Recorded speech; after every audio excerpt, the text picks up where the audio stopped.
I let you down again." "It's okay," I breathed, reaching under my skirt to quickly push my knickers down my legs and step out of them. "We'll figure it out." "Your hair," he said instead of answering me, studying me with eyes so dilated they were almost black. "It's gone." A pang of sadness hit me, and I quickly crashed my lips against his, desperate to avoid the ins and outs of that particular decision. "Fuck." Releasing a pained groan, he grabbed the back of my thighs and hoisted me up in one swift move. Wrapping my legs around his waist, I slid my hand between us and guided the thick head of his dick inside of my body. "Are you going to send me away again?" he asked in an achingly vulnerable tone, sinking deep inside of me. "Tell me now so I can be ready for it." My heart skipped. "No, Joe." Cupping his stubbly cheek, I leaned in close and brushed my lips against his. "I won't ever send you away again." All fucked up again. Joey. "What the hell are you talking about?" Alec demanded at big break, as he gaped across the lunch table at Casey. "Staines, It's Been a While is a mint song." "I didn't say it wasn't a good song," she countered, handing him the MP3 player they'd been passing back and forth during lunch. "I said it wasn't a love song. It's too depressing." "So, life's depressing," he argued. "That's the point." "Well, love's not depressing." "Love is massively fucking depressing." "We're never going to be on the same page with this, Al." "Then, by all means, inflict upon my ears your version of a love song." Casey tilted her head to one side, clearly thinking hard about her answer before swiping the MP3 player and pressing a few buttons. "World of Our Own." Casey smiled sweetly up at him. "Westlife." Looking weary, Alec put the ear pod to his ear and balked. "You're such a girl. Don't pretend you don't know every word of the song." He grinned wolfishly at her before bursting into chorus. "I knew it." She laughed. "You eating that, Lynchy?" Mac asked, gesturing to the untouched ham sandwich on the table in front of me. I shook my head. "Have at it, lad. Cheers." Leaning back in my seat, I stared aimlessly at the people sitting around me, with my mind reeling and my stomach in knots. "Are you okay?" Malloy asked, shifting her chair closer to mine as she spoke. "You haven't eaten anything all day?" She placed her hand on my bouncing knee to steady the tremor running through my body. "You're really pale, Joe." "I'm grand," I replied, turning sideways and forcing myself to give her my attention and stop shaking. "It's all good, Malloy." The look she gave me assured me that she didn't believe a word of it, but she didn't push. Probably because she already knew how very ungood life was for me right now. Everything felt like it was derailing again. And instead of keeping her safely at arm's length, I had once again dragged her back into my bullshit. This morning, when I fucked her against the PE hall of all places, only proved that I was just as reckless with my heart as I was with my body when it came to this girl. I was a fool for her, and we both knew it. The power she had over me was unsettling. Knowing that a girl could bend my will to suit her agenda was a troubling fucking concept. When I saw my father in the car park this morning with his beady eyes locked on her, I had made my peace with the man upstairs. I had intended on killing him. I truly had. Until she waded into the middle of my personal breakdown and reined me back in. Using her body to manipulate me into submitting was a sneaky fucking girl move. And one that my girlfriend had honed to perfection. Even now, as we sat in the school canteen, eating lunch and surrounded by our friends, I could feel my anxiety eating me from the inside out.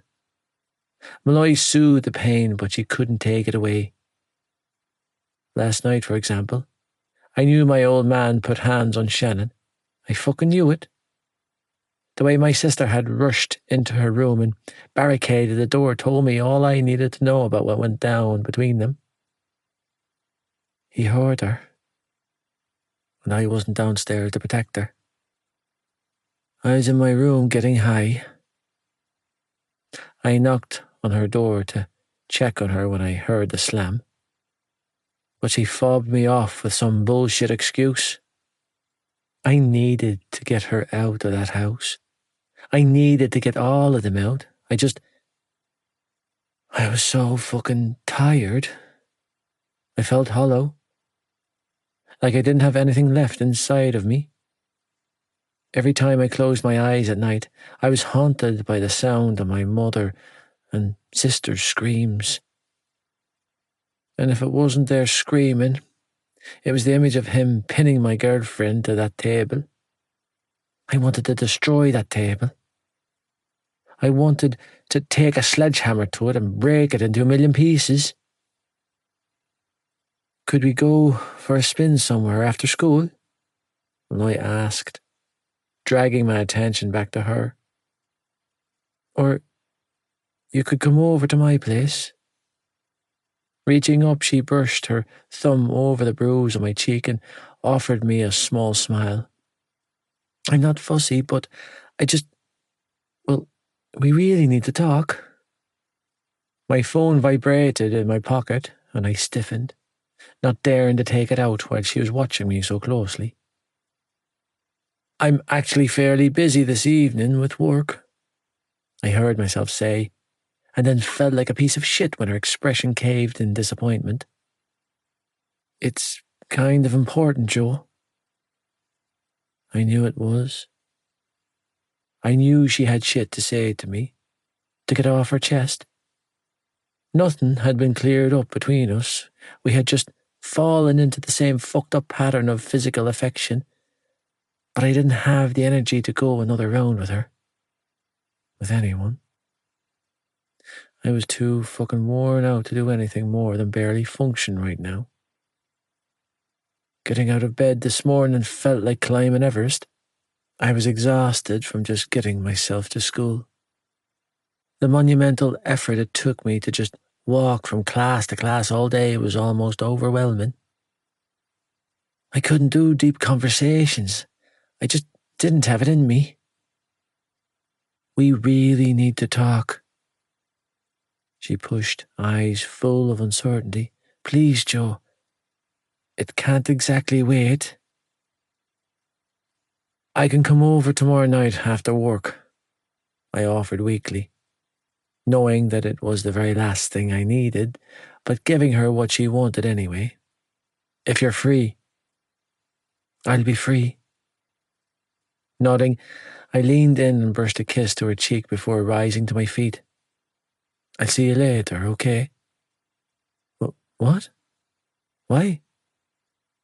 Her eyes were laced with anxiety. Where are you going?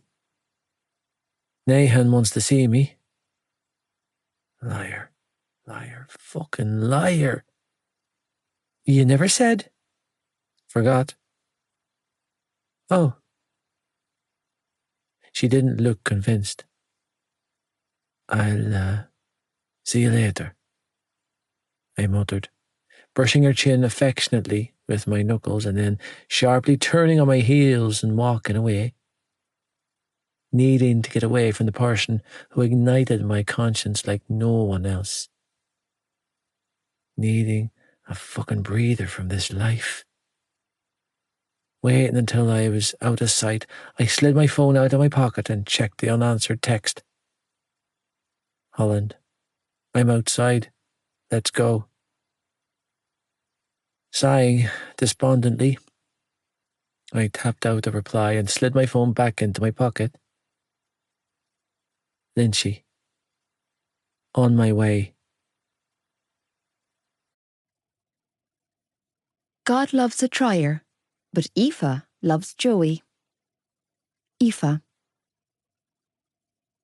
Okay, it's been 3 weeks, Casey declared on Tuesday morning during French when our teacher, Mr. Brady, left the room. Snapping her book shut, she twisted in her seat to face me. Tell me that today's the day. Yeah, I whispered, knees bopping restlessly under the table as I kept my eyes glued to my boyfriend's back. Today's the day. He was sitting 2 rows ahead of me with Nessa Murphy, slumped in his chair, looking mildly amused at whatever she was saying to him. Would you stop glaring at her like she pissed in your cornflakes? Casey whisper-hissed, dragging my attention back to her as she peeled my fingers off the pencil I was squeezing. He has to sit with her. It's assigned seating, babe. He was with her before. So? That was 1,000,000 years ago. I hate her. No, you don't, she scoffed. That's your hormones talking. No, I really do. I turned to look at my best friend. I hate everyone he's been with. Then you hate a lot of females in this classroom, Casey laughed. Funny. So you're really going to tell him? Ignoring the anxiety clawing at my throat, I nodded. Tonight, when he comes over after work. Oh my Jesus, talk about a squeaky bum moment, she strangled out. Do you have a speech planned? It's more of a, my birth control failed, you're going to be a daddy, please don't leave me, rambling plea than a speech. Eve, she placed her hand on my arm. He's not going to leave you. Yeah? I blew out an anxious breath. I really hope you're right, Case. We were interrupted then by Charlie, who leaned over his desk behind us and tapped Casey's shoulder. Mac wants to know what's happening with Alec. Huh? Alec, he repeated. Are you with him or something? Casey and I looked at each other in confusion before turning back to Charlie. I'm not. Why does Mac want to know? I quickly clamped a hand over my best friend's mouth and asked, what's it to him who Casey's seeing? Why do you think? Charlie winked. He's clearly still bananas about her. Is that so? I eyeballed her. Did you hear that, Case? Cha says that old Mackie boy is still bananas about you.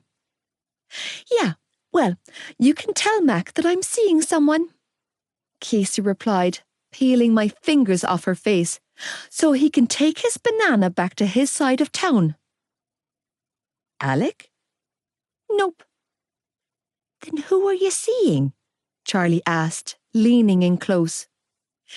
That's for me to know and you to find out, she replied, tapping her nose. No, seriously, I frowned. Who are you seeing? She gave me a look that said, get with the program, before rolling her eyes. Now off you go. Waving him away from us, she turned back in her seat, taking me with her. I'm not seeing anyone, but he doesn't need to know that. But you like Mac? Nah. And Alec? She shrugged. So many boys, so little of 6th year left. You're terrible, I laughed. Another tap came, but this time it was on my shoulder. You rang? I said, mimicking Lurch's voice as I turned in my seat to find Charlie looking at me expectantly. What's up, Cha? I have a friend who heard a rumour that you and Lynchy were on the outs. Smirking, he added, and my friend wants to know if there was any truth to it. Oh, really? I grinned. And why would your friend want to know that? Because my friend thinks you are hands down the best-looking girl at school. Does your friend have a death wish? Casey laughed. Because my friend's boyfriend will kill you dead, cha. Dead, I tell you. So he's still your... You can tell your friend that I'm flattered, but I'm still very much taken. And you can also tell your friend that his friend has an impressive set of balls on him to attempt a steal on Joey Lynch's girlfriend. Casey snickered. I mean, seriously. Charlie shrugged sheepishly.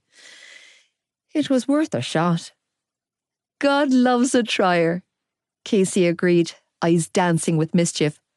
But Aoife loves Joey. Taking my sweet time returning to my last class of the day, after being excused to use the toilet, I dawdled outside the girls' bathroom, admiring the latest aesthetic offering of art on display in the main hall, courtesy of the Leaving Cert art class. Reluctant to return to my business class, because I had a handle on ABQs like I had a handle on my life, I dragged my heels, pausing every couple of moments to inspect a picture hanging on the walls, or pretending to read the latest newsletter. When I passed the boys' bathroom and heard the sound of coughing, I felt myself halt in my tracks again, but this time I wasn't lingering without purpose. No, because I recognized that cough. Filled with mischief, I slipped into the bathroom, tiptoeing past the row of empty cubicles. Ignoring the stench of urine coming from the disgustingly yellow-stained urinals, I reached the cubicle at the end, the one with access to the window. The door was slightly ajar, and I ever so gently pushed it inwards until I had just enough of a view to see Joey. However, any notions I had of mischief quickly died when my eyes took in the sight before me. With one knee resting on the closed toilet lid, Joey leaned in close to the windowsill and, with the rolled-up fiver in his hands, snorted a line of white powder up his nose. Frozen in horror and unable to make a single sound, I watched as he rested his elbows on the window and dropped his head in his hands, sniffing and twitching his nose as he exhaled a sigh of what sounded an awful lot like relief. Minutes ticked by where I just stood there, watching as the tension in his shoulders slowly loosened and his body began to sway. A small groan escaped his lips then, and he heaved himself closer to the window, resting his weight heavily against it now. As his high took over and his body grew limp, I felt my heart shrivel up and die in my chest. I couldn't go through this with him again. Not now when there was a baby involved. My hand moved to the slight swell of my stomach, and for the first time since realizing the mess I was in, I felt a surge of something peculiar rise up inside of me. Something that felt an awful lot like protectiveness for the baby growing inside of me. Something that felt an awful lot like love. Something that grew hotter and fiercer with every breath I took. The protective feeling was so strong, so dominant and potent that it felt almost carnal in nature, as it eclipsed the fear that had kept me burying my head in the sand these past few weeks. I'm pregnant, I suddenly realized, as if it genuinely only registered in my brain at this very moment that I was, in fact, having a baby. His baby. My mind chorused as my eyes looked on in horror at the boy bombed out in the cubicle. You're having his baby. Look at him. Look at what you've attached yourself to. Taking a minute to regain my composure, to absorb the multitude of feelings rushing through me, I cleared my throat and pushed the door in enough to let him know that I was there. Swaying against the windowsill, Joey turned his head to look at me. Malloy, Joey slurred, mashing his lips together as he squinted and strained to focus on my face. I'm not doing this with you again. His brows slowly furrowed and he tilted his head to one side, clearly trying to make sense of my words in the fog of his mind. It took him longer than usual to register what I had said before he slowly shook his head. It's not what it looks like. Oh, yeah, because I've clearly read the room all wrong. I choked out, gesturing wildly to where he was slumped. I can't. I shook my head, feeling the threat of my emotions brimming to the surface, desperate to explode out of me. I can't go through this with you again. Then keep walking. He mumbled, still swaying unsteadily as he tried to straighten himself up, only to fail miserably and land on the closed toilet. Because I am what I am. His words were like a slap across the face, and I flinched. You are what you are. Yeah. Shaking his head, he tried to climb to his feet again, and this time he was successful. So just walk the fuck away, Malloy. Ouch. You're telling me to walk away when you can't even walk in a straight line? I narrowed my eyes in disgust. Look at the state of you. You said that you can't do this with me again. He slurred as he half walked, half staggered out of the cubicle, reaching for the wall to steady himself when his balance went. But it's the same from me. Brows furrowed, he shook his head again, looking completely spaced out as he tried and failed to focus on my face. I can't do this with you either. Forget being slapped by his words. I was being stabbed by them. What are you saying? I'm saying I should have stayed the fuck away when we ended it at Christmas. He slurred, aiming his words at my heart like bullets. Instead of dragging this bullshit out for another 3 months. And I presume this bullshit you're referring to is me? I swallowed down the lump in my throat before hissing, Well, fuck you, Joey Lynch. I turned around to leave then, only to halt in my tracks when his arm came around my waist, pulling me back against his chest. I'm sorry. He exhaled a heavy breath and tightened his arm around my body. I fucked up. Yeah, you did. I squeezed out, trembling all over as I resisted the urge to sag against him because, let's face it, he could barely hold himself up in this moment. You're a fucking asshole. I know. A pained groan escaped him and he dropped his head to rest on my shoulder. I know, baby. You're hurting me. He groaned in pain. Shh, stop saying that. This hurts me, Joey. Another pained groan escaped his lips. No, I would never hurt you. You hurt yourself, and that's the same thing, I choked out. Because when you hurt, I hurt. When you burn, I go down in flames with you. We're entwined, Joe. We're mirrors. Don't you get that by now? Ah, fuck. Trembling violently, he pulled me closer. I'm sorry for hurting you, Malloy. Listen to me, Joe. I really need you to sort your shit out, okay? Shivering when I felt his lips brush against my ear, I clenched my eyes shut and tried to steady my nerves. Because remember when I said I didn't need you before? I clenched my eyes shut and squeezed out. Well, I definitely need you now, okay? No, you don't. He mumbled as his hand moved to splay over my stomach, causing everything inside of me to twist up in knots.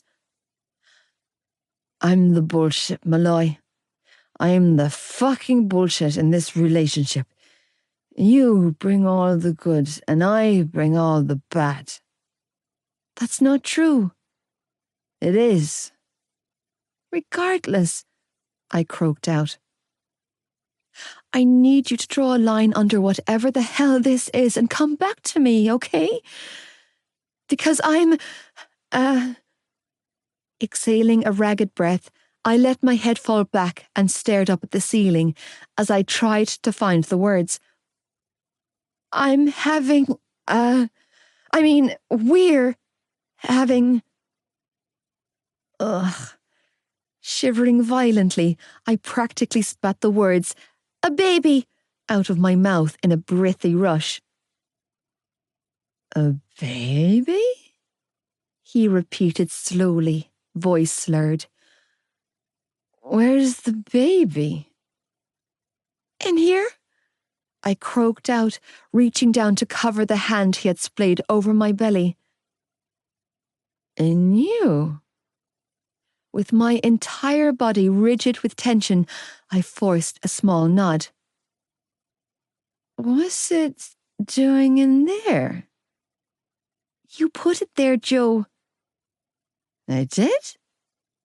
Yeah. I blew out a shaky breath. You did? Well, shit. He slurred, nuzzling my neck with his nose. I'm sorry, Malloy. I didn't mean to. Are you mad? Mad, Joe, I repeated, swallowing down a surge of hysteria. Are you mad? No, I'm not mad, he murmured drowsily. Are you hearing me? Joe? You'll remember this, right? Turning around to face him, I cupped his face between my hands and forced him to look at me. This conversation, I reiterated when he didn't respond, when his black eyes stared straight through me. Me? Sure. Hooking an arm around my waist, he once again buried his face in my neck and released a sigh of contentment. You smell like home. This was pointless. He wasn't here. At least his mind wasn't present. Come on, I cleared my throat and said, I'll take you somewhere to sleep it off. I thought you were done with me, he replied, pressing the softest of kisses to my neck. I thought he took you away from me. Exhaling a pained groan, he buried his face in my neck. I fucked it again, Malloy. I'm not done with you, Joe, I squeezed out, shivering. And it's okay. You'll be okay. So will you, Malloy. His arms tightened around my body, and even in his altered state of mind, he somehow managed to say the right thing. Because I'll look after the both of you. My breath hitched. You promise? He nodded. I promise. Moments later, Joey's legs gave out beneath him and he went crashing to the floor. I can't go in there. Joey. Drifting in and out of consciousness, I could hear two familiar voices going back and forth around me. This car is a bucket of shit. I know. Seriously, your dad's a mechanic and this is the best he can come up with. Just shut up and drive, Podge. Shutting up now. Malloy. Lips smashing together.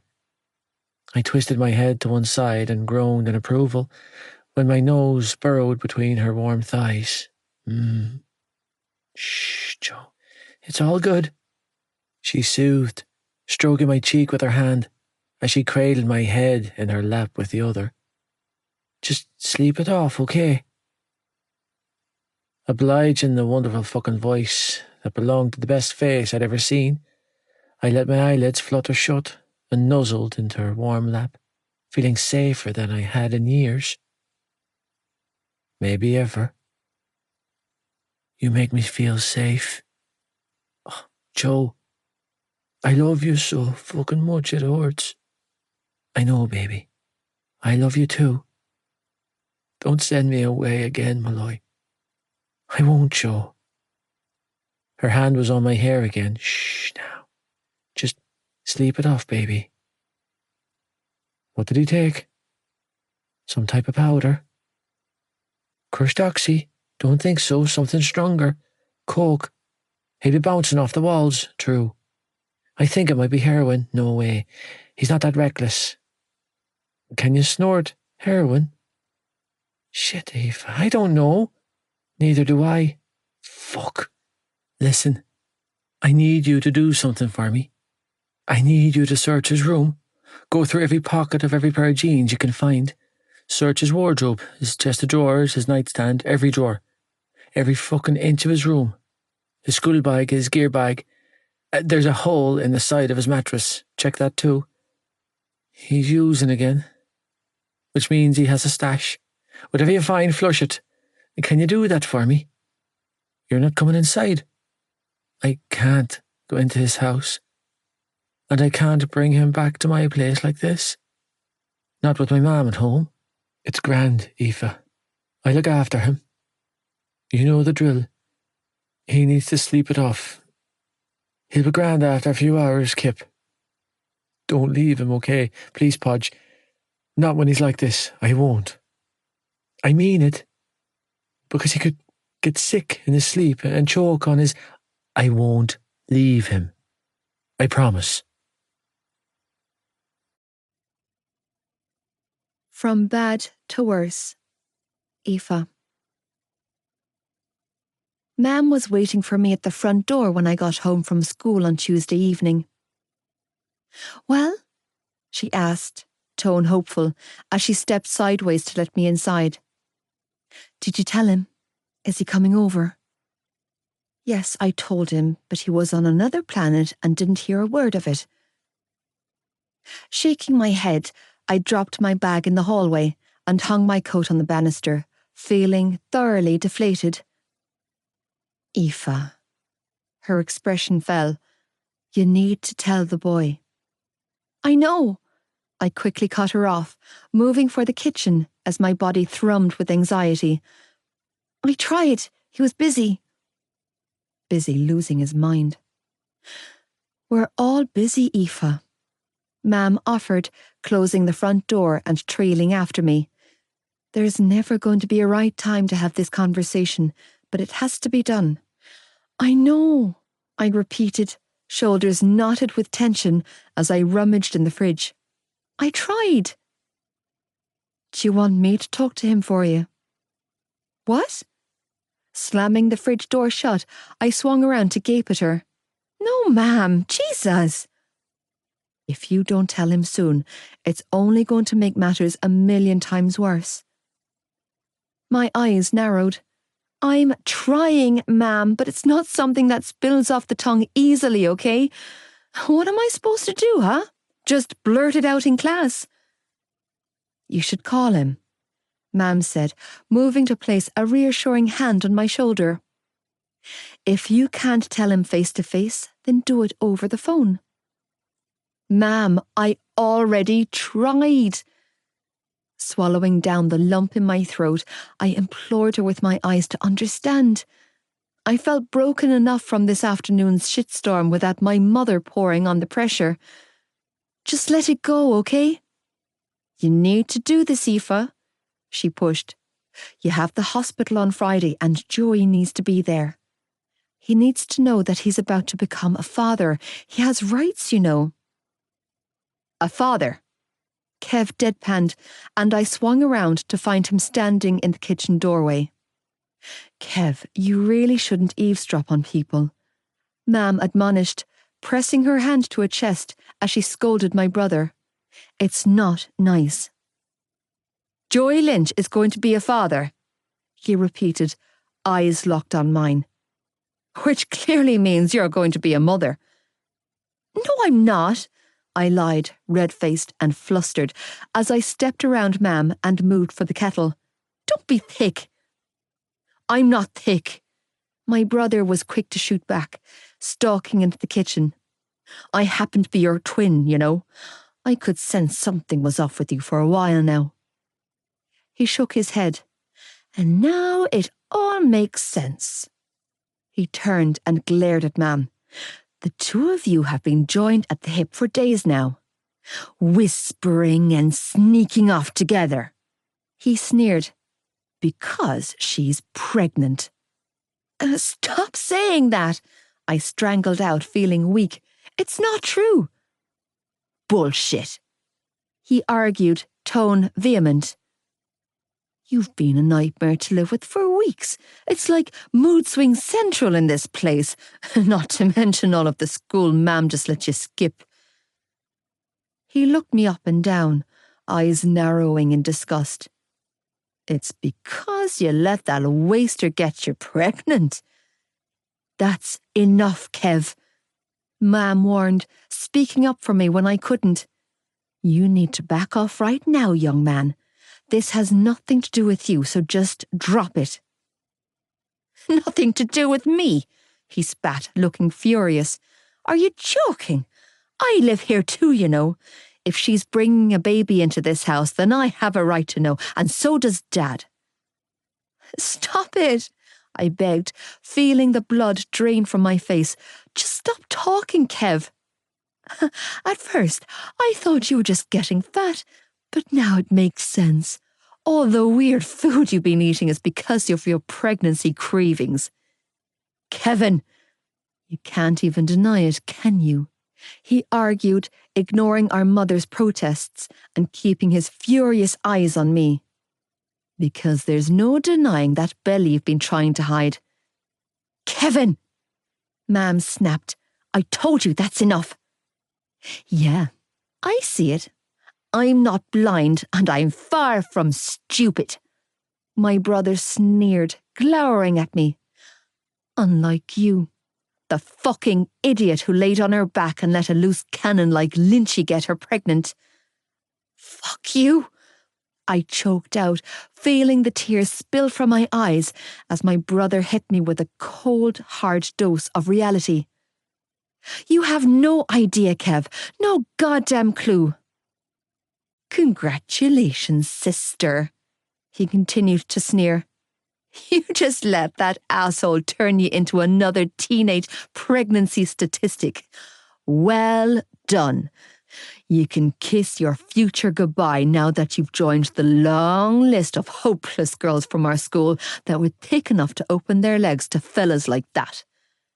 I said that's enough, Kevin, Mam shouted, coming to stand between us. I don't care how surprised or upset you are. Don't you ever speak to your sister, or any woman for that matter, like that again. You are raised, not dragged up. Yeah, and so was she, he countered defensively. But apparently only one of us got the memo. That's not fair, Mam replied, tone thick with emotion. You don't understand what your sister is going through. No, because I actually happen to possess a brain between my ears.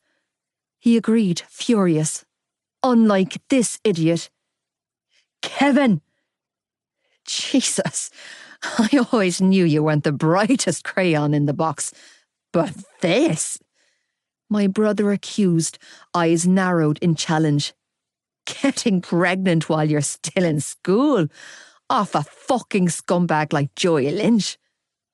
Wow, talk about scraping the barrel by mixing your genes with his. That poor fucking kid's going to come out with the cocaine habit and the IQ of a gummy bear. I said that's enough, Mam screamed, opening the cupboard door just to slam it shut. She did it 3 more times until she had my brother's attention. You, she hissed, pointing a finger in my brother's face. Not another word. But Mam slammed the cupboard door again. Not another fucking word, Kevin, or the next thing I'll slam will be my hand across your face. So she gets pregnant, and I get threatened with a slap. My brother huffed, folding his arms across his chest. Talk about favouritism. This has nothing to do with favouritism and everything to do with human decency. Mam growled, poking his chest with her finger. And I'm telling you now, young man, you better not breathe a word of this to anyone. Do you hear me, Kevin? Not a soul. I'm obviously going to tell Dad. If you know what's good for you, you'll keep that mouth shut. Mam warned in a rare, threatening tone. This is not your news to tell, Kevin. This is not about you. This is about your sister, and Aoife has the right to tell your father and everyone else when she's ready. Are you crazy? This is Aoife we're talking about. She's never going to be ready to have a baby, my brother said, pointing out one of my biggest fears. She can't even clean up after Spud, and she's the one who begged you guys for him. How do you suppose she's going to look after an actual living, breathing human? He looked to me and said, You should do yourself a favour and get an abortion. Fix this mess while you still can. Fuck you! With tears streaming down my cheeks, I shoved my brother out of my way and ran for the stairs. You know I'm right, Kev called after me. You won't last a day of motherhood until you're pawning the kid off on our mother to do it for you. A soft knock on my bedroom door drew my attention away from the pillow I was attempting to drown out the sound of my banshee-pitched wailing with. Aoife, love, it's Mam. Can I come in and talk to you? Why the hell not? I was a pregnant teenager in secondary school. My twin brother, upon hearing the news, had labelled me a mindless slut before berating me for my chosen mate and threatening to out me to our father. All this while said chosen mate was passed out cold somewhere, blissfully sleeping off any memory he had of the life-changing news I'd given him. In all honesty, nothing my mother wanted to talk about could make the situation any worse. Door's unlocked, I croaked out, pulling myself into a sitting position on my bed with my pillow tucked against my stomach. My bedroom door opened inwards and my mother appeared, eyes laced with concern. Are you okay? I shrugged. Not really. Well, I've spoken to your brother and he gave me his word that he'll keep quiet until you're ready to tell people. You believe him? You don't? I don't know. I exhaled a weary sigh. He was pretty savage down there. Your brother was being a little shit. Walking over to my bed, Mam sat down on the edge and reached for my hand. Don't you mind a word of what he said, Aoife. Not one word of it should be taken to heart. I didn't know he hated me so much, Mam, I confessed, feeling teary again, as my brain rehashed every horrible word my brother had uttered. I get that he's upset about the baby, but what he said to me, there was serious hatred in his voice. That wasn't hatred you heard, Aoife. That was jealousy. Mam corrected with a sad sigh. And trust me, that has much more to do with your father than it has to do with you. My brows furrowed in confusion. Dad? Your father and brother don't have a connection. They never have. There's love between them, sure, but there's no common ground. How does that have anything to do with me having a baby? Because in your brother's mind, the boy you're having a baby with is the same boy that bears the biggest threat to his relationship with your father. Joey? Joey. She offered me a sad smile before continuing. Can you imagine what it must have felt like these past 6 years for Kev? Watching your father develop and nurture a bond with a boy from his class while barely acknowledging his own son's achievements. Okay, but how is that Joey's fault? It's not Joey's fault, Mam replied gently. And it's not your fault either. It's Dad's fault for not making a better effort with your brother over the years. Mam, I know that Kev's your pet, but don't blame his outburst on daddy issues, I argued. I've seen daddy issues in the flesh, and that's not what's happening with my brother. Trust me, we have a good father. You're right, he is a good father, Mam agreed. But you have to acknowledge the lack of harmony in their relationship. So, Dad likes cars and Kev likes computers. Dad's an easygoing man's man and Kev's an introverted millennial. I forced myself to concede. They're not compatible. Big deal. Neither are we, but you don't see me acting like that because I know that you still love me, just like Dad still loves Kev. Her eyes widened in surprise. You don't think we're compatible? Honestly? She nodded. No, ma'am, I don't. I picked a piece of fluff on my pyjama bottoms and shrugged. Kev's always been your golden child, while I've always been too much of, well, me for you to handle. That's not true. Yeah, it is. I smiled ruefully.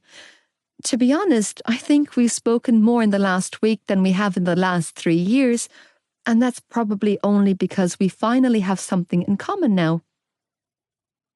Pain encompassed my mother's face, and I felt like crap for putting it there. That's not to say that I don't feel loved, I hurried to add, reaching for her hand and giving it a reassuring squeeze. Just that I know what it's like to feel out of sync with a parent, but still feel supported and cared for. I mean, I don't resent you or anything like that. I don't harbour any ill will or have any mommy issues. I'm so sorry, Mam whispered, looking truly horrified. I never realised that you felt this way. Mam, I rolled my eyes. Get a handle on yourself, will you? It's not that deep. I don't favour your brother, she blurted out. I don't, I swear, I love you both the same. I know that, I told her, and I did. And I also know that it's okay that you get along better with Kev. It's got nothing to do with love, Mam. That's just a matter of Kev's personality suiting yours better than mine, and that's cool with me. I'm good with it, Mam. Honestly. You really mean that, don't you? I nodded honestly. I really do. She stared at me for a long time before blowing out a breath. You're going to make a wonderful little mammy. Do you know that, my girl? Yeah, I mumbled. Sure I am. You are, Mam pushed. I can see it now. I can see everything so much clearer now. See what? You, Mam replied. The woman you're becoming, that backbone of steel behind you. The reason why he's so drawn to you. Who? Joey. My face heated. Oh. Obviously you're a beautiful looking girl. I snorted and waved a hand in front of myself. Obviously. And modest, Mam jibed before continuing. But you're so much more than a pretty face. You are warm, Aoife. That poor boy never stood a chance with you, did he? Not when everything he's ever been given flows from you like a waterfall. No, I'm drama, remember? I joked, feeling embarrassed. You're that too, she agreed with a smirk. But my God, does warmth shine out from beneath that mischievous exterior of yours. It's infectious. Ah, that would be the pregnancy glow shining, Mam. well, you should stop deflecting and take the compliment. Yeah, well, I can't help it. I grimaced in protest. It's weird. You don't have any problem taking a compliment when it comes to your face. Yeah, well, I can look in the mirror whenever I want validation for the physical. I shot back, unapologetically. I can't exactly cut myself open and see all this fuzzy, infectious warmth now, can I? Well, trust me, it's there, she replied, smiling, and don't you dare ever lose it. How did I get here? Joey. With the mother of all headaches, I slowly blinked awake. I felt fucking horrified as I slowly registered the fact that I was face down in a stranger's floral patterned bedsheets, with no recollection of how I'd gotten there. Panic-stricken, I quickly sprung up on my elbows and looked down, relieved to find myself fully clothed in my school uniform. I even had my shoes on. Cracking my head off a familiar bunk bed bar above me, I slowly realised that I was in my own bed, but the sheets had been changed by Shannon, no doubt. So, you live to tell another tale, Podge said flatly, as he sat on the edge of the mattress with an empty water bottle in hand. What the fuck, Joey? I thought you got a handle on this. Why are you here? I muttered, gingerly pulling myself into a sitting position, as the room felt like it was floating around me. Pushing my damp hair out of my eyes, I asked, Why am I here? I brought you here, he replied. You passed out in the toilets at school this afternoon, asshole. Aoife found you and came and got me. You're damn lucky that Nathan didn't catch you, or you'd be out in your ass. This afternoon? Confusion echoed through my mind, and my heart gunned in my chest. What time is it? I shook my head. Where's Aoife? It's after 2, in the afternoon. No, lad, in the middle of the night. Podge sighed heavily. You've been out for 10 hours, Joey. So again, and I can't stress this enough, what the fuck? Jesus Christ. I don't know. Climbing unsteadily to my feet, I pushed my damp hair back from my face once more.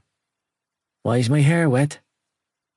I had to wake you somehow, he defended, throwing the empty water bottle at my head. I didn't bother to duck, choosing to let the plastic smack me upside the head. You've been out for so long, I was starting to think that you might be dead. Yeah, well, clearly I'm not dead.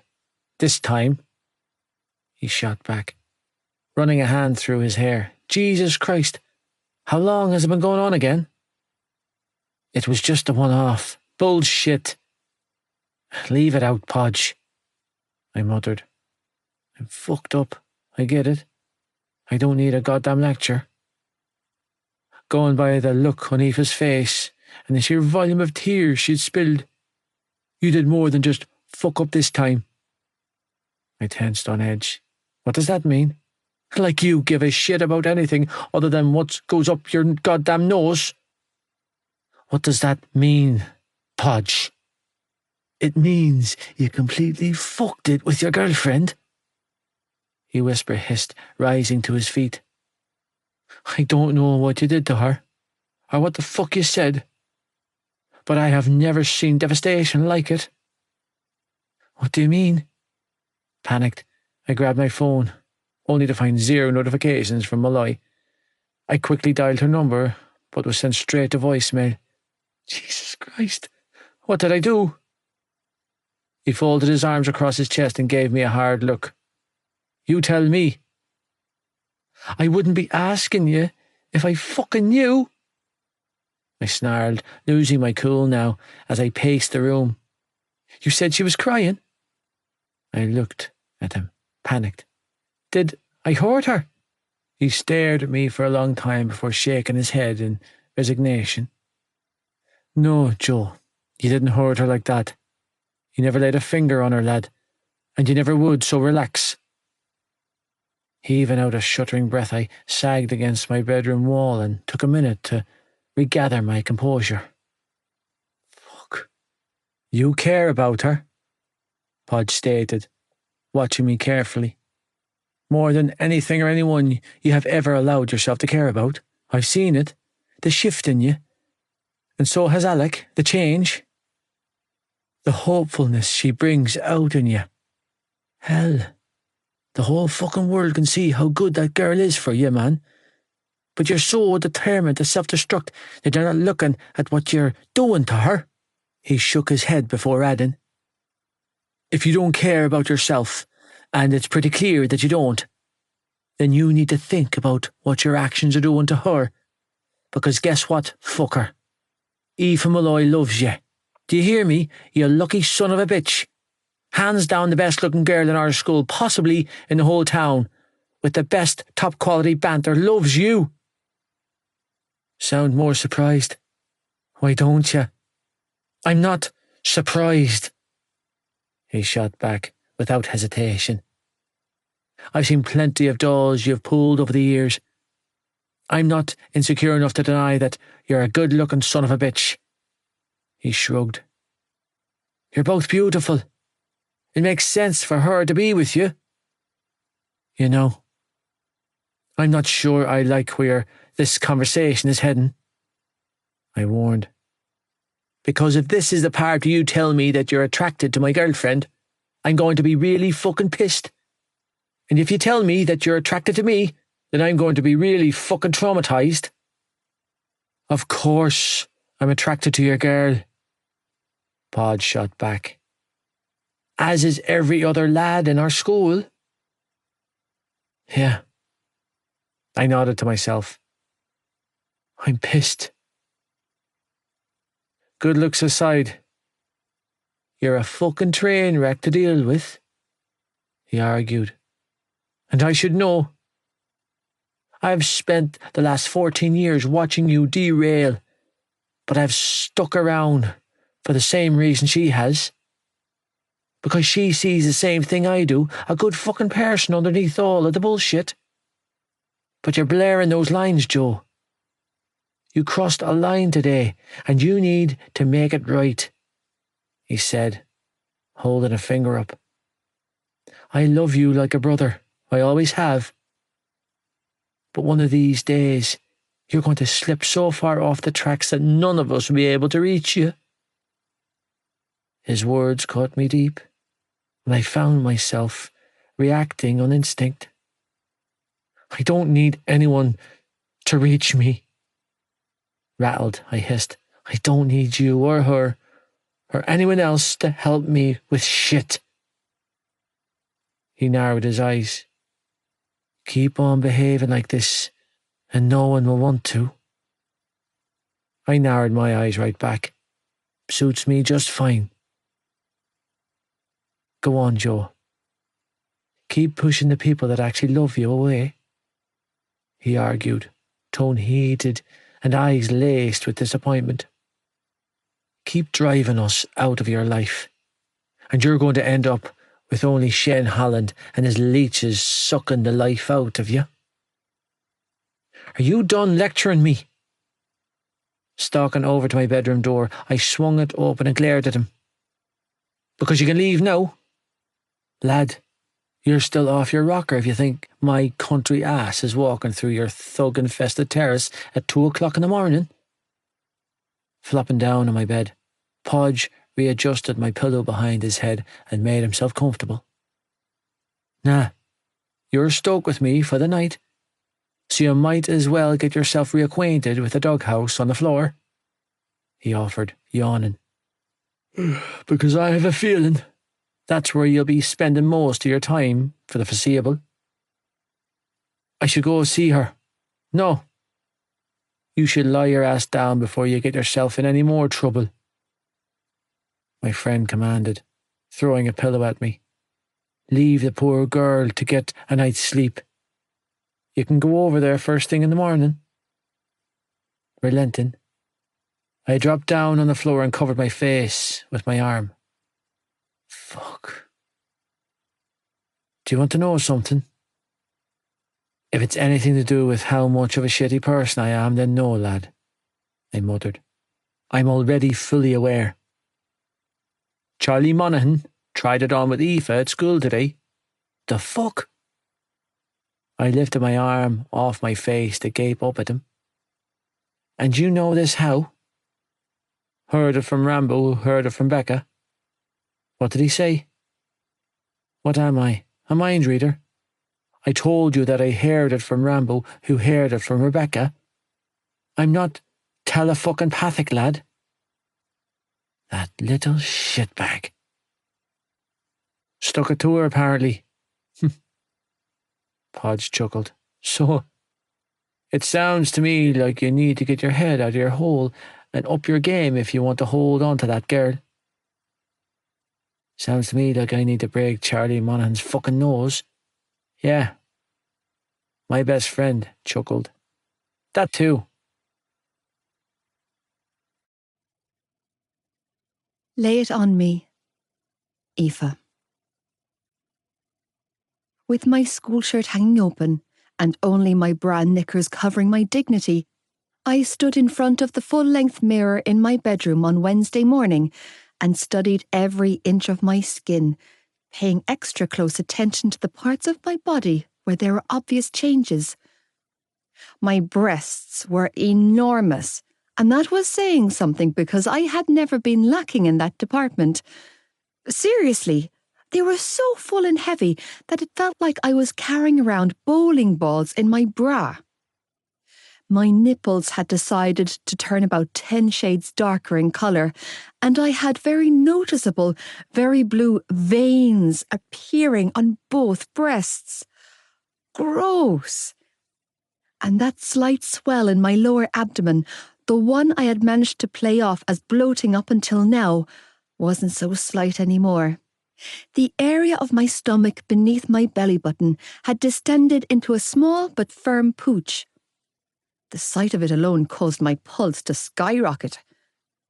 I called it a pooch because I refused to use the B word that rhymed with pump.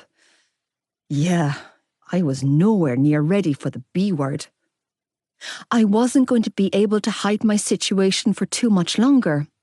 The changes to my body had already been drastic, and I predicted that I had another month left tops before the whole world knew. We were getting our Easter holidays from school on Friday.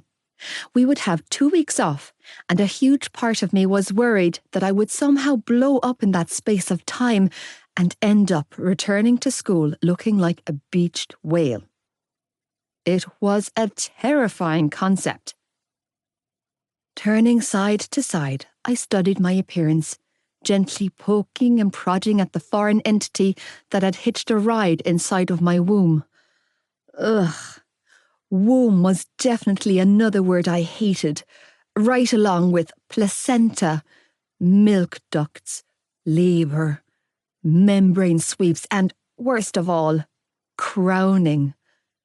Struggling with the concept of a baby growing inside of my body, let alone burrowing its big bald head and Joey Lynch-sized shoulders out of my vagina, I shuddered violently, doing a little heebie-jeebies dance on the spot while I battled down a surge of nausea. Empty your mind. Deep breaths, blank it out. You're still beautiful. Nothing has stretched your vagina. Your body is still free from stretch marks. It's all good. Wrestling my anxiety into a manageable portion, I set to work on applying a full face of makeup and running the curling tongs through my hair, deciding on loose beach wave curls for school today. I was rummaging around in my crappy backup makeup bag, the one that housed all of the reject items from unwanted beauty sets from birthdays and Christmas, looking for a bronzing palette, and mentally cursing myself for not buying 2 of every product that I used. when a pair of familiar tattooed forearms came around my waist, dragging me back against an even more familiar chest. On a scale of 1 to 10, how pissed are you with me? Holy shit, Joe! I choked out, coming close to calling bullshit on the whole not being able to jump out of one's skin, because I had come pretty damn close. You couldn't use the front door. Why break the habit of a lifetime?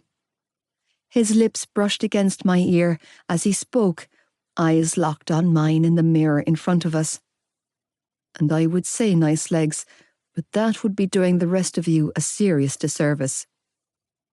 Smooth as sin, he let his hands wander from my waist to my hips, fingers dipping under the lace fabric of my knickers for the briefest of moments, before letting the elastic waistband snap back into place and returning his hands to my hips. Nice everything, Malloy.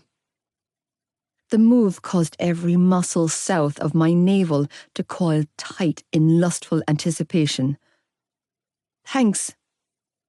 So, on a scale of 1 to 10, my eyelids fluttered shut of their own accord, an inevitable reaction to this boy's touch, and I let out a shaky breath. 11. Yeah. His lips brushed my neck, and he inhaled deeply before releasing a heavy sigh. I figured. Like a lamb to the slaughter, I leaned heavily against him, as my body revelled in the feel of his hands on my skin. That's all you have to say for yourself? I'm an asshole. He offered, pressing a kiss to my cheek. I'm undeserving. He switched sides and kissed my other cheek. I'm sorry. Another kiss to the curve of my jaw. I love you. You don't remember any of it, do you? I asked, turning around just in time to receive the soft kiss he pressed to the corner of my mouth. What we talked about yesterday. I remember that I fucked up. I rolled my eyes. You always fuck up. Hey. Taking my face between his hands, he leaned in close, clear green eyes locked on mine. I mean it. Nuzzling my nose with his, he pressed a kiss to the tip and sighed. I'm sorry for yesterday. Which part? The part where your asshole boyfriend made you cry. Yeah? Hating how much I loved his attention and feeling lightheaded from how desperately my body craved his touch, I leaned into his hands, feeling helplessly hooked. Well, if you see the prick around, make sure you tell him that I don't forgive him. You shouldn't. He stroked my nose with his again. I hear he's a fuck-up.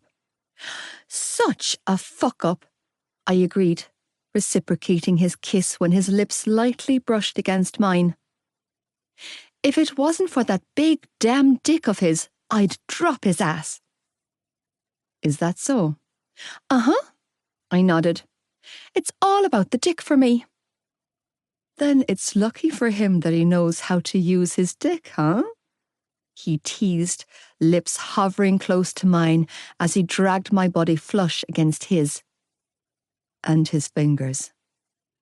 My breath hitched when his hand slipped beneath the waistband of my knickers. And his tongue.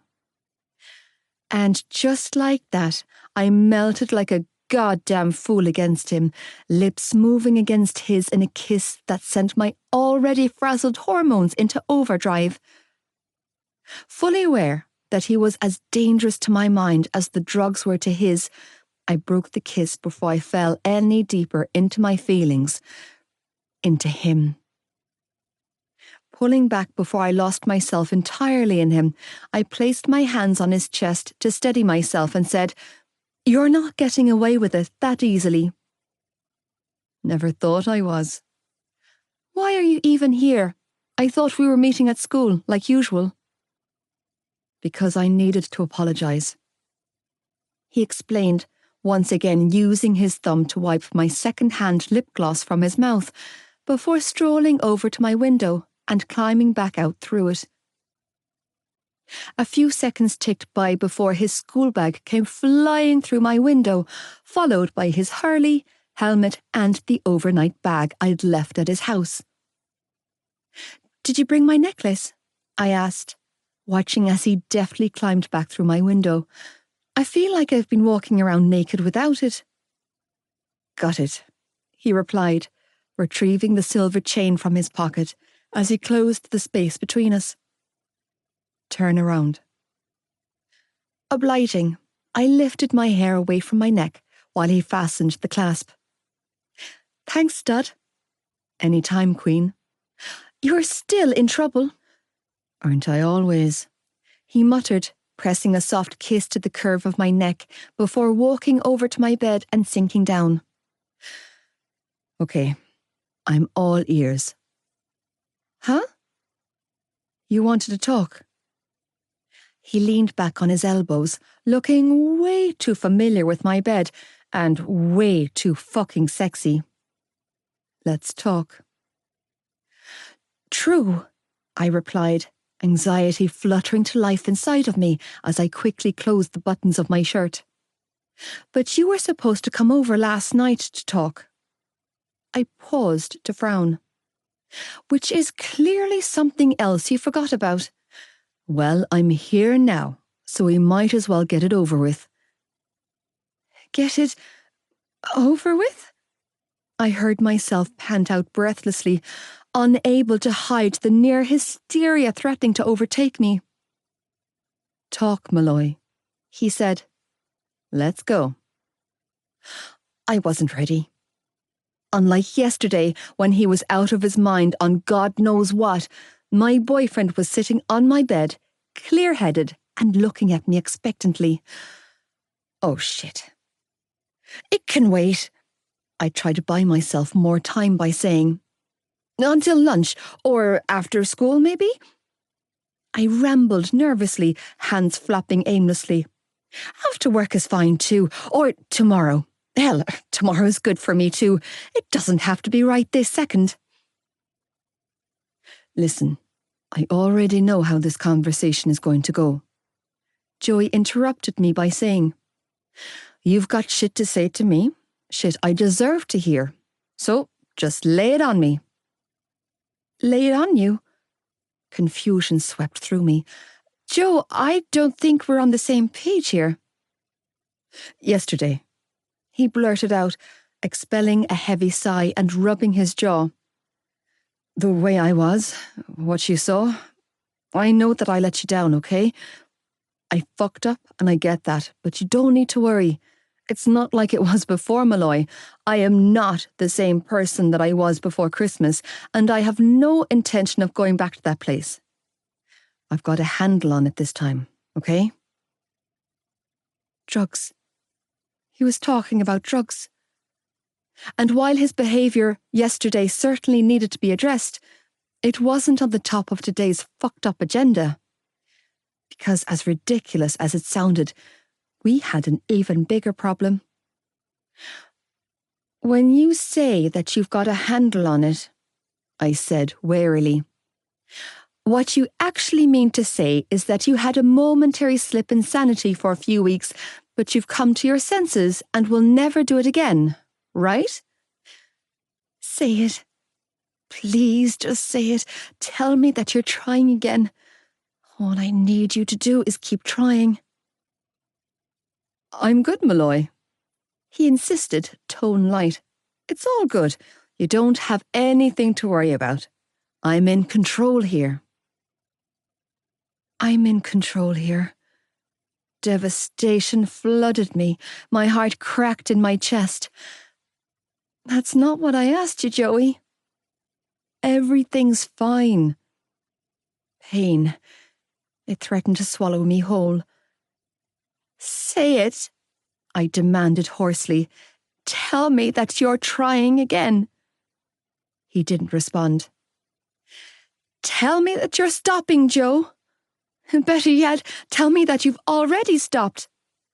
"I just told you that I'm good," he replied, tone sharp as he stood up, walked to the other side of my room and made a half-assed attempt at inspecting one of the doors he'd hung on my wardrobe. "Stop worrying, okay? It's all good." "Good?" I hissed, reaching for my school skirt and pulling it on. "I've been here before with you, remember? I've walked this path with you 1,000 times, and if you're using again, then you're not good. And if yesterday's anything to go by, then you sure as hell aren't in control." "You're wrong," he bit out, still inspecting the door. "You're overreacting here." "And you're delusional," I hissed, pulling my school jumper over my head. "And a goddamn liar." "Malloy, no." I shook my head. "Don't Malloy me, asshole. You can't sweet talk yourself out of this one. I am not okay with this. I have never been okay with this, and I never will be." Shrugging, he closed my wardrobe door and turned to face me. "Then I don't know what to tell you." "How about you start by explaining to me what possessed you to go back down this road?" I threw out there, bitterly hurt by his actions. "And don't even think about blaming it on what your father tried to do to me, because I found your stash the day before that even happened, Joey." He tensed. "What are you talking about?" "I found a bag of prescription tablets in the pocket of your sweatpants." He narrowed his eyes. "Why were you searching my clothes, Aoife?" I narrowed mine right back at him. "I wasn't searching your clothes. I was looking for something to wear. But more importantly, why were they there in the first place, Joseph?" "Those pills weren't mine." "No? Then why were they in your pocket?" "I'm telling you, Malloy, I didn't buy those." "I don't believe you." "Fine." He shook his head and exhaled a frustrated growl. "Believe what you want." "It wouldn't be the first time you've lied to me." "Well, I'm not fucking lying about this." He spat and then threw his hands up in frustration. "I messed up, okay? I get it. I fucked up. I thought you were done and I threw in the towel. I gave the fuck up because, in case you haven't noticed, Malloy, aside from you, I don't have a whole fucking lot else going for me. In my mind, you were done and I couldn't see a reason to keep this bullshit facade up." "What bullshit facade?" I demanded. "The one where I pretend to be someone I'm not." He snapped. "Everything I did, all of the changes that I made for you. And then you were gone, so I just—" He threw his hands up in defeat. "Stopped fighting my nature." "Your nature." I gave him a hard look. "That's not your nature." He shrugged, but didn't respond. "So, because we're going through a rough patch, you took it as a green light to throw the last 3 months away?" "My father tried to fuck you, Malloy." He growled, tone hoarse. "And in your eyes, I look just like him, remember? I'd say that's more than just a rough patch." And there it was. The reasoning behind every bad decision my boyfriend had ever made came back to his father. I was hurt. I tried to reason with the part of him that was hell-bent on self-annihilation. I was afraid. I was in shock. I was fucking reeling, Joey. I didn't mean a word of what I said to you that night, and you know it. So stop trying to make me feel bad for it." He flinched like I had struck him. "If you know me at all, and you're probably the only one that does, then you'd know that I would never do that to you." He bit out, looking hurt. "I deserved your pain that night. I fucking deserved everything you said to me and more." "I know you wouldn't." I sighed, pressing a hand to my brow as my emotions continued to flatten me. "I know, Joe. I'm not trying to make you feel bad about anything," he continued to say. But you asked me for an explanation, and I'm trying to give it to you. Well, I'm clearly not done with you, I said, urging him to hear me. Your father did a terrible thing, that's true, but it isn't on you. Nothing has changed for us, okay? I didn't know that. His words were barely audible as he swallowed deeply. I didn't know. Well, now you do, I urged. So you need to knock this on the head again. Do you hear me? I need you to dust yourself off and keep trying. I already told you that I have it under control this time. See, that's not good enough for me, Joe, I heard myself reply. I don't want your assurances. I want your sobriety. And you'll have it. I want it right now. I don't know if I can give you that. Panic seared through me. Why not? Because I don't want to lie to you. He bit out. I promise it won't be like before. No. I shook my head, feeling my heart crack. No, Joe. Malloy.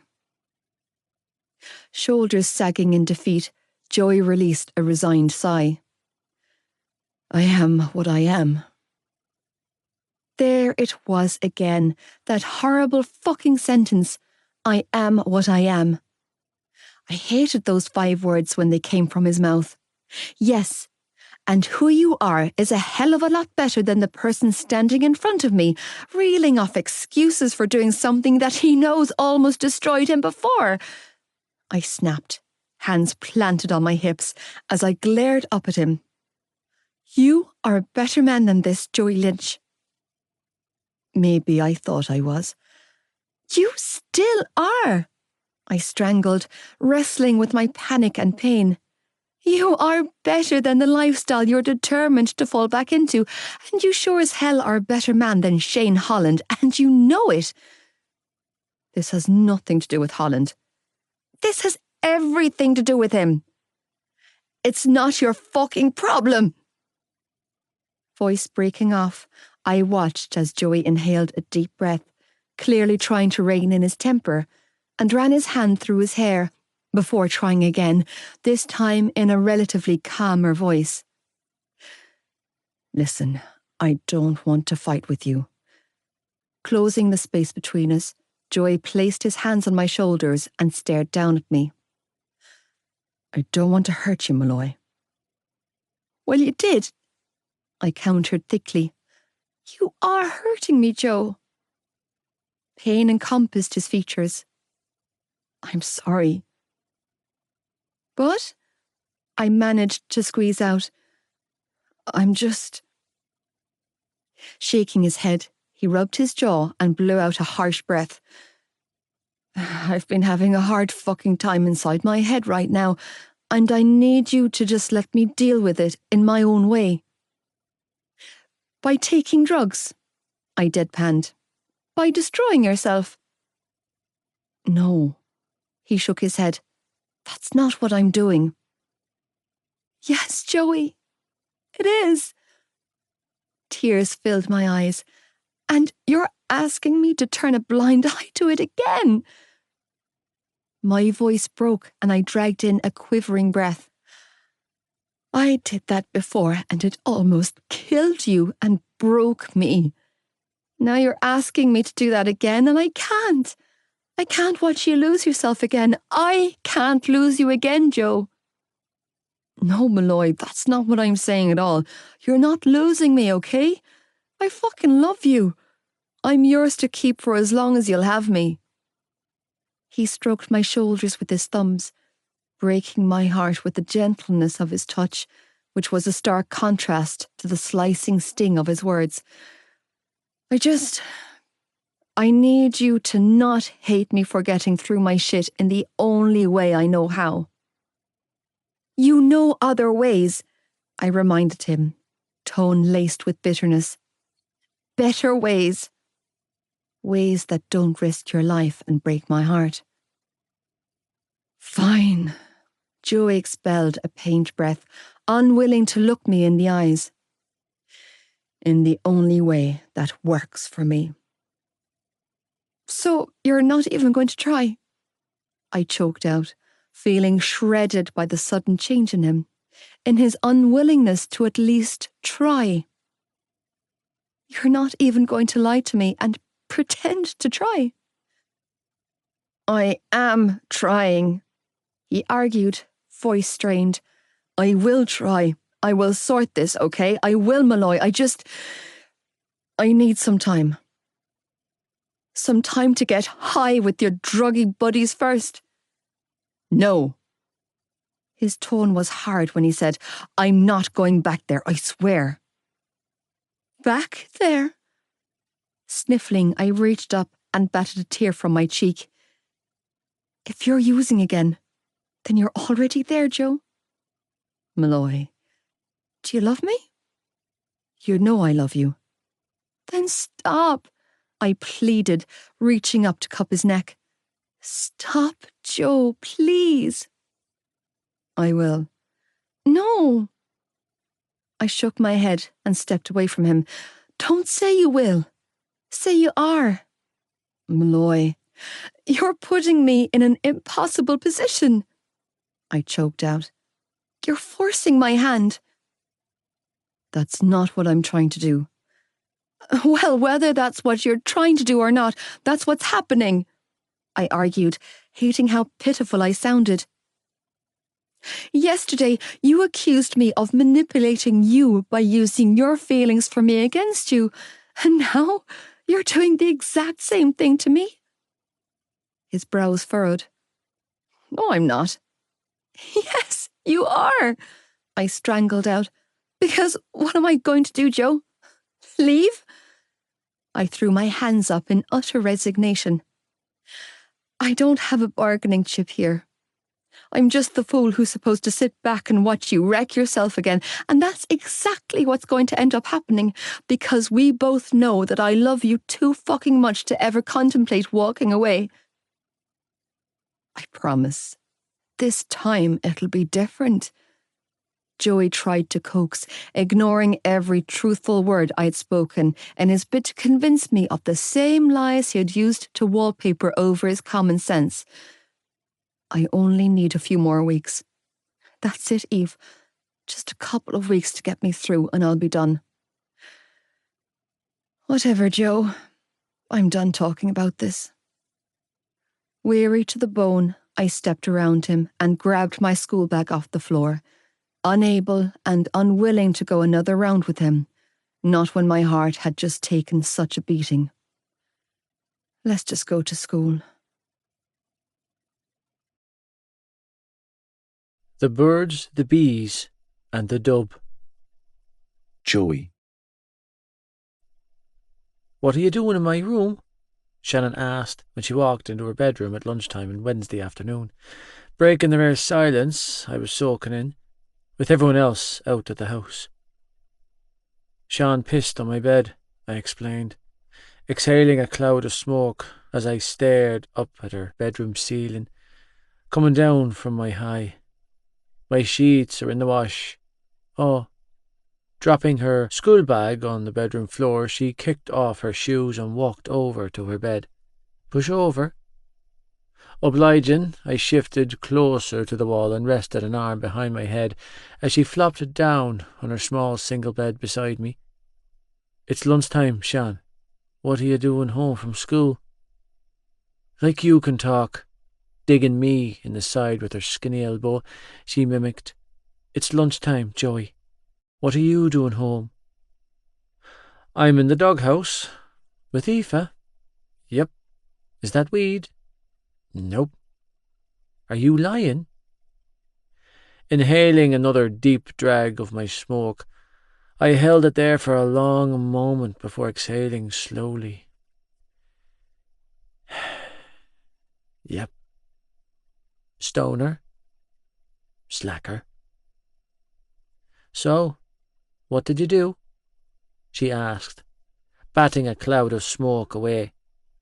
To get sent to the doghouse.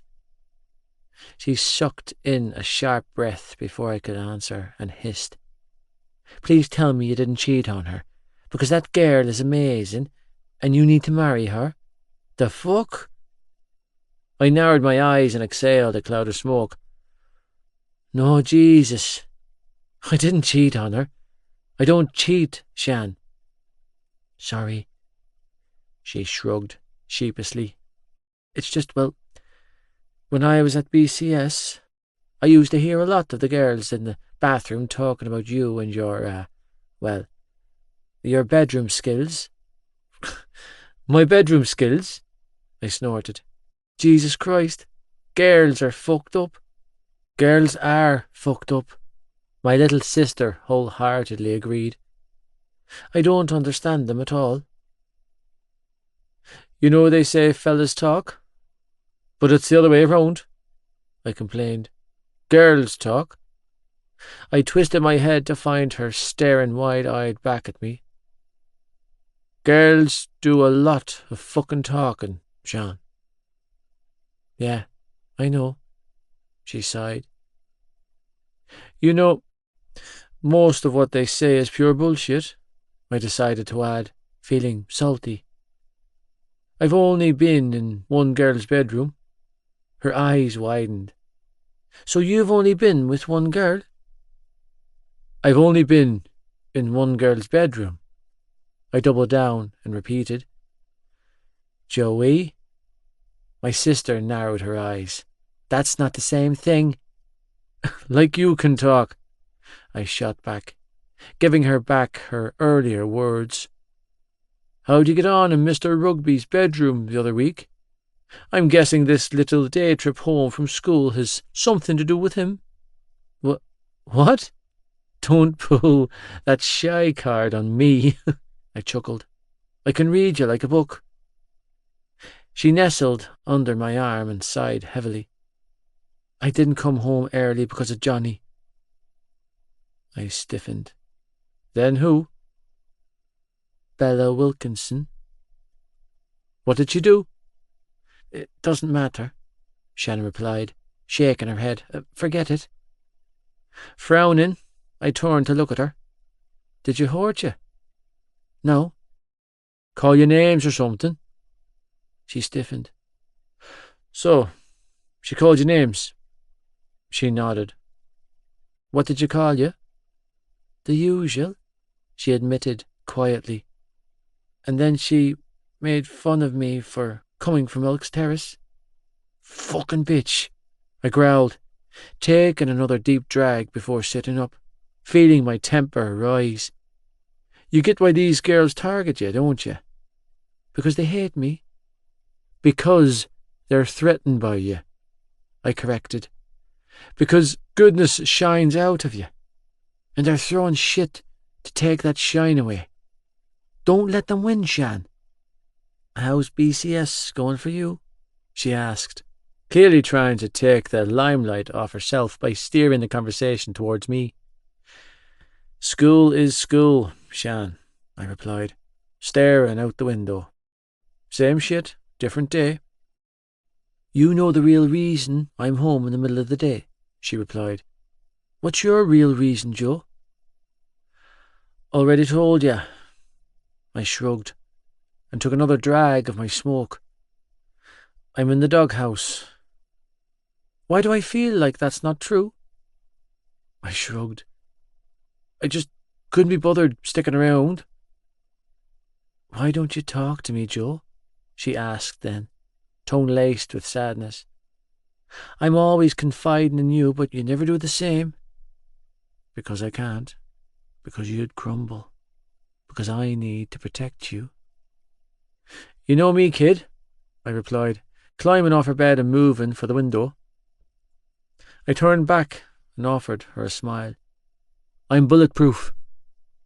She stared back at me, uncertain, for a long moment before whispering, If I tell you something, do you promise not to get mad? Pushing her window open, I took another drag of my smoke before flicking the butt away. Depends. Promise me, Joe. Okay, I promise. Chewing on her bottom lip, my baby sister squirmed in discomfort before throwing her hands up and blurting out, "I kissed Johnny Kavanagh." Well, shit. I wasn't expecting that. My brows shot up in surprise. "You kissed Johnny Kavanagh," she filled in with a nod, cheeks reddening. "Okay," I replied slowly, as I tried to navigate this new fucking territory that my baby sister had unceremoniously thrown me into. This wasn't a conversation she needed to be having with her older brother. This was an older sister conversation, or a mother and daughter conversation. Instead, she was stuck with me. Fuck my life. I could feel my buzz deserting me at a rapid rate. Was that all you did with him? Please say yes. Please, Jesus, don't tell me anything else. Yes, she strangled out, nodding eagerly. When? Monday night, at his house. At his house? I arched a brow. Where in his house exactly? His bedroom. Now both my brows rose along with my blood pressure. His bedroom? But he didn't kiss me back, she blurted, wringing her hands together. And I feel so embarrassed about the whole thing, Joe. Why didn't he kiss you back? He said that it wouldn't be fair to start anything up with me when he's leaving soon. She chewed on her lip, looking very young and uncertain. But then he came over after school yesterday. He came over? My eyes widened. Here, to this house. She nodded. He helped me with my homework. Did anything happen? We hugged. I fought back the laugh that was threatening to escape me. You hugged? Uh-huh. Desperately trying to keep a straight face, I asked, was it a good hug? She sighed wistfully and clutched her chest. It was the best hug I've ever had. Now I did laugh. Joey! I'm sorry. Clearing my throat, I scrubbed my face with my hand and tried again. So, the dub gives good hugs, yeah? Yes. She gave another uncertain nod and shrugged helplessly. But I wanted it to be more than just a hug because I really like him, Joe. And then, today at lunch, he literally punched Bella's boyfriend in the face because she was saying those mean things about me. But that scares me because you know how I feel about violence. But I'm not scared of him like that, you know. He's a good person. I mean, he's a really, really good person. Excellent, in fact. I can tell. And I like him, Joe. I like him so much it's hard to breathe when he's near me. But I just... And he won't. And I don't... Oh, God, help me. Jesus, I needed another smoke for this. You couldn't have taken a shine to a lad from around here. Shaking my head, I sank back down on her bed and sighed. You had to pick the Irish International. She squirmed in discomfort. I'm sorry. Don't be sorry, Shan. I chuckled, rubbing my jaw. You can't help who you like. And for what it's worth, I reckon he likes you too, kid. What do I do, Joe? You're asking me. Who else can I ask? Fuck. Pressing my fingers to my temples, I tried to think up the appropriate answer to give her in this moment. Give me a second to think about this. What would you do if you were me? Yeah, I wasn't going to tell her what I'd do. Or Aoife. What would she do in this position? And I definitely wasn't going to tell her what Malloy would do. Just take her time, be his friend, and just let whatever happens come naturally, I finally settled on, knowing it was lame as fuck, but unwilling to give my baby sister tips on how to seduce a fella. If it happens, it happens, and if it doesn't, then that's okay too. And please, for the love of Christ, don't ask Aoife for advice, I added, shuddering at the thought of the pointers Malloy would be only too happy to give her. You're only 16, Shan. This is all new to you. You need to navigate this thing with Kavanagh at your own pace, and nobody else's. I can do that, she whispered, looking up at me like I was giving her some sacred advice. Thanks, Joe. Any time.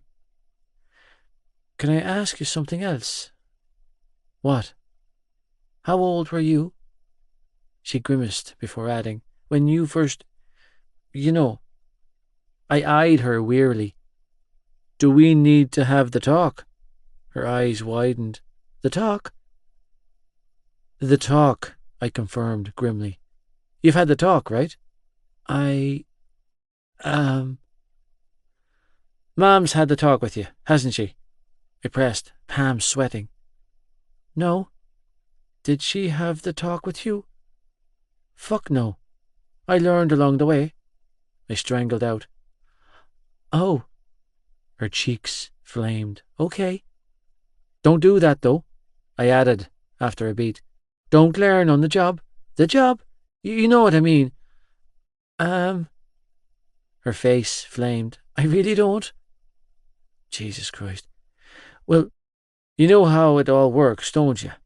I asked, and then shifted in discomfort. Sex and intimacy, and birth control and all that shit. Yeah? Exhaling a shaky breath, she nodded uncertainly.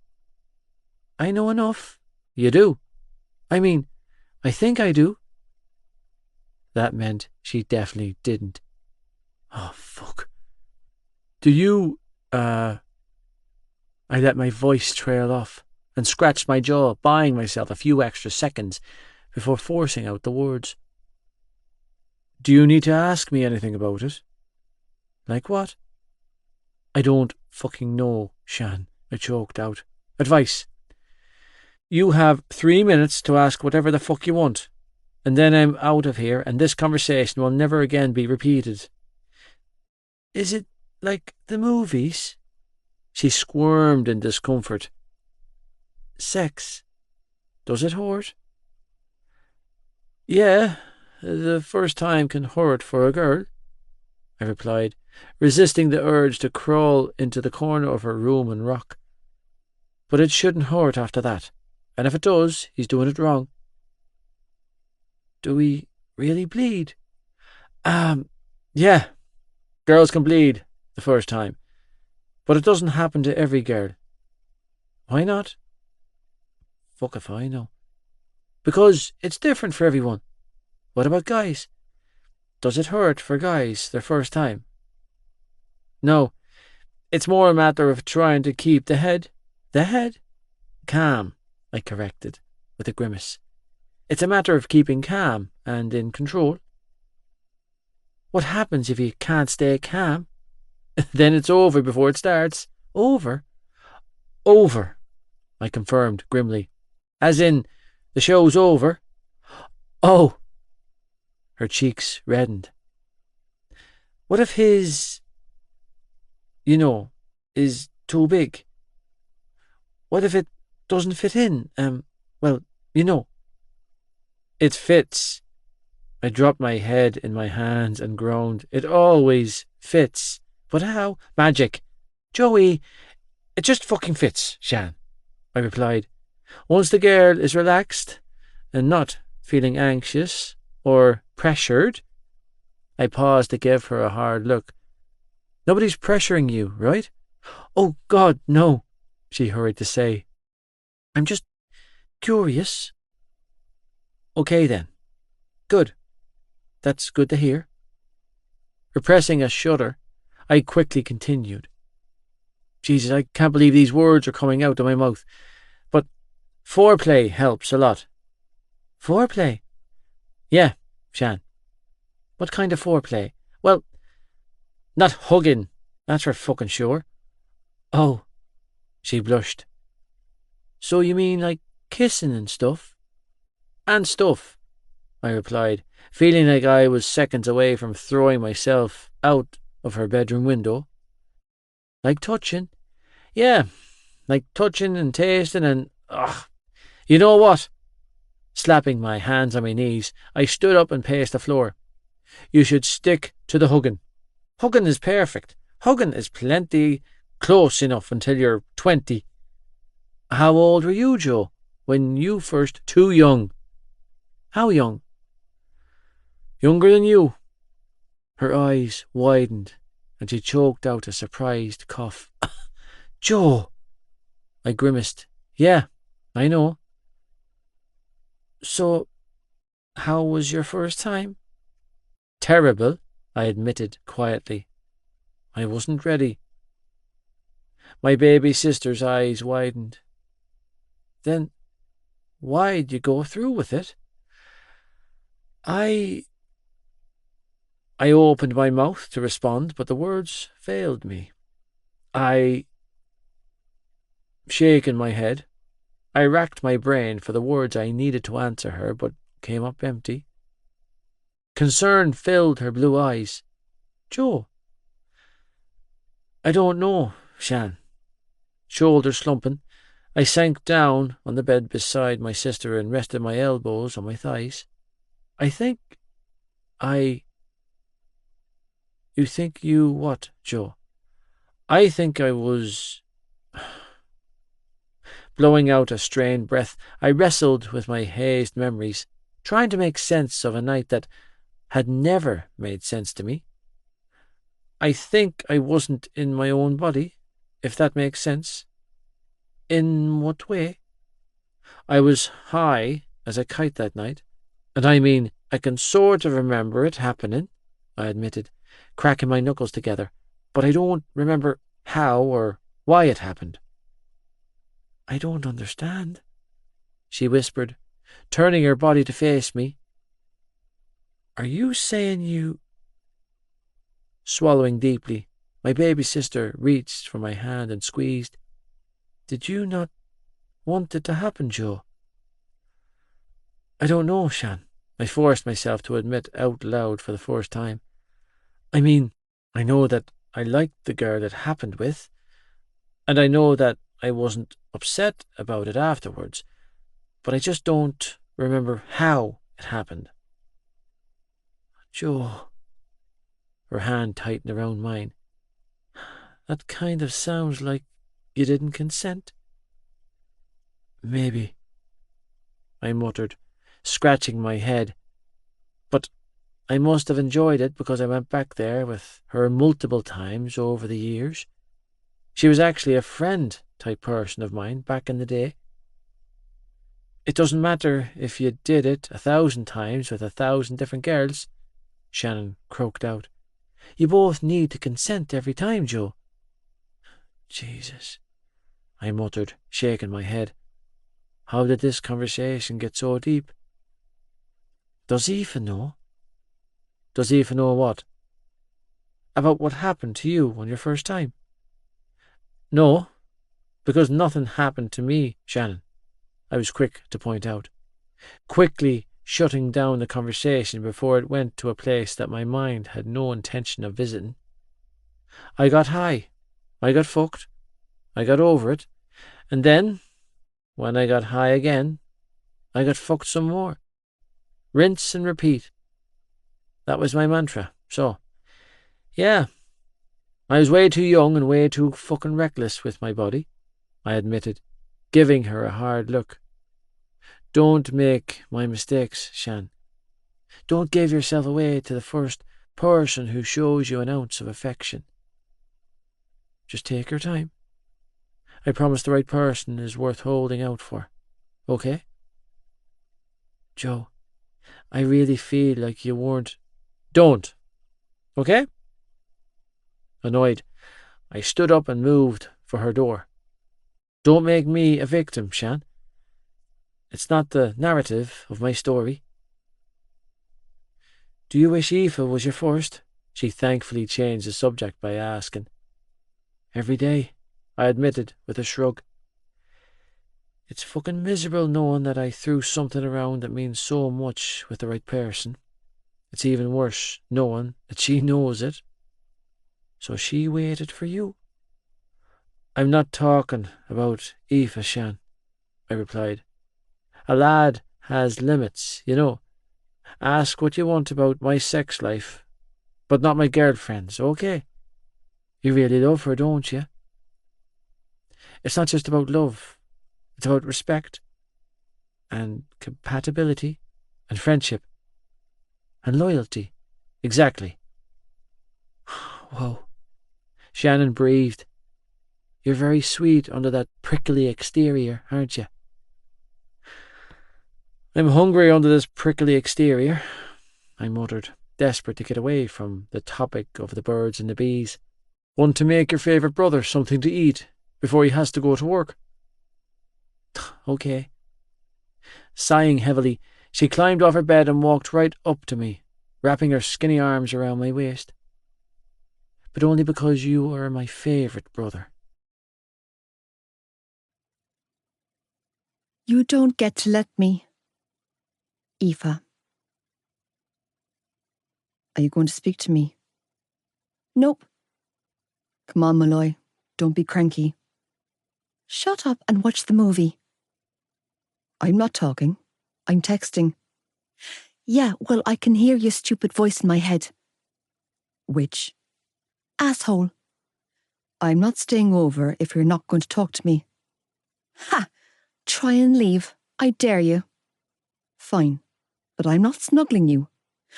Good. I don't want you to snuggle me. You stink of weed. Pity it's not mellowing you out. Shh, I'm trying to watch the film. Fine. Stop playing snake on your phone. Stop being a bitch. I will as soon as you stop being an asshole. For fuck's sake. Tossing his phone down on the mattress between us, Joey folded his arms across his chest and glared at my bedroom ceiling. This cold shoulder crap is bullshit. No, it wasn't bullshit. It was a direct consequence of his bullshit. With only the screen of my portable television lighting the room, I watched from the corner of my eye as Joey huffed and puffed like a frustrated bull. My boyfriend was being an asshole, and I had every intention of letting him know it. Surprisingly, my silence was irking him a hell of a lot more than my words had. Malloy. Shirtless, he sat straight up on my bed and ran a hand through his hair.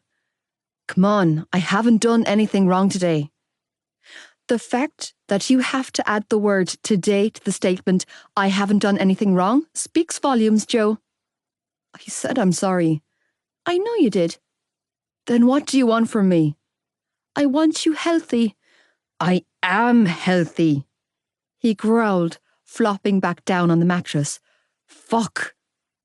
I knew that he was teetering on the edge of trouble again, and I refused to let him topple over that cliff twice. The fact that he couldn't remember a word of the conversation we had yesterday when I spilled my damn guts to him was horrible. I couldn't explain how difficult it was for me to get those words out, and he just didn't hear me. Knowing that I was carrying his unborn child while he was dallying with his health was even more terrifying.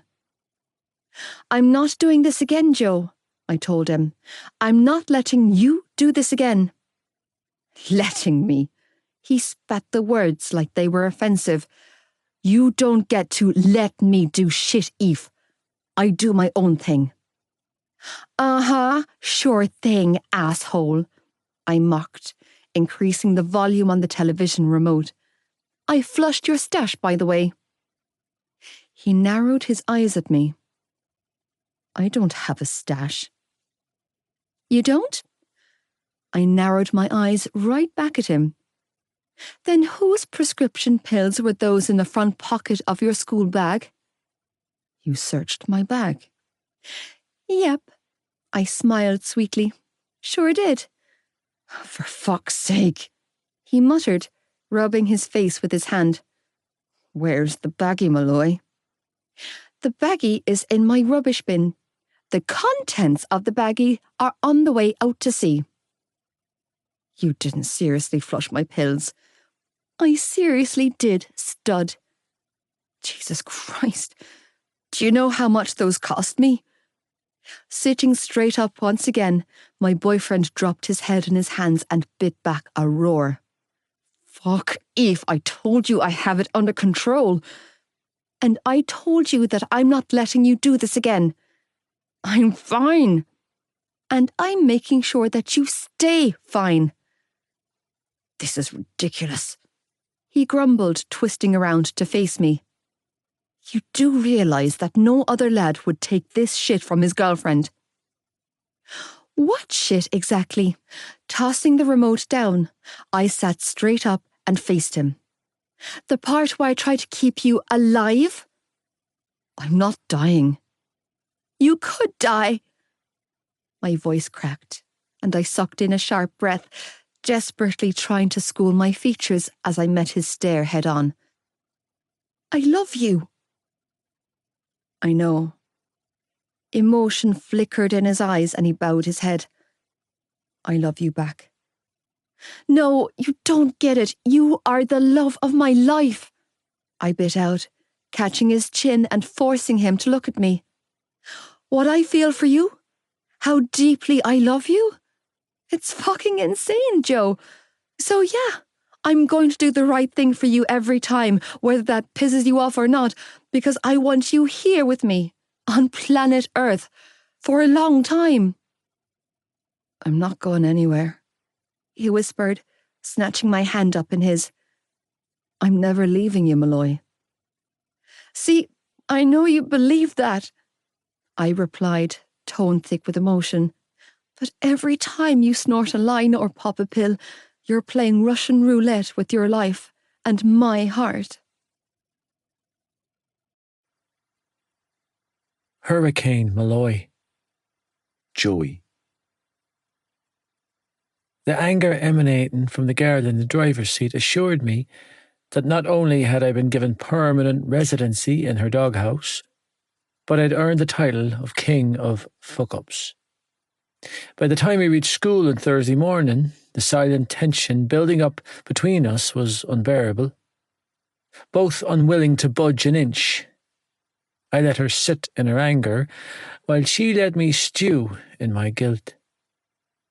After her fourth piss-poor attempt at reversing into a narrow parking space, and this time almost taking the bumper off a neighbouring car, Malloy released a furious growl.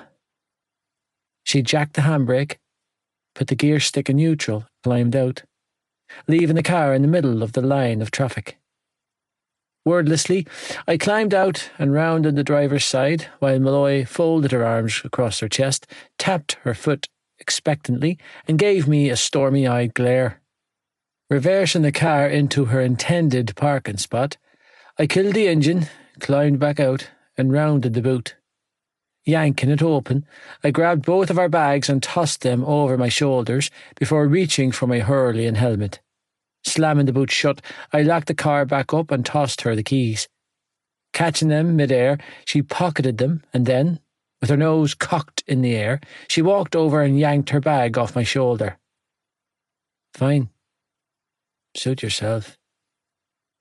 Arching a brow, I watched as Malloy slid her bag onto her shoulder and strutted off in the direction of the main entrance, keeping at least 10 feet between us, and giving me a glorious view of her peachy ass as her hips swayed with temper. Lynchy! I heard Rambo call out, dragging my attention from my girlfriend's fantastic rear end. I turned to see him waving me over to the side of the PE hall, with smoke drifting up from beneath the sleeve of his school jumper. You coming, lad? Offering him a clipped nod, I veered off path, feet moving in the direction of my buddy, when a hand wrapped around mine and pulled me to a stop. I swung back to find Malloy standing there, with my hand in both of hers, as she glared up at me and shook her head. Still refusing to speak to me, but unwilling to walk away, she stood there, glowering up at me, giving me an ultimatum with her eyes. Do it. She mentally glared at me. See what happens. Beyond fucking irritated, I glared down at her, equally unwilling to be the first one to give in and speak. Releasing my hand, she gave me one final hard look before backing up a few steps, and then, with that sexy fucking nose cocked in the air, she turned on her heels and walked off. Fine. Blowing out a frustrated growl, I turned on my heels and walked towards the PE hall, but only managed to make it about 5 steps before swinging back round. God damn it to hell!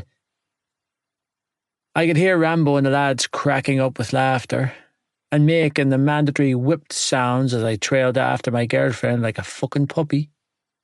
Jesus Christ. When I caught up with her at the door, she didn't look behind her when she slid her bag off her shoulder and held it out. Jaw ticking, I begrudgingly took her bag and slung it over my shoulder. Clearing her throat, she folded her arms across her chest and inclined her chin to the door. Biting back a growl, I stepped around her and held the door open. She huffed prisily before sauntering inside. Resisting the urge to swing the door shut on her ass, I grounded my teeth together and followed after the girl who had a firm hold on my heart and my nuts. "What's ailing you?" Alec asked, tossing a cigarette towards me when I joined him at the back of the PE hall for a smoke. "Sexy legs still giving you the cold shoulder?" "Let's just say that the women in my life have my head in a fucking spin, lad," I muttered, hopping up on the wall next to him. "Cheers, Al," I mumbled, cigarette balanced between my lips, as I took the lighter he held out for me and sparked up. "Sound as a pound, lad." "Girls are a mindfuck, Lynchy. Believe me, I'm only too aware." "How's your sister getting on with the elites at Tommen?" "Good," I told him, exhaling a cloud of smoke. "Really fucking good, Al." "I'm glad," he replied, nudging his shoulder with mine. "She was always too pure for this place." Nodding my agreement, I inhaled another deep drag before saying, "Got herself a fella." "One of those preppy rugby heads?" "Yep." "Well, shit," he chuckled. "Do we need to give him a warning?" "Nah, he seems like a decent enough lad." "Must be if you're not stringing him up by the bollocks." It sounds fairly innocent," I mused, taking another drag of my smoke and ignoring the bell signalling that small break was over. "Once he's good to her, he won't have any hassle from me. Well, if he isn't good to her, there'll be a queue waiting to take his place." He slapped a hand on my shoulder. "Because I hate to break it to you, Lynchy, but that sister of yours is a ride." "Jesus Christ," I groaned, unable to stop the shudder rolling through me. "Why do you have to ruin my life by saying shit like that?" "What?" He laughed. "It's true. We all think it. None of us ever went there out of respect for you." "She's my baby sister, you fucking pervert." "She's no baby, lad," he said with a chuckle. "Shannon Lynch is sweet 16 and looks like a wet dream." "I will kill you."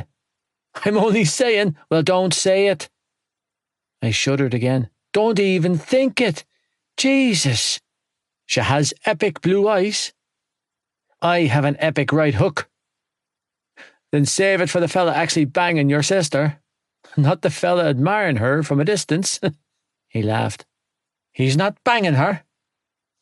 "Not yet." "Stop it." Weathering the storm that was Hurricane Malloy, I managed to keep off her radar and out of trouble for the first 4 classes, until double maths before big break, where not only did I have to face her wrath, but I had to do it in the seat next to hers. With a face like thunder, Malloy strolled into class 5 minutes late, which was abnormal for her, while spinning some yarn to her teacher about needing to use the bathroom. With all eyes on her, and her long legs on full view to every eager-eyed prick watching her, which, let's face it, was most of the class, my girlfriend strutted down the aisle to her desk, with her tits pushed out and her hips swaying. See, that was the thing about Malloy, and one of the earliest things I learned about her. When she got pissed, she got sexy. That wasn't to say that she wasn't ridiculously sexy every day. It was more that she was never more aware of her feminine supremacy than when she had a point to prove. Like right now, for example. She was letting me know that I was topping her shit list, and she had plenty of options if I didn't get with the programme and up my game. Malloy? I decided to breach the silence by saying, when she took her seat next to me, "Nice legs?"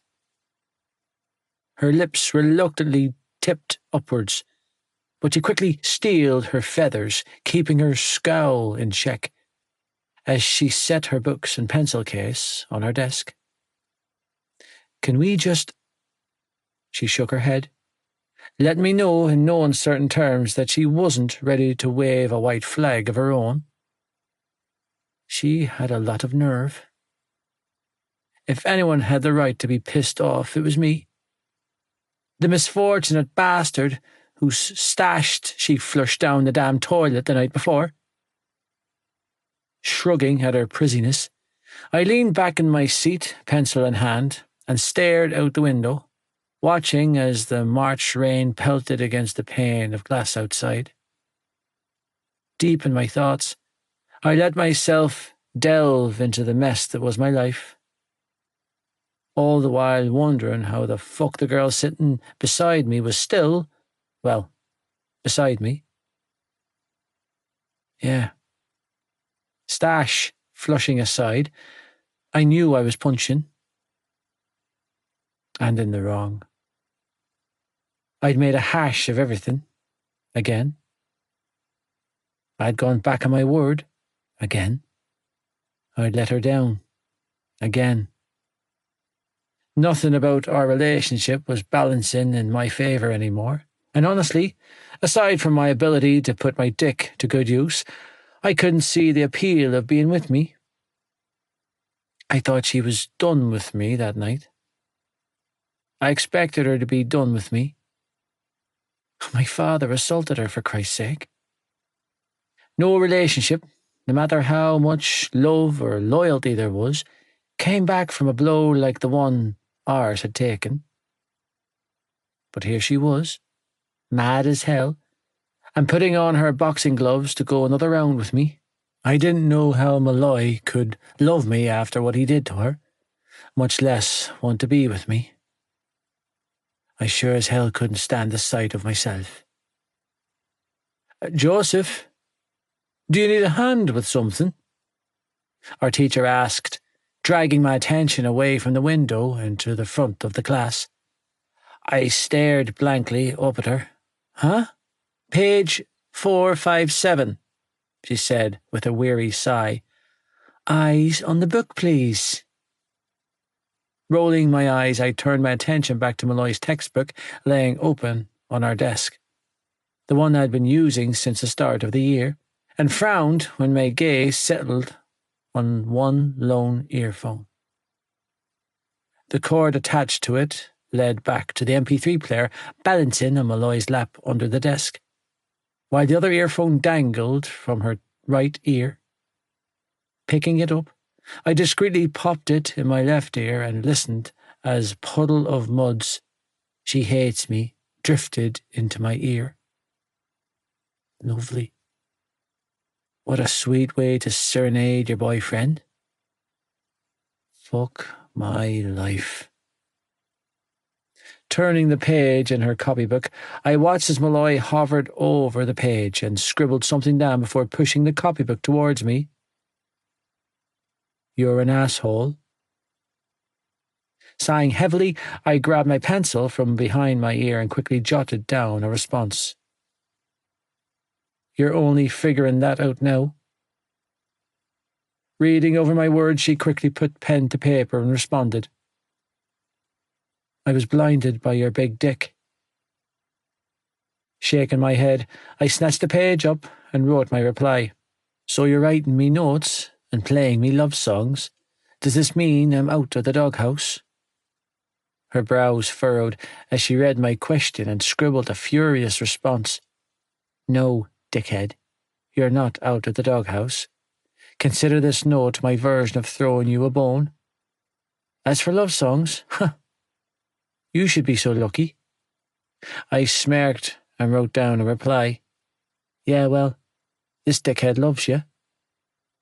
"You can't write things like that." "Why not?" "Because I'm trying to be pissed at you. So, you're always pissed at me, and I'm always loving you." "Okay, now you're just being smooth. Smooth like a Rolo. Oh, God, I'd love a packet of Rolos right now. Check the front pocket of my bag." "Aoife! Joseph!" A hand reached between us and snatched up the cord of our earphones, yanking the MP3 player away. Miss Murphy stood in front of our desk, MP3 player in hand. "What have I told the two of you about distracting each other in my classroom?" "Do it quietly," Malloy offered with one of her award-winning smiles etched on her face, the kind of smile that got her out of trouble on the regular. "Which we are." "Don't do it at all," Mrs. Murphy corrected, glowering. "Honestly, you two are old enough to know that bringing music into my class is not okay. This is your leave and search year," she urged with a weary sigh. "Your last few months to revise as much as you can to get you both through your exams." "Apparently those two don't need any practice with maths, miss," Ricey piped up from the front of the class. "From what I hear, they're both pros at multiplying." "Paul, back to your work, please," Mrs. Murphy admonished. I watched as Malloy's mouth fell open, and my back was up in an instant. Malloy's gaze flicked to Casey in the desk in front of us, who shrugged in confusion and mouthed the words, "I swear it wasn't me," to my girlfriend. "The fuck are you talking about, asshole?" I demanded, glaring across the room at the smarmy bastard leering at us. "Your brother has a big mouth," Paul continued. "Kev?" she strangled out, and the look of hurt in her eyes was sobering. "Kev told you?" "He's been telling anyone who will listen to him." "No," she choked out, shaking her head. "No, no, no, no." She dropped her head in her hands. "This isn't happening." "I dodged a bullet with you, didn't I?" "What a fucking cliché you turned out to be," he sneered. "Good fucking job on ruining your life, Aoife." "A cliché? Good at multiplying?" I felt the air leave my lungs in a rush. "What the fuck? Exhaling a ragged breath, Malloy choked out a sob. "Oh, Jesus." My heart slammed wildly against my chest as I turned my attention to the girl sitting beside me. "Malloy." I wasn't fucking stupid. "Malloy." I could hear the penny dropping. "Malloy." Shit. I could hear the sound of my pulse ringing in my ears. "Aoife." "Joe," Malloy whispered, turning her panicked eyes on me. Looks like he's having trouble doing the maths." Danielle laughed, joining in. "Let me help you out with that, Joe," she added, looking only too happy to throw her 2 cents into the equation. "Your penis plus her vagina equals a baby." Everyone in class went deathly silent. Aside from a few sharp intakes of breath, you could have heard a pin drop. Meanwhile, my heart thundered in my chest as my entire fucking world came crashing down around me. I told you that you wouldn't reach graduation without a baby in your belly. Danielle sneered. Looks like I was right. Oh, God. Choking out a pained sob, Malloy shoved her chair back and bolted out of our desk, moving for the classroom door quicker than I could process what the fuck was happening. Aoife! Mrs. Malloy called after her, before turning her wide-eyed, horrified gaze on me. I didn't know. Neither did he, by the looks of it. Shut up, Paul, Mrs. Murphy barked, red-faced, as she continued to stare at me expectantly. Joseph, I'm so sorry. I didn't know. Unable to comprehend a word of what was coming out of her mouth, I rose to my feet, stunned that they could still hold my weight, and walked out of the classroom, ignoring the sound of whispers as the rumour mill kicked into high gear, no doubt. My entire body was on fire, rattled further by an anxious tremor when I reached the corridor and my eyes landed on Malloy. My feet faltered when I took in the sight of her leaning against the wall opposite our classroom door in the empty corridor, clearly waiting for me. Joe, what's going on? I'm so... Swallowing back a sob, she looked up at me with tear-filled eyes. Sorry. For what? I didn't recognize my own voice as I watched her watch me, feeling unsettled and on edge. What the fuck is happening here? What are they talking about? I've been trying to tell you, she strangled out as she reached up and tucked her hair behind her ears. I did tell you, but you for... Her voice cracked. God. She dragged in several shaky breaths before trying again. I'm so sorry, Joe. Clutching her face between her hands, she shook her head and choked out a sob. Please don't hate me. Stop saying sorry, Malloy, I snapped, holding a shaky hand up as I resisted the urge to fucking scream. I don't hate you, but you need to just tell me what's going on here. I watched with my heart in my mouth and a horrible sinking feeling in the pit of my stomach as my girlfriend pressed the heel of her hand to her forehead and strangled out the words that would forever turn my world on its axis. I'm pregnant. Pregnant. How I got the word out, I would never know. But I said it. And I managed to keep my tone level in the process. You're pregnant. Trembling, she kept her hand pressed to her forehead like a shield and nodded weakly. Pregnant. A pained sob escaped her. Yes. You're pregnant. Yes. You're saying you're pregnant? I heard myself repeat like an idiot as my heart jackknifed in my chest. Pregnant with a baby, pregnant. Yes, Joey. I'm saying I'm pregnant with a baby. She snapped and then choked out another sob. So just stop saying the word pregnant. Jesus. I'm sorry. I tilted my head to one side, feeling a mixture of disbelief and confusion as I waited for her to break out of character and yell, Gotcha! Are you fucking with me? I did fuck you, she ground out, looking flustered. Many times. That's precisely the problem. You're not messing, are you? I choked out, thoroughly fucking rattled, as I felt myself sag against the wall at my back. You're seriously... I shook my head and gaped at her. Pregnant! The tears in her eyes assured me that this was no joke. Jesus Christ.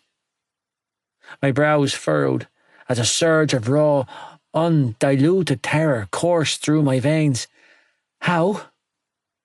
She gave me a look that said, "How do you think?" "But you're on the pill." "I know. And I never skipped or missed a day, I swear," Loy urged, hand still shielding her face. "But it was that house party. The one those Tommen boys threw."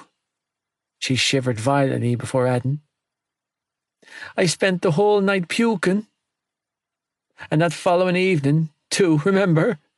After we ordered that Chinese when we were babysitting Sean. Remember? I was sick for hours afterwards.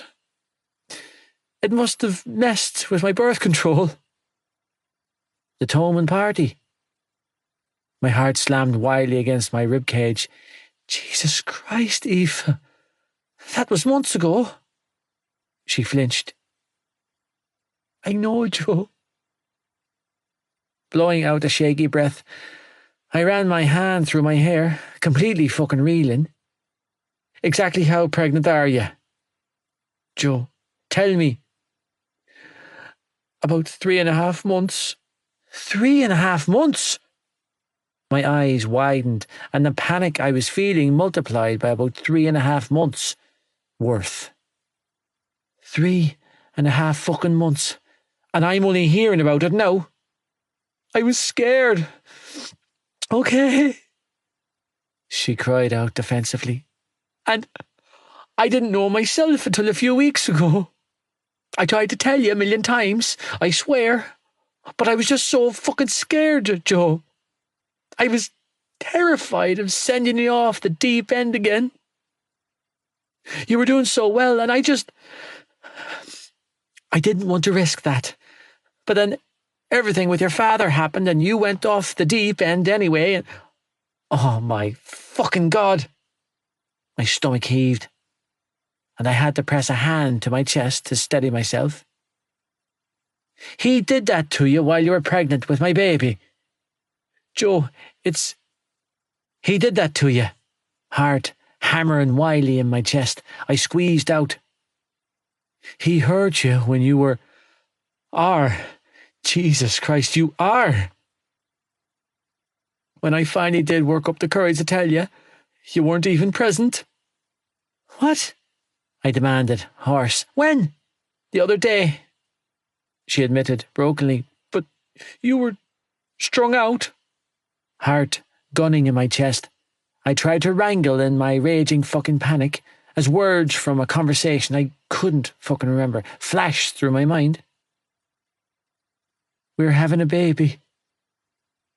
"Where's the baby?" "In here." "In you." "What's it doing in there?" "You put it there, Joe." "And you're sure there's no mistake?" I asked, out of sheer desperation. "You're definitely pregnant." "I've taken a ton of tests, and they've all come back positive," she replied, eyes wide and full of uncertainty. "And Mam took me to the GP last week to confirm it." "Your Mam?" Her words were like a slap across the face. Hold the fuck up. Shaking my head in desperate attempt to make sense of the madness, I held a hand up and said, "You told your Mam before you told me." Grimacing, she offered me a small nod. "I'm sorry." "Who else?" "Joe." "Who else did you tell before me, Aoife?" "Casey knows," she admitted quietly. "But only because she guessed, I swear. I wouldn't have told her if she hadn't have figured it out." Whoa. So, let me get this straight." Pressing my fingers to my temples, I strived for calm while my entire fucking world shattered around me. "You, Casey, and Trish have been walking around for the past few weeks knowing that we're going to have a baby when I didn't." "It wasn't like that, Joe." "Does your old man know?" "No." She shook her head. "I swear." "What about Ricey and Danielle?" I demanded, voice torn. I'm guessing those two are also in the loop, considering the shade they were throwing in class. Did you tell your ex before me too? No, she snapped. Of course I didn't. Don't be so ridiculous. I just found out that you're pregnant during double fucking maths, Malloy. How else am I supposed to react? I don't know how Paul found out, she cried, shaking her head. Kev must have told them. Kev? My eyes bulged. Kev. Fucking Kev. Her eyes widened in horror. Joe, your brother knows. I shook my head. I don't believe this. Stop shouting at me, asshole. I'm not shouting at you, I shouted, throwing my hands up. I'm having a panic attack. Then calm down, Joey. I am calm. This is about the calmest a fella can get when he discovers that he's the last to find out that his girlfriend is having his baby. I practically roared. I'm sorry, okay? I was trying to protect you, she shouted back hoarsely. That's all I was trying to do. That wasn't your call to make, I shot back, trembling. I had the right to know what was going on. Yeah, well, I thought that I was doing the right thing, she bit out stubbornly. Besides, it's my body this is happening to. It's my baby, I countered, doggedly, and then reeled when I registered what I just said. Oh, Jesus, I wheezed, feeling my heart constrict so tight. I thought I might be having a heart attack. It's my baby. Pressing a hand to my chest, I heaved out a breath and tried to get the gasps under control. Oh, fuck. I'm so sorry, Joe. Throwing her hands up, Malloy spun on her heels and bolted away from me. Please don't hate me. I knew that I needed to go after her, but I couldn't get my feet to cooperate. Managing to make it 2 steps in the direction she went, I collapsed in a heap on my ass, completely fucking reeling. Pregnant? She was pregnant. With a baby. With my baby. Get the fuck up and take care of her. Stop thinking about yourself, you fucking pussy. Don't even think about pretending that you don't care. It's yours and you care. She's yours and you care. It does matter and you do care. Part 5. The black sheep of the family. Aoife. Mom! I screamed, throwing the front door open and barreling into my house on Thursday afternoon. How I had managed to drive home from school without crashing, I could only put down to my desperation to get to safety, to get to my mother. Mom! Aoife? With a tea towel in her hands and a startled look on her face, my mother appeared in the kitchen doorway. What's wrong? Mom! I cried, moving straight for her. He lied. Who lied? She demanded, sweeping me up in her arms as I collapsed against her. What happened, Aoife? Who lied, pet? Kev. Crying hard and ugly, I wrapped my arms around my mother's neck and clung to her for all I was worth. He told Paul, Ma'am. He told everyone at school. He did what? Joey knows. He found out in class. I cried, tightening my hold on her as my entire body racked and heaved with sobs. I didn't even get a chance to tell him myself. Oh, Jesus. How did he take it? How do you think? I cried. Horribly. He is furious with me for keeping it from him. Oh, Aoife. He didn't deserve that, Ma'am. I sobbed. To be told like that in front of everyone. I shivered violently at the memory. It was so wrong. I can only imagine. A few moments later, the front door swung inwards and my brother appeared, looking red-faced and flustered. Eve. Holding his hands up, Kev approached with caution. Before you say anything else, just know that I didn't know that Paul was going to... You bastard! Not giving him a chance to finish speaking, I swung around and lunged for my brother, scratching and clawing at his face as I stooped to a level of despair I had never felt before in my life. How could you do this to me? You did this to yourself, Kev roared back, snatching my wrists up and pinning my arms to my sides. Keep your goddamn hands to yourself, Aoife. I hate you, I screamed, ripping my hands free only to shove him in the chest. Do you hear me? I fucking hate you, Kevin. Yeah, well, I'm not too crazy about you either. Stop it, you two, Mam snapped, coming to stand between us. That's enough. She's the one throwing slaps. Because he told our entire school that I'm pregnant. I didn't tell the entire school, I told a few close friends. Since when is my ex your close friend? Since always, my brother roared back. Bullshit, I strangled out. Paul was only ever nice to you because he was with me.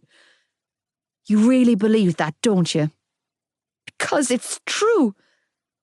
You don't have authority over who I'm friends with, Aoife. Kev sneered. And if you took your head out of your ass long enough to see what's happening around you, then you'd know that I've been friends with Ricey since first year. We actually got a lot closer this past year. I wonder why. I rolled my eyes. You are such an idiot. Not everything is about you, Aoife. Kev snapped. He actually gives me the time of day, unlike that asshole you've attached yourself to who can barely muster up the energy to acknowledge my existence. Why should Joey acknowledge you? I demanded. It's not like you're even remotely friendly towards him to begin with. You never have been. Every time he comes over, you act all superior around him all the time, and it's disgusting. Seriously, you talk about me having my head in my ass when you're the one with your nose cocked in the air, walking around thinking you're better than everyone else. I am better than him. Because you're school smart and he's not. Because you're going to university and he isn't. Because you've been given the luxury of concentrating on your studies while he's had to work since he was 12. You think that makes you better than him?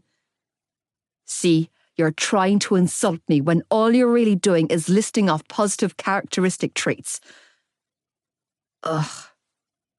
Kevin, Aoife. Mam tried to interject. Let's just back up a second and breathe. Newsflash, asshole. There's a whole big world out there that won't give a crap about how many points you get in the Leaving Cert or how high you rank in your class, I shouted, ignoring our mother's request. And if you keep this holier-than-thou attitude up, I guarantee you won't last a week in the real world. So you can go on thinking that you're better than my boyfriend, but the truth is, you couldn't hold a candle to him, I spat. You're a spoilt, pampered little boy, and Joey is a real man. You could try your whole life and never come close to being on his level. If not being on his level means not having to slog it out under the bonnet of a car for the rest of my life with permanently oil-stained hands for a shitty wage at the end of the week, that won't secure a decent mortgage, then you won't hear me complaining. Oh my God, you are such a snob! I screamed, throwing my hands up. Why?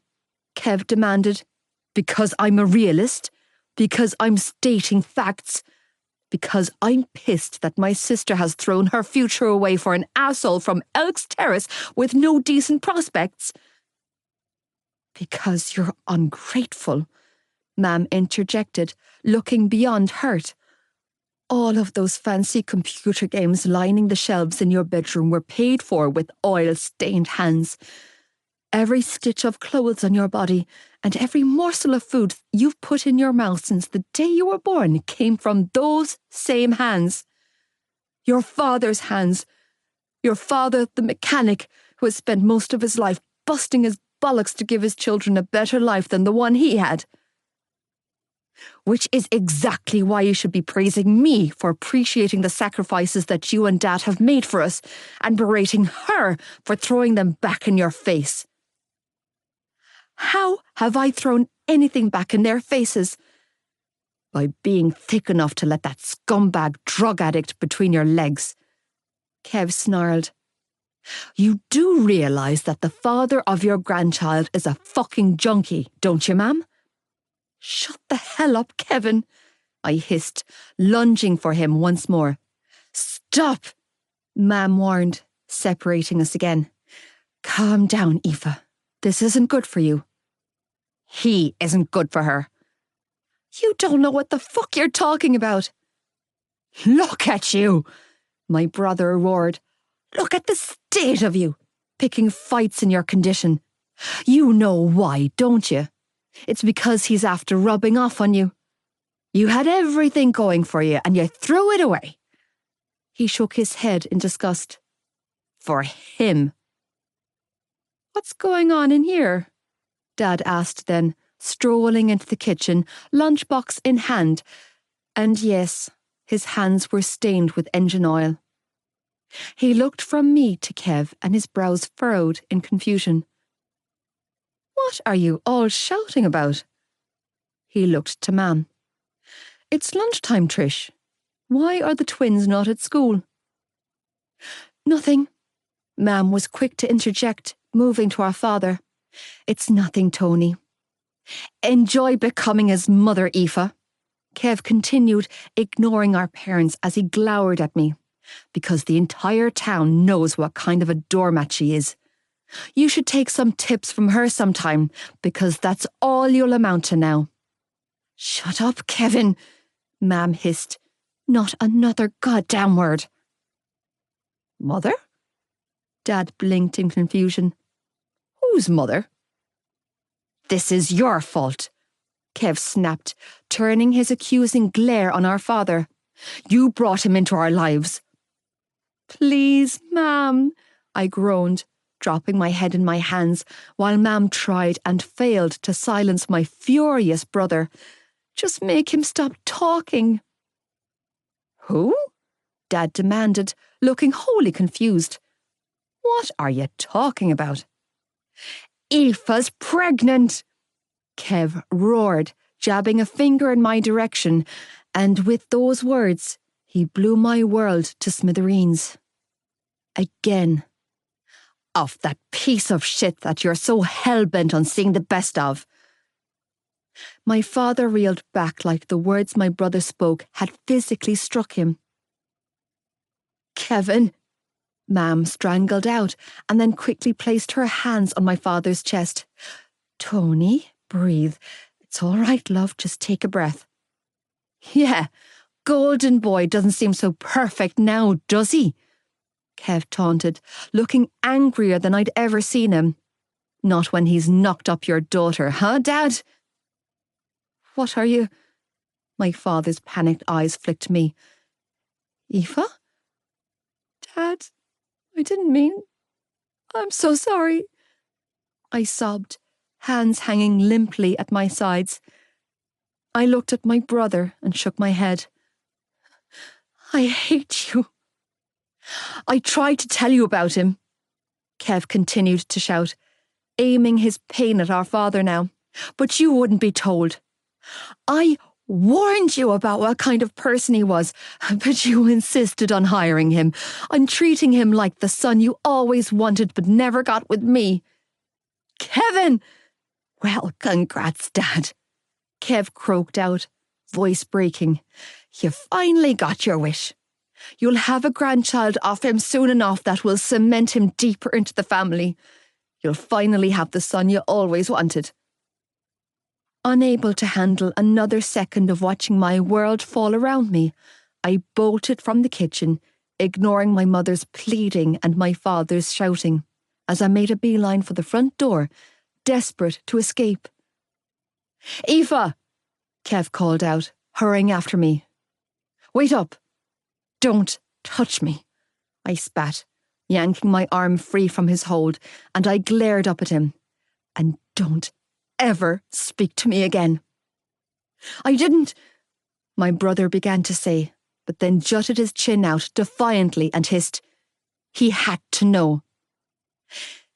"It wasn't your place to tell him," I countered shakily, feeling the ultimate form of betrayal at the hands of the person who'd shared a womb with me. "Wasn't your place to tell anyone. It was mine, and you took that choice away from me." Regret flickered in his eyes. "You're so jealous of Joey's relationship with Dad that you threw your own twin under the bus to get one up on him." "Aoife, you literally destroyed my entire world, Kevin." I shook my head, not bothering to wipe the tears from my cheeks. Fresh ones would just take their place. "Why?" "I didn't." He ran a hand through his hair and sighed. "Look, at least it's out in the open now. If anything, I did you a favour."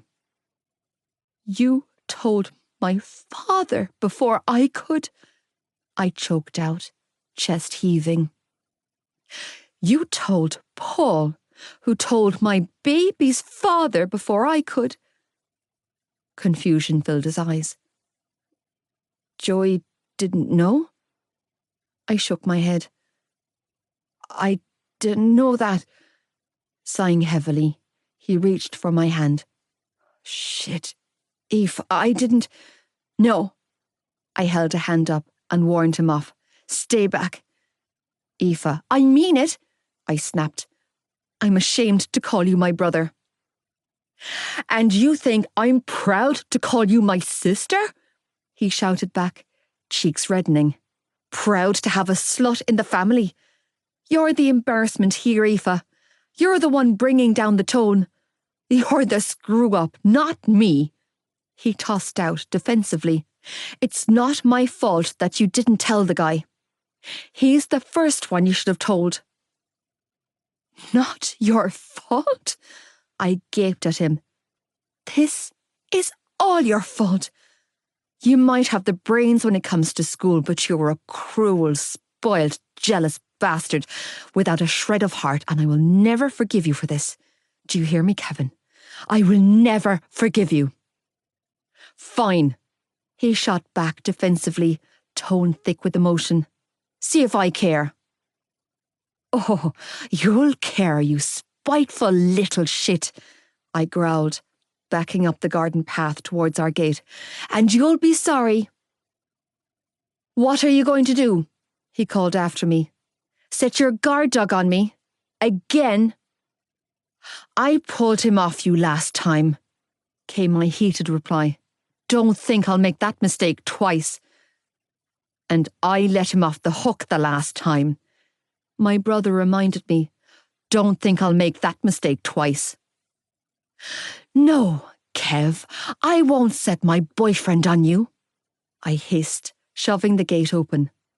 "Because unlike you, I don't need anyone to fight my battles for me." "What's that supposed to mean?" "It means that you've never fought your own battles a day in your damn life," I practically screamed. "You're too busy hiding behind Mam's skirt." "Bullshit. Oh, you think you've just sailed through secondary school based on your stellar personality alone?" I demanded. "No, asshole. You've been wrapped in bubble wrap for 6 years because I've had your back the entire time." "I never asked you to do that for me." "You didn't have to ask me," I bit out. "That's what family does. They look out for each other. They protect each other. They have each other's backs." I shrugged my shoulders. "Or at least, that's what I thought we were. But clearly I was wrong." "You're overreacting here," he muttered, rubbing his jaw. "No, you're underestimating the damage you've done to our relationship," I corrected, pointing a finger at him. I'm done having your back, Kev. I'm done being your sister. It ends today. And good luck getting Mam back on side now, because she's finally seen you for what you truly are. A fucking brat. I was upset. He tried to defend himself, throwing his hands up. You and Mam were keeping secrets and spending so much time together. And poor little Kev spat the dummy because he wasn't getting his mammy's undivided attention like he's used to getting every second of the day since we were born. I filled in, tone laced with sarcasm. Well, boo fucking who, you sap. So, Mam gave me a sliver of attention for once after you've spent 18 years monopolising her time. Get the hell over yourself. Like your boyfriend has done with our father. If you have a problem with Dad's relationship with Joey, then take it up with Dad. I shot back, wholly enraged. Don't ruin my life because you want to put a wedge between them. That's not what I was trying to do. That's exactly what you're trying to do, I snapped. And yeah, you might have achieved it, but you also lost yourself a sister in the process. Aoife, come on, he called after me. I'm sorry, okay?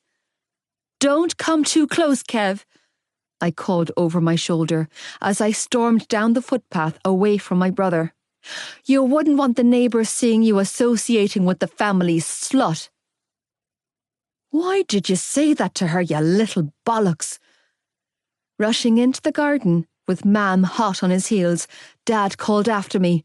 Aoife, get back here in your condition. Don't go running off like this, Mam added. Come back inside, love. Your father's not going to shout at you.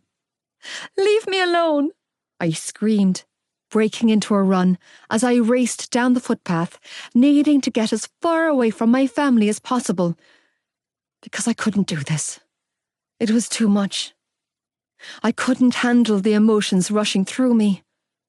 I was too close to my breaking point to take another hit. However, when I rounded the corner at the end of my street and smacked into a hard chest, that's exactly what happened. Holy shit. A familiar pair of hands came around me, moving to grip my shoulders and steady me. Molloy. Joey was breathing hard and fast, clearly having sprinted all the way over here from school. The fuck are you running off to? I couldn't answer him because I had no idea where I had intended to go. I only knew that he was exactly where I needed him to be. Joe. Unable to shoulder this crippling weight by myself for a second longer, I slumped against him, needing to feel his arms around me in this moment more than I needed my next breath. Joe. It's okay. His arms came around me, tight and full of comfort, as he pulled me into his embrace. Shh, it's okay. Burying my face in the front of his school jumper, I clutched the fabric at his back and let him take my weight, taking every ounce of support he was offering me. Because I needed his support. I needed him. I've got you, Molloy. Please don't hate me. I don't. I'm so sorry for not telling you sooner, I cried, for you having to find out like you did. Listen to me. With his hands on my cheeks and his fingers tangled in my hair, he forced me to look up at him. Don't apologise. I get it, okay? You get it? I get it. He nodded slowly. Why you didn't tell me? What you were trying to do, I don't like it, but I get it. He exhaled a shaky breath. I'm just so fucking sorry for being the kind of person that you felt you needed to protect when it should have been the other way around. Unable to tear my eyes away, I watched as Joey absorbed the brunt of the metaphorical axe that I had just swung down on his neck, on his entire world. I could see it all in his eyes, Everything he wanted to say. Everything I wanted to say, but never would. All of the fear, the regret, the hurt, the guilt. Expelling a pained breath, Joey lowered his face to mine and gently rested his brow against mine. I'm so sorry, Malloy. Tears spilled down my cheeks and my breath came in short puffs as I reached up and covered his hands with mine. I'm sorry too, Joe. I don't know what to say here, he admitted in a hoarse tone. I'm scared to fucking death right now, so I can only imagine how you've been feeling. But I'm here, okay? He shrugged his shoulders helplessly. I'm here and I'm going nowhere. Yeah? Yeah. He nodded slowly, eyes locked on mine. I won't run. You swear? I swear. Joey replied, tone laced with sincerity. I won't leave you alone in this. Then that's all you need to say, I sobbed, nuzzling his cheek with mine. Because that's all I need to know. I'll be there. Joey. Having had a grand total of 23 minutes to get my head around the fact that my girlfriend was housing an atomic fucking bomb inside her belly, with 50% of my genes, I held her in my arms and tried to comfort her, while my brain freewheeled into overdrive. The fuck were we going to do? We were still in school. She had her whole future in front of her. She was supposed to go out in the world and leave her neon-coloured mark on it. Instead, I had saddled her with a baby. A baby? Jesus Christ. It was like I was watching my worst nightmare unfold around me, and I was too paralysed to stop it. The knowledge that I was single-handedly responsible for ruining her future was crippling. Well, you finally did it, asshole. A voice in my head taunted. You finally came full circle and turned into your father. Feeling too much in this moment, feeling too goddamn exposed and vulnerable, I tried and failed to steady myself. It was pointless. The panic and uncertainty thrashing around inside of me was unlike anything I had experienced before. I could feel Malloy's anxiety. It was palpable. It mirrored mine. I'm scared, Joe, she continued to whisper over and over as she buried her face in my chest and leaned against me. I'm so scared. I couldn't reassure her of shit. Not when I had no clue of this would play out. All I could do in that moment was hold her, because I didn't have the words to fix this, to make it right for her. All I had was my body, my presence, my ability to stay. Sniffling, she looked up at me, eyes puffy and red. Thank you. For what? For proving me right. Confused, I frowned. How have I proved you right exactly? Well, you're here for a start, she said, offering me a small smile. And you haven't hit the roof. Malloy, you didn't climb on top of yourself and get pregnant. I bit out. I'm the asshole who did it. I'm not going to hit any damn roof. This is on me a hell of a lot more than it's on you, okay? I shook my head, feeling lost and frustrated. I didn't realize your birth control mightn't work. I didn't even think about it when you were throwing up that weekend. I should have put a condom on. I should have taken better care of you. I shouldn't have kept it from you. No, She shouldn't have, but I got it. I have an appointment at the hospital tomorrow, she blew my world by saying. It's for an ultrasound. A dating scan, they call it. Shivering, she added, I really don't want to go on my own. You won't be on your own. I'll be there. You will. Of course. I ground out, feeling too much in this moment. I would have been there for the doctor's appointment too, if I'd known. I'm a lot of things, Eve, but I'm not a coward, and I don't run. I've been trying to ask you for days, she whispered, trying to work up the courage to tell you. It's okay. I pulled her close. It's going to be okay. I'm going to be the talk of the town, Joe, she admitted in a small voice, looking achingly vulnerable. Everyone at school probably knows by now. Paul and Danielle will make sure of it. How am I supposed to walk back through the doors of BCS? We are going to walk back into school with our heads held high, and if anyone has something to say, then they'll have me to deal with, I replied, hackles rising. Because fuck them, Malloy. Fuck them? Fuck them, I confirmed. She sniffled. Kev told Dad. My heart dropped into my ass. Kev has a big fucking mouth. I don't want to go home yet. She worried on her lip. I'm not ready to face my father. And if I see my brother, I'll kill him.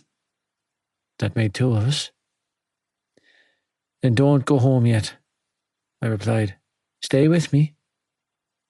What are we going to do, Joe? I have no fucking idea. We'll figure it out. Sharing a bag of chips at the GAA grounds probably wasn't what Malloy had in mind when she told me that she didn't want to go home, but in all fairness, what the hell else was I supposed to do?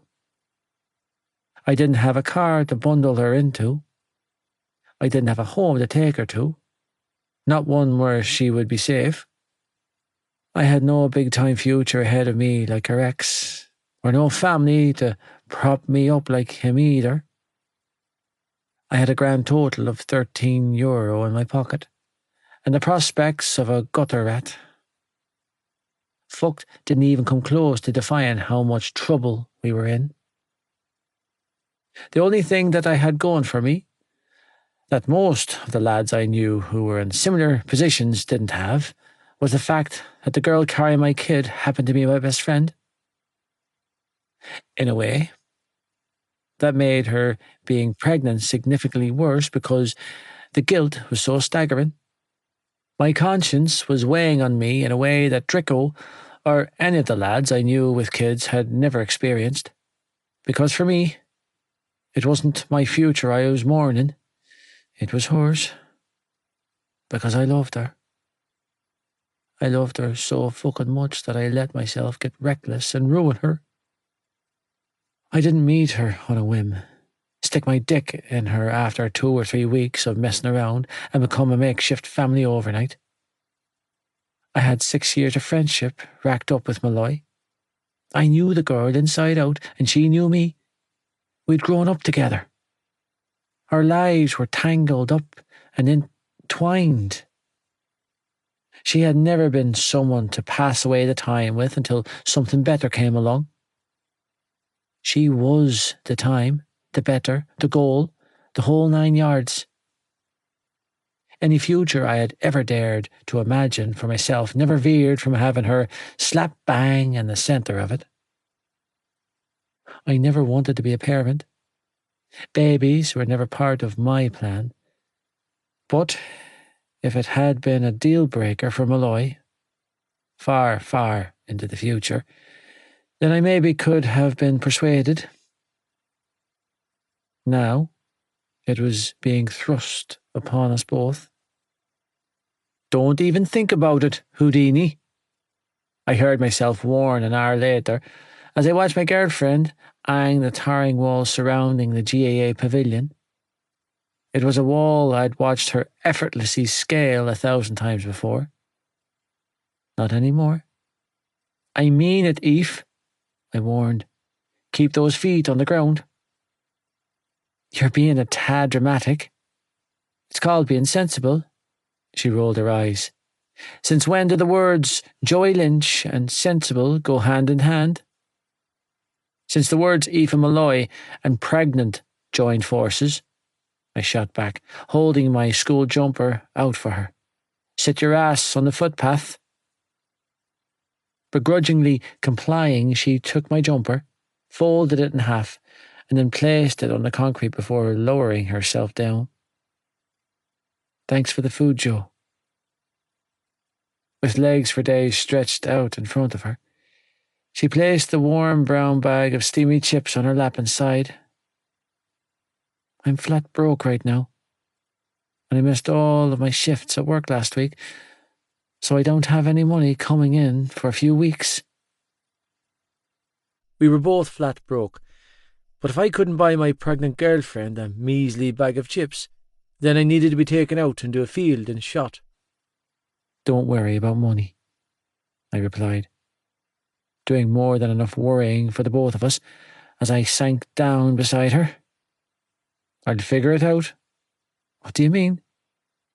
"I mean, if your father can't take me on full time at the garage, I'll find something else to tide us over." I shrugged. "I told you that I would look after you, and I will, okay? Money is the last thing you need to worry about right now. Let me do that for us." "What about school?" "What about it?"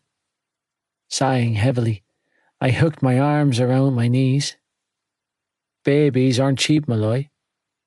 "No." She shook her head.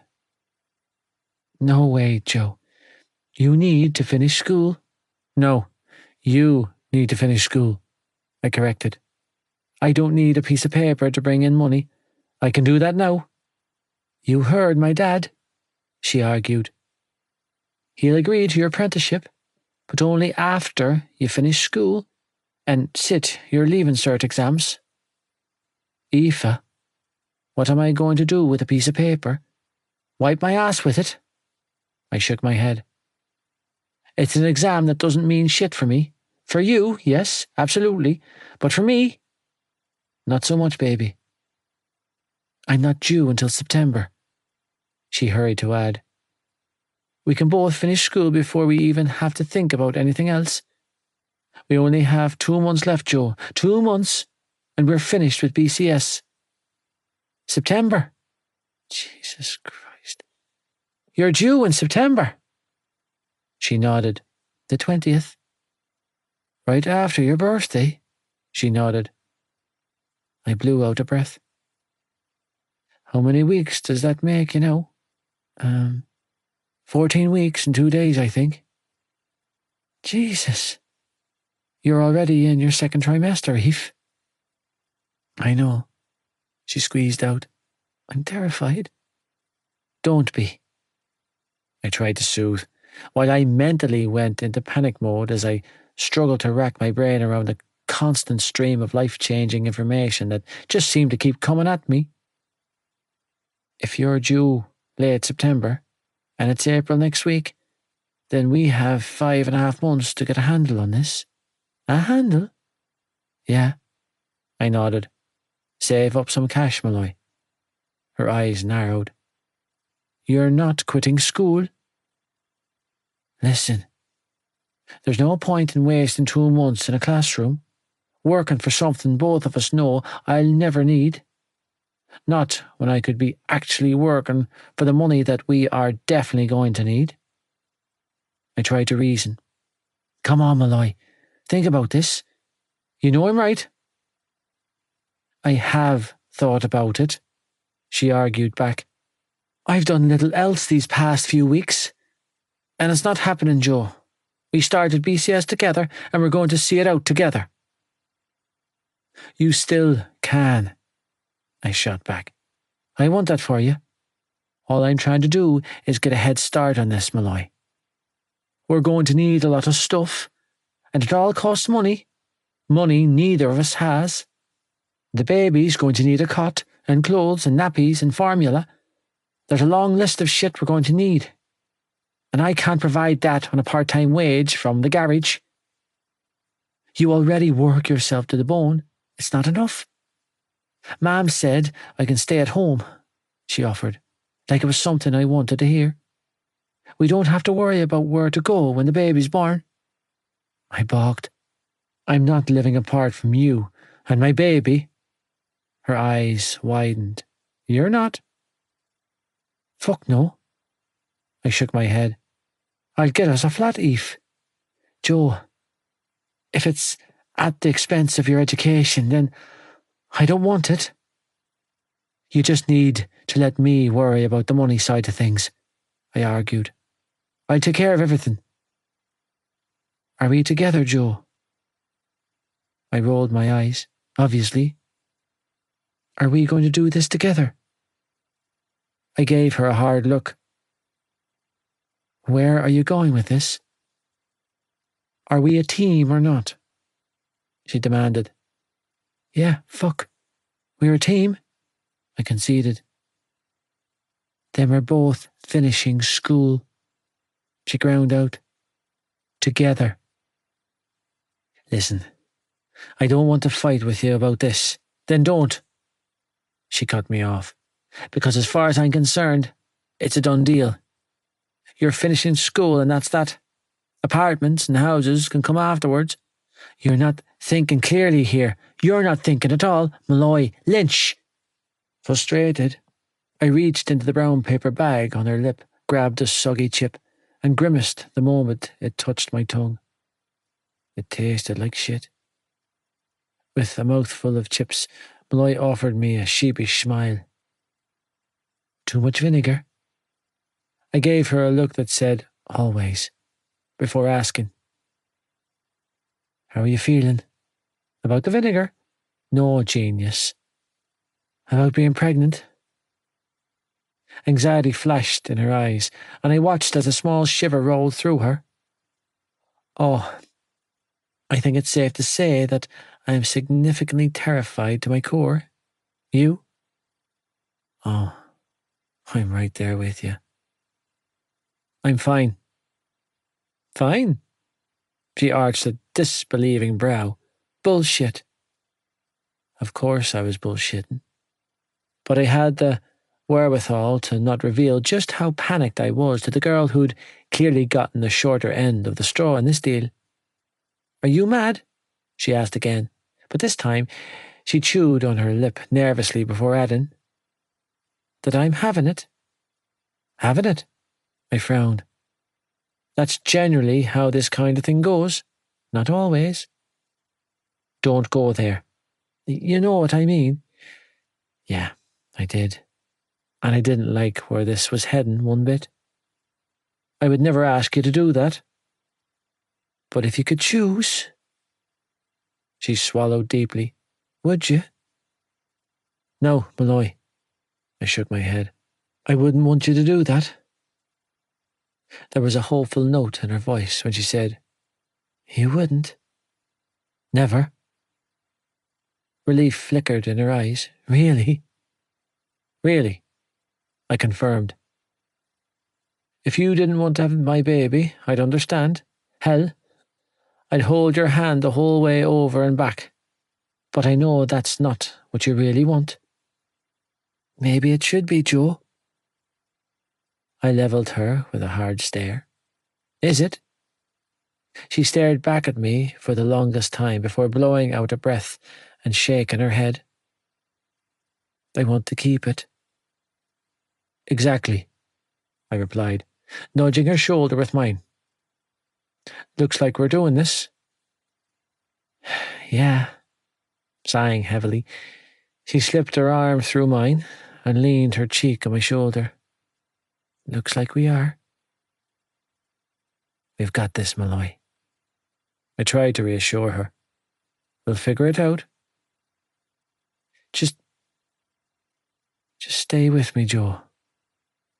She squeezed out in a small voice. Like you are right now. This version of you. I need this guy to stay. I'm going nowhere. That's not what I mean. Yeah. I knew what she meant. There's too much at stake now. And I can't do this without you, she admitted, nuzzling my shoulder affectionately. Don't lose yourself again, Joe. Shoulders weighing heavily with shame, I dropped my head to rest against hers. I won't.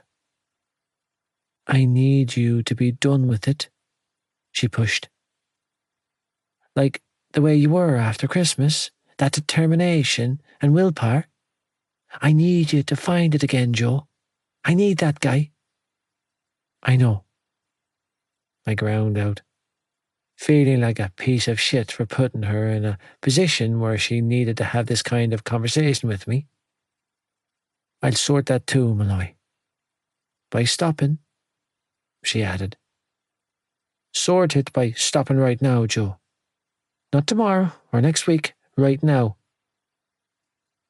You know I love you, right?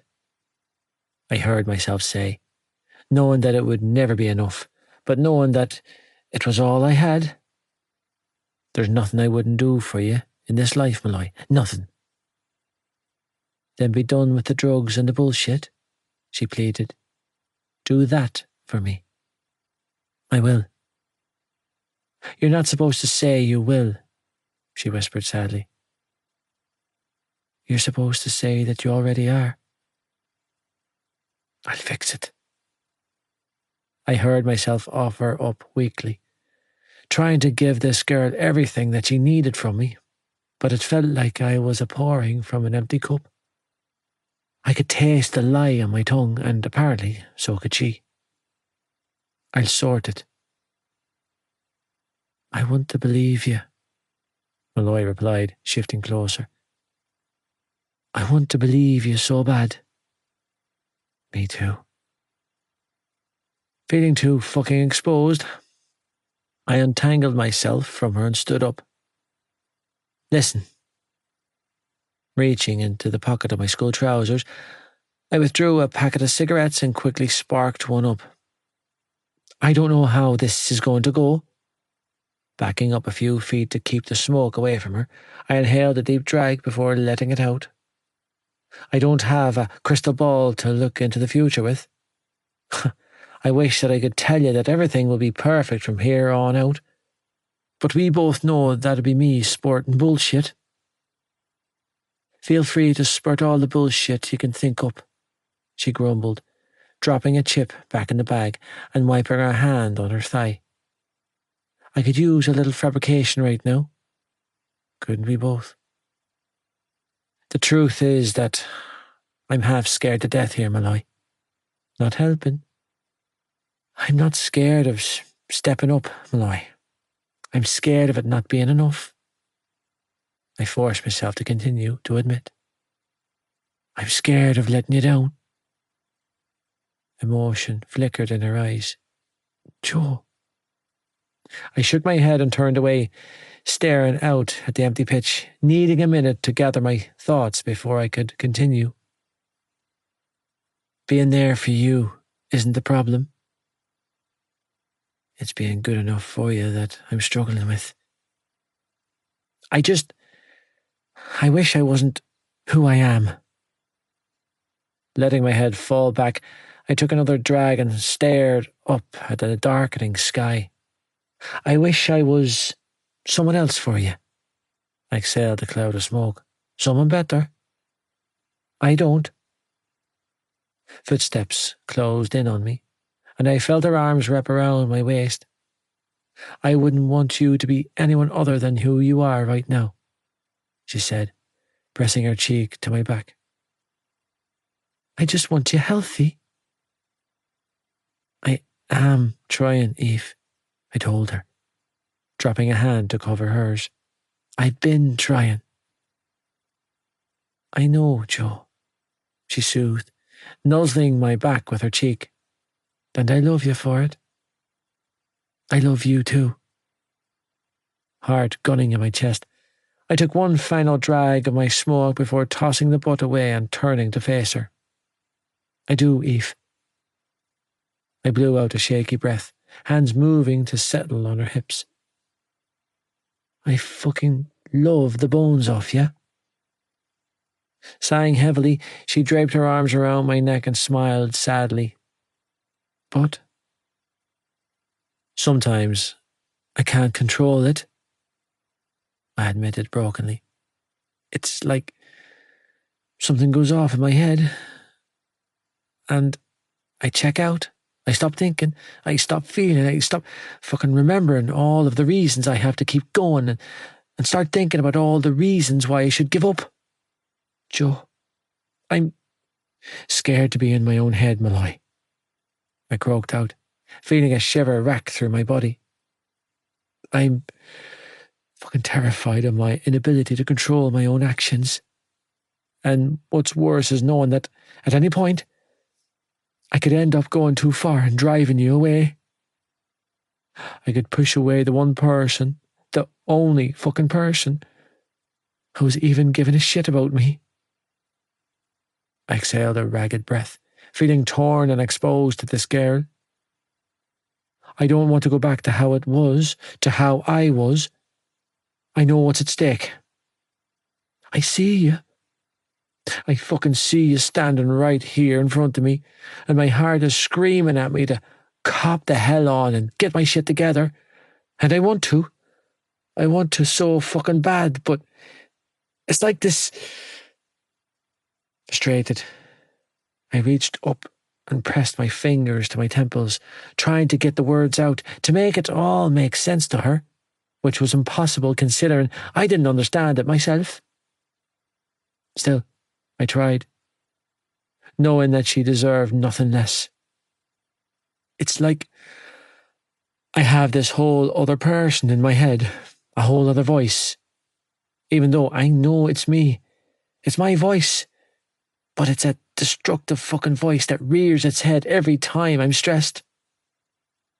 Which is constantly. She filled in knowingly.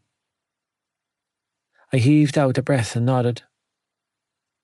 The worse shit gets in my life, the louder the voice gets. Louder and louder and louder, until it's literally screaming in my head, and I can't focus on anything other than doing the one thing that I know that will quieten it down. Self-medicating. She swallowed deeply. Losing yourself. You asked me why I fucked up and caved after 3 months. It's because I couldn't take it anymore. I shrugged helplessly. And now there's a baby coming. And I have so much to lose that I'm fucking terrified of blowing it again. I know that I need to get my shit together, and I will. But that's the problem right there. Because I can tell you that I'm going to be good, and I'll mean it when I say it, but I don't trust myself, Eve. My shoulders slumped, and I exhaled a pained breath. I just don't. She didn't shout or berate me. She didn't slap my face or run away either.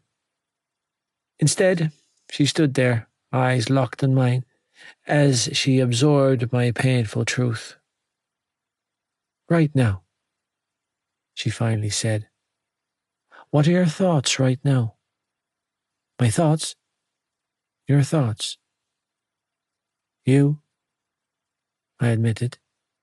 You and the baby. Shivering, she nodded and tightened her arms around my neck. And your head? Where's your head at, Joe? Same place as it's always been, I replied. With you.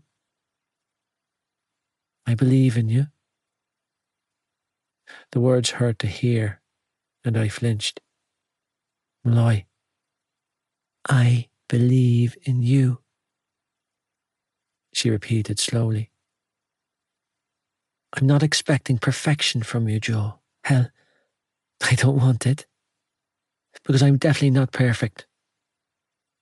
So, all I need you to do is be honest, be faithful, and keep trying.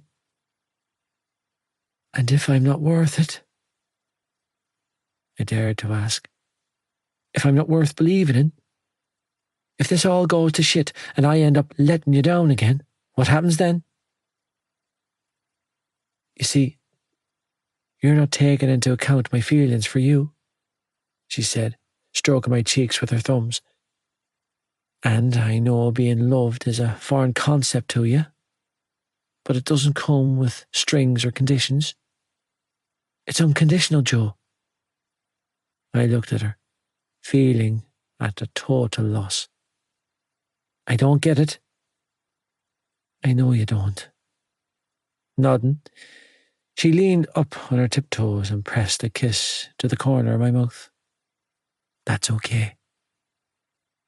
Everyone has their limit, Malloy, I said. One of these days, you're going to reach yours with me. Do you love me, Joe? I pulled back to frown at her. You know I do. Do you plan on lying to me? I shrugged. No more than the usual amount. She cocked a brow before asking, Do you plan on fucking around behind my back with other girls? I rolled my eyes. Be serious. Do you? No, Malloy, I grumbled. I value my dick. Uh-huh. She slapped my chest. Wrong answer. How about I don't plan on fucking around on you, because it takes up all of my time and energy just trying to navigate your many sparkling personalities. Try again, asshole. Fine. I don't plan on fucking around on you because I don't want anyone else, because I don't see anyone else. And? I stared at her. And? She pushed, giving me an expectant look. Blowing out a frustrated breath, I relented and said, And because there's no other girl on the planet as sexy, or as vain, as you. Perfect. Nodding her approval, she asked, And finally, do you plan on dropping me off the face of the earth when the time comes? Do you plan on checking out on me? I gave her a look that told her everything she needed to know. Then you just answered your own question, she replied. You're worth believing in, Joe. You are so incredibly worth it all. Sound the alarm. Aoife. When the sky grew dark and the cold started to seep into our bones, Joey and I trudged back to my estate. With a whole heap of uncertainty still hanging over my head and my father's interrogation looming, I was glad to have him by my side. The familiar way he had his arms slung over my shoulder somehow meant more tonight than any of the 1,000 other times he held me like this in the past. Because we were in trouble, and he was still here, still backing me up like a loyal teammate. We both knew that whatever my father planned to say about our situation, the blame would inevitably fall at my boyfriend's feet, and still his step never faltered.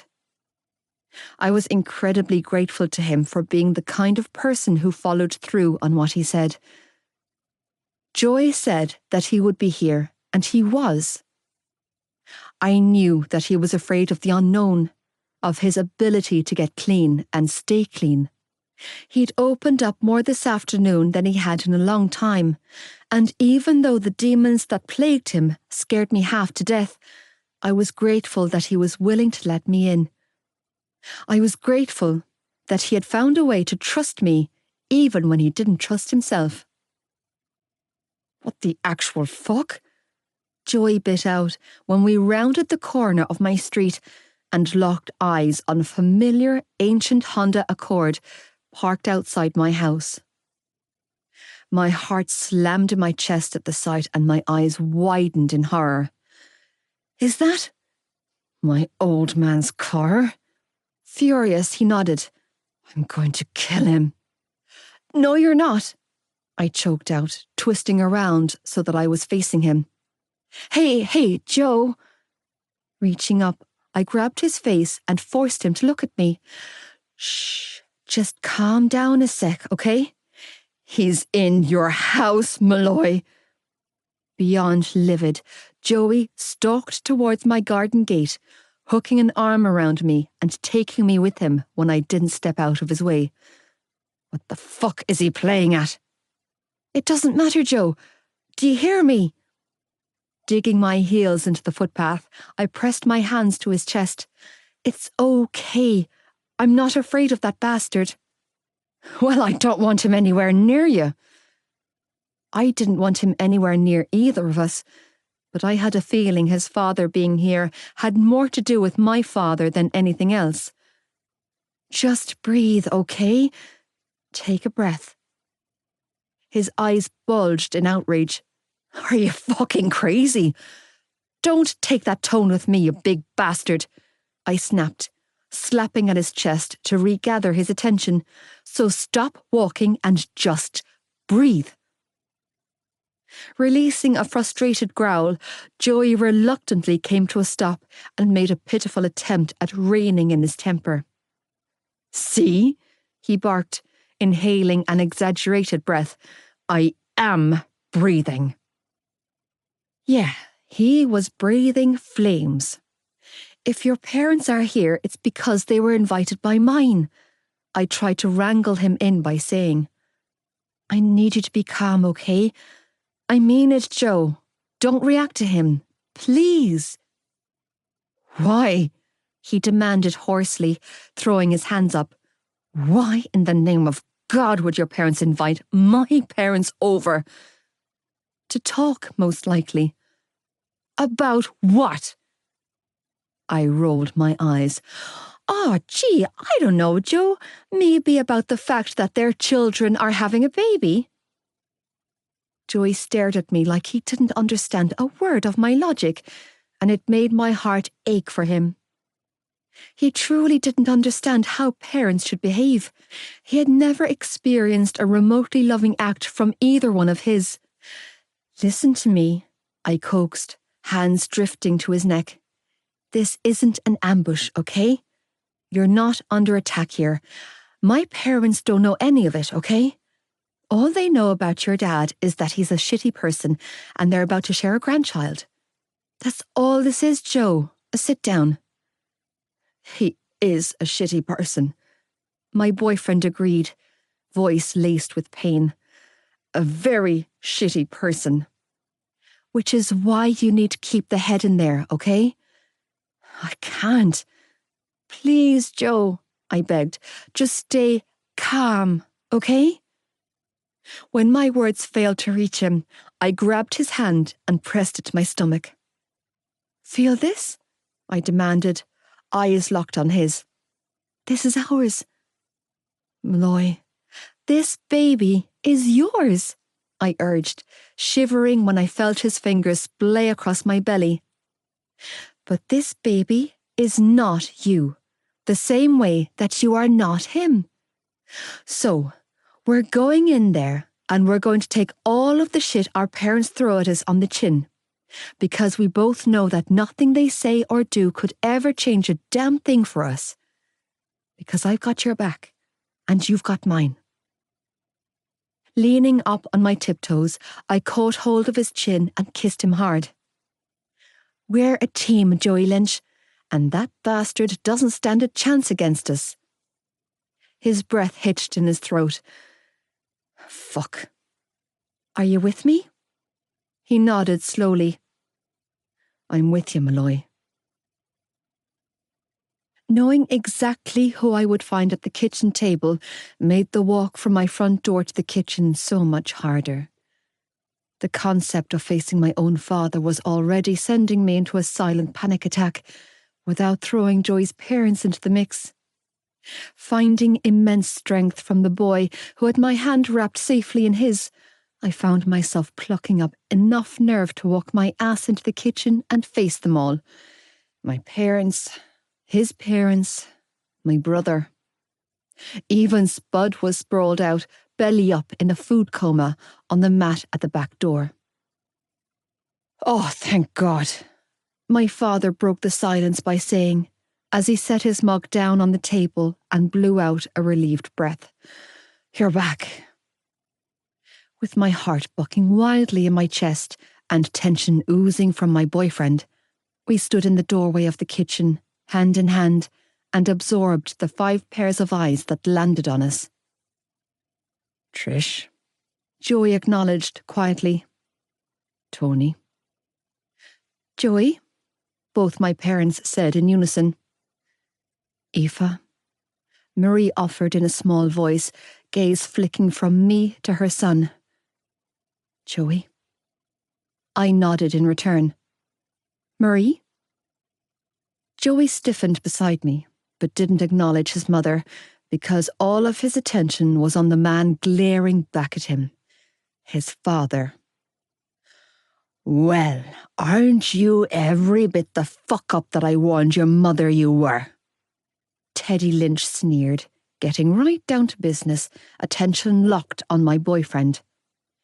"Just when I thought you couldn't disappoint us any further, you take it to a new level."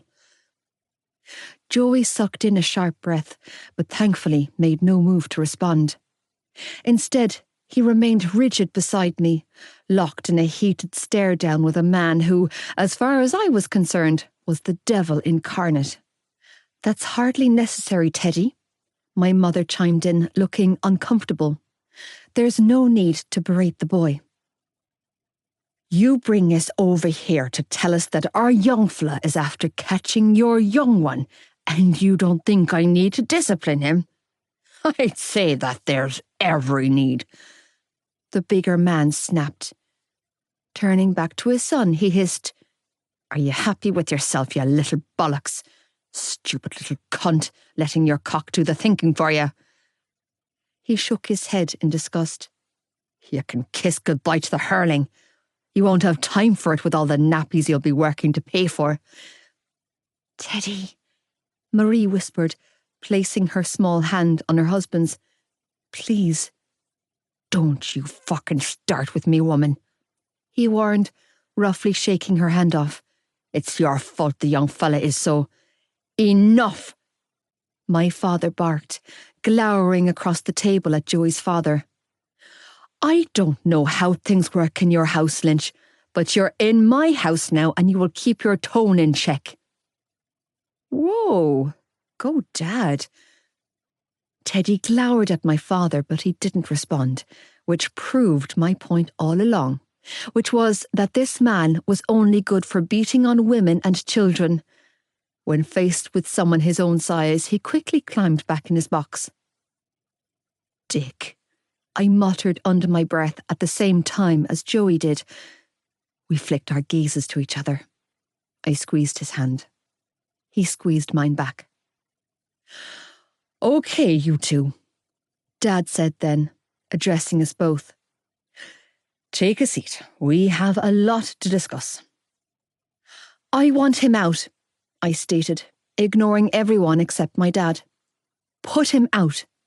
I pointed to where my brother was perched at the table, next to Joey's mam, looking like he had every right to be involved in this conversation. "This has nothing to do with him."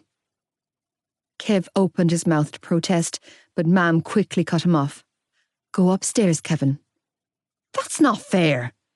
"You either go upstairs or you go out," Dad snapped, turning to glare at my brother. "Either way, you're not staying in this kitchen." "This is bullshit," my brother grumbled and then turned to me for help. "Aoife, come on. You know I didn't mean for any of this to come out the way it has." Yes, he did. The only remorse Kev felt was for the fact that he now found himself on the sour end of our parents' good graces. Bristling like a caged tiger beside me, I watched as Joey's gaze flicked to my brother, and I could feel his temper rising. Joey never said a word, but the look he gave my brother had Kev quickly rising from the table with none of his earlier bravery. Refusing to step aside for my brother to pass easily, Joey remained in the doorway, forcing Kev to turn sideways to pass him. With his face crimson and his shoulders bunched tight, my brother squeezed past my boyfriend, keeping his gaze trained down at the floor to avoid the death glower he was receiving. Ha, fucking ha! I mentally cheered. Go upstairs and change your boxers, you little shit. Only when my brother was gone and the kitchen door was closed did I move for the table, stopping mid-stride when the boy who had a firm hold of my hand refused to move. I knew why, of course. He didn't want me anywhere near his father. Neither did I, but I wasn't going to cower from a creep like him. I would never back down to this man, because he didn't beat me that night and he never would. This was a battle of wills and he would never win. Never. Call it pluckiness or just plain pig-headedness, but I refused to give that man a second more of airtime in my thoughts. Teddy Lynch was irrelevant to me, and by standing there facing him, I was letting him know that. Fighting with him would give him exactly what he wanted. He was a bully, and bullies fattened on fear, tears, and pain. Rising above him was a form of defiance that was alien to him, and whether Joey realised it or not, we could hurt his father a lot more by showing a united front. Giving his hand a hard tug, I tried again, and this time Joey relented. He followed me over to the table where we sat opposite his parents, with my mother and father heading and footing both ends of the table. I'm not happy about this. My father came right out and said, breaking the horrible, strained silence. I'm devastated, if truth be told. But the horse has left the barn, so shouting and roaring about it won't change anything. His words hit hard and I flinched. Dad. I'm sorry, Tony. Joey interrupted me and said, addressing my father, I fucked up. Understatement of the century. Teddy sneered. Bright spark. I could feel Joey's knee bopping restlessly against mine as he thrummed with barely restrained anger.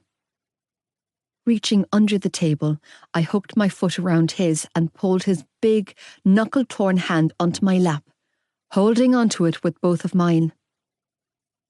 Jaw-ticking, my boyfriend did exactly what I asked him to do and ignored his father, focusing on mine instead.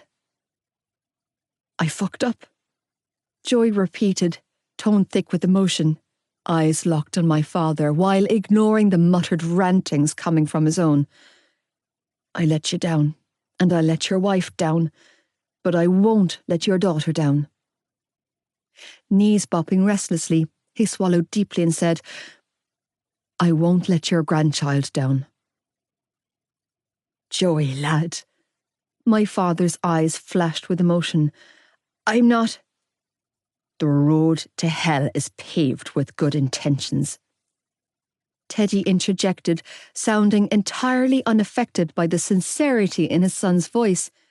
Talk is cheap. It's grand saying you'll be there now, but you haven't a notion of what's coming down the line, boy. I won't leave her, Joey continued, ignoring his father. I'll be here. For all of it. I won't run, Tony. I didn't run either, his father reminded him. I stayed for all of it too, boy, and look where it got me. I'm not him, Joey strangled out as a vein bulged in his neck from the force it was taking him to not respond to his father's goading. Turning to my mother, he shrugged his shoulders almost helplessly, clearly willing her to believe him. I'm not him, Trish. I know, pet, I heard my mother whisper. This isn't a wham-bam relationship, I decided to interject, desperate to take the heat off Joey and shoulder some of this pressure. Joey's my best friend. I looked around the table, imploring our parents to hear me. We've known each other since we were 12, so when he says that he'll be there for me, I believe him, and all of you should too, because his word is good. Surprised by my words, my boyfriend turned to look at me, green eyes burning with unspoken emotion. It was almost like it hurt him to hear someone speak kindly of him. It was foreign to him, and it broke my heart. He's the best person I know, I added, keeping my eyes locked on his as I spoke, and I trust him with my life. Then you're even thicker than my wife, Teddy dismissed with a shake of his head, because that young fella of mine is a walking disaster. Looking to my father, he said, You know he's off his trolley most of the time, don't you, Malloy? Teddy, his wife croaked out, pressing her small hand to her brow. Please, shut up, Marie. Teddy warned. The man has a right to know what kind of serpent got his young one pregnant. He turned his attention back to my father. It's no secret that I've battled with the drink for most of my life. But this fucker... He leaned back and whistled. This fucker takes it to another level. The boy is grand with alcohol, I heard my father defend. And if you're referring to the bit of grass he smokes, then I'll be talking to him about that. Grass? Teddy threw his head back and laughed. Don't be so fucking naive, Tony. The lad's a full-blown drug addict. Both of our mothers gasped, while Joey's shoulders slumped and he bowed his head, still remaining silent, even when his character was being shredded to pieces around us. No, he's not, I heard myself defend. I heard myself lie, tightening my hold on the hand balled into a fist on my lap. He made a few mistakes in the past, but that's over and done with. I've been in your shoes, his mother said, looking directly across the table at me, with so many unspoken words glistening in her forlorn blue eyes. I know where this is going, and I think... Pausing, she sucked in a shallow breath and tentatively tucked her dark hair behind her ears before continuing, I think you should consider a termination. So you're saying if you could go back in time, you would choose the same? I demanded, furious and unwilling to back down. You would have aborted Darren. Maybe not Darren, but definitely him. Teddy spat. And if any other father said that to his son, I was sure there would be eruptions. But Joey didn't bat an eyelid at his cruelness. He was used to it. He'd heard it 1,000 times before. Kind of like what your mother should have done to you, Teddy. I heard myself hiss. Aoife! Mam gasped, tone shocked. We don't speak to people like that. People? No, I agreed. But he's not people, ma'am. I glowered around the table at each one of our parents and said, It doesn't matter what any of you think. I don't care if you agree with my decision or not. I'm sorry, Dad, but that includes you. Joey and I talked about it and we're keeping our baby. Are you sure? Marie choked out, looking devastated. Yes. I narrowed my eyes and growled. The only thing I've ever been sure of is your son. You're making a mistake, Marie sobbed, dropping her head in her hands. This is a mistake. We've all made mistakes, Mam offered, trying to be the voice of reason. Not one person sitting at this table is perfect, and I, for one, think it's very admirable of our children to stand over, Oh, for Christ's sake, woman, get a grip, will you? Teddy snapped, slamming his fist down on the table in annoyance. There's nothing admirable about 2 teenagers shacking up to Playhouse. You want a preview of how it goes? Take a good fucking look at us. Don't raise your voice to my wife, my father warned in a deathly cold tone of voice.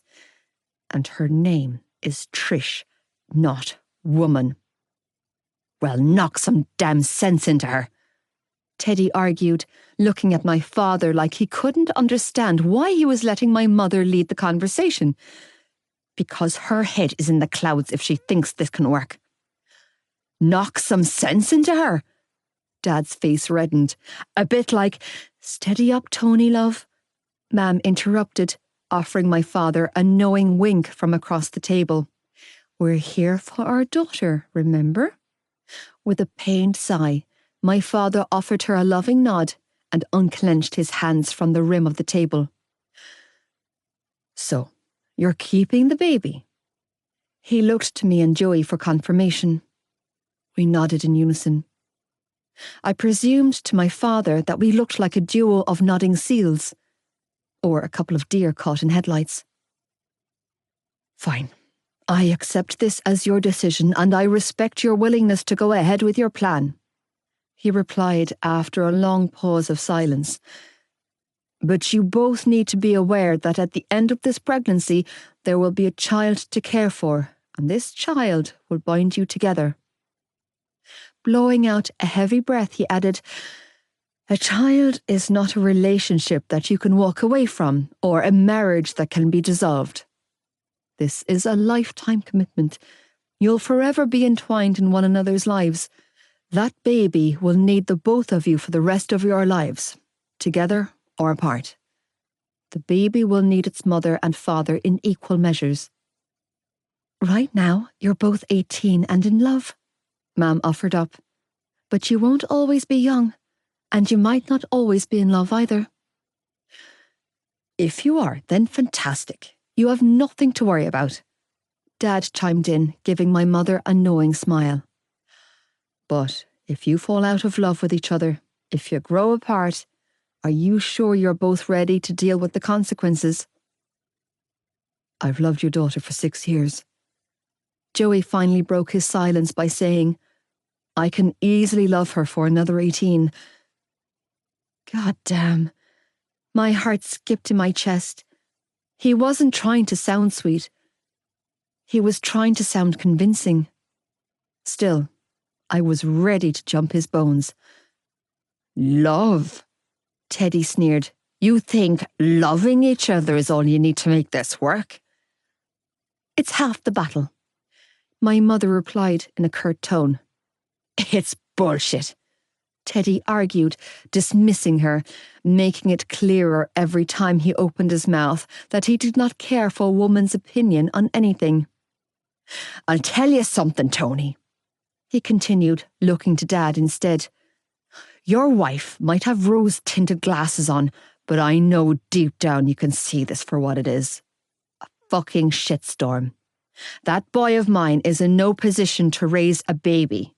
He's on a fast track to nowhere, and if you don't want that young one of yours following after him, then you'll put her on a boat to England and have her cut ties with him." "She's not going to fucking England," Joey spat, as he erupted on his father. "And you've got a lot of fucking nerve to sit across this table from me, offering up fatherly advice and accusing me of not being able to raise a child." "Joey, son." "No, Tony, let me finish, because this needs to be said," Joey argued, holding a hand up to my father while focusing on Teddy Lynch. "You might have fathered 6 kids, but you sure as shit didn't raise them." "Joey," Marie choked out, looking anxious. "Please don't go there." "And you sure as shit didn't mother us," he snapped, tone laced with accusation as he glared at his mother. "Darren raised me and Shannon. Not you, and not him. Darren raised us, until your husband literally drove him out of the fucking country, and then all of the raising was left to me. So don't fucking sit there and pretend that I'm incapable of being a good father to my kid, when that's exactly what I've been doing for yours since I was 12. I didn't open my mouth to stop him, because these assholes deserved to hear his pain. They deserved to hear the truth. I'm not him, and Aoife's not you. Joey continued to tell his mother. "And you can say what you want about me, old man," he added, addressing his father now. "But you don't know a goddamn thing about the kind of person I am. I know exactly who you are. His father shot back, unyielding. You're me 24 years ago. Nothing else he could have said could have hurt Joey more than that comparison, and I felt his hands grow limp in mine as he leaned back in his chair looking winded. It's not true, I hurried to soothe. You're nothing like him. And this time, when I said the words, I meant it physically as well as every other way. For a long time I thought Joey bore an uncanny resemblance to his father, and to anyone not looking closely enough, it was certainly true. But sitting here, looking at both father and son in the clear light of our kitchen, the differences were obvious. Beefy and paunch-bellied from years of alcohol abuse, even though he wasn't a fat man, he weighed substantially more than his son. There was a softness to Joey's eyes that his father's eyes were void of. He had his mother's nose, I noted, and her high cheekbones too. Similar to his sister, he had swollen, puffy lips that they had also clearly inherited from her. And sure, while they were both tall, broad, tanned and blonde, Teddy Lynch had cold, dead, emotionless brown eyes, while emerald-coloured embers of fire burned in his son's eyes. Joey might have shared his father's height, hair colour, golden-rich complexion and stature, but the two were like fire and ice. He had a lot more of his mother in him than anyone realised.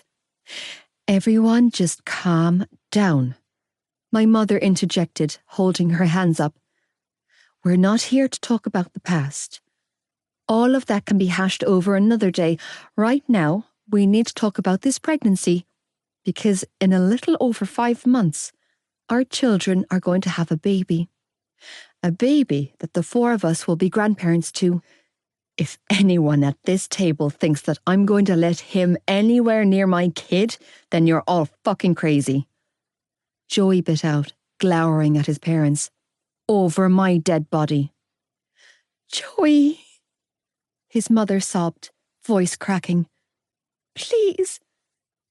Yeah, I decided to pipe up, for no other reason than to let him know that I had his back in this fight. What Joe said. Aoife, Mam sighed with a shake of her head. You're not helping. I gave her a look that said, so? You think I give a shit? Teddy laughed cruelly. I never wanted to see your face, boy. I still don't. So what makes you think that I would want to see anything that came off you? My heart's bleeding, Joey drawled sarcastically. You'll be bleeding all right when I get my hands on you. Jesus Christ, Teddy! Dad snapped, running his hand through his hair. That's your boy you're talking to. Everybody needs to calm down, Mam commanded, addressing the whole table. This doesn't have to get personal. You know what? I think it already has, Joey declared as he shoved his chair back and stood. I'm sorry, Trish, I am. But I won't sit here and talk about a baby that I have no intention of ever letting these 2 fuckers taint. Who the fuck do you think you're talking to? Furious, his father stood up, rounded the table and roughly clamped his beefy hand around the back of his neck. Sit your hole down, boy, he commanded, forcing Joey to sit back down. Jaw ticking, I watched as my boyfriend kept his hands at his sides, refusing to spill blood in my family home, as he let his father manhandle him. It was degrading. It was disgusting. Hey! Unable to stop myself, the urge I had to protect the boy I loved so fiercely, I clawed at the hand he was using to grip his neck. Get your filthy hands off him! Aoife! Don't even look at her! Joey snarled, rising to his feet to block me from his father's view when he opened his mouth to respond. Joey! His mother sobbed. Please. I'm done talking to you, Joey told her in a shaky tone. I'm done with you. He turned back to my father and said, "This isn't me walking away from my responsibilities. This is me walking away from a murder charge." Blowing out a frustrated breath, he tenderly tipped my chin up with his knuckles and said, "Are you with me?" Out of my chair and up on my feet in seconds, I was moving for the door, with my hand firmly entwined with his. "Oh, I am so with you." "Wait right there," Mam called after us. "Don't even think about wandering around town in the dark of night in your condition. Take Joey up to your room while we finish up here." "Upstairs?" Dad muttered. "Really, Trish?" "What are they going to do, Tony?" Mam sighed. "Get pregnant again? They have to get this one out to put another one in. Jesus, don't give them any notions." "He has some goddamn nerve coming here," Joey bit out as he paced my bedroom floor. "Sanctimonious bastard, thinking he has any right to lecture me on parenthood. Fucker never changed a nappy in his life, and he sure as hell never paid for one either." Over an hour had passed since we came up to my room, leaving our parents downstairs to hash it out, and he was still pacing around like a madman. "His entire side of the family is the same," he continued to rant, as his hair stood up in 40 different directions from the sheer height of pulling on it in frustration. "Assholes, the lot of them." Clad in his school uniform and looking entirely too comfortable in my sleeping quarters, Joey stomped around my room like a powerhouse, stopping every few minutes to realign a crooked poster on my wall or to fold one of the many items of clothing I had strewn on the floor. "If you ever met his asshole father and scumbag brothers, you'd know what I'm talking about," he grumbled, folding another pair of my discarded jeans. "And his mother?" He shook his head and shuddered. "Don't even get me started on that fucking demon of a woman." "Your nanny?" I asked from my perch on my bed, as I gave my toes a dodgy French pedicure. "I thought she was nice." No, that's Nanny Murphy," he corrected, bundling a stack of neatly folded clothes into my wardrobe. "She's from my mother's side. Nanny is nice. You've met Nanny?" "With the cute perm?" "Yeah, she's the one who gave me that miraculous medal from Knock to give you for your 18th. "Oh yeah, I love Nanny." "Yeah, we should go see her," he muttered, rubbing his jaw. "Tell her the news ourselves." "About the baby?" "Yeah," he nodded. "Nanny's a saint. The witch is my father's mother." He fell back into explaining. "She's a tyrant, Eve. You've never met anyone as cold as—" "Hold up. Should you even be using that stuff?" He stopped his rant-induced pacing to swipe up my bottle of nail polish and eye it warily. "Doesn't this shit have chemicals that might be bad for my baby?" "It will be bad for you if you don't back up from my top coat," I grumbled, reaching up to swipe the bottle back. "Don't get all anal on me, Joe." "Hey," he held up his hands. "I'm only asking out of concern for the kid." Such a law-abider. He rolled his eyes. "Back to the witch." "The witch," I mimicked with a snort. "That's a conversation I look forward to listening to you have with our child." Cackling to myself, I feigned his deep voice and said, "Hey, kid, so this is your great-grandmother, the witch, and these are your great-uncles, the scumbags. And this is your grandfather, the rapist, alcoholic bastard himself." Groaning, Joey stopped pacing to bang his forehead against the wardrobe door. Poor kid is fucked and she isn't even here yet. It might be a boy. Christ, I hope not. My heart flipped. "You want a girl?" "I just don't want anything remotely like me," he replied, and his honesty broke me. "Let it all be you, and I'll be happy." "I do," I replied. "Want it to be like you, that is." He paused to glare at me. "Be serious, Malloy." What? I argued back. You're loyal, you're strong, you're athletic, you're talented, you're beautiful. I shrugged. Why wouldn't I want our baby to be like you? Because I'm a fuck-up. I smirked. Only some of the time. Oh, that's all right then, he shot back, tone laced with sarcasm. If it's just some of the time. Not to mention the fact that you're way smarter than me. He snorted. You're crazy. You're probably the smartest guy in our year. And if you had been born into any other family, you'd be in the brainiac class with Kev and the other swats. I'm barely hanging on in school leave, he ground out, looking flustered. I'm passing my classes by the skin of my teeth. But you're passing, which is exactly my point, I reiterated. Because if Kev or Paul or anyone else in our year had to deal with what you do on the daily, then I guarantee you that they would crumble, I replied.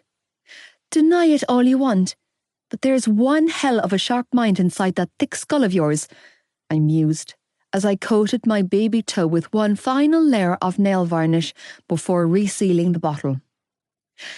Now, smiling sweetly up at him, I leaned back on my elbows and wiggled my toes. Blow.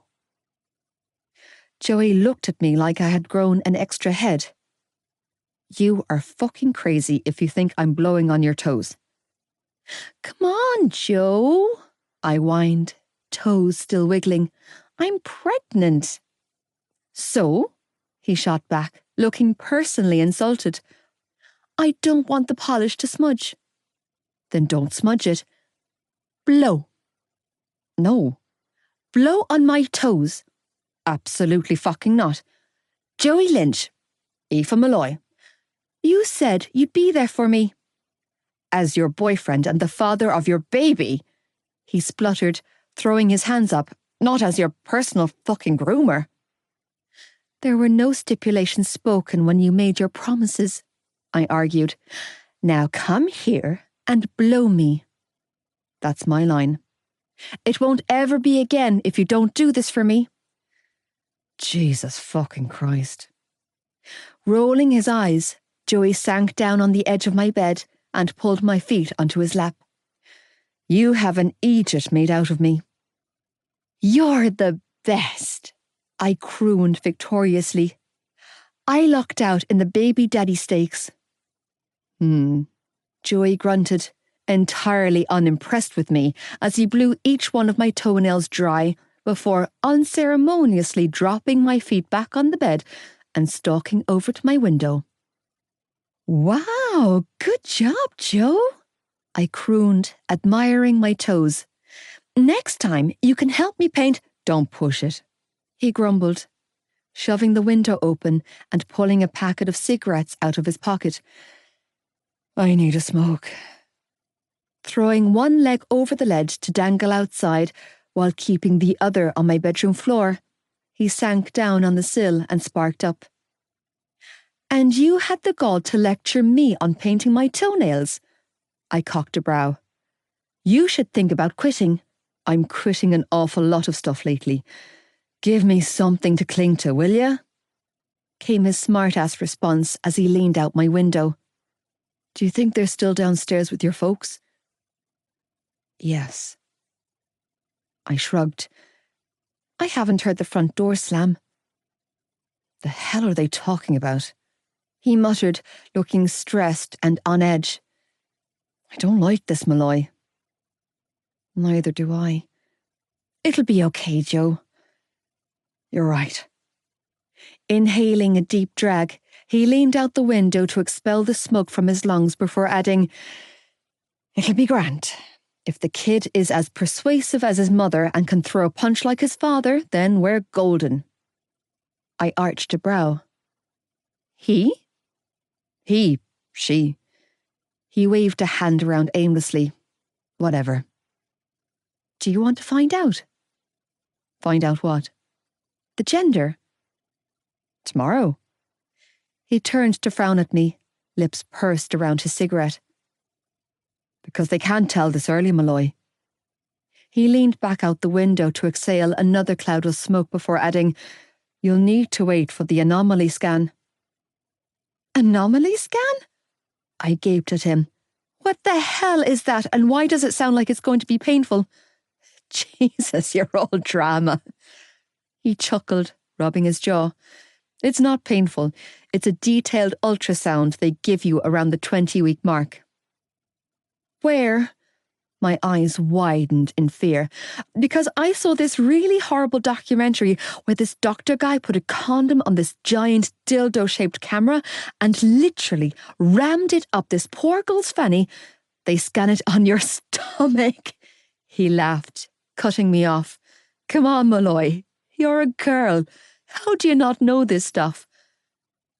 "Well, I'm sorry, baby whisperer," I shot back, huffily. "We don't all come from families that rival the size of a football team. We're not all acquainted with the harrowing throes of pregnancy." "Well, you better get acquainted, and fast," Joey replied, exhaling another cloud of smoke. "Because it's coming." Jesus. A full body shudder rolled through me.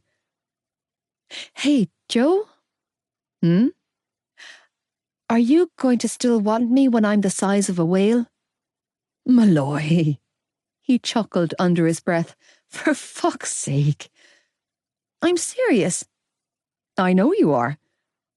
With a shake of his head, he tossed the cigarette butt away and climbed back inside.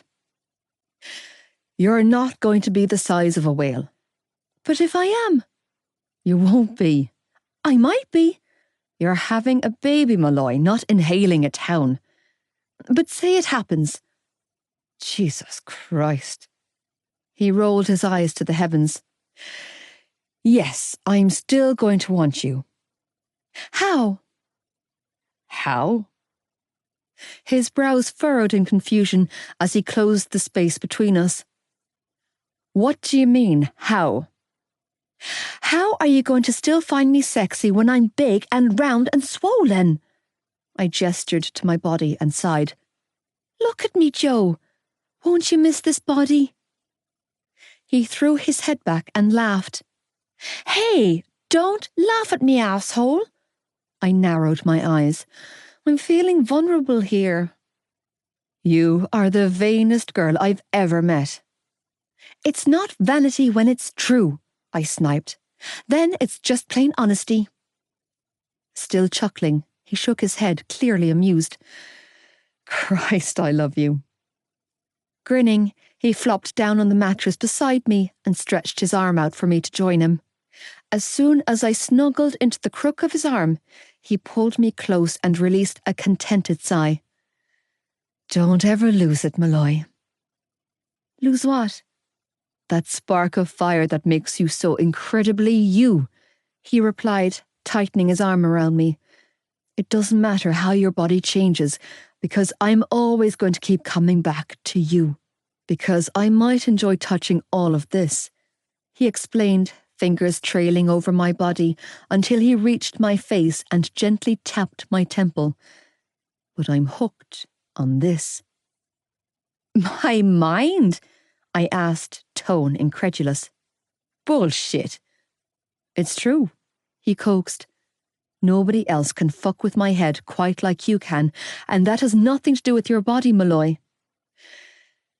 "Okay," I conceded with a lopsided grin. Twisting onto my side, I slid my hand under his shirt to rest on the bare skin of his stomach. That was ridiculously smooth. "I'm known to have my moments," he laughed, rolling onto his side, mirroring me, "when I'm not fucking up." "We're going to be okay, aren't we, Joe?" I heard myself ask. "Aren't we always?" "I'm serious." I reached up to stroke his cheek. "Everything is moving way too fast." "Yeah," he grimaced. "Shit has a habit of going that way when I'm around." "Seriously, Joe, my head is spinning from all of the twists and turns." "I have no idea how all of this is going to pan out," he admitted truthfully. "But whatever way it goes, I've got your back." and I've got yours. Then we'll be okay. He replied with a small nod. Yeah? I breathed, watching him closely. His green eyes burned with sincerity when he whispered, Yeah. A knock on my bedroom door sounded then, and I watched as Joey's entire frame stiffened before he reluctantly slid his arm out from beneath me and sat on the edge of my bed. Come in, I croaked out, really not wanting anything or anyone from the outside world to come into this room and burst our bubble. I only wanted to be with him. All alone. Just us. Joey's parents are gone, Mam announced when she walked into my room, gaze sweeping over us both, no doubt to see if we were behaving ourselves. Are you all right? You shouldn't have done that, Mam, I heard myself say, sitting upright now. Brought them over here? Ambushing us like that? I didn't, Mam was quick to correct, gaze flicking between us. Your father wanted to talk to Joey's father. Yeah, well, I'm sure you've realised by now that there's no talking to him.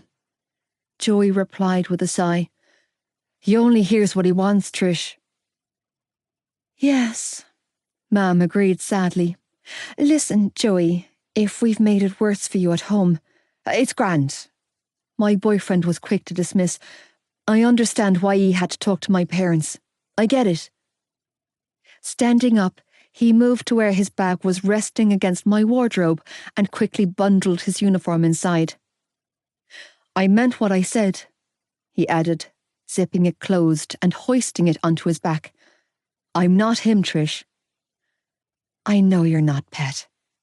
Mam was quick to soothe. Nodding stiffly, Joey flicked his gaze to me. I better go. My heart sank. You could stay? I looked to my mother hopefully. He could stay the night, couldn't he, Mam? Mam worried her lip. Well, yes. No, I need to go home. Joey cut in, slipping his arms through the straps of his school bag. What time is the scan tomorrow? 1:30. We finish school at 12, so we can go straight to the appointment from there. Retracing the steps back to my bed, he leaned down and brushed a kiss to my cheek. I'll see you in the morning. You can stay, I pleaded, reaching up to grab his hand. Giving my hand a small squeeze, he winked down at me before letting go. I'll see you tomorrow, okay? He called over his shoulder as he moved for my door. I don't know the ins and outs of what happens in your home, my mother blurted out, causing my boyfriend to freeze in my bedroom doorway. But I've heard enough stories and seen enough bruises on your body to know that it has to stop. Ma'am, you should know that I phoned the guards and reported your father. Ma'am, I strangled out, dropping my head in my hands. What the hell? And you should probably know that this isn't the first time that I've reported him either, but I've never had enough proof. Oh my God, Ma'am. But tonight, he threatened to harm you in front of me. She continued to say, eyes locked on my boyfriend. And while it might not be my business, I refuse to sit back and do nothing. Jesus, Ma'am, I croaked out, feeling my heart hammer violently as I waited for him to erupt. I presume they'll pay a visit to your house before the night's out, Mam added, looking red-faced. I'm sorry, love. I really am. But I couldn't have it on my conscience. It's grand, Trish, was all Joey replied, not turning back to look at either one of us. I understand. You can stay, she repeated, tone thick with emotion. There's always room for you in this house. Thanks. With a heavy sigh, he shook his head in resignation and said, But I have to go home, before walking away. Light footsteps sounded on the staircase then, followed a few moments later by the sound of the front door opening and closing shut. I shook my head and glared at my mother. What have you done, ma'am? What's right, Aoife? My mother replied, I've done what's right. Just this once. Joey. By the time I reached the end of my road, the squad car was pulling away from my house.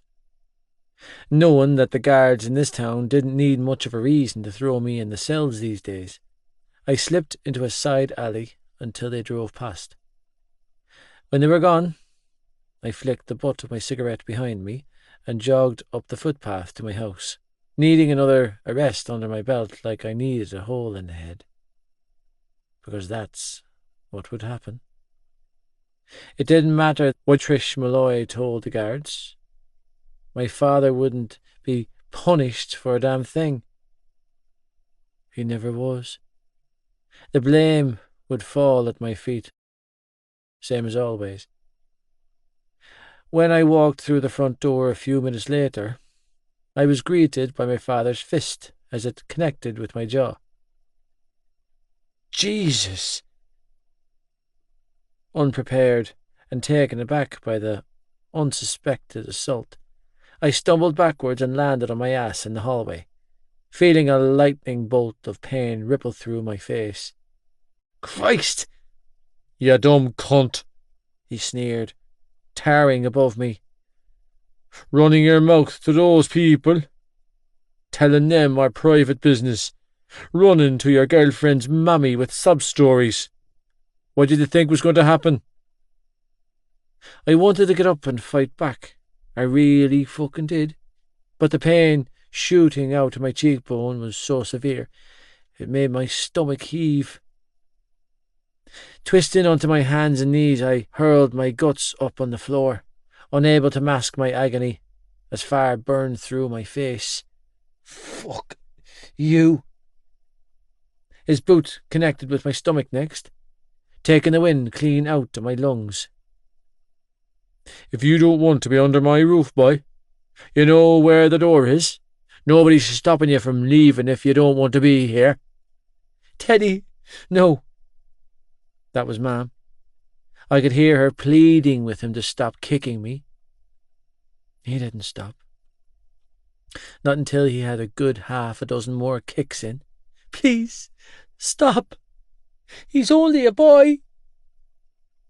Pack his fucking bags, Mary, my father commanded, while I lay in a heap on the floor, trying to breathe through the pain. I want this little prick out. I knew that I needed to get back up, but I just didn't have anything left in the tank. Still, that fire of prideful self-sabotage continued to burn bright inside of me, demanding that I get back up on my feet and not lie down to this man until my heart gave out. You think you're ready to be a father? He roared, and I could hear him unbuckling his belt. It was a sound that I was all too familiar with. Right you are, you little bollocks.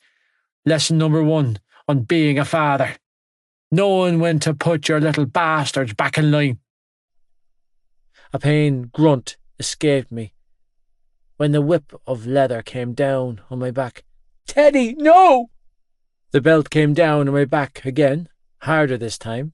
Please, Teddy, don't! Shuddering violently, I bit down so hard on my lip that I could taste blood, but I refused to cry out or beg this man for anything. Joey! That was Tag. I could hear him crying somewhere nearby. Another crack of the belt sliced through my skin, and a mouthful of vomit spluttered out through my teeth. Get up those stairs to bed, or you'll be next. The metal buckle sank into my flesh, and I choked back a cry. Shaken violently, I twisted onto my side and covered my head with my hands. Daddy, no! Don't hurt him! Ollie's voice infiltrated my ears.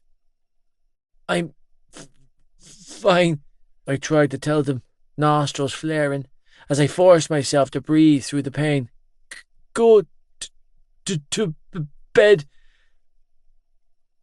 I couldn't tell you how many times he swung that belt down on my body, But I must have passed out from the pain, because when I finally came to, everything was quiet, and my father was gone.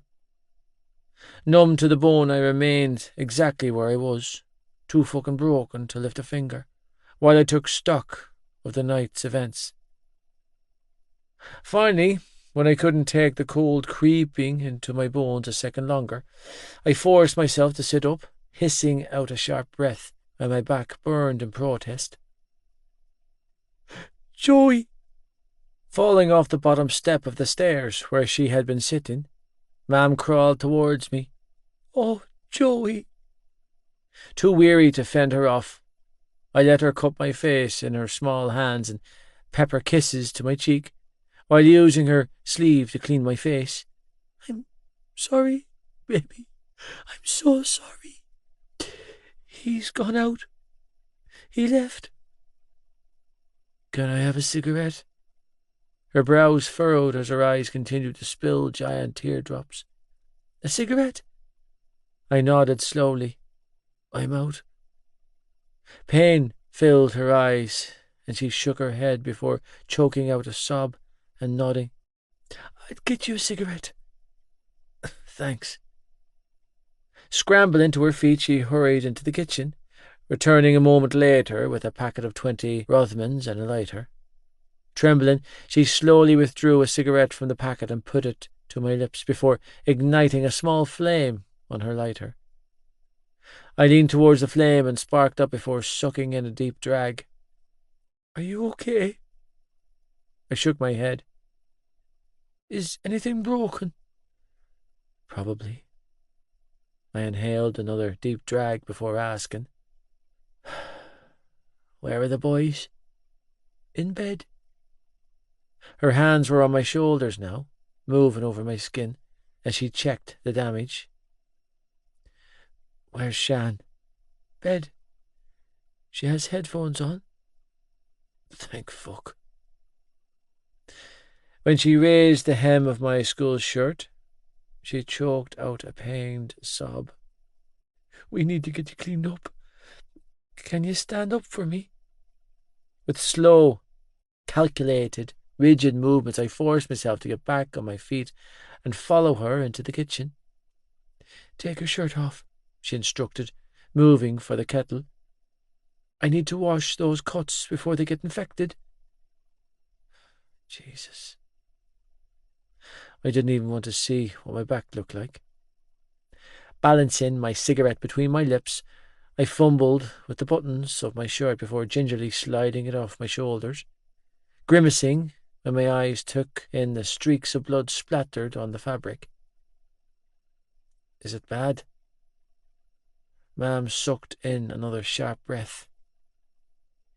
Yeah, it's bad. Here, she said, handing me a bag of frozen veg wrapped in a tea towel. Press that to your cheek. It'll help with the swelling. I'm going to need a new shirt for school, I muttered, reaching for my smoke. Fucker ruined this one. There's a spare shirt in the hot press. Her hands were on my back then, pressing a wet cloth over my burning flesh. Just stay still and let me clean this. Am I bleeding? A bit. Do I need stitches? I don't think so. Not this time. Shaking my head, I took another drag of my cigarette while my mother cleaned me up. If he wants me out, I'll go. I don't want you out. But I'm not leaving Shan or the boys here, I continued, ignoring her words. If I go, they go with me. Joey, I mean it. Nobody's going anywhere. That was the problem. I know you agree with him. Agree with him about what? About Aoife? Her hands stilled on my back. I don't want this life for you. Yeah. And I don't want this life for you. Mam sighed wearily. Joey. I'm going to stand by her, Mam. She's my girlfriend, and believe it or not, I happen to love her a lot. Repressing a shudder when her fingers probed a particularly tender part of my back, I bit out, "I'll stand by her, and I'll do a hell of a lot better job than he did with you." "Aren't you frightened?" "I'm terrified." "I'm frightened for you," she said when I didn't answer. "I wish it wasn't happening." "Well, it is. Wish you both would reconsider getting a—" "Stop." I cut her off and warned. "That's not what Aoife wants." "And what about what you want, Joey?" "I want her to be okay." "That's not an answer." "Yeah, well." I shrugged and tossed the bag of frozen veg on the counter, before turning to face her, grimacing when my eyes landed on the blood-stained towel in her hands. "It's all I have."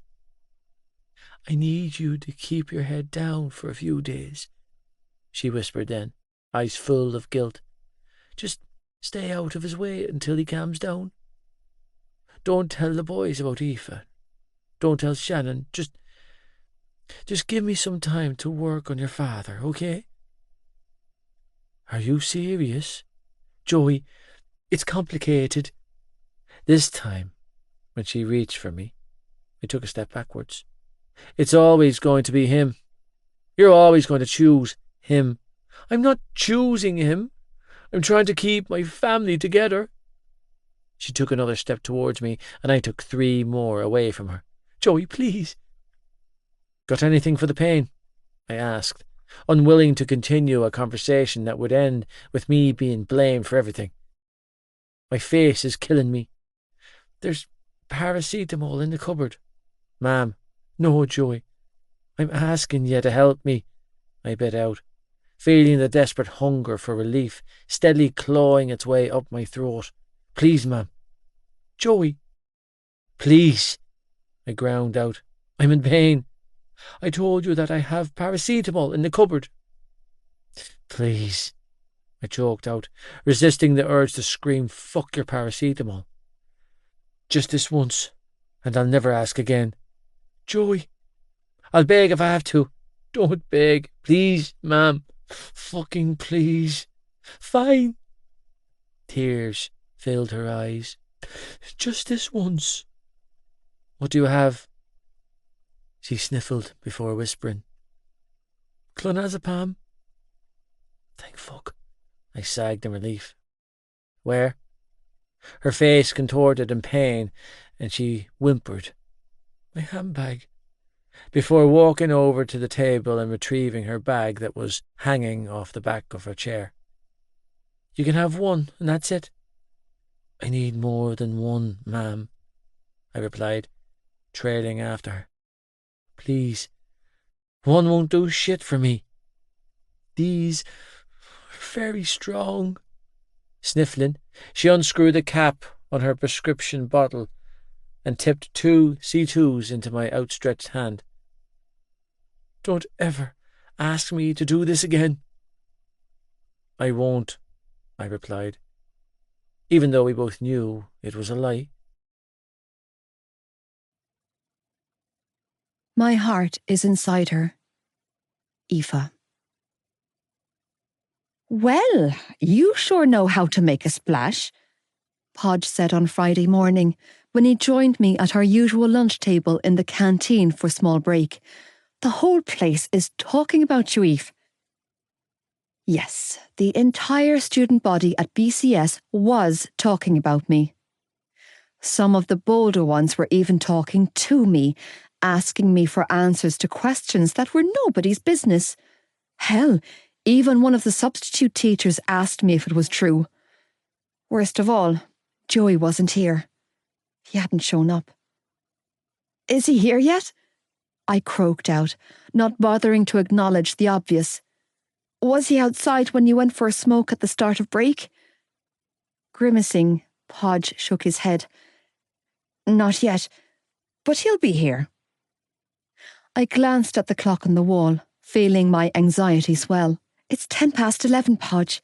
He's already after missing the first 3 classes. School ends at 12. We only have 1 class left after lunch." Something must have come up at home. My boyfriend's best friend offered me another uncomfortable shrug. Listen, I know it looks bad, but there's no way Lynchy would leave you to deal with the mob on your own unless it wasn't important. Yeah. Feeling sick to my stomach, I drummed my fingers on the desk and fought back the urge to scream. That's what I'm worried about. Because I had enough faith in my boyfriend to know that he wouldn't skip out on me. Joey was a lot of things, but he was no coward. Never in his life had he backed down from responsibility, which only caused the anxiety festering inside of me to swell. Mam had called the guards last night and reported Teddy. It didn't take a genius to know that his absence at school was linked to it. That's her, a group of baby first years whispered as they hurried past our table, huddled close together. The pregnant sixth year. Is the guy she's sitting with the father? I heard she doesn't know who the father is. Damn Miss Lane for giving Casey lunchtime detention. It wasn't so bad when she was with me during class. She had a mouth like a sailor and an answer for every idiot stupid enough to approach me in the hallway. That mouth had landed her in detention, though, which meant that I was alone and bleeding in the shark tank. I was grateful to Podge for coming to sit with me. Every other one of my so-called friends were treating me like pregnancy was contagious. Aside from Casey, it was the boys in my class who were being kind. The girls were awful. I hadn't been summoned to the office for the dreaded talk yet, but I knew there was only time in it before the rumours of my wayward ways reached our principal's ears. How'd Lynchy take the news? Podge asked, dragging me back to the present. I tried to call him a few times, but he didn't answer. Better than could be expected.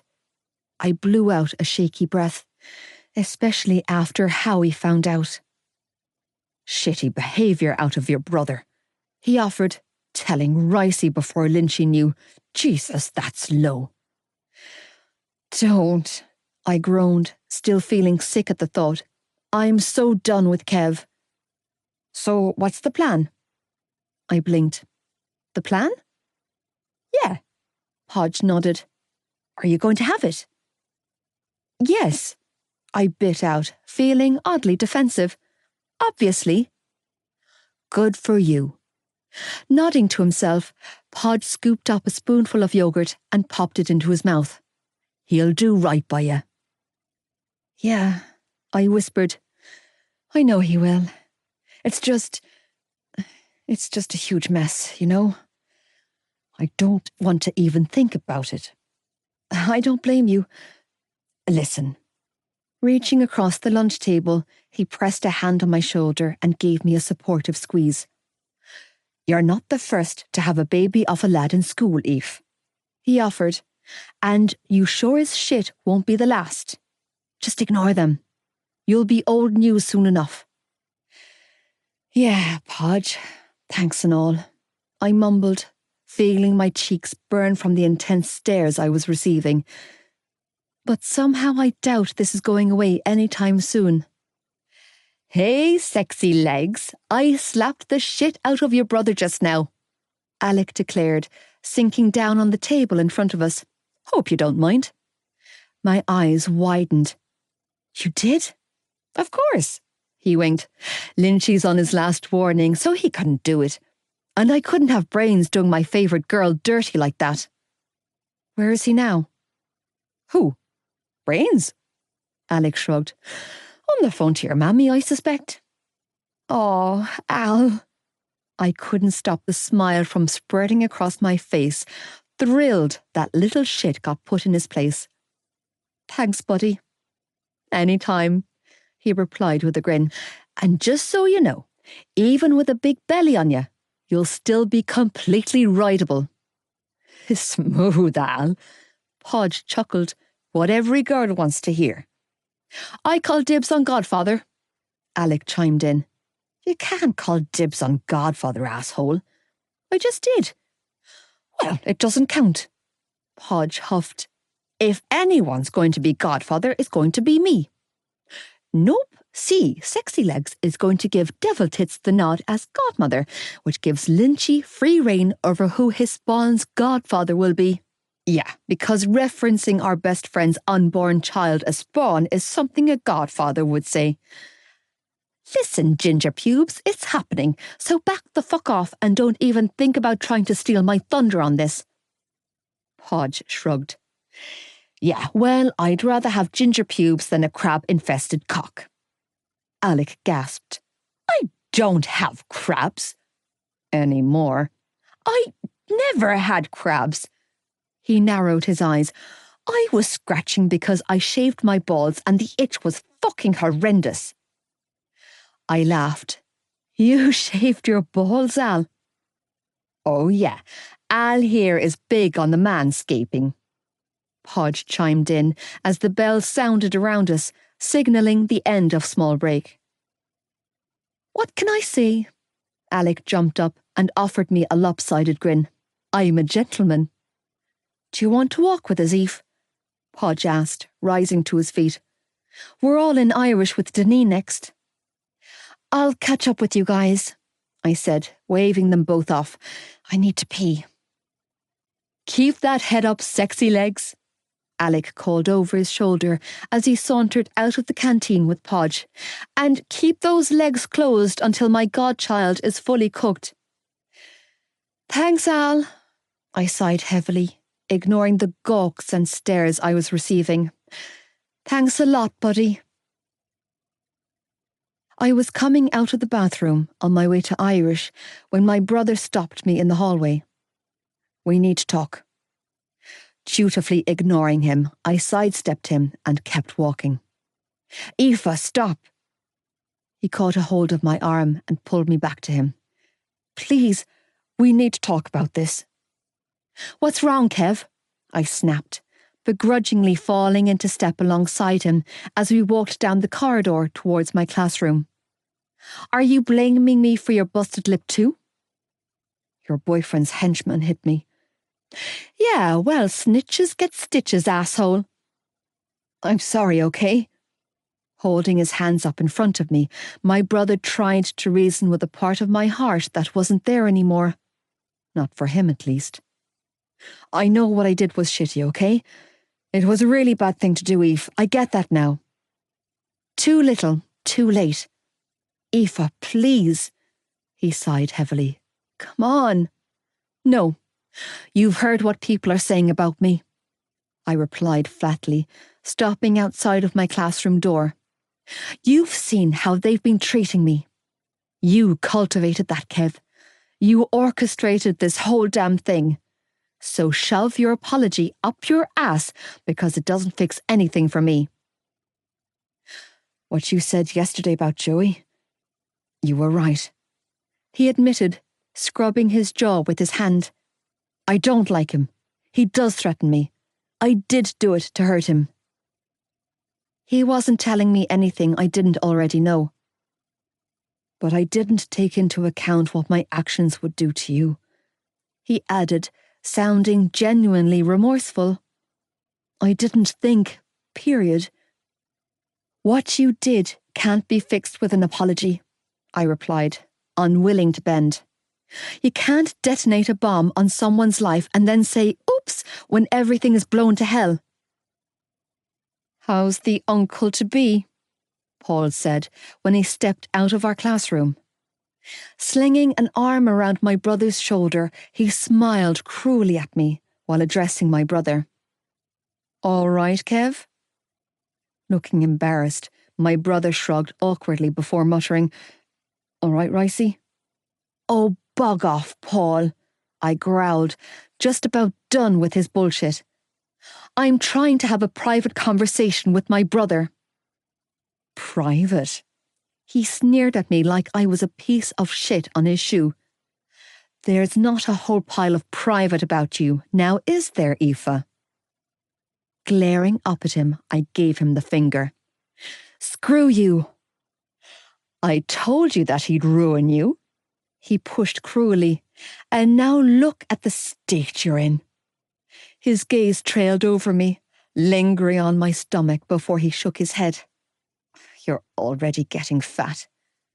Ricey, my brother tried to defend. Leave her alone. It was a pitiful attempt, and once put under the pressure of Paul's stare, he crumbled, shoulders slumping. What do you care, lad? Paul laughed. You said it yourself. Your sister's a fucking slut. I cast a glare to my brother, who had the good grace to bow his head in shame. You think I care about your opinion, Paul? I shot back, determined to defend myself against this asshole's taunting. The best thing I ever did was get away from you. No, that was the best thing you ever did for me, he sneered. It was the worst thing you ever did for yourself, because now all you'll ever be is the mother of that junkie scumbag's little bastard. Say it again. The breath left my body in a dizzy rush when a familiar, menacing voice filled my ears. My shoulders sagged, and I honestly felt like I was about to collapse from the surge of relief that rocketed through my body. Say it again, asshole. Joey repeated, coming up to stand behind me. Tossing his hurley and helmet on the floor, he let his school bag fall off his shoulder and hooked one strong arm around my waist before backing me up against his hard chest. I dare you. Shivering when his hand smoothed over the small swell of my stomach, I felt like crying when his thumb gently moved up and down. This is the part where you run, I told my asshole ex. Fast. My brother opened his mouth to speak, but Joey got there first. You should listen to your sister. It was almost comical how quickly both boys took off, bolting off in opposite directions. Yeah, you should run, I called after my brother, thoroughly enjoying his discomfort as I leaned against my boyfriend's chest.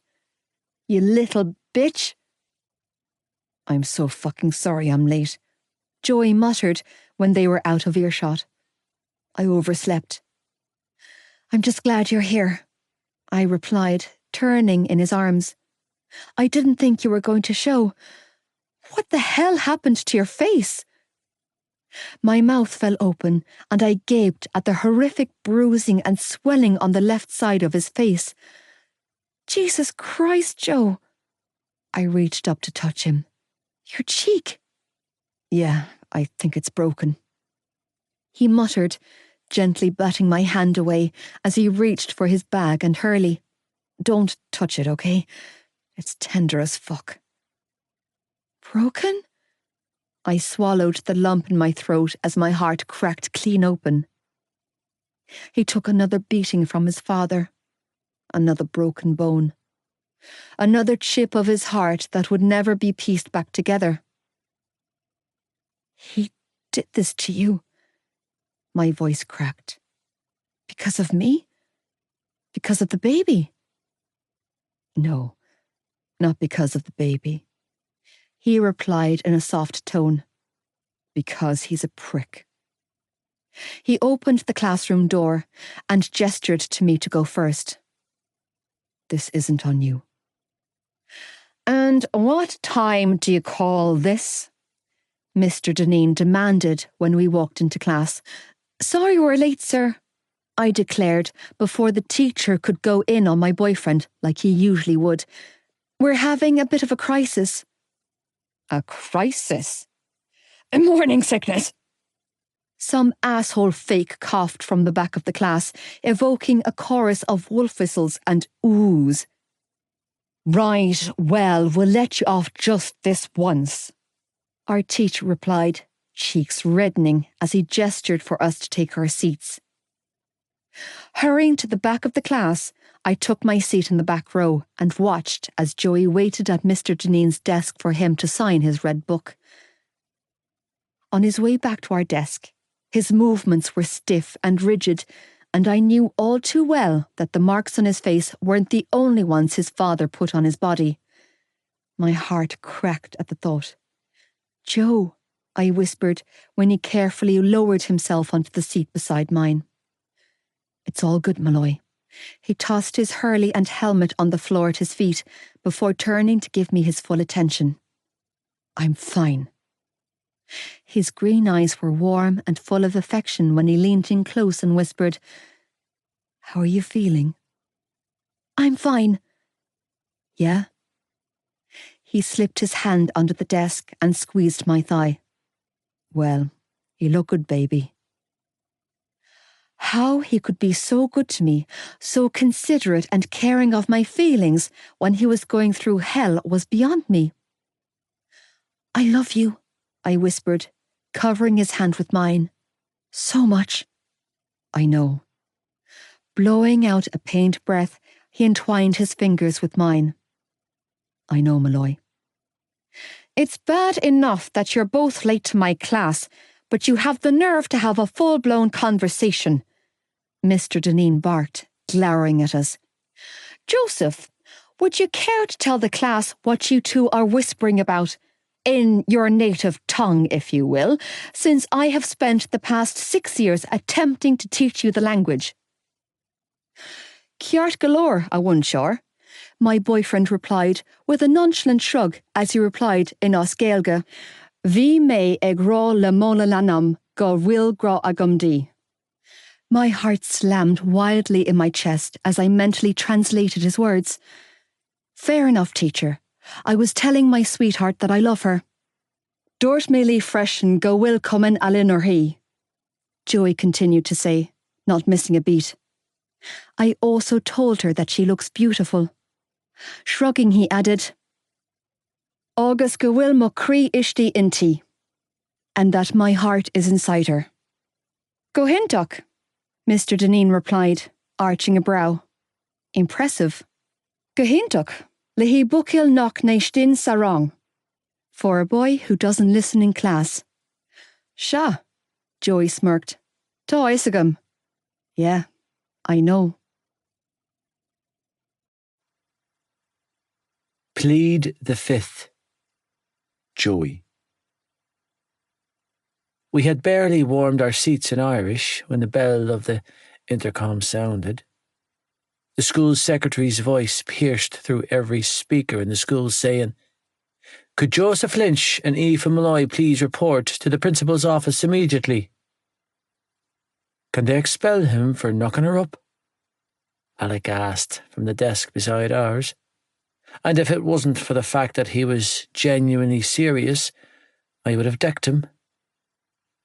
Because we have a match coming up, and we're bollocks without him. Don't think so, Al. Podge chuckled beside him. But you never know. Gathering my books, I tossed them into my bag and stood up, ignoring the oohs and the oh shits coming from our fellow classmates. Walking over to the classroom door, I yanked it open and waited for my partner in crime to hurry her ass up and join me. Good luck, Alec called out, giving me 2 enthusiastic thumbs up when Malloy joined me in the doorway. Plead the Fifth. What do you think Mr. Nahan's going to say? Malloy asked, reaching for my hand as she fell into step beside me. Is he even allowed to bring it up to us? How the fuck am I supposed to know? Well, you're the one who spends most of his time in the office. Only because you're too sneaky to get caught. Well, I've clearly been caught this time. Funny. What if he shouts at me, Joe? If he shouts at you, I'll break his nose. Don't break his nose, she hurried to say. I need you to not get expelled, okay? Or arrested. Yeah, I'm going to need you to not do both of those things. Fine, I'll try my best. Oh, God, I feel sick, she groaned when we reached the familiar frosted glass door of the office. Can we just sneak out and leave early? No. Shaking my head, I pushed the door open and had to physically lift her inside. Come on, Malloy. Let's just get it over with. Your mothers are in the office with Mr. Nahan. You can go straight in, Betty announced, not looking up from her computer as she tapped furiously on the keyboard in front of her. Good luck. Whose mother? Both of your mothers. My mam's in there. I glared at the secretary, who I was on a first-name basis with. Why? Why don't you go on in there and find out, Joseph? Old Betty shot back, not missing a beat. You know which door it is? Yeah, I did. Third on the right.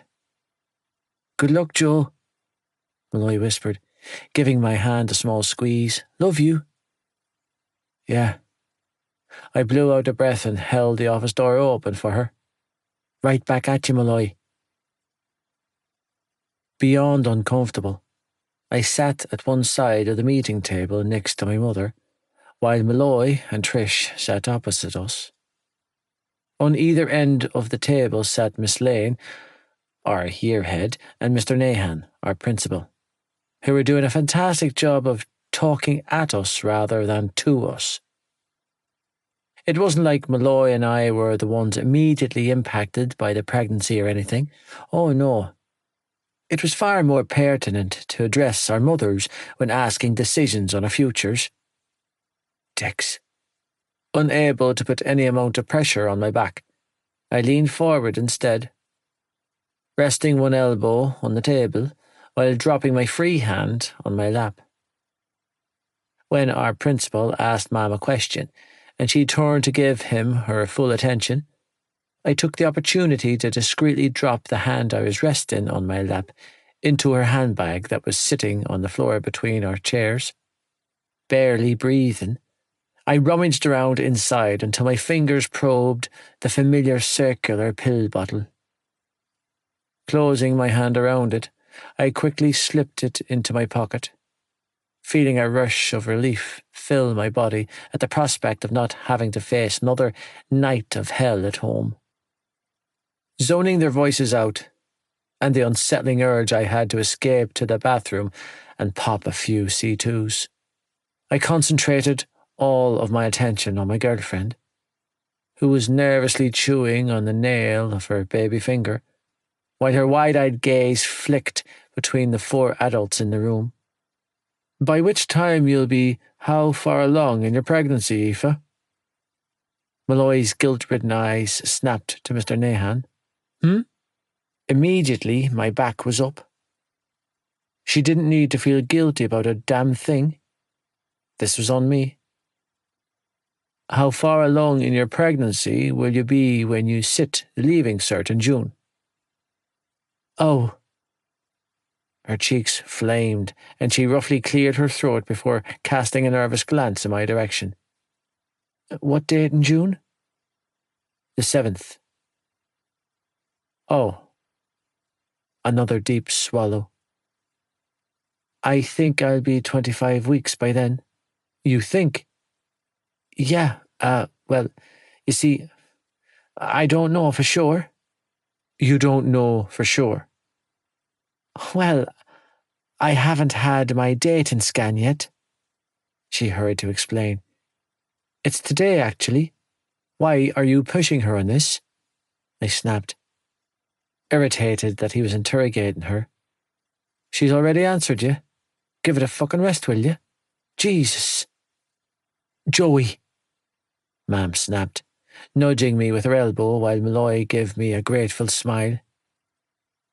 Choosing to ignore my outburst, which, to be honest, I was mildly disappointed about, Mr. Nahan turned his attention to Mam.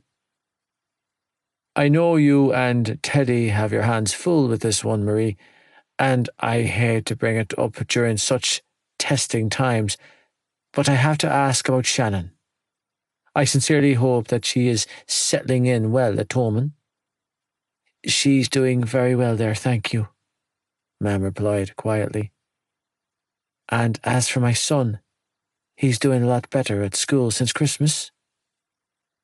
Yes, well. Not bothering to finish his sentence, he turned back to Trish. Please know that while here at Ballylagan Community School, we strongly discourage student relationships. We will not turn your daughter away in her hour of need. Turn me away? Malloy choked out, brows furrowing. What does that mean? Her hour of need, I chimed in, shaking my head. What the hell kind of statement is that to make? Joey, Mam snapped again. Enough. She's not riding into school in a donkey looking for shelter, I growled. She's looking for an education, not gold, frankincense and myrrh. Mam dropped her head in her hands and sighed wearily. Oh, Joey. There's a lot to be taken into account here, Joseph, Miss Lane interjected in a haughty tone. First and foremost, there's the matter of whether or not the school's insurance covers having a pregnant student on school grounds. What are you saying? Aoife croaked out, paling. Insurance not covering me? She looked to her mother. Am I being expelled? You are not kicking her out of school. I snarled, sitting straight up. This isn't the 1950s.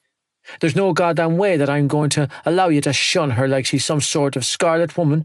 If anything, I'm the scarlet fucking man. Joey, seriously. I'm as pregnant as she is. Joseph, please. What? I demanded. It's true. I'm the father. I put that baby in her. If you want to lay blame, lay it at my door, not hers. She has just over 2 months of school left, and she's finishing it out. Over my dead body, you're taking that away from her. Joey, calm down. Aoife, just breathe. Nobody is kicking anyone out. Trish tried to soothe, eyes locked on Mr. Nahan. It's discrimination, not to mention completely against the law, to exclude a student from attending school on the sole basis of her being pregnant. Isn't that right, Eddie? Well, yes, of course it is. The prick tried to backpedal. Nobody is suggesting that your daughter be removed from school. Just like nobody suggested that Samantha McGuinness be removed from school, or Amy O'Donovan, or Denise Scully, all the girls from my terrace. I sneered, giving him a look that said, yeah, asshole, I know how it works. If that's the case, then explain to me what her angle is when she says the school's insurance won't cover Aoife being here. I didn't say it wouldn't. I was just saying, you were just trying to intimidate my girlfriend into going quietly without making a splash for the school. I corrected, cutting her off. Yeah, I know your game.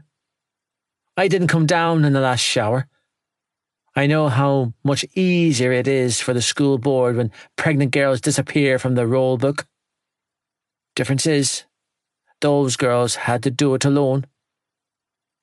I paused to point at Malloy before adding, Aoife has me, and I have no intention of going quietly. If I could do nothing else for her, then I could stand in front of her and take the pressure, the disappointment, the pain. I could take the blows for her, and I would. I sat there, back poker straight, muscles locked tight with tension, and took their disappointment on the chin, knowing that she was in no fit state to take another blow. Joey. Mam placed a hand on my bopping knee and squeezed. Please settle down, will you? Yes, Mr. Nahan added, giving me a glaring look. There's no one fighting you on this, only because I made a preemptive strike. I muttered under my breath. What are we even doing here? I looked around at their faces. Eve is pregnant, I'm the father. She's due after we finish school, so I really don't understand the need for this bullshit meeting. Go to war for you. Aoife. If I had any doubts about Joey Lynch's willingness to stand by me before this meeting, they were long gone now. Because, as I sat in the office listening to my boyfriend go to war for me against our year head and principal, all I could think was, thank God he's mine. Having my name added to the dreaded list of girls who got pregnant in secondary school was, by far, one of my most shameful moments. But I could feel nothing but pride when it came to who I was having this baby with. Haunted and beautiful, Joey sat across the table from me with his mother by his side, looking like he was seconds away from flipping the table. Yes, he was brash, and yes, he was cursing like a sailor, but his words meant more to me than any well-rehearsed speech ever could, because he was speaking from the heart. Every word he uttered he meant, and that sentiment soothed something deep inside of me. Maybe we were going to be okay. Maybe I could actually do this. With him. The situation I found myself in was beyond terrifying, but unlike the other girls from school that had fallen victim to the same hormone-ridden 9-month-long affliction, my partner in crime was standing by me. In a weird way, I felt like Rose from Titanic when all of the other girls were drowning, but Jack kept her afloat. While Joey was no angel, he was loyal and accountable, and a better man than anyone in this room gave him credit for. I felt better just being in his presence. That's the kind of person he was. I listened to our mothers talk back and forth with Mr. Nyan and Miss Lane for another few minutes, talking about restrictions around me taking part in PE and so on, but to be honest, Joey had been dead on the money. This meeting was pointless. All I had taken away from it was high blood pressure and a dodgy stomach. Do you want to go for coffee? I heard Mam ask Joey's mother when we reached the school car park afterwards. There's a lovely little cafe at the corner of Main Street. We could have a little sit-down together, mother to mother. Both Joey and I, who were walking a few feet behind them, hand in hand, turned to gape at each other. Coffee? He mouthed. What the fuck? No clue. I rolled my eyes. Maybe it's an olive branch? Or we could go back to my house. I have a lovely fresh Madeira cake in the bread bin, Mam suggested, unlocking the driver's door of Dad's transit van. What do you say, Marie? Coffee and cake while we dissect the prospect of grandmotherhood. Joey's mam looked like she had just been asked to explain Fermat's last theorem. Coffee? Her mouth opened and closed several times before she whispered, I don't know. Did you drive here? No. With wide, uncertain blue eyes, she looked up at my mam and shook her head, and the move made her look a lot like her daughter. I walked over here from work. Well, hop in, Mam instructed, climbing into the driver's seat of the van. You can come over to mine for a cuppa and I'll drive you home afterwards. She looked to Joey and shrugged helplessly, almost as if she was looking for permission. What do you want to do, ma'am? Voice trailing off, she glanced around nervously before taking a step towards the van. She straightened her frail shoulders then and reached for the passenger door. Thank you. You too, Mam called out as she rolled down the window. Straight home after the hospital, you hear? You're not out of the woods by any stretch of the imagination. I haven't even started on the lectures. I don't know how I feel about that, Joey noted, watching as our mothers drove off in my dad's van. That makes me feel really fucking uncomfortable, Malloy.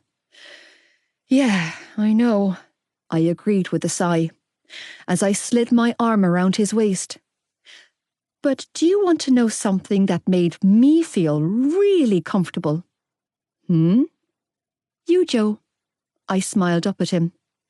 What you did back there in the office with Mr. Nyan? What you said? It meant a lot to me. He looked down at me, brows furrowed. I didn't do anything, Malloy. Yes, you did, I replied, leaning into his side as we walked over to my car. And it meant everything. I don't know what to say, he replied, still looking confused. You driving, baby? Nah.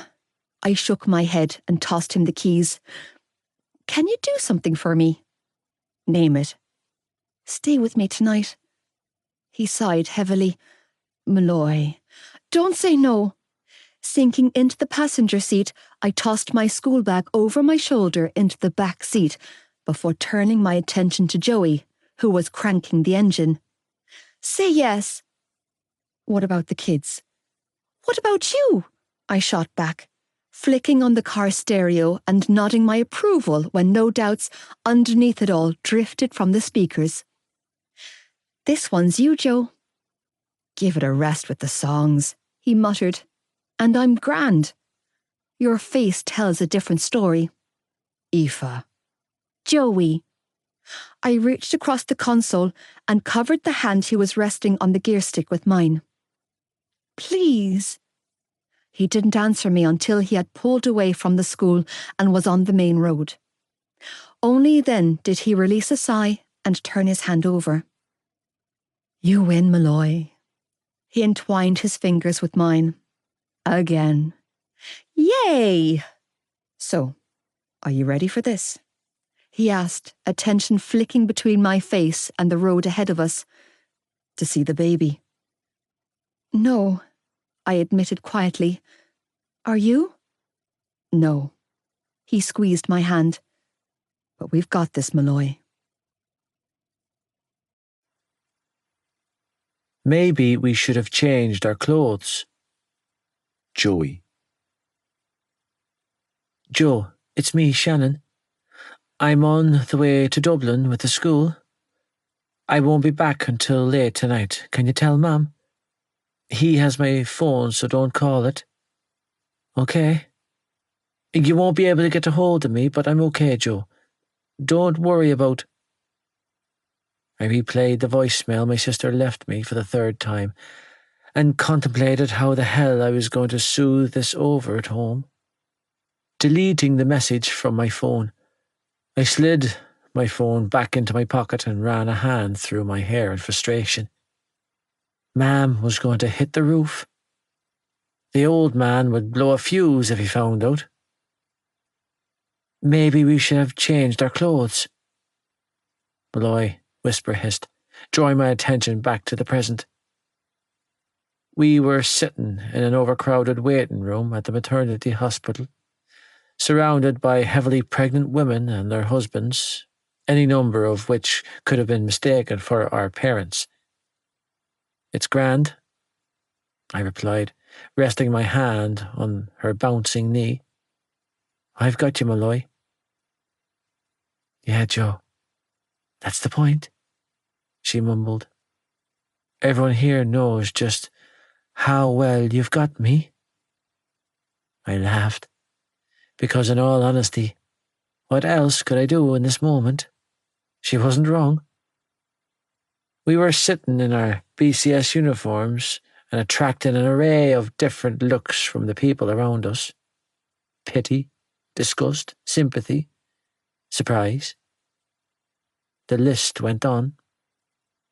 Fuck them, I told her, casting a warning glare to a particularly pervy father-to-be who was eyeing my girlfriend's legs. They don't know us.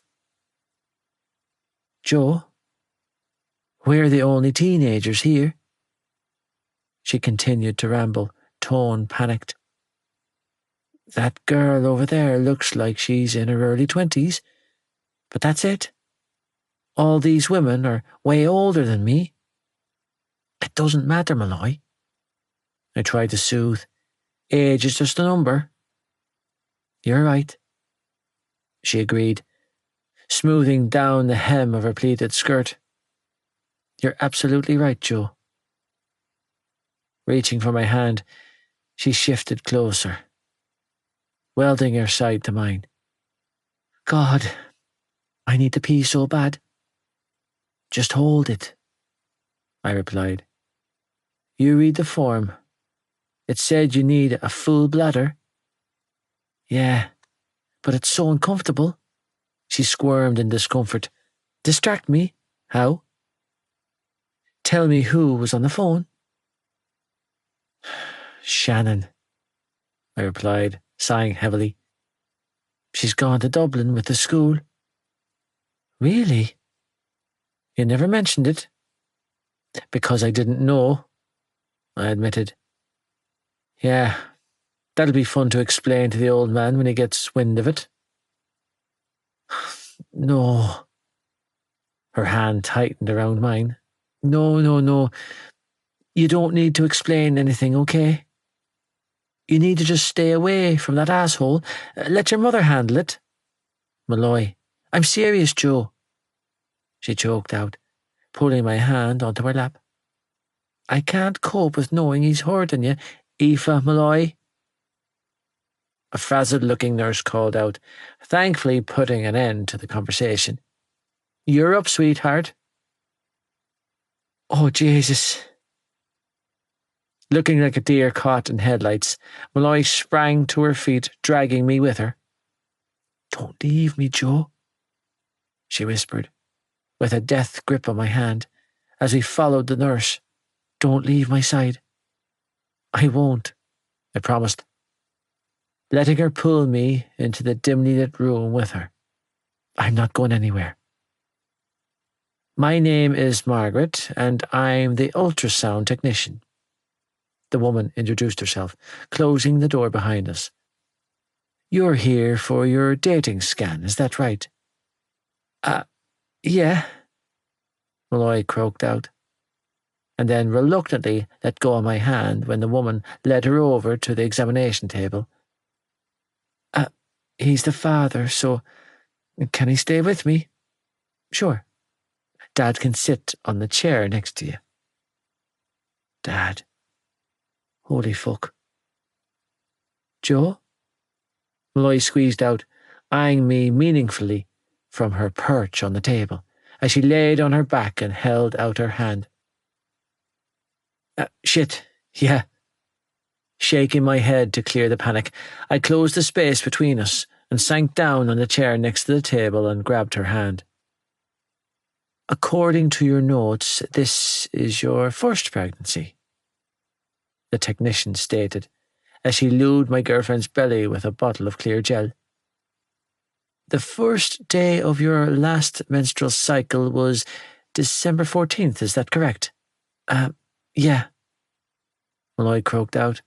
That's right. I had some spotting at the end of January, but my friend was saying that might be implantation bleeding. The technician filled in with a knowing nod. Aha. And you're a half-twin, is that right? Stuffing a wad of tissues under the waistband of my girlfriend's skirt, she fiddled with the ultrasound machine next to the table, tapping buttons and typing on the keyboard. Fraternal? Dizygotic? Uh-huh. Malloy looked to me and shrugged, having no fucking clue what any of it meant. Yeah? Sure? Okay, well, let's just have a look. Retrieving the wand from the machine, the woman rolled it over my girlfriend's stomach. You'll feel lots of pressure on your lower abdomen and pelvic area, but it shouldn't be painful. Attention riveted to the screen in front of us. I watched as it transformed from darkness to a weird pale orb, with a strong pulsing movement coming from the middle of it. Lovely, the technician said, gaze flicking between the wand and the screen as she tapped on the keypad and changed angles. Yes, you are definitely pregnant. Oh, fuck. Malloy and I choked out at the same time, as we both shifted closer to get a better look at the screen. That's it? Malloy asked, squeezing my hand as we both eyed the tiny alien-shaped creature floating around on the screen. That's the baby? Yeah. And listen to this. Pausing, The technician pressed a few buttons on the screen, causing a galloping noise to fill the room. That's a beautiful, strong heartbeat. That sounds like a racehorse, Malloy breathed. That's really the heartbeat? Uh-huh. And judging by the size of this little bean, you have your date spot on. You are 14 weeks and 3 days gestation, giving you an EDD of 20th of the 9th, 2005. Congratulations, Mom and Dad. Oh, Jesus, Joe, Malloy choked out, swinging back to look at me. It was the Tommen party? Yeah. I managed to get out, though I was sure my heart was thundering 10 times faster than the kid housed in my girlfriend's womb. Fucking Gibbsy and his spliffs of mohair. And the champagne. Fucking champagne. I beg your pardon. Nothing. We both chorused in unison.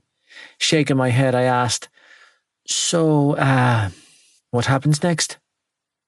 Well, Mum here will be given an appointment with a midwife to go over medical history, family history and whatnot, and we'll go from there.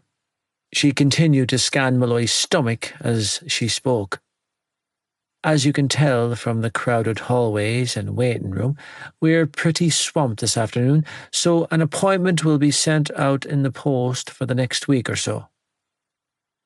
What are you checking for? Malloy asked, tone weary, as she watched the technician move the wand over her stomach. You're a twin, so I'm just making sure we don't have any little surprises hidden away from view. What the fuck? I demanded, heart gunning in my chest. There's more. I glared at my girlfriend. There's more? No. Malloy chuckled nervously, pushing the technician's hand away. One surprise was quite enough, thanks. Don't go looking for problems, damn it. Don't worry. I can only see one fetal membrane sac. Thank Jesus for that. I strangled out, sinking back on the chair and pressing my hand to my chest. Don't do that to me. Sold on you, Aoife. Are you okay? Joey asked when we parked up at the footpath outside of my house later that afternoon. The drive back from the hospital had been spent mostly in silence while we both mentally reeled. He had his eyes locked on the road ahead of us the entire time, while I had been unable to tear my gaze away from the strip ultrasound images the technician had printed off for us. It was real. I heard the heartbeat. There really was a little baby growing inside of my body. Malloy. Killing the engine of the car, Joey unfastened his seatbelt and turned in his seat to face me. Are you okay? I wasn't sure. It all felt so surreal. I didn't know what to do or how I felt. Are you? He shrugged almost helplessly. She called me Dad, Malloy. I know. Relieved that he seemed to be reeling too, I nodded eagerly and turned in my seat and mirrored his actions. She called me Mom, Joe. It sort of just hit me when we were in there, you know, he mused, rubbing his jaw. We're going to be parents. To a person, I agreed, chewing on my nail nervously. A literal human being. This time next year, there's going to be a kid back there, he added, gesturing to the back seat of my car. One we made. Never mind next year, I choked out. We're going to have a baby this Halloween. My eyes widened. Halloween, Joe. We're going to have a trick-or-treater. And Santa at Christmas. And the Easter Bunny in spring. And I don't have a house or a car or a fucking qualification. He scrubbed his face with his hand. We are so out of our depth here, baby. You're fine, I accused. You're amazing with babies. I'm the one in trouble here.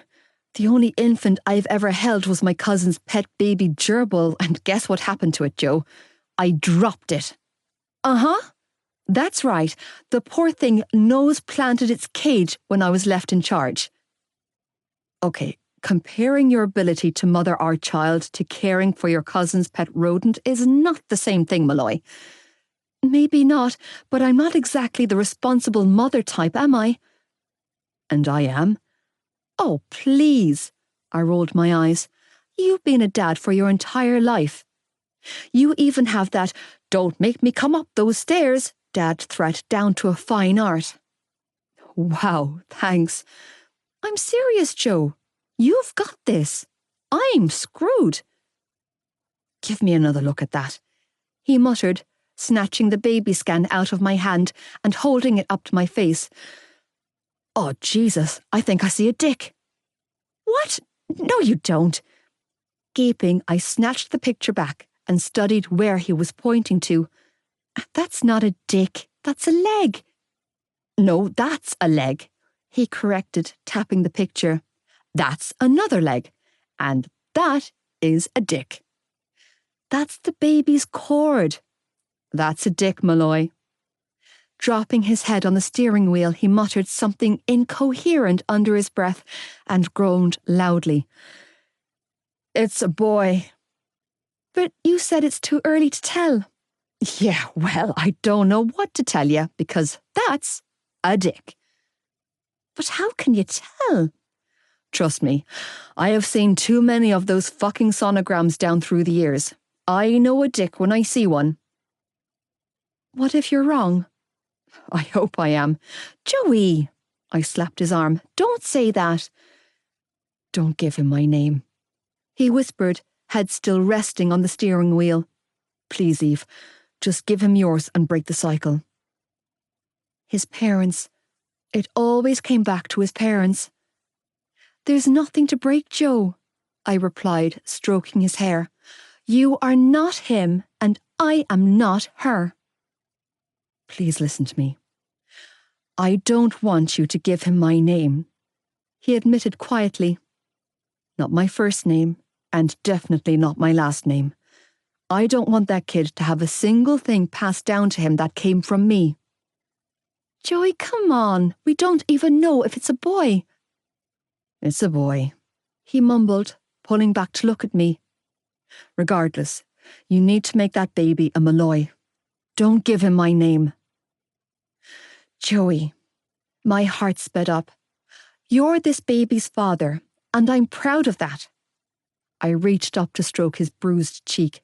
I'm proud of you. I have never been ashamed of who you are or where you come from, and neither will our baby. Emotion flickered in his green eyes. What if I turn into him? You won't. But what if I do? What if I already am? That's impossible. How can you be so sure? Because I know him and I know you. I stroked his cheek. He's a bully and you're a man. There's no comparison. You are polar opposites.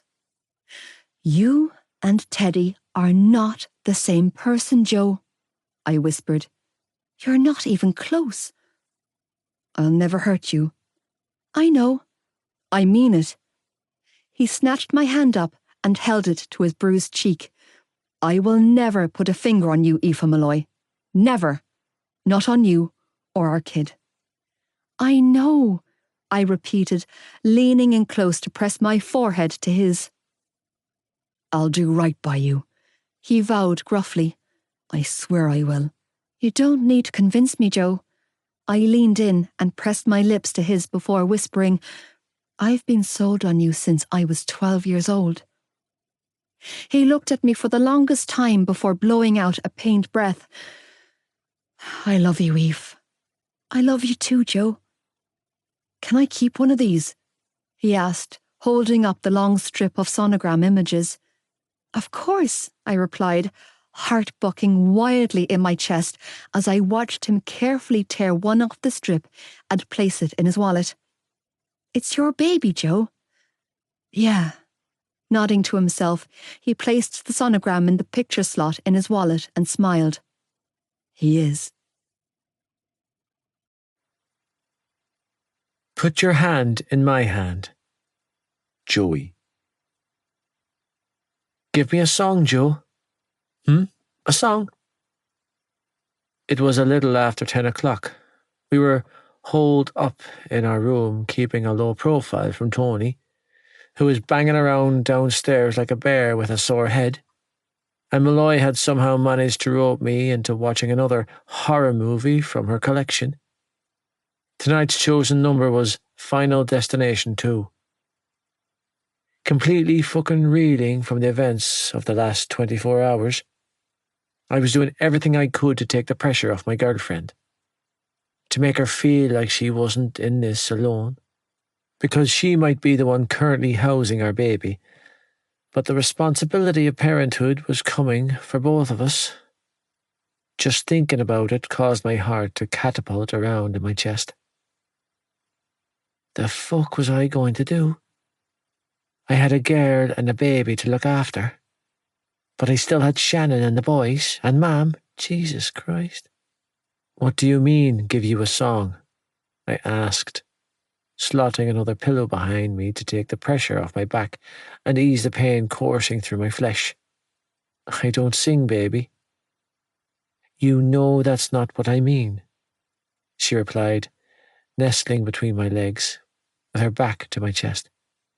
Give me a song for us. For us? I repeated, mulling it over, as I hooked an arm around her middle and drew her body closer to mine. Yeah, for us. I don't have a song. Well, find one, because I need a song. Fine.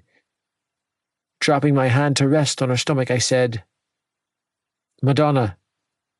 Like a virgin? Papa don't preach.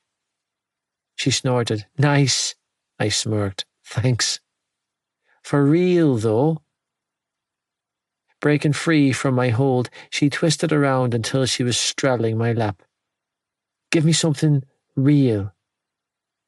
You're putting me on the spot here. So? Leaning in close, she nuzzled my nose with hers. You're excellent under pressure. Sighing heavily, I loosely clasped her waist. Malloy, please. Fine.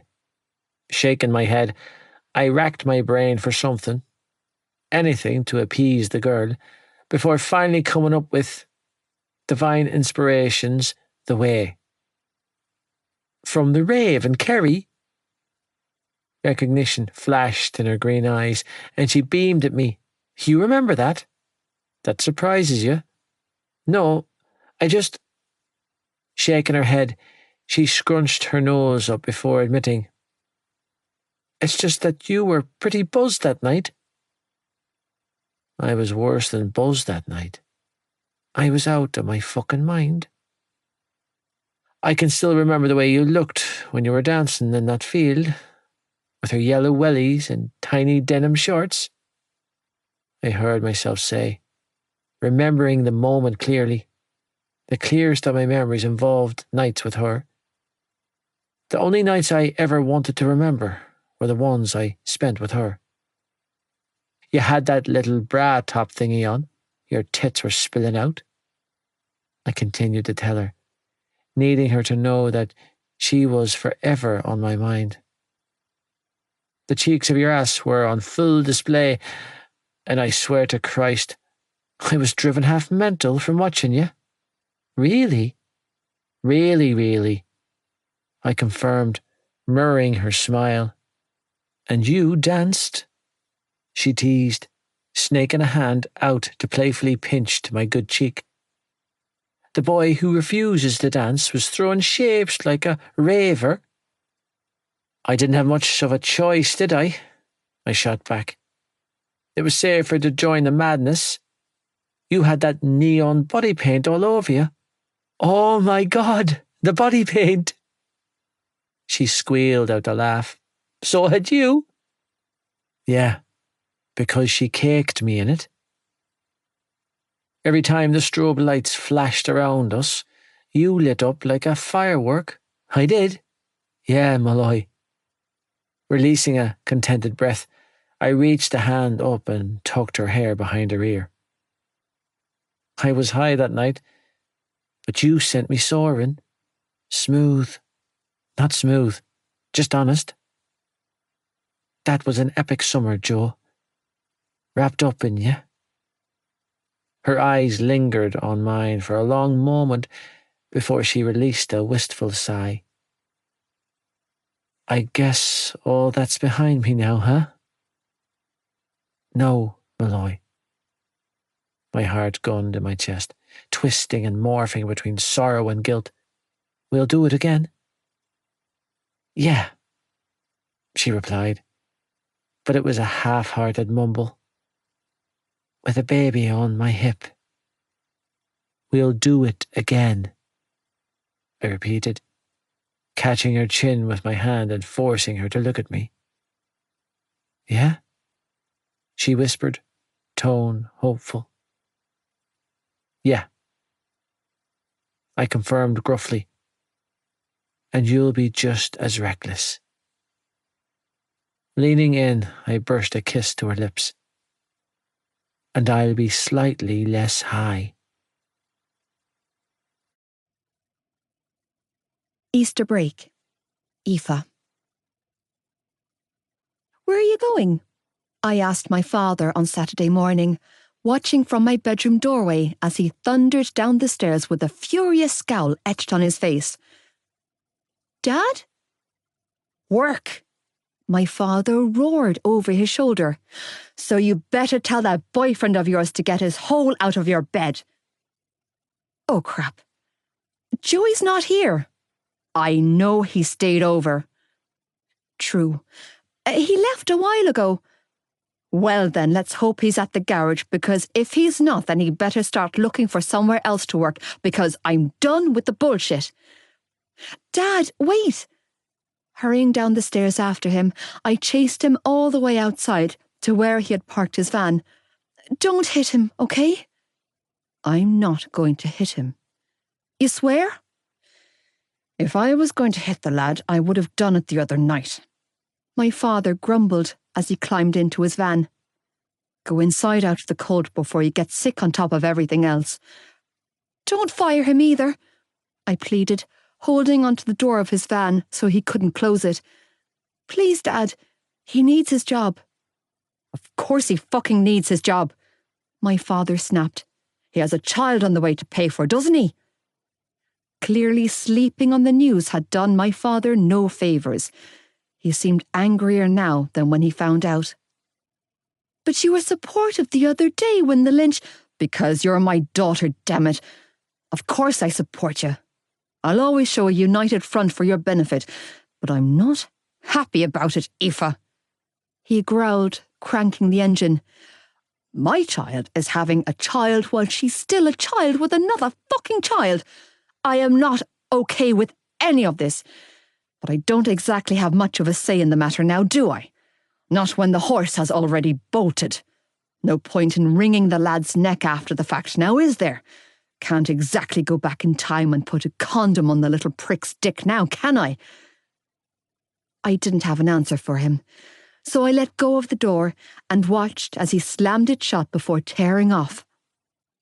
Hurrying back inside, I raced up the stairs to grab my phone and warn my boyfriend that my father was on the warpath. Code red, avoid the garage at all costs. Dad's out for blood. Sorry, I bounced without waking you. Had to check on the kids before work. How are you feeling? Kiss. Me? I'm fine. It's you I'm worried about. Are the boys okay? Joe? All good. And Shan? Still not back from Dublin. Kiss. Aw, crap. Yeah, I know. Kiss. Just steer clear of your house, Joe. You can crash at mine for a few days. I don't want you in harm's way. Joe? Joey! It's all good. Don't worry. I'm at work now, so I'll talk to you later. Kiss. Seriously, Joe, about my dad. I saw a pair of rusty pliers on the passenger seat of his van. I think he might be considering castrating you. I can handle Tony. Just mind yourself, okay? Don't go climbing any walls or any wild shit like that. I'll see you tonight. Kiss. I love you. Kiss. I love you back. Kiss. Well, I have to hand it to him, Mam said when she walked into the kitchen after dropping off my father's lunch at the garage. Your baby's father is brave. I sprang off my chair. Joe? Mm-hmm. Mam nodded. He actually showed up to work. In one piece? Mam grimaced. Relatively. Oh my God, Mam. Please tell me that Dad didn't hit him. According to your father, he threw a wrench at Joey's head, but had no hand in the black eye he's sporting. Oh my God, I cried, sinking back down and dropping my head in my hands. Kill me now. Your father will calm down, she replied, tone assuring. They'll be okay, love. They'll patch it up in time. They've been working together for a very long time now. They're practically an old married couple. You should have heard him this morning, Ma'am, I groaned, watching my mother as she whizzed around the kitchen. He was so hostile. Your father's not hostile, love. He's heartbroken. Well, that's even worse, I strangled out. I broke his heart. That's why he avoided me like the plague when he came home from work last night. He hates me. Can we talk? Kev asked, walking into the kitchen, hands in the air. Civilly. Kev, Mam sighed warily. I don't think now's the time for that. We need to sort this out, Aoife. He pushed, ignoring our mother. Come on, let's just sit down and hash it out. We can't go around ignoring each other. You can talk to him all you want, I told Mam, as I jerked to my feet and grabbed my car keys off the table. I'm going to Casey's. Aoife, Kev groaned when I brushed past him. Please. Fuck off, Kevin. Fathers and grandfathers. Joey. Aching in places I never knew could hurt. I took Tony's bad mood on the chin at work and navigated the extremely dangerous waters I found myself in, while trying not to collapse in a heap from the pain coursing through my body. The pain in my back had worsened to the point where I was half afraid to take off my t-shirt and look in the mirror. I didn't want to see what kind of damage that belt had done the other night. Knowing that stripping off would only stress my pregnant girlfriend out further had been the reason I slept in a t-shirt and sweats the night before, much to her suspicion. Sleep had come easy, with the help of a couple of my mother's prescription benzos that I popped in the bedroom after Malloy dozed off. But by morning I was feeling everything again. Still, I scraped my ass out of bed and made it to the garage on time, knowing that I had to prove myself to Tony Malloy now more than ever, because for the first time in my life, I was on the outs with my boss, and it was not a good feeling. Not one word had he spoken to me since the night we sat around his kitchen table with my parents, and the pressure was mounting. When he pulled up at the garage this morning and found me waiting at the door, I wasn't entirely sure how it would go down. When he didn't outright tell me to go fuck myself, I stuck around and dodged every spanner, wrench and ratchet he threw my way. And when I said threw my way, I meant at my head. The man was beyond livid with me, and I didn't blame him. Worse than disappointing him, I'd taken his daughter down with me. Enduring his silent treatment and flying missiles, I kept my head down, ignored my phone, and worked through lunch, unwilling to give him another reason to toss my ass to the curb. Whatever way he wanted to handle it was fine by me. It wasn't like I had a leg to stand on. I'd fucked his daughter's life up. If the baby Malloy was growing turned out to be a girl, and she fell in with a scumbag like me, I would take leave of my senses, just like Tony. It was a little after 5 in the evening when he finally breached this standoff by slamming a mug of coffee down on the trolley next to me. Not daring to say anything to piss him off further, I raised the mug to my lips, only to halt in my tracks and eye the rim warily. "Relax. I didn't poison you," he grumbled, taking a sip from his own mug and then swapping it with mine to prove it. "Can't believe in my grandchild without a father." He was saying the words, but the look on his face assured me that he had thought about it. "Thanks," I muttered before taking a sip. "What happened to your face?" Walked into a door. He shook his head but didn't push, choosing to take another sip of his coffee instead. Thankful for his small act of mercy, I swallowed down another mouthful of coffee. "So, are we going to do this? You want to do this now? No time like the present?" "Fine," he said, giving me a hard look. "Fine," I replied, giving him the respect that he deserved by keeping eye contact with him, while my conscience screamed it's showtime. Get ready for the pain. "You let me down, Joey." Christ. Hearing him say it out loud hurt worse than I thought it would. "I know, Tony. But worse than that, you let my daughter down." "Yeah." Jaw ticking, I nodded stiffly. "I know that too." "What are you going to do about this mess?" "I'm going to step up." "Step up?" I nodded stiffly. "Do whatever Aoife wants me to do." "What about what Trish and I want you to do?" "That too," I shrugged. "As long as it aligns with what your daughter wants." "You're going to stick by her?" "I am."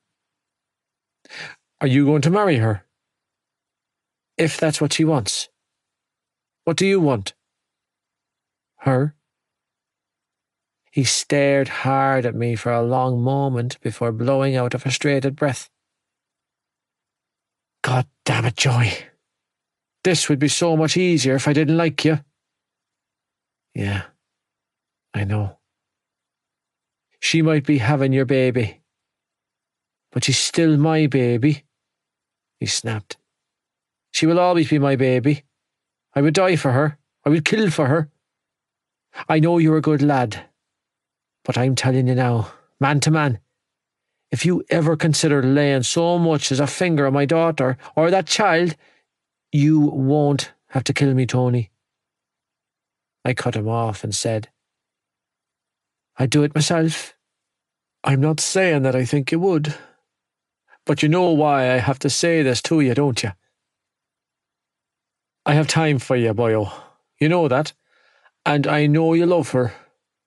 But the home you come from, and the man you were raised by—" His words broke off, and he dragged in a sharp breath before levelling me with a warned look. "Do we understand each other?" Sick to my stomach, and feeling like I'd taken a knife to the back, I forced myself to swallow down the bitter taste of betrayal and nodded stiffly. "Yeah, Tony, we understand each other." "I'm not saying that I think you'd do it," he offered. "But you're—" "I'm my father's son," I filled in flatly. "I get it." "Well?" Malloy demanded down the line as I walked home from work that evening. "How did it go? Was he horrible? Are you okay? Did he hit you? Tell me that he didn't hit you. Malloy, Take a breath, I'm grand. I cut her off by saying before she could launch a full-blown interrogation, I'm almost home. I'm going to grab a shower and check on the kids. I'll swing by your place afterwards. So you're really okay? Not even close. Yeah, Malloy, it's all good. What did he say? He asked me if I planned on marrying you. Oh my God. She groaned dramatically. What did you say?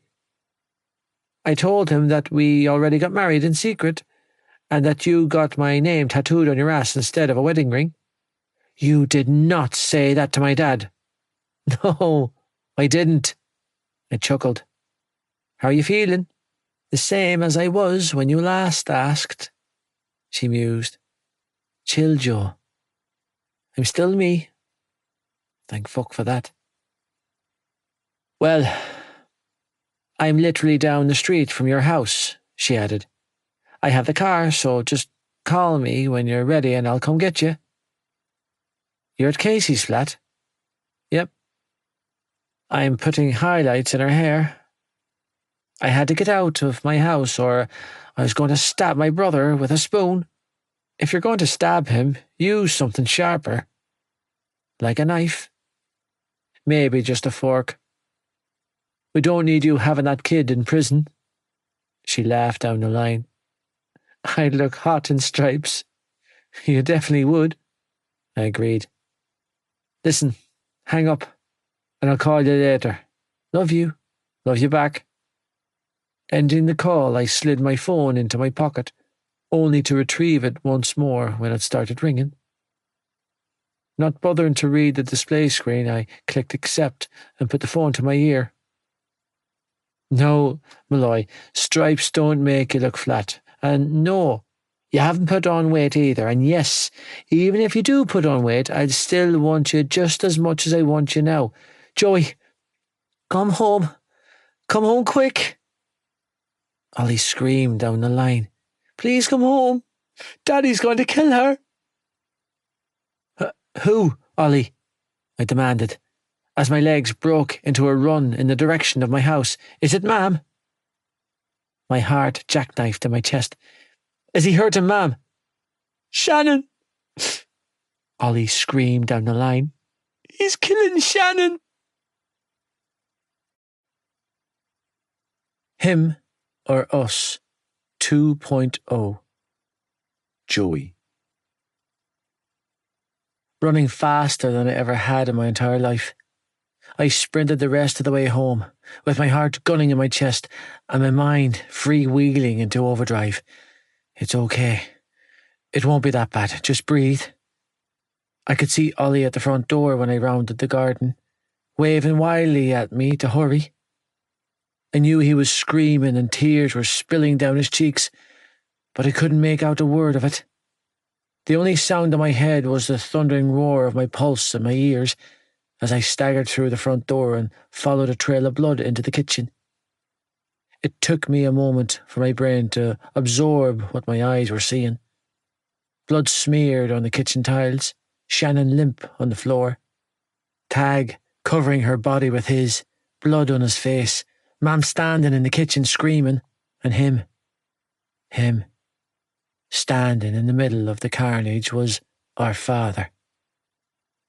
My gear bag slipped off my shoulder, and the noise of it, when it clattered to the floor, seemed to awaken me from the trance-like daze I was suffocating in. My throat felt like it had closed up. My heart shriveled up and died in my chest. My gaze flicked to Shannon once more, and the pain I felt when I took in the sight of her mangled body was too much to take. It was all too fucking much.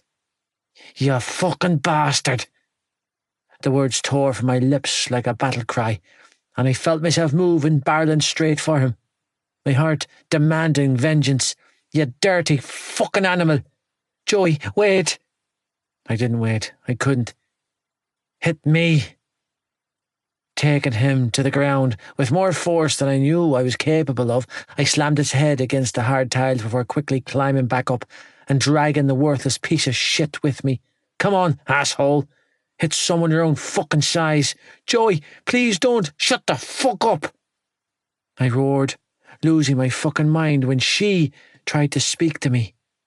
My sister was lying in a heap on the floor, and instead of going to her, she was trying to protect him. You are the most pathetic excuse for a mother that ever walked the earth. Spitting piss and fire, he reared back and socked me in the jaw with his beefy fist. You little shit! Did you see that?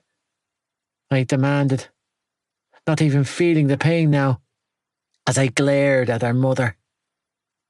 I knew it should hurt. His fist was like a goddamn bulldozer, but adrenaline was flooding my system, giving me strength I had no right to possess. Did you see him hit me? I'll put manners on you yet, boy. Dad slurred, throwing another punch, but this time he missed, giving me ample opportunity to return the gesture. Can you see what he's doing to your children? My fist connected with the bridge of his nose, causing blood to spray all over the both of us as he collapsed in a heap on his ass. Are you fucking blind? Joey, stop. I heard my sister strangle out, but it was too late for words. He's not worth going to prison for. Because I couldn't stop. Not until I made him stop. Forever. He needed to be stopped. I needed to make it all fucking stop. Joey, stop. Mom begged. You're going to kill him. Good.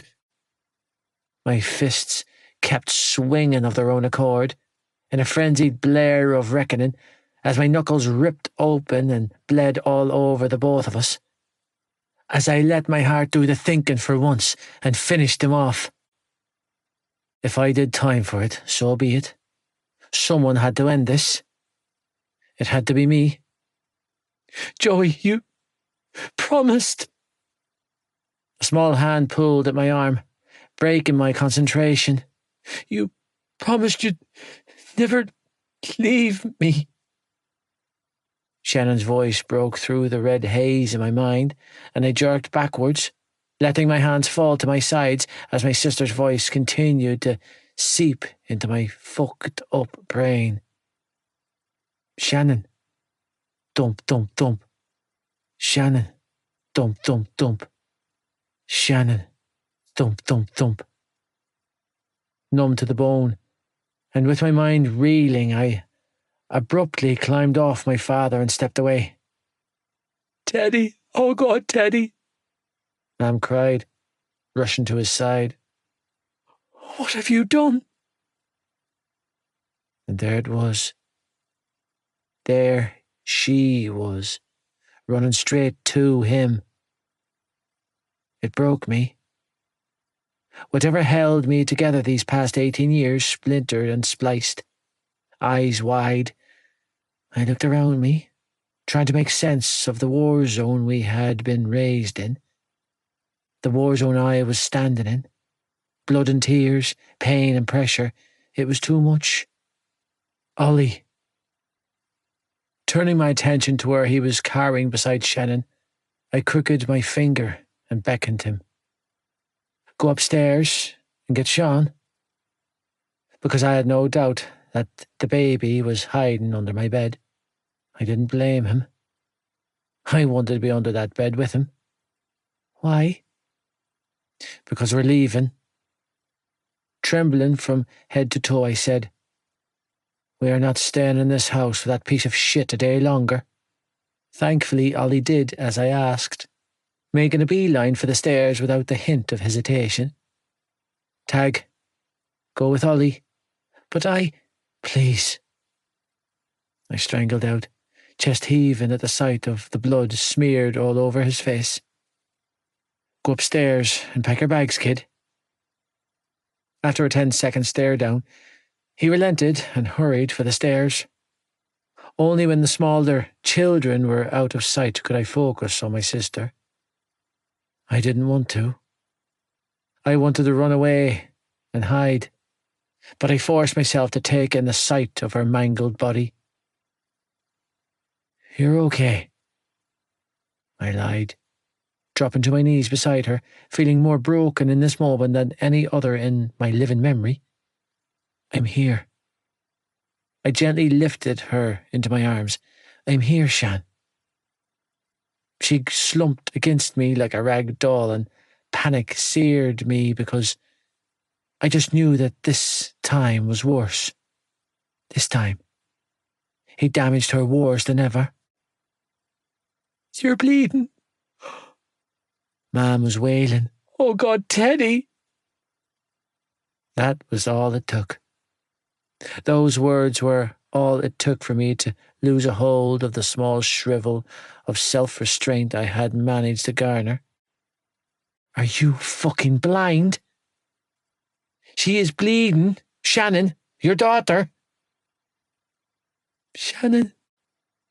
Blinking rapidly, like she was coming out of some sort of haze. Mam's expression caved. Oh, baby, your face.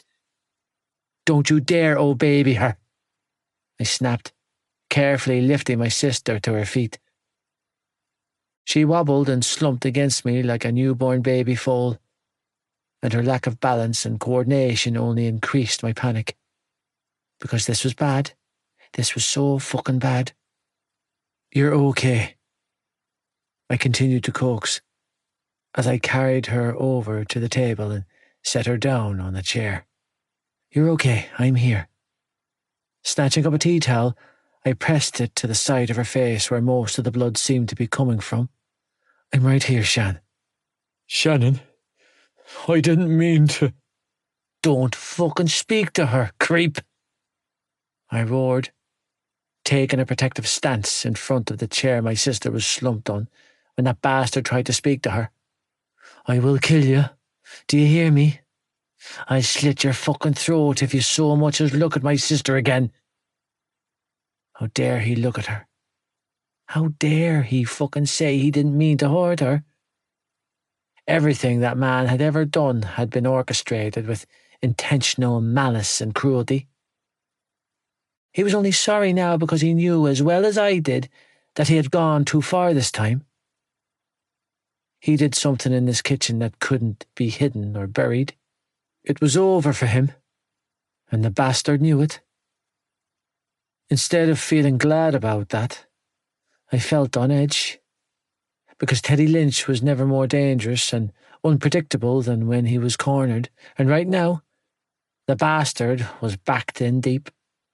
The boys returned to the kitchen a few moments later with their backpacks laden down with clothes and toys, and I sagged in relief to see Sean's unmarked face. He was okay. The baby is okay.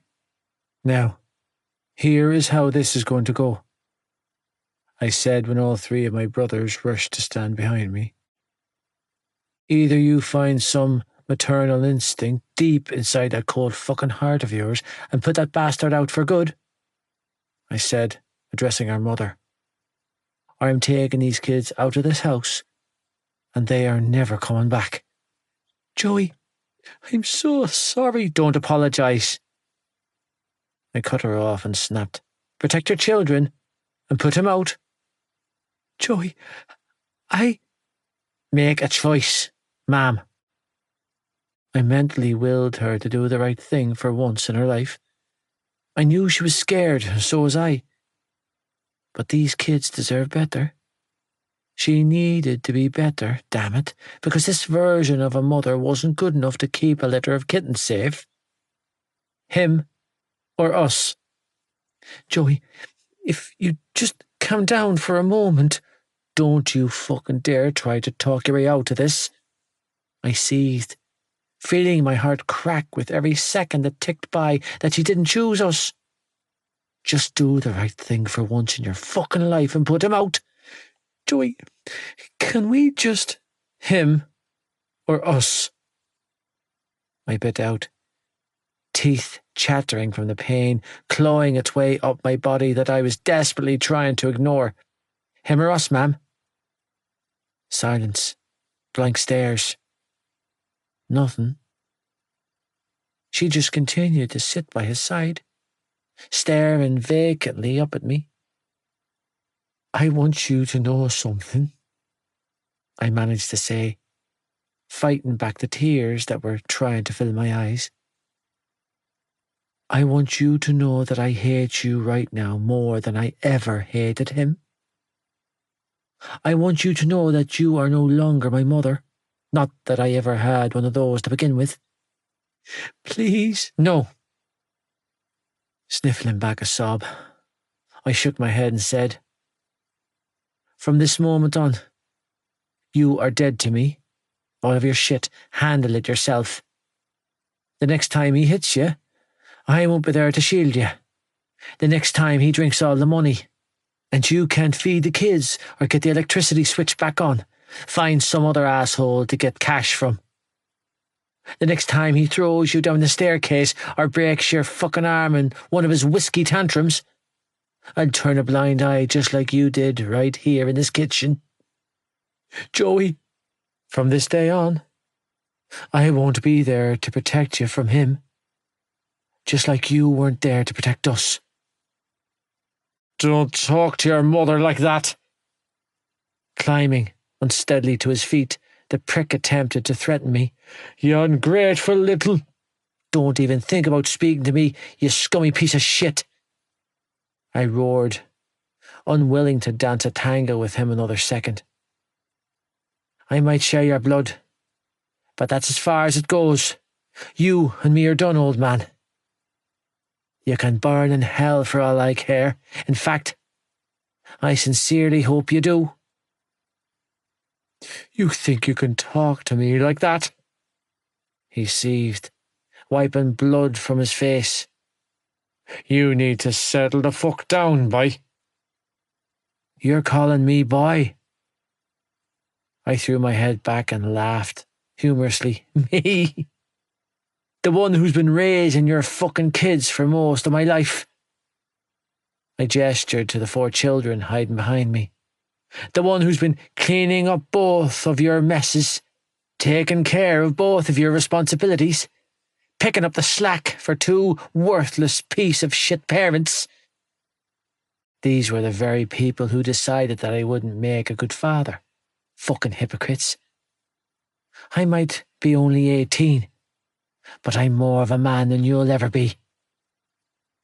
Don't push your luck, Joey. I'm warning you. Or fucking what? I sneered, glaring back at him.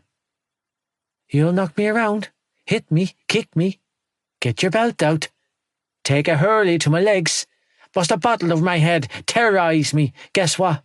I'm not a scared little boy anymore, old man. I shook my head in utter fucking contempt for the man.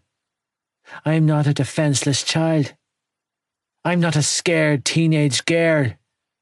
I'm not your battered wife, so whatever you do to me, I can promise you that I'll return tenfold. He knew this. He knew that the only way to keep me down was to kill me, because I would never back down from him. As long as there was air in my lungs, I would continue to stand my ground. I would always fight back. Get out of my house, he demanded, letting me know that he heard me loud and clear. Now, boy. Teddy, stop. Ma'am hurried to intercept him. You can't. Shut the fuck up, woman. I'll break your face for you. Do you hear me? You can't throw him out, she whimpered, cowering for him. Please, he's my son. Oh, so now I'm your son. I shook my head in disgust. It was too little too late. Don't do me any favours. This is your fault, girl, Dad accused then, turning his whiskey tantrum back on my sister. Hoeing around the fucking town, making trouble for this family. You're the problem in this. Don't even go there. I seethed, blocking her from his view. Keep your goddamn eyes off her. It's the truth, he continued to goad, focusing on Shannon when he wasn't getting anywhere with me. You see, the blood I shed was the physical kind, but our father wanted more than that. He was starved for evidence of the mental anguish he inflicted upon us. It was something he would never drain from me, so he took it from my sister. "You're a waste of space, and you always have been. I told your mother about you, but she wouldn't hear it. I knew, though. Even when you were small, I knew what kind you were. A fucking runt. Don't know where you came from." "That's a lie, Teddy," was my mother's pathetic attempt to protect her. "Shannon, baby, that's not—" "We never wanted you. Did you know that? Your mother left you for a week in the hospital, debating whether or not to give you up, until the guilt got the better of her. But I never changed my mind. I couldn't even stand the sight of you, let alone love you." "Shannon, don't listen to him," I warned, feeling her wilt at my side. He was getting into her head, just like he intended, and it was crippling me. See, he mightn't be able to hurt me, but when he hurt her, it fucking shredded me. "It's not true. The bastard's unhinged. Just block it out. Do you hear me, Shan? Block him out." "I didn't want you either." He tried again with me. "My heart's bleeding," I spat, words dripping with sarcasm. He couldn't hurt me with his words. Only the woman standing beside him could do that. "Well, we feel the same about you," Tag tossed out. "None of us want you. Tag, be quiet," I warned, feeling my panic rise when my little brother put himself directly in the firing line. "I've got this." "No, I won't be quiet, Joe," he argued. "He's the fucking problem in this family, and he needs to hear it." I wholeheartedly agreed with him, but he needed to keep quiet and let me do the talking. I could take the shit our father threw. I could take the blows. Tag was just a little kid. He needed to stay in his lane and, more importantly, stay unharmed. "Get him out of my sight," our father roared, gesturing to my brother. "Now, Marie, get him out before I do away with the little bastard." "I'd like to see you fucking try," I snarled, roughly shoving the mouthy little fucker behind me before he got himself in deeper. "Try it, old man." "No." Mom stepped between us. "You need to go." "What did you say to me?" he snarled. "What the fuck did you say to me?" "Leave," Mom whispered breathlessly, looking like she was seconds away from face-planting the floor. "It's over, Teddy. I'm done. We're done.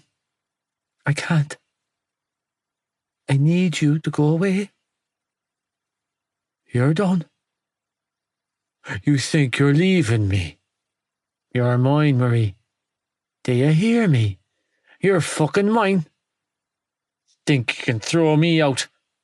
Walk away from me? Just go. I want you gone, Teddy. Get out of our lives." "You need to go. I want you gone. Get out of our lives." She was directing the words at my father, but I didn't feel a thing. Because her words didn't mean shit. They were meaningless. It was too late. Too late. The damage was done. The time to stand up to him had long since passed. Whatever move she made now was out of fear for herself, not fear for her kids. "You think you have a life without me?" he continued to taunt her. "You are nothing without me, bitch. The only way you're leaving me is in a box. I'll kill you before I let you leave me. Do you hear me? I'll burn this fucking house to the ground with you and your cunts in it before I let you go." "Stop. Ollie sobbed, clinging to my leg. Make him stop, please. Are you a girl now? Dad sneered, glaring at his second youngest son. Toughen up, Ollie, you little bollocks. That's enough, Teddy. Mom tried again. Get out. This is my fucking house. He doubled down and roared. I'm going nowhere. That's fine, I said in a strangely calm tone of voice, considering I felt anything but calm in this moment. Ollie, go outside and take Sean with you. Reaching into my pocket, I grabbed my phone and handed it to him. Take this and phone Aoife, okay? Call her up and she'll come get us. I hated dragging Malloy into this. Fucking despised myself for dragging her back to this house. But I didn't have a choice. I didn't have anyone else. She was it. My entire lifeline. She was my ride or die. And whether it was right or wrong, I knew she would come.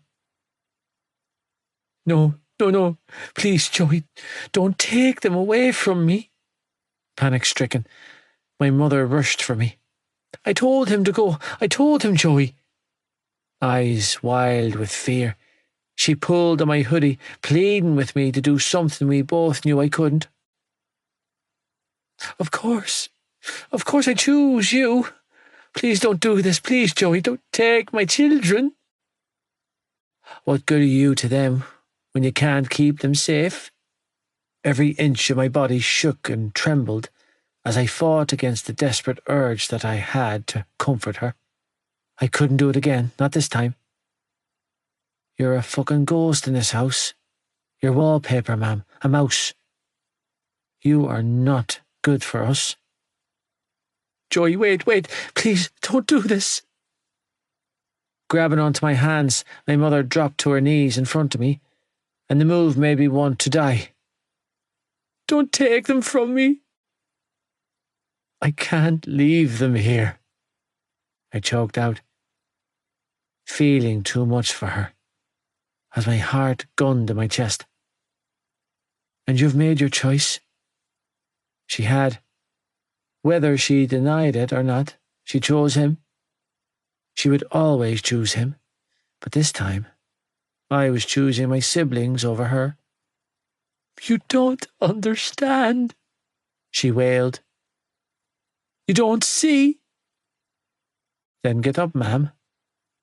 Tears filled my eyes, and it honestly felt like she stuck her hand through my chest and wrapped it round my heart.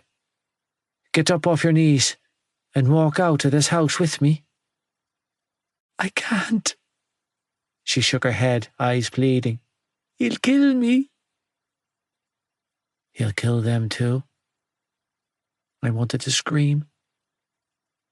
What part of that didn't she get? How the fuck could she justify keeping them in this house? This wasn't love. This was sick. She was as sick as him, and I wanted no other part in this. Then die, was all I replied. Let him go, Marie, my old man commanded. He'll be back with us, tail between his legs. Cunt is useless. Won't survive a day on his own. Shut up. Throwing her hands up, my mother screamed at the top of her lungs. Just shut up. This is all your fault. You've ruined my life. You've destroyed my children. You're a fucking madman. He struck her so fast that I didn't have time to react. His fist connected with her face, and I watched as my mother hit the ground like a sack of spuds, crumbling onto her hands and knees just like a million other times in a million other arguments in the same damn kitchen. Think you can talk to me like that? He sneered, towering over her. You're the worst of the lot. You fucking whore. Don't do it. Don't do it. Don't do it. Keep your fucking hands off my mother. I heard myself roar, reacting on a lifetime of instinct as I shoved him away from my mother's broken body. I moved straight for her. Ma'am. I could feel myself breaking, my voice, my self-control, my heart. All of it was just shattering into a million pieces. I knelt down beside her, hating that she feared my touch almost as much as his, when all I ever tried to do was shield her. Just walk away from him. Pushing her hair out of her eyes, she looked so much like Shannon as she looked up at me, so frightened and childlike. We'll figure something out, okay? We'll sort this, but we can't stay here. I'll take care of you. Who the fuck do you think you are? He snarled, clamping a beefy hand on the back of my neck. Think you know it all, boy? Think you're better than me? His touch brought with it a lifetime's worth of horrendous memories and flashbacks. Think you can take her away from me? Overpowering me with strength, he forced me to my knees. She's going nowhere. Increasing the pressure on the back of my neck, he pushed me onto my stomach. I told you, I'll put manners on you, you ungrateful little bastard. The weight he was pushing down on me was unsurmountable and rendered me completely fucking helpless against his assault. Think you're a man now, boy? His knee dug into my back, and I had to bite back a scream when pain scorched through my already mangled back. Show your mother what kind of man you are. Crying on your knees like a little bitch. Stop it. Ma'am begged and pleaded. Get off him, Teddy. I'm more of a man than you, I forced out, desperately trying to keep my face off the tiled floor he was intended on crushing me into. Oh, you think so? Laughing cruelly, he knotted his hand in my hair and snapped my head back before roughly slamming my face into the tiles. You're a piece of shit, boy. Everything inside of me was eerily calm for the briefest of moments before the sudden rush of heat and pain coursed through my face, bringing with it the familiar metallic taste of blood in my mouth. Forcing myself to fight back against his hold, I spat out a clump of blood and heaved against the tiles, desperately trying to buck him off my back. Relentless, he reared my head back and smashed it back down again. Again and again, over and over. Get off him, Teddy! You're going to kill him! Dizziness engulfed me. Good. And you're next, you turncoat whore. Pain ricocheted through me. I could feel the bone in my nose twisting sideways from the brunt of his blows. In a way, I was relieved because I thought this might finally be it. It's finally over. Is that all you got? I snarled, still fighting against his unbreakable hold, because I would never give in to this man. He would have to stop my heart from pumping first. You're losing your touch, old man. It was only ever going to go one of two ways. Either he was going to kill me, or I was going to kill him. At least, if he finished it, I could rest. I could just have peace. Don't you dare stop. You've got a girl and a baby dependent on you. Get the fuck back up on your feet. Don't you dare leave her alone in this. Furious, I kept fighting, kept goading, kept fucking going, until somehow managed to twist my body sideways and drag him onto the floor with me. But I was too weakened, my body too worn to fight him off. Desperately fighting for my life, I tried to inflict as much pain as I could on him, but my hands felt like concrete blocks. It was so hard to lift them, let alone throw a punch. Getting the better of me once more, my father straddled my chest and clamped his big hand around my throat, sealing my airways and restricting my lungs. I could hear the kids crying. I could hear Mam wailing. I knew Shannon needed help, but all I could think of in this moment was my girlfriend. All of the bad shit I'd done, all of the horrible fucking situations I'd put her in down through the years. I could feel the tears trickling down my cheeks as my body weakened. I love you, I mentally told her. I'm sorry. I gave it a fucking shot. I wanted to close my eyes, to just stop. But something caught my eye in the haze. Shannon caught my eye. I could see her at the other side of the kitchen, slumped over and bleeding from her mouth. Panic clawed at my gut. She's dying. She's dying. Get up. Get the fuck up and help her. Help her. I tried to scream, but my words were barely more than a whisper. Fucking help her. Get off my brother. Tag's scream infiltrated my mind moments before the pressure of my throat eased. Gasping for air, I pulled and tore at the hand still wrapped around my throat. He wasn't choking me anymore, but he hadn't released me either. Tag, put down the knife. I heard my mother strangle out. Please, baby. Fuck you, he screamed back. Get off my brother. Don't be stupid, boy. I'm not stupid. And I'm not Joey. I won't stop just because Shannon says so. Lightheaded and exhausted from the exertion it was taking to keep my heart beating, I swung my bleary-eyed gaze to where my little brother had a knife pressed to our father's throat, with the sharp tip pressed precariously close to his jugular. Tag. I choked out through splutters, when the old man's grip loosened further. It's okay. Just take it easy. It's not okay, Joe. With tears streaming down his cheeks, he shook his head. None of this is okay. What are you going to do, boy? The stupid prick taunted. Stab me? Yes. The old man moved for the knife, but my baby brother doubled down and stepped closer, still wielding the knife.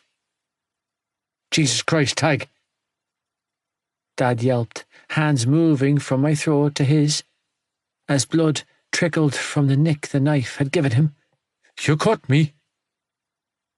This ends now, Tag growled, holding the knife a lot steadier than any boy of 11 should. Get off my brother, and get out of this house for good, or I'll slit your fucking throat. Highlights and heartache. Aoife. You are the queen of all things hair and makeup, Casey declared, doing a 360 twirl to get a good look at herself. Insane, Aoife. Your skills with makeup are un-frickin' real, girl. With her bedroom stereo turned up full blast, my best friend bopped around to Casey and the Sunshine Band's Give It Up, while striking different poses in the full-length mirror glued to the back of her bedroom door. After spending most of the day at her mam's flat, I felt better. Casey had this innate ability of making me feel like my life wasn't going to shit. It wasn't that she was overly optimistic. She just happened to possess enough crazy to complement mine. We just fit together like bacon and cabbage. Or vodka and Coke. I'd like to thank the Academy. I took a dramatic bow before tossing my makeup brushes back into my bag. and myself because, I'm so amazing and all that jazz. You could make some serious side cash doing makeup and up styles. Yeah. I flopped down on her bed and sighed heavily. That's the plan, Case. I hope we have a girl, she said, so we can instill on her a lifetime of contouring wisdom and fashion knowledge. Joey wants a girl. He does? Yep, and that's the one, I declared, watching as she readjusted the skimpy black dress that she was modelling for her date tonight.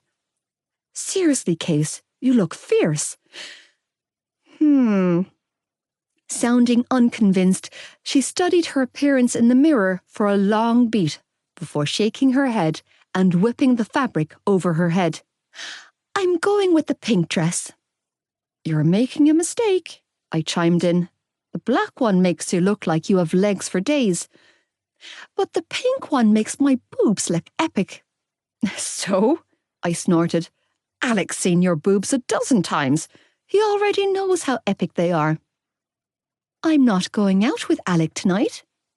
My eyes lit up. Mac? Nope. Rambo? Nope. Charlie? No one from our year, Eve. Who then? Patrick. Patrick? My brows furrowed in confusion. Who the hell is... Oh my God! My eyes widened to saucers. That lad from the Tommen party. Grinning, she bit down on her lip and nodded. Not too shabby for a girl from Elks, huh? Wait, I choked out a surprised laugh. Isn't he like a 4th year? He's 17 and in 5th year, and like you can talk. She laughed back. Isn't your baby daddy younger than you? Oh yeah, by 3 whole months. I rolled my eyes. I'm the ultimate cougar. Yeah, well, enjoy sitting your ass on the couch tonight growing your cub, because I am going on the prowl. Hey, don't diss the couch life, I grumbled. Where is he taking you? The back seat of his car if he's lucky. Wow, make him work for it, why don't you? Stem the bitchy pregnancy hormones on virginal Mary. I'm more virginal than you, I huffed.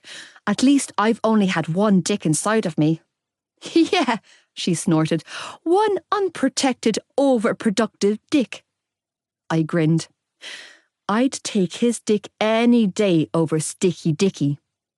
Hey now, don't knock Sticky Dicky. She waggled her brows. It's not all about the size of the boat, Eve. It's about the motion in the ocean. Whore.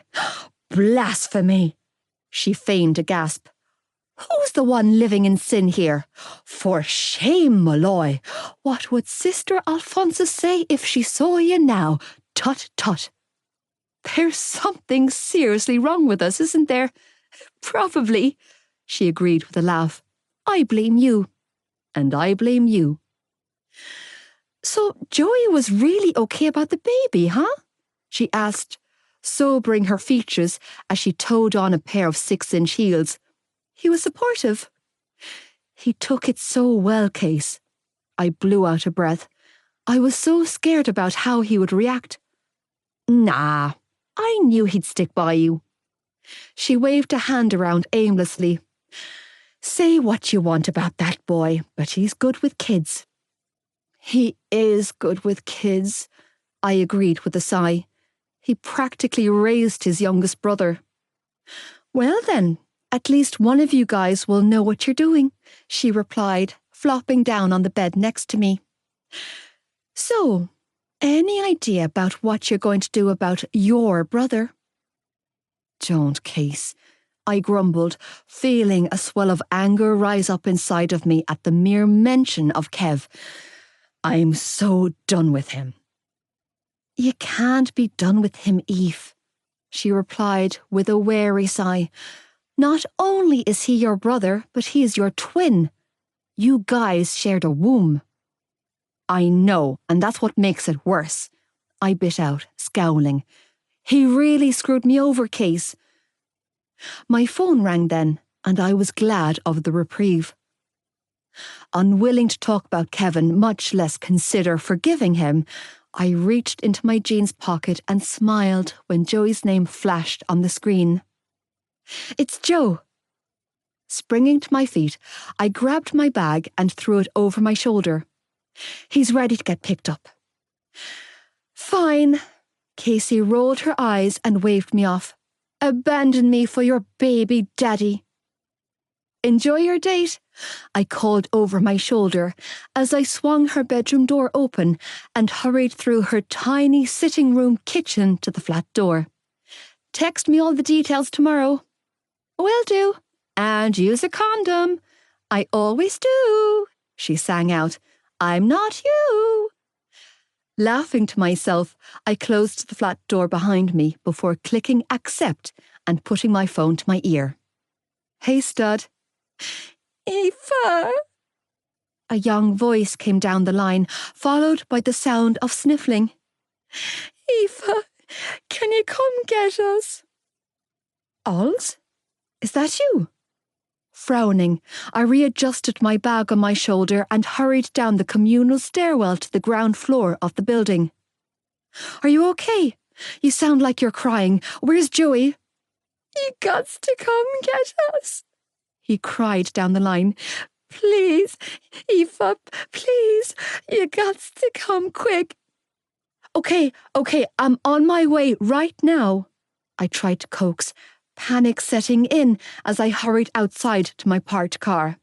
"I'm getting into my car right now, Alls. I'll be at your house in 2 minutes."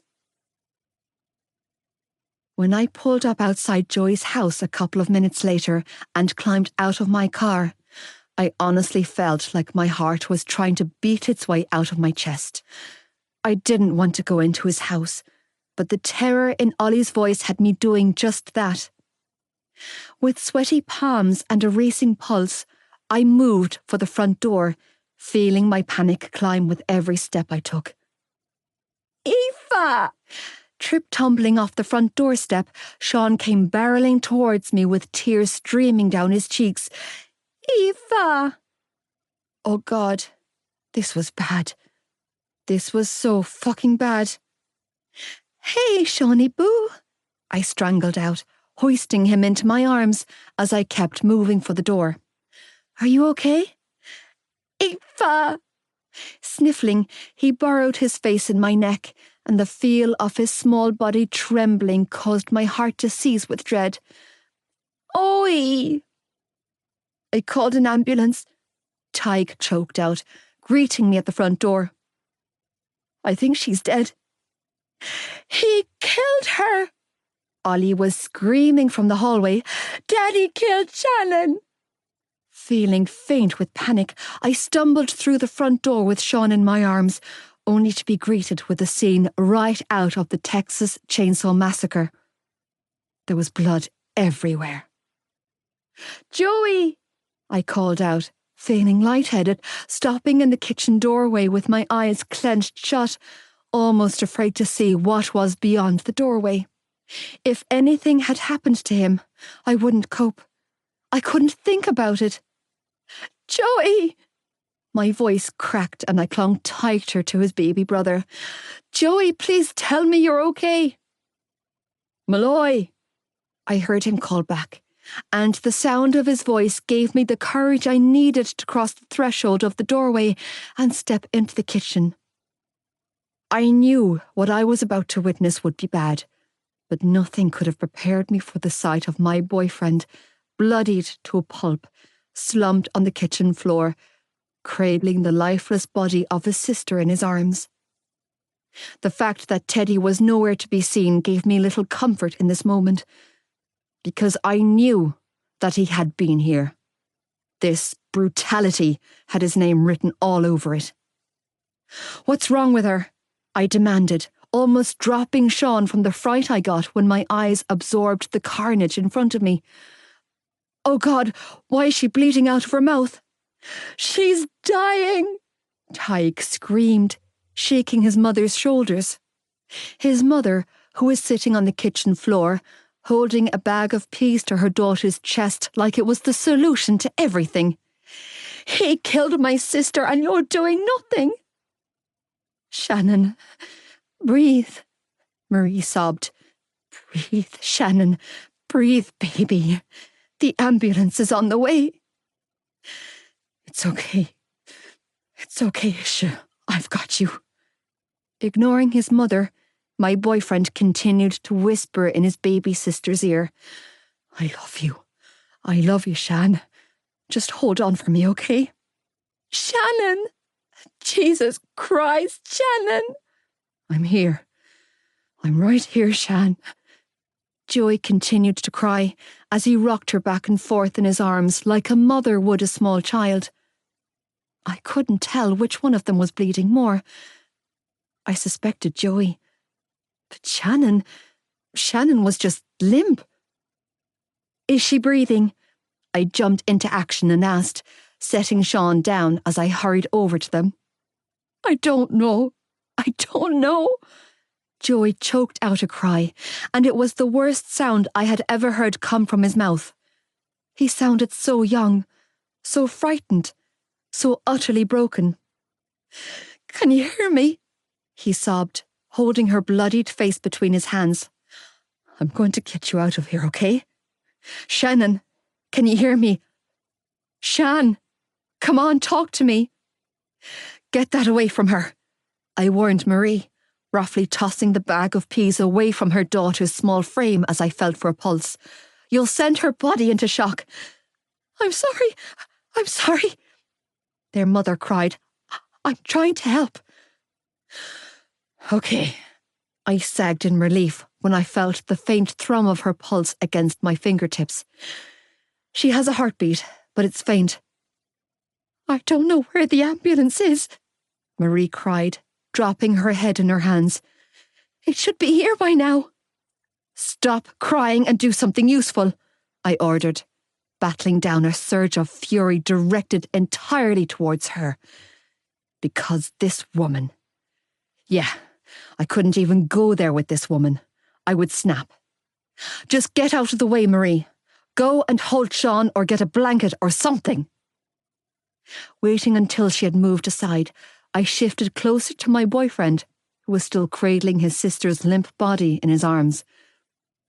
I'm going to get you help, okay?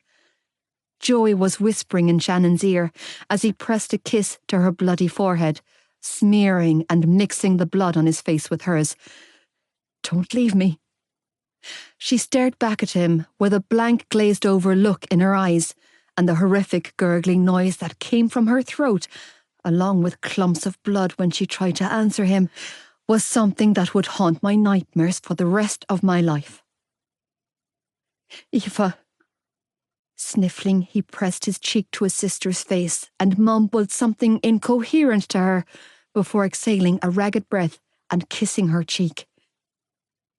Give me your keys. Sucking in a laboured breath, he grunted out a pained snarl before hissing, Fuck waiting for the ambulance, I'll take her myself. Joey, don't move her. I tried to instruct, knowing that neither one of them was in any position to be moved right now. Shannon looked like she was dying, and Joey didn't look like he was far behind her. She could have internal. Give me the fucking keys, baby. He cut me off and roared, voice breaking as he stumbled unsteadily to his feet with his sister in his arms. His face was beaten so badly he was barely recognisable in this moment. Help me! He was moving for the front door before I had a chance to answer him, before I could beg him to sit down before he passed out. Panic swirled inside of my stomach, spiralling my heart into a frenzied flush of fear and dread. As I hurried after him, I knew that it was a bad idea, but went with him anyway because he needed me. Because for the first time in his life, he had asked for help. 2 words. Help me. I'd never heard them come from his mouth before and knew there was a chance I'd never hear them again, but I had to help him. I couldn't not. Rushing around the driver's side door, I swung it open and pulled the seat forward for him to climb inside. He didn't. I'll drive. Joe, no, I shook my head. That's not a good idea. I'll drive, he choked out. I'm faster and I can't. His voice broke and he sucked in a quivering breath. Please just hold her for me. I need to not, I need to just... Staggering, he leaned against the side of my car and clung to Shannon's small body. Malloy, I'm really scared. My heart cracked clean open in my chest. It's okay, Joe, baby. You drive.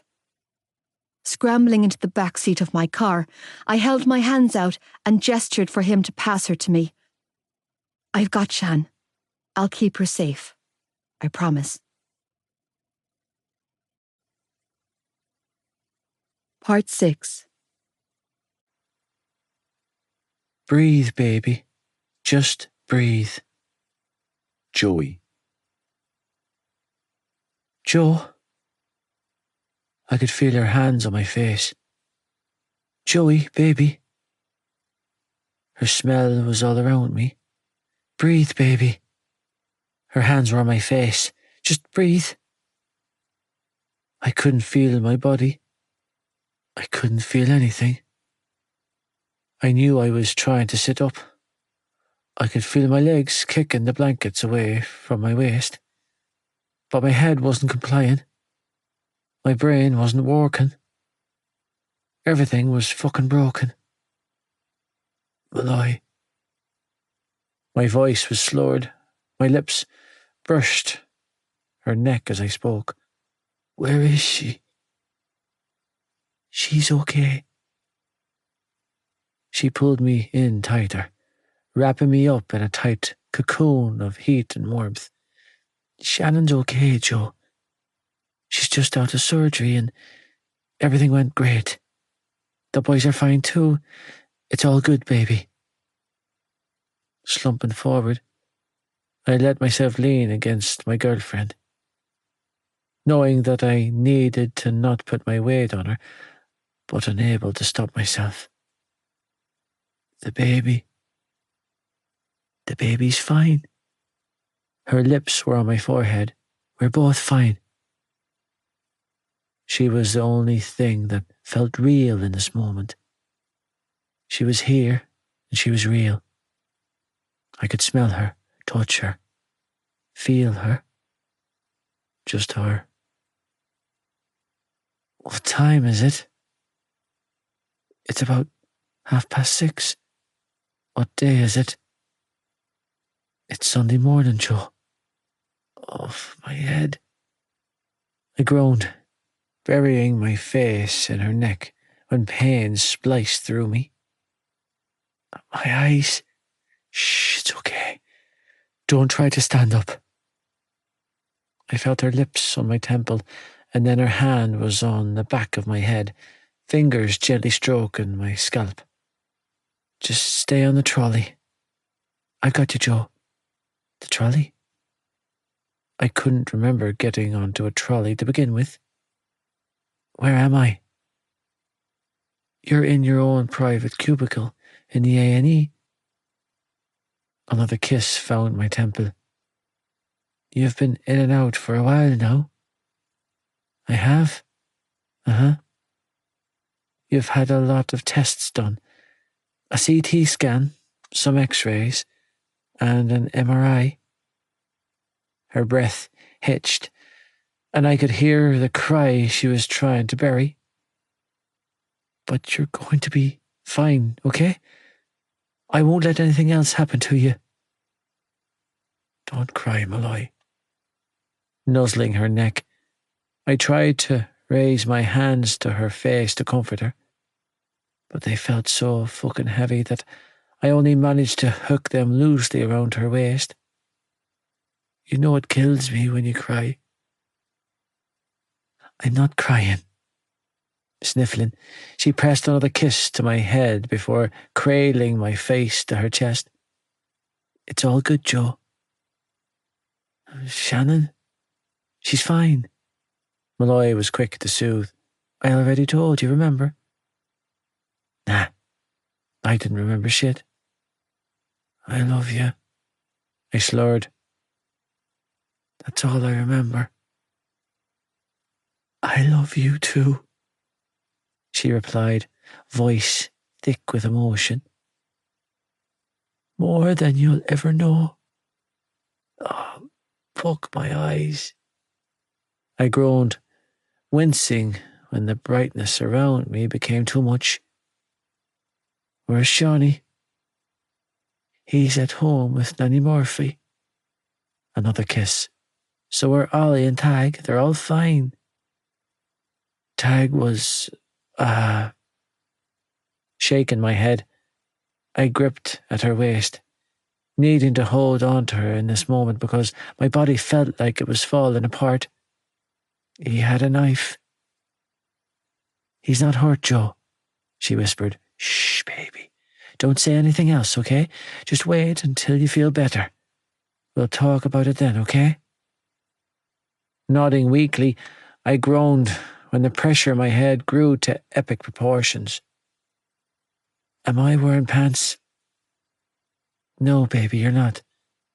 You're wearing your boxers and a hospital gown. They had to take off your clothes for the MRI. Oh, fuck. Why? I have a nodge of hash in my jeans. I mumbled drowsily. I could really use a smoke. Oh, Joe. A broken laugh escaped her. Trust you to think about getting high in your condition. Can I come in? A strange voice asked, and suddenly we were bathed in an abnormal amount of light as the sound of a curtain moving filled my ears. Are you the next of kin? Yeah, I am. Is his mother or guardian around? No, it's just me. I can come back when his mother. He's over 18. I heard her say. I'm down on his paperwork as next of kin. He's my baby's father. We're a family. Cupping my face between her hands, she lifted my face to hers. Can you see me, Joe? Wincing from the pain the bright lights were causing me, I forced myself to focus on the only face I'd been able to see since I was 12. Malloy. The doctor's here, Joe. She smiled, and my vision blurred in and out before settling on her green eyes. We're going to talk to the doctor, okay? Okay. I forced myself to nod and then winced in pain. Whatever you say, Queen. His MRI results show 3 separate linear fractures to the skull, the voice was telling her. He has a nasal fracture, an orbital fracture, and hairline fracture to his left zygomatic bone. Zygomatic? I heard Malloy croak out. In plain English, please, doctor. Aside from 3 hairline fractures on Joseph's skull, he also has a broken cheekbone, a broken nose, a broken eye socket, and a grade 3 concussion, I heard the man say. His MRI also showed up several old concussions, extensive damage to his humerus, not to mention signs of multiple epiphyseal fractures that seem to have healed remarkably well without causing any major deformation or debilitation to his skeletal frame. I don't know what any of that means. I heard my girlfriend strangle out. What do you mean they have healed remarkably well? May I be frank? Yeah, be frank. Joseph, may I be frank? Be whoever the fuck you want, Doc. I'm not your keeper, I mumbled. Enjoying the feel of Malloy's fingers in my hair so much, I leaned in closer and rested my chin on her shoulder. You be Frank, and I'll be Joey. No, Joe. He meant... Never mind. Go ahead, doctor. In cases like Joseph's... Joey. I grumbled. It's Joey, Frank. In cases like Joey's, when patients present under these kinds of circumstances, there's generally a long history of domestic violence. And to break it down for you, your partner's test results reveal a pattern of child abuse that clearly stretches back to infancy. A pained sob escaped my girlfriend. Infancy? No. I tried to coax, nuzzling her. Don't be crying, Malloy. I'm okay, Joe, she whispered, stroking me. How can you tell, Doctor? The results of his scans clearly show evidence of malunion fractures that went untreated and healed improperly. There's very clear evidence of a poorly healed midshaft fracture to his right humerus. Unfortunately, this is something commonly seen in infants under the age of 18 months who have been exposed to physical abuse. In your partner's case, while his bones may have healed over time, many of the injuries his body sustained left residual shadows, or blemishes, if you will. You're saying this has been happening since he was a baby? I'm saying there's evidence that leads me to believe that your partner has sustained a tremendous level of physical abuse over an extended period of time. That leads back to when he was a baby. It's possible. Oh my God. Malloy heaved out a sob and pulled me closer. Oh my God.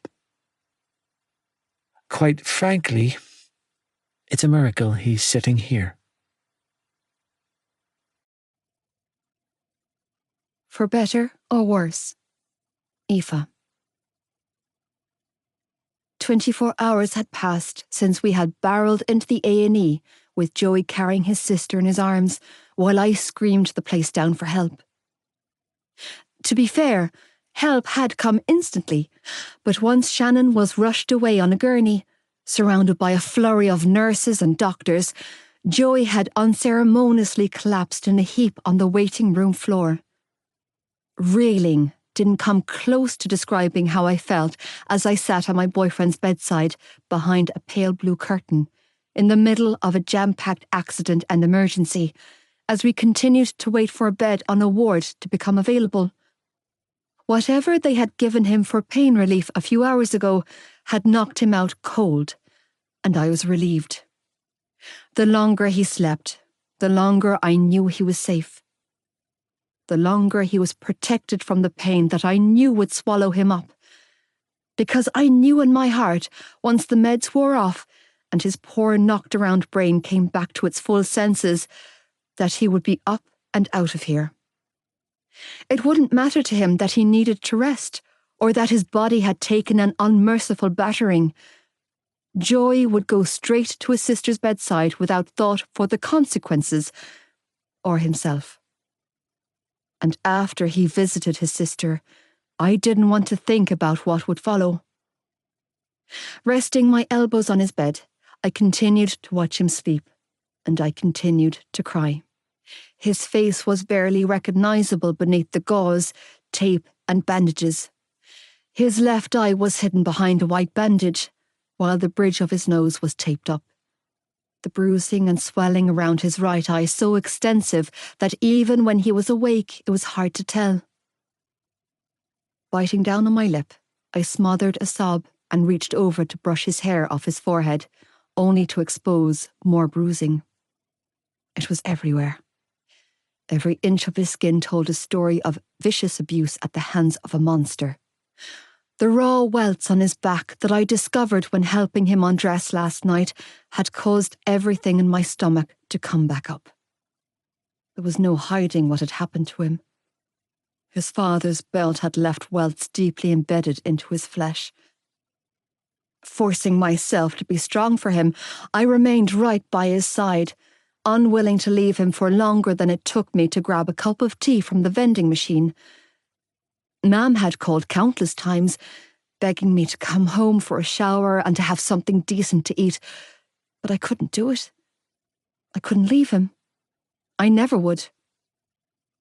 The Garda Síochána had come and gone, looking for statements from my boyfriend that he was in no fit state to make. Social workers, a Garda victim service officer, not to mention many other authority figures had made an appearance too.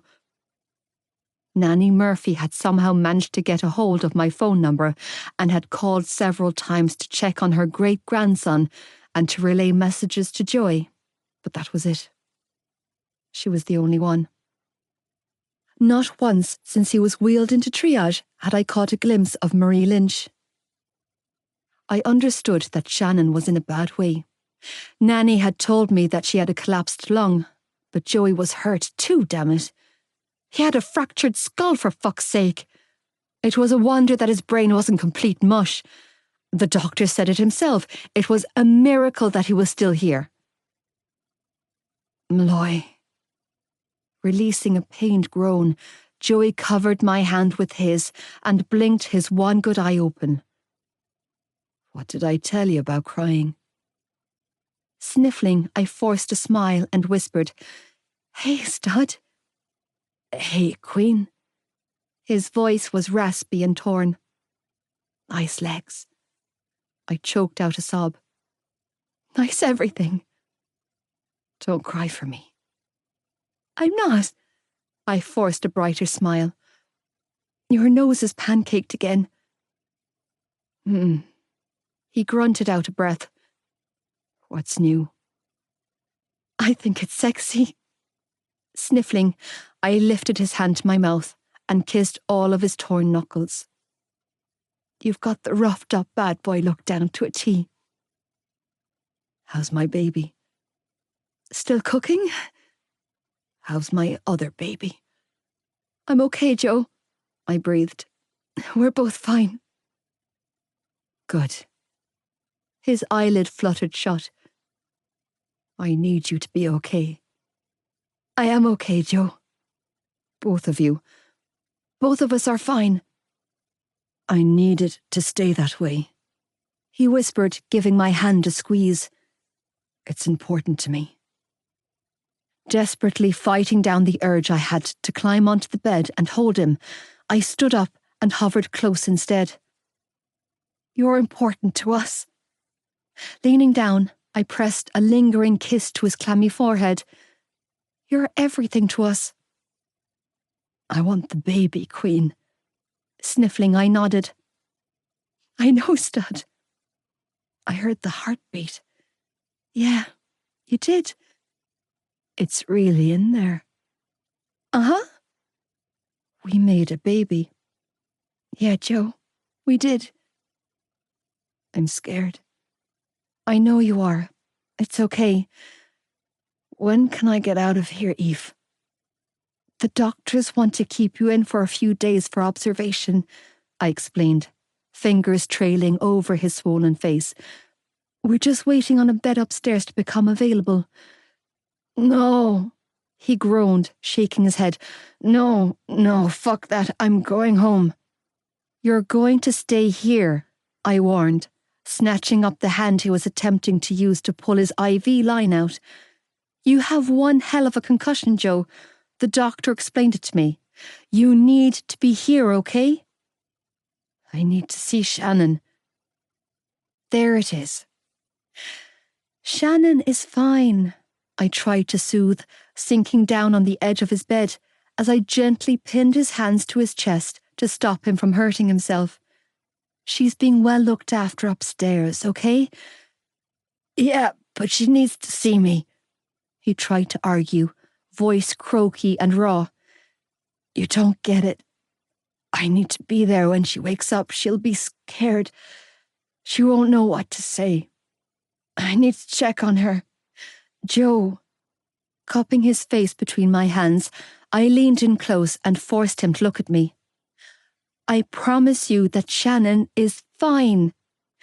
Pressing a soft kiss to the corner of his mouth, I avoided stitches on his swollen bottom lip and mentally willed him to stop thinking about everyone else.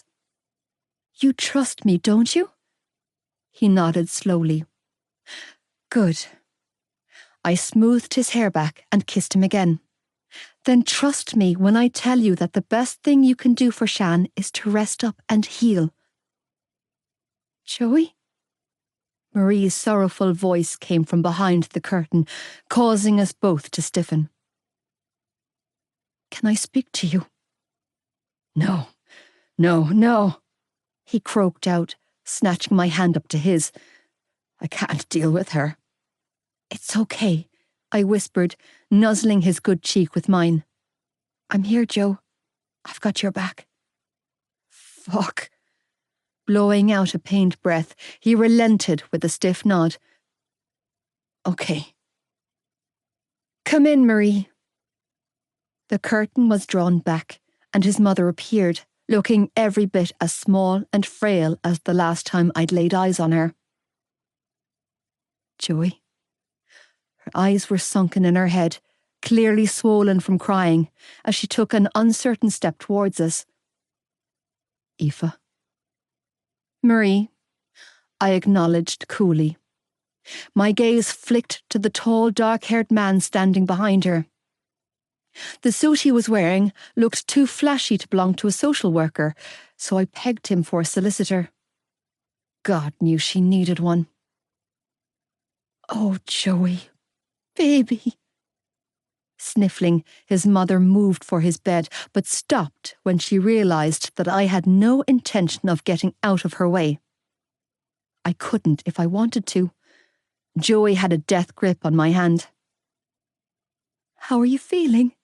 Marie asked. Your poor face. My boyfriend didn't respond.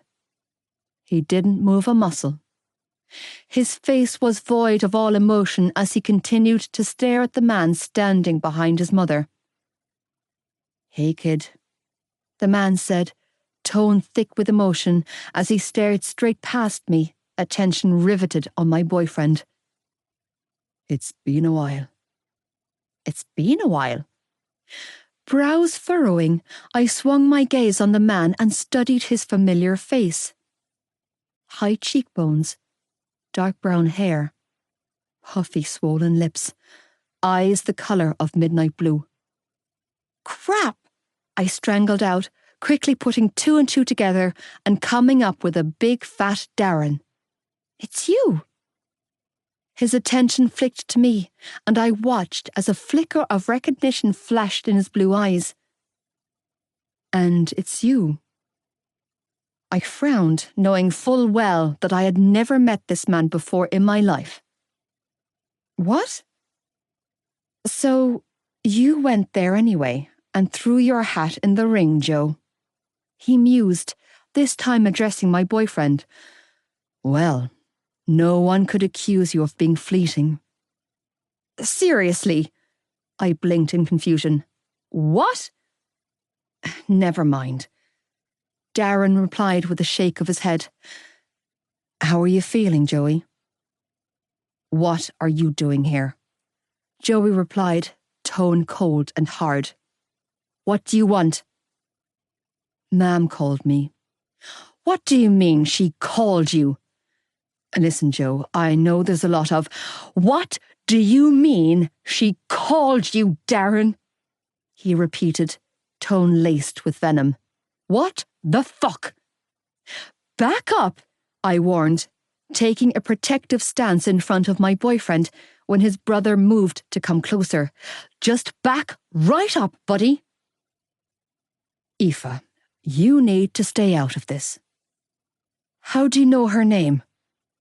Releasing my hand, Joey dragged himself into a sitting position, chest rising and falling quickly as he glowered at his mother and brother like they were the enemy.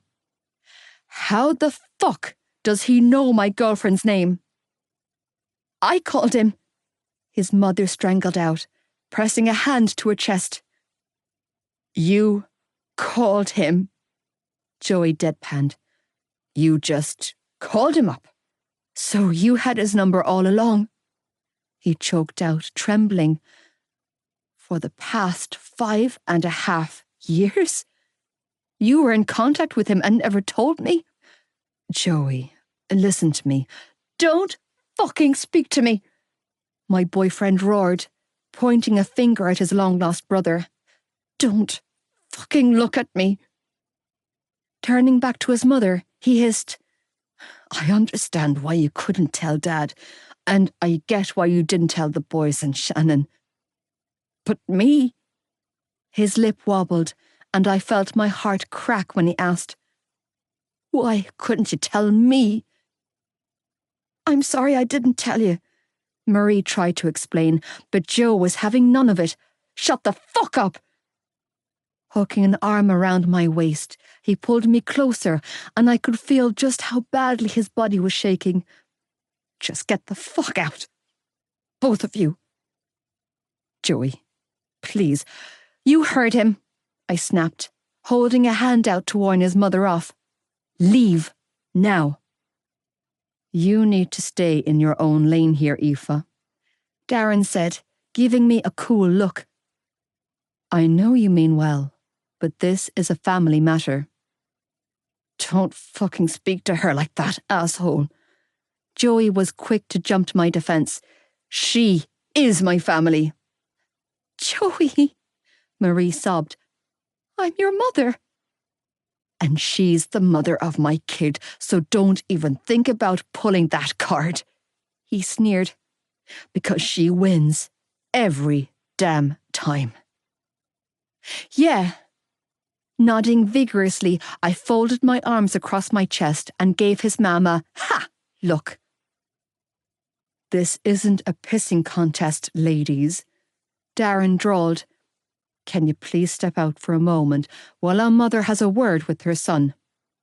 "Hell no, I won't step out," I spat, feeling my hackles rise. "I'm the one who's been sitting by his bedside since he was admitted. I'm the one down as his next of kin because not one of you assholes decided to show up. Where the hell were either one of you?" "That's not fair," Marie wailed. "Shannon was—" "Don't talk to me about what's fair." I came close to screaming. "Look at his face." "Aoife, please, look at his face," I repeated, voice rising right along with my temper. "Take a good fucking look, Marie, because that's your son." Furious, I pointed to my boyfriend. "He's just as much your child as Shannon or the boys or him." "I know he's my child, then fucking act like it," I hissed, narrowing my eyes in disgust. "Stop treating him like an afterthought. He's not a fucking afterthought, okay? You can't just show up here and lay down the law after not checking in on him once. It doesn't work like that. And I won't stand by and let you sink your twisted claws any deeper into him than you already have." Malloy, "No, Joe, she needs to hear this."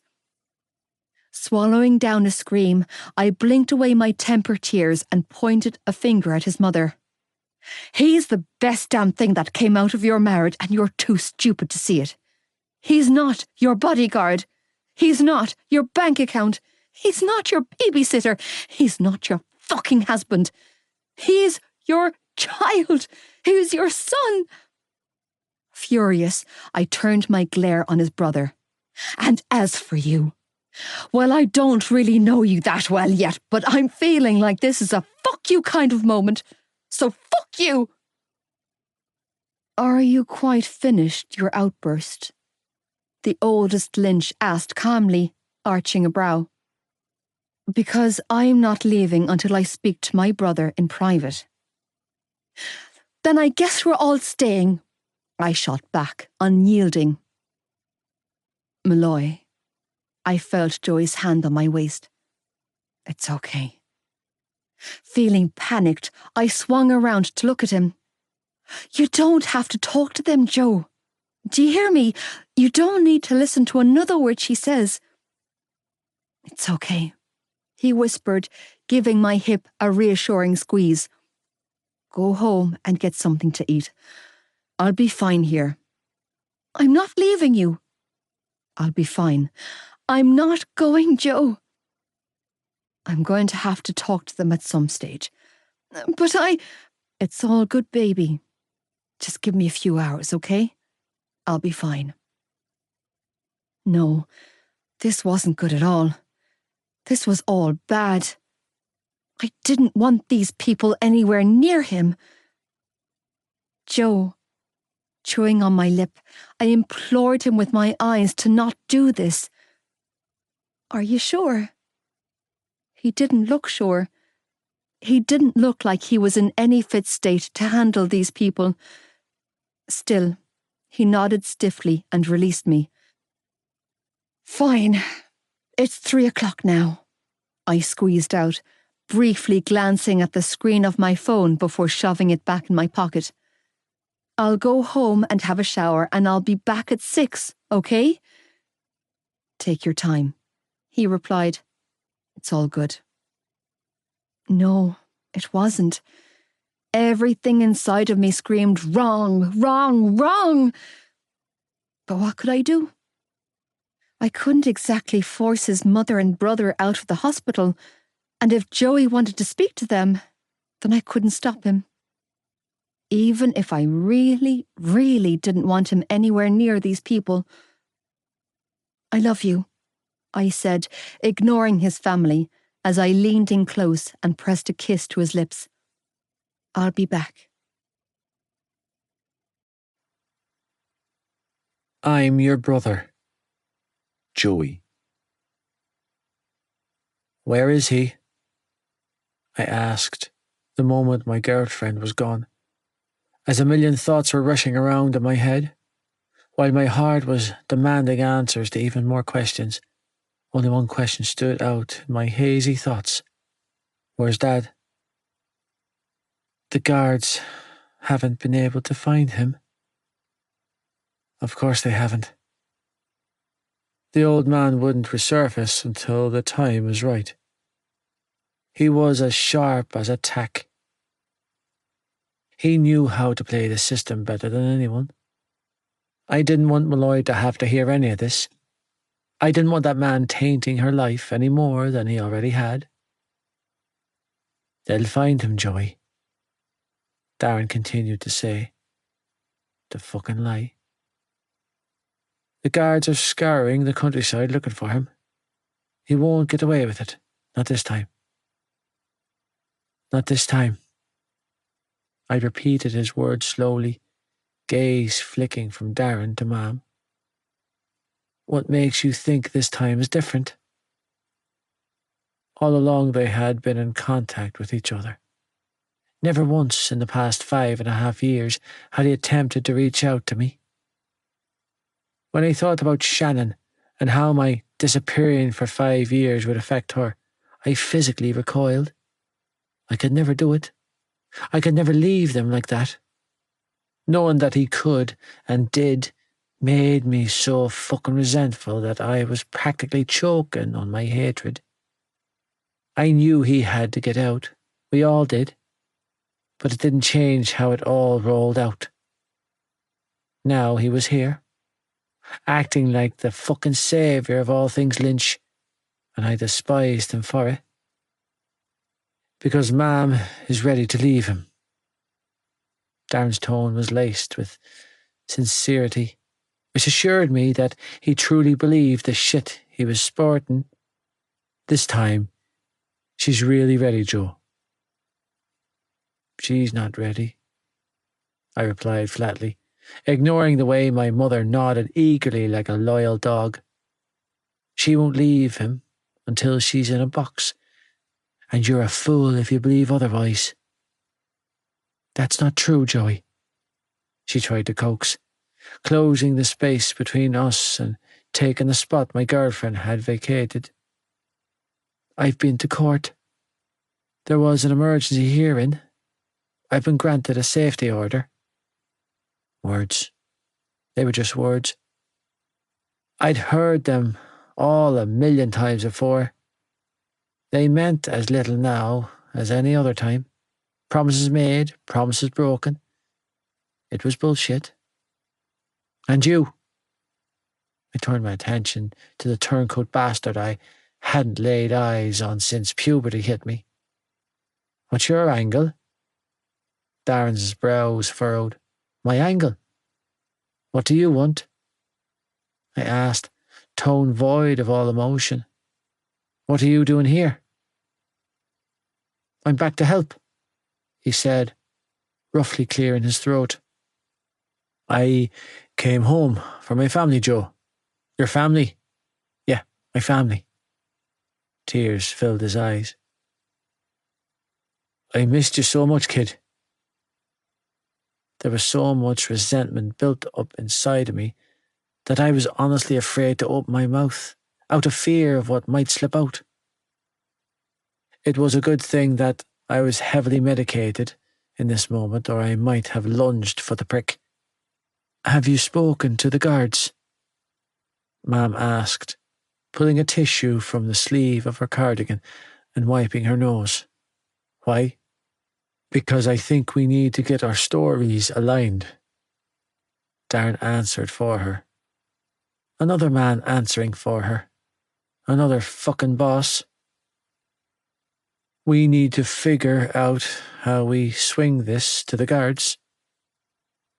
"There's no story to align," I deadpanned. "I won't lie for either one of them. Never again. As far as I'm concerned, she's as responsible for what happened to Shannon as her old man is. So you two can swing whatever the fuck you want, but leave me out of any bullshit fabrications." "Come on, Joey. I know you're hurting right now, but you're not the only victim here. Ma'am is a victim too." "Did I say I was a victim?"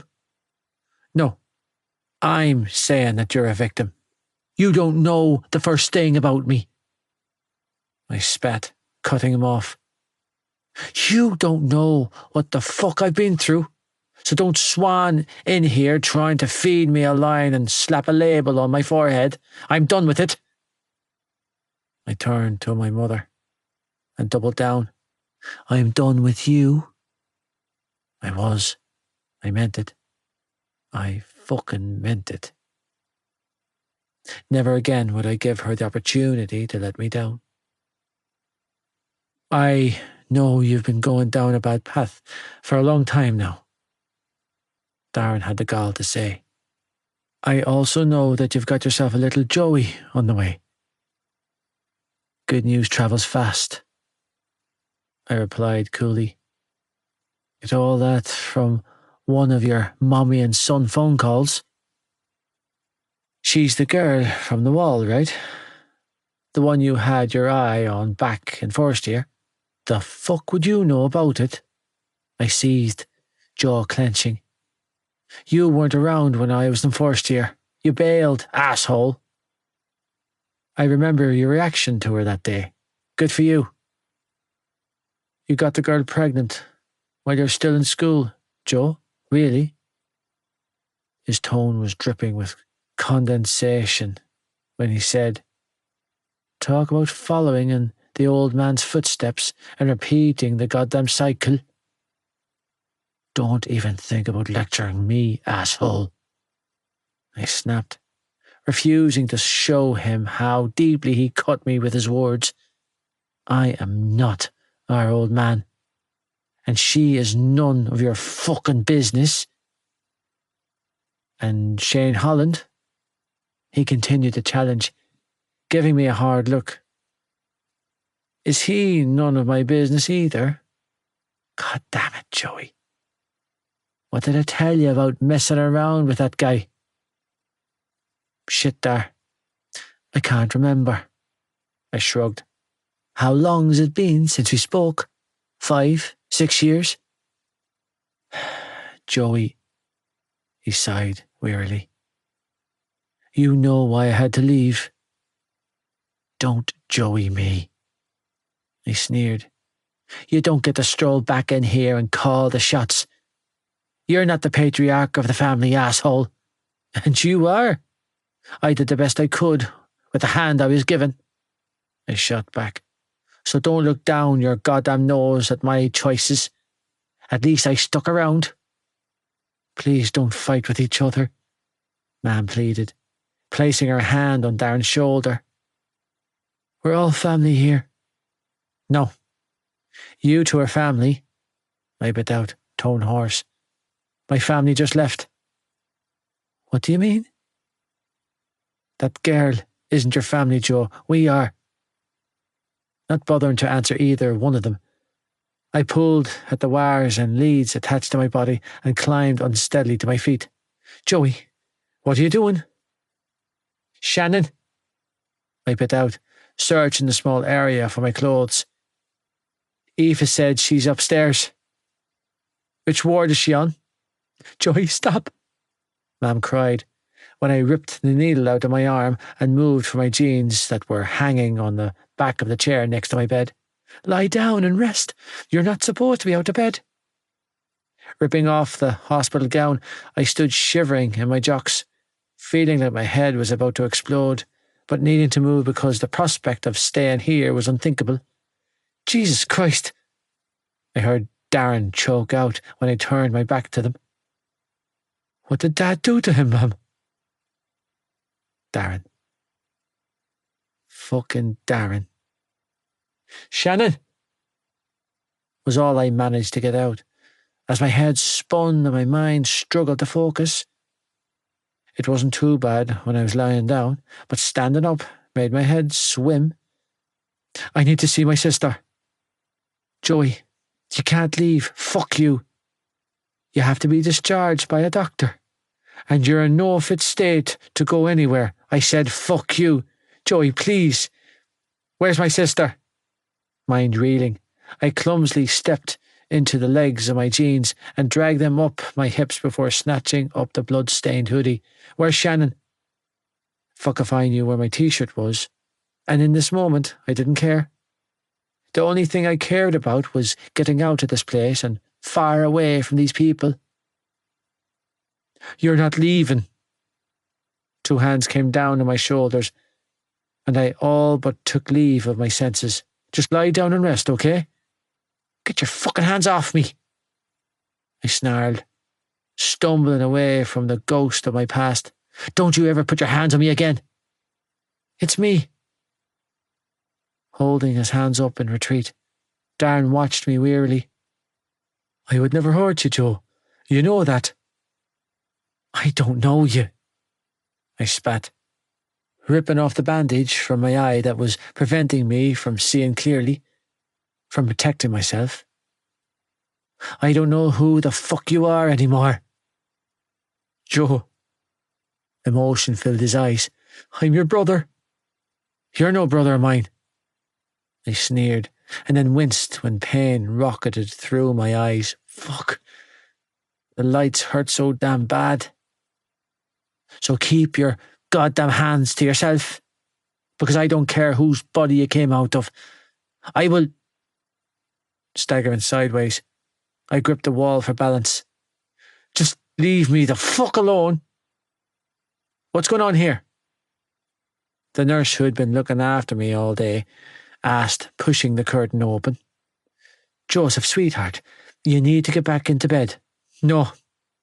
You need to get whatever paperwork I need to sign, because I'm out of here, I replied, leaning heavily against the wall as I towed on my runners. Fuck. Where are my socks? Joey, you can't just leave. I told you to fuck off. Wincing in pain, I clutched my head and tried to stop my head from spinning. I need to see my sister. Make sure she's okay. That's not a good idea, the nurse said in a coaxing tone, moving to my side. Why don't we send your family home and sit down for a little chat? Just the two of us. I'm leaving, I bit out, shuddering in revulsion when her small hand cupped my elbow. Do I need to sign a discharge form or something? Why don't we give your girlfriend a call? She suggested, trying to steer me back to the bed. What's her name again? Aoife. That's right. How about you get back into bed and I'll go and call Aoife. She left her phone number back at the nurse's station. You just rest up here and I'll go call her for you, No, I groaned, shaking my head when a wave of confusion hit me. Don't call her. She needs to rest. Just help me get out of here. Joey, please just lie back down and rest. How about we all give Joey some space? I heard the nurse instruct. Good lad yourself. Just hold on to my hand and you're nice and safe. Joey, baby, are you okay? My eyes. I groaned, blinking rapidly, when my vision blurred in and out of focus. There's something wrong with my eyes. You're going to feel disorientated for a few days? The nurse coaxed as she walked me back to my prison. Which is why you need to rest up and let us take care of you, okay? Is he going to be okay? Out, I heard the nurse command. Now, please. Tell him that we'll come back later. Leave now, please. I will call security. Fuck. I groaned, feeling faint. I don't want to see them. You don't have to, I heard the nurse say. Now, I've spoken to the ward manager on floor 3, and there's a bed after coming available upstairs for you. The porter will be around shortly to take you up. I don't want to go upstairs, I croaked out, feeling myself sink down on the bed. I want to go home. Good lad, she coaxed, fluffing the pillows at my back. What have you done to your poor arm, Groaning, I slapped the hand over my eyes and winced. Oh, fuck knows. I'll put a fresh line in for you. I don't want a line, I mumbled, clenching my eyes shut when the room started spinning. I want something for the pain. Okay, I'll get you something for the pain, Joseph, I heard her reply. Where is the pain worse? In your head? No, it's here, I whispered, rubbing my chest. Here's the worst. Your heart? I nodded stiffly. Okay, sweetheart, the nurse replied softly. Just close your eyes and get some rest. I'll go and fetch you something for the pain. Back to him. Aoife. How are you feeling, love? Mam asked when I stepped into the kitchen later that evening, fresh from a shower and feeling like something Spud shat out. Don't ask, I muttered, moving for the washing machine to deposit my towel. I don't think you're going to be able to get the stains out of these, I added, holding up my blood-stained jeans and hoodie. Should I just chuck them? Oh, Jesus. Setting the iron down, Mam covered her mouth with her hand, eyes filling with tears. Yes, chuck them, love. I'll take you shopping for some new ones next week. I don't want to go shopping, Mam, I replied with a weary sigh as I dropped into a chair at the kitchen table. I just want the guards to find that bastard, lock him up and throw away the goddamn key. How is young Joey? Destroyed. I couldn't hide the pain in my voice. He's broken physically and mentally. Oh, Aoife, love. I will never get the image of them on that kitchen floor out of my head. I can imagine. No, ma'am, I said, shaking my head. You can't, and be glad of it. How are you feeling, Aoife? Like my heart was beating to a pulp and is lying on a trolley in A&E. Oh, love. I hate his parents, ma'am. Feeling my eyes burn with tears, I dropped my head in my hands and bit back a roar. I hate those fucking monsters. Oh, love, I know you're upset. She closed the space between us and placed a hand on my shoulder. But you need to stay calm and look after yourself. You've a little baby growing in your belly. You can't be getting worked up. Worked up? I choked out, voice cracking. Ma'am, I'm fucking devastated. I know. She wrapped her arms around me and pulled me to her chest. I know, Aoife, love.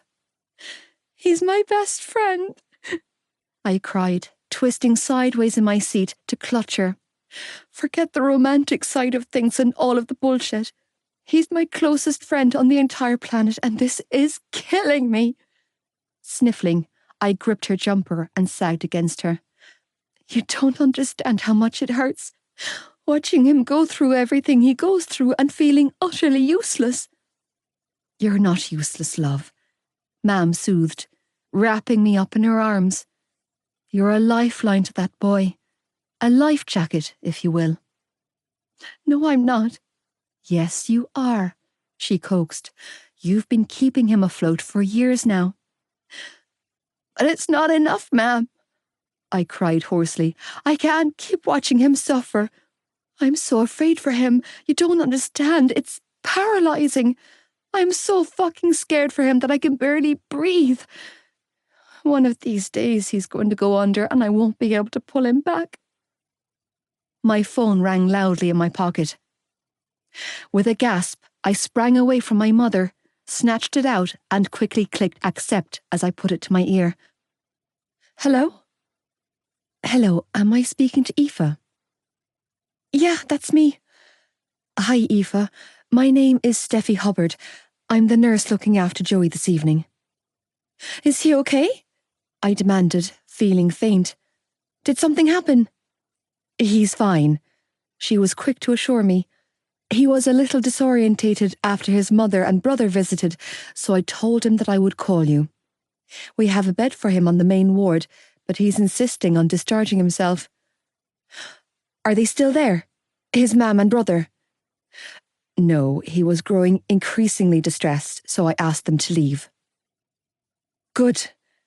My heart thudded painfully in my chest. Tell him that I'm on my way, okay? I'm leaving right now. I'll be there in half an hour. Oh, Aoife, Mam sobbed when I ended the call. I know you're worried about Joey. We all are. But I'm worried about you too. Can you go for a lie down before you go back to the hospital? For the baby's sake. I can pop up to the hospital to see him instead. No. Shaking my head, I stood up and schooled my features. I'm going back to him.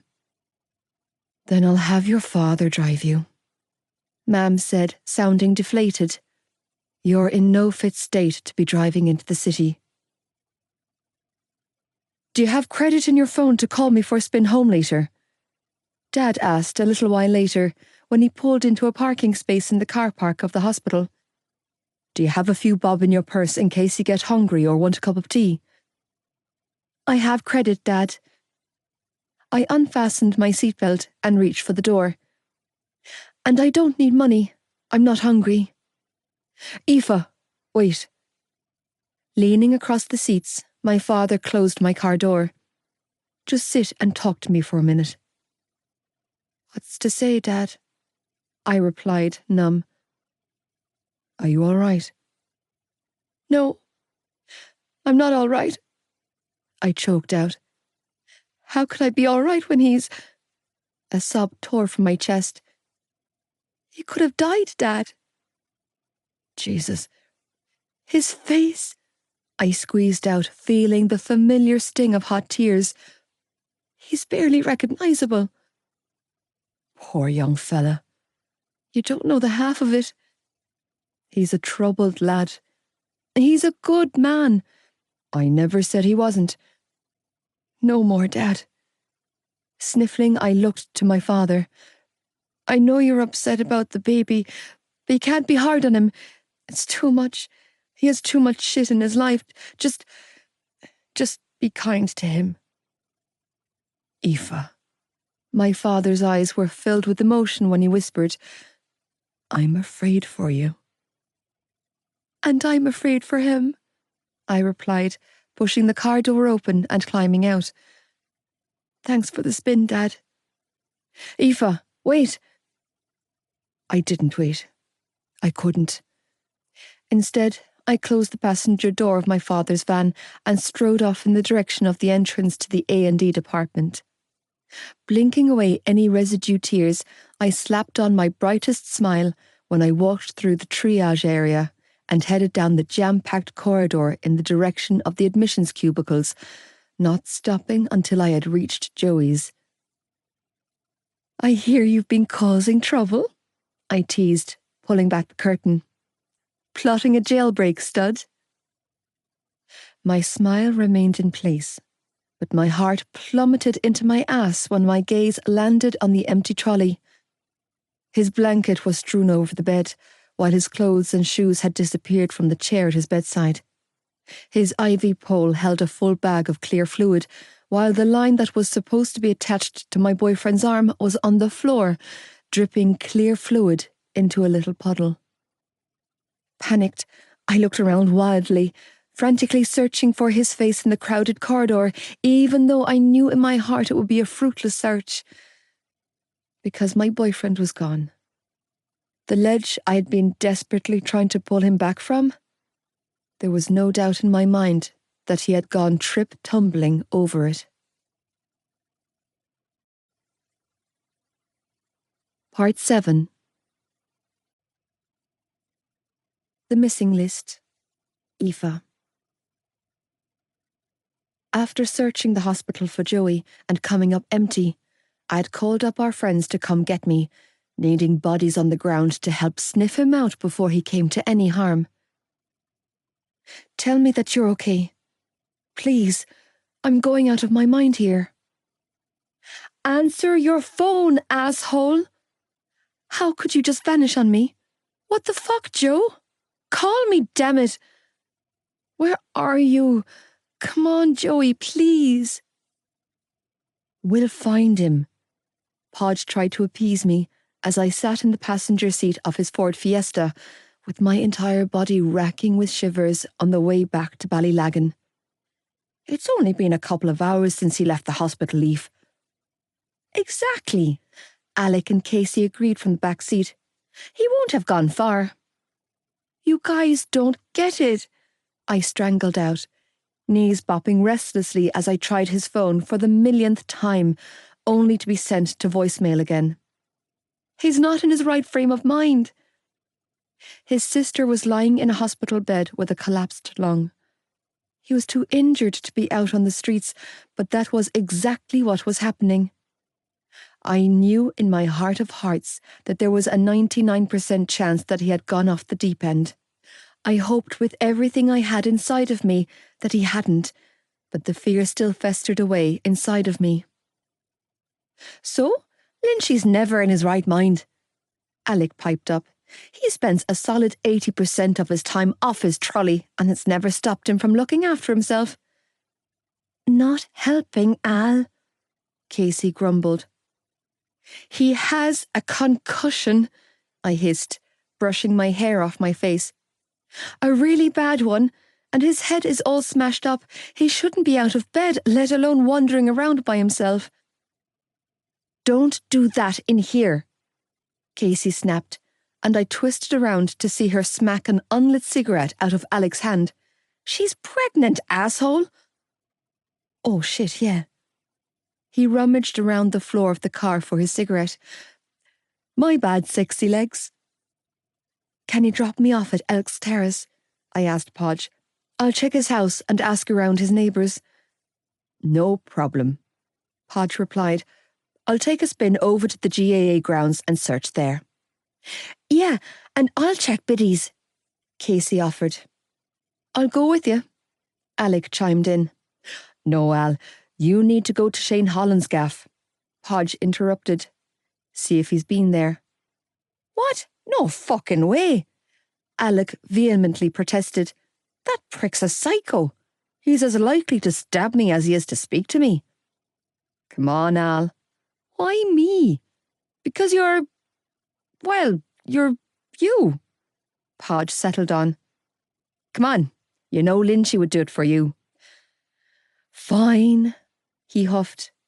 "But if anything happens to me, it's on you, ginger pubes." Casey. "He's not at Biddy's, babe." Podge. "No sign of him at the pavilion." Alec. Nobody home at Psycho's house. Anxious, I tapped out a 2-word response and clicked send before sliding my phone back into my pocket. Aoife, keep looking. The night air whipped at my face as I stood at the Lynch's front door with my fist banging incessantly on the frosted panel of the door. What did you do? I demanded when Darren finally swung the door inwards. What did you say to him? Maybe you should calm down. Don't bullshit me, Darren. Furious, I pushed past him and stalked into their house, unwilling to pander to anyone's bullshit, not when he was teetering on the edge like I knew he was. You, I spat when I stormed into the kitchen and was confronted by the woman who bore him. It's always you. Aoife? Marie's eyes widened. What are you talking about? Your son is gone. What do you mean he's gone? Darren demanded, joining us in the kitchen. Gone from the hospital? Yes, he's gone from the hospital, I snapped. He discharged himself and I want to know what you fuckers said to him. He wasn't supposed to do that, Marie sobbed, sinking down on her smoking chair at the table. Oh, Darren. What did you say to him this time, huh? I sneered, hands on my hips, turning my attention on her. And don't even think about feeding me a line because I know you've caused this. Your poor me act might work on your sons, but I see through you, Marie. Listen, he showed up at Shannon's hospital room earlier. Eyeing me warily, Darren added, there was a conversation. We had words and he stormed off. I presumed he went back to his bed. You had words? I seethed, feeling my temperature spike right along with my anxiety. What kind of words? He has a really bad attitude problem. Of course he does, I sneered, throwing my hands up. How else is he supposed to be? You don't know what he's had to deal with these past 6 years. You're overstepping, Aoife. What did you say to him? I pressed. Something pushed him over the edge and I want to know what that something was. I know you mean well, but I don't need to explain myself to you. Yeah, well, explain yourself to your conscience, I shot back, trembling. Because if anything happens to him, then it's on you. Let's cut the bullshit here. If Joey signed himself out of hospital, it's for one reason and one reason only. Darren was quick to counter. He's out chasing his next fix. Shut up, I warned, holding a hand up. Shut your goddamn mouth.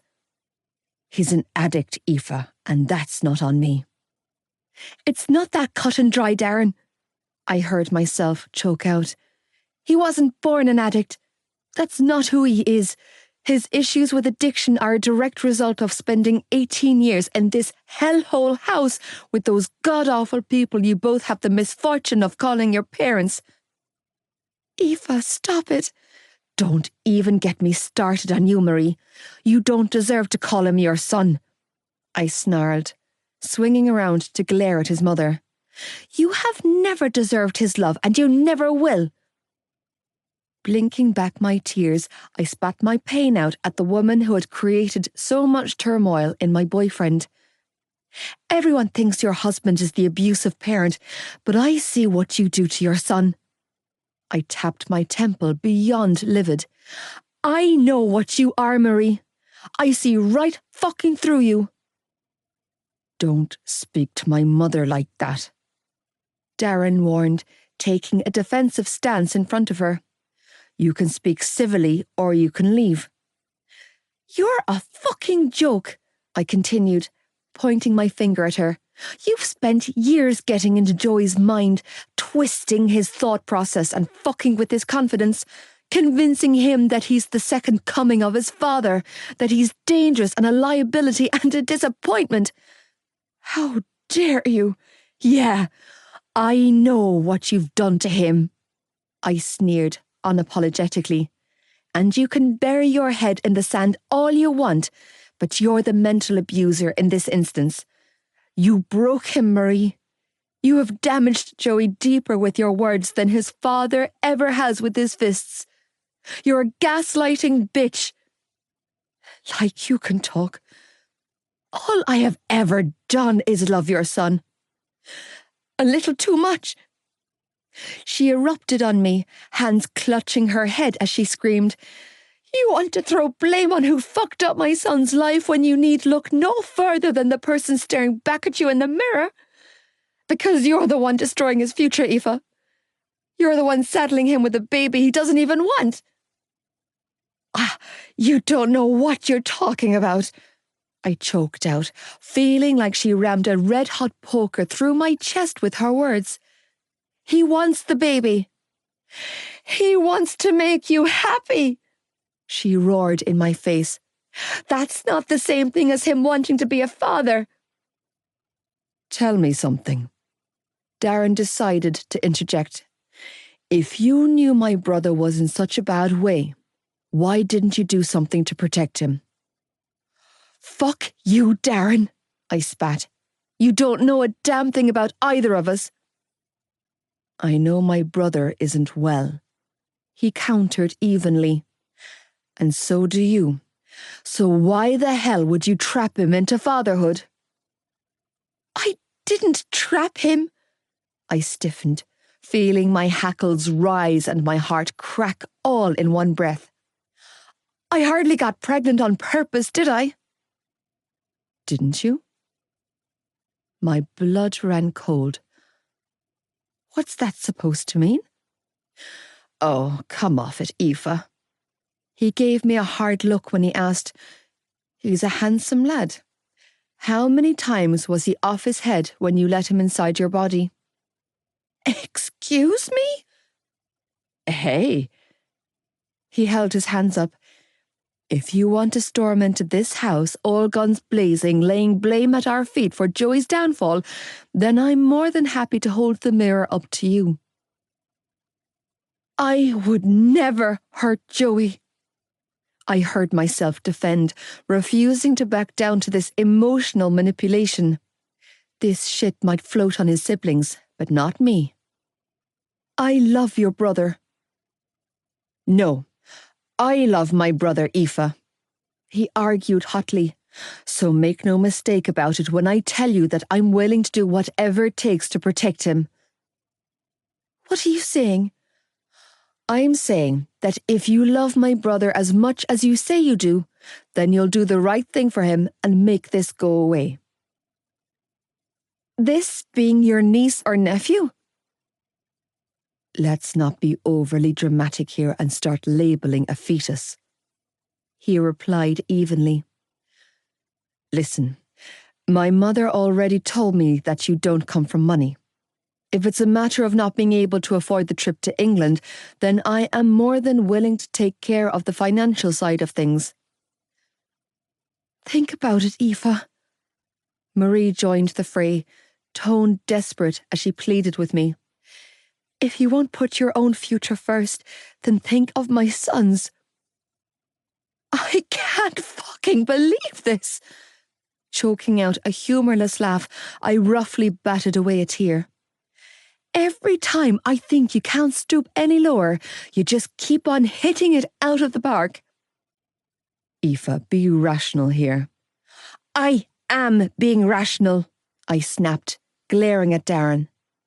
You do realise if Joey knew what you just offered me, it would kill him? You do get that, don't you? This is just another in a long list of betrayals. I'm not betraying my brother, he argued. I'm trying to protect him, and the way I see it, the only way he gets hurt is if you go running your mouth off, which in that instance, then you would be the one crushing him, Aoife, not me. He had me over a barrel, and he knew it. Bastard. Yeah, well, we're keeping the baby, I spat, feeling my hand drop to the small swell of my stomach as a wave of maternal instinct washed over me. It's a done deal, asshole. We've already decided. You mean you've decided? No, I mean we both decided, I countered, unwilling to back down or be bribed by this asshole. And there's absolutely nothing either of you can say to change that. You can't pay me off or bribe me because I'm not going away. Then you're going to ruin his life. Then at least he'll be ruined with love and not pain. Blurred days and wasted nights. Joey.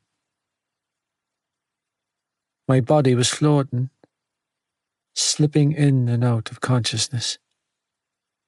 I couldn't feel a thing. And it was fucking glorious. Weirdly enough, the only part of reality that my brain insisted on clinging to was the lyrics of that song. That Maisie Star song Malloy played on a loop.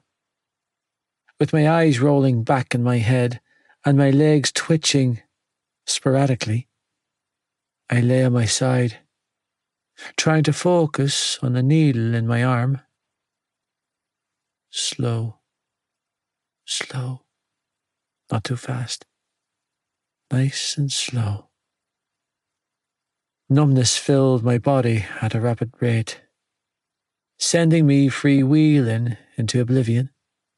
Euphoria flooded my veins, taking with it every one of my problems until there was nothing but darkness, emptiness, no pain, void.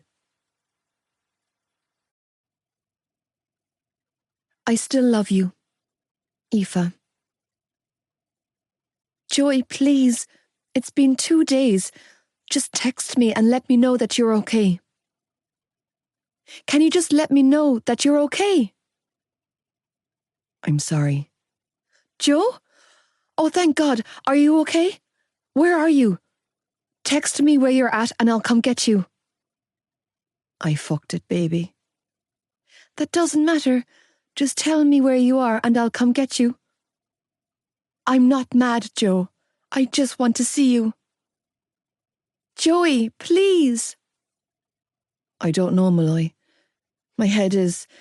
my phone's nearly dead. I'm sorry. I love you. It's okay, Joe. Everything's okay. I love you too.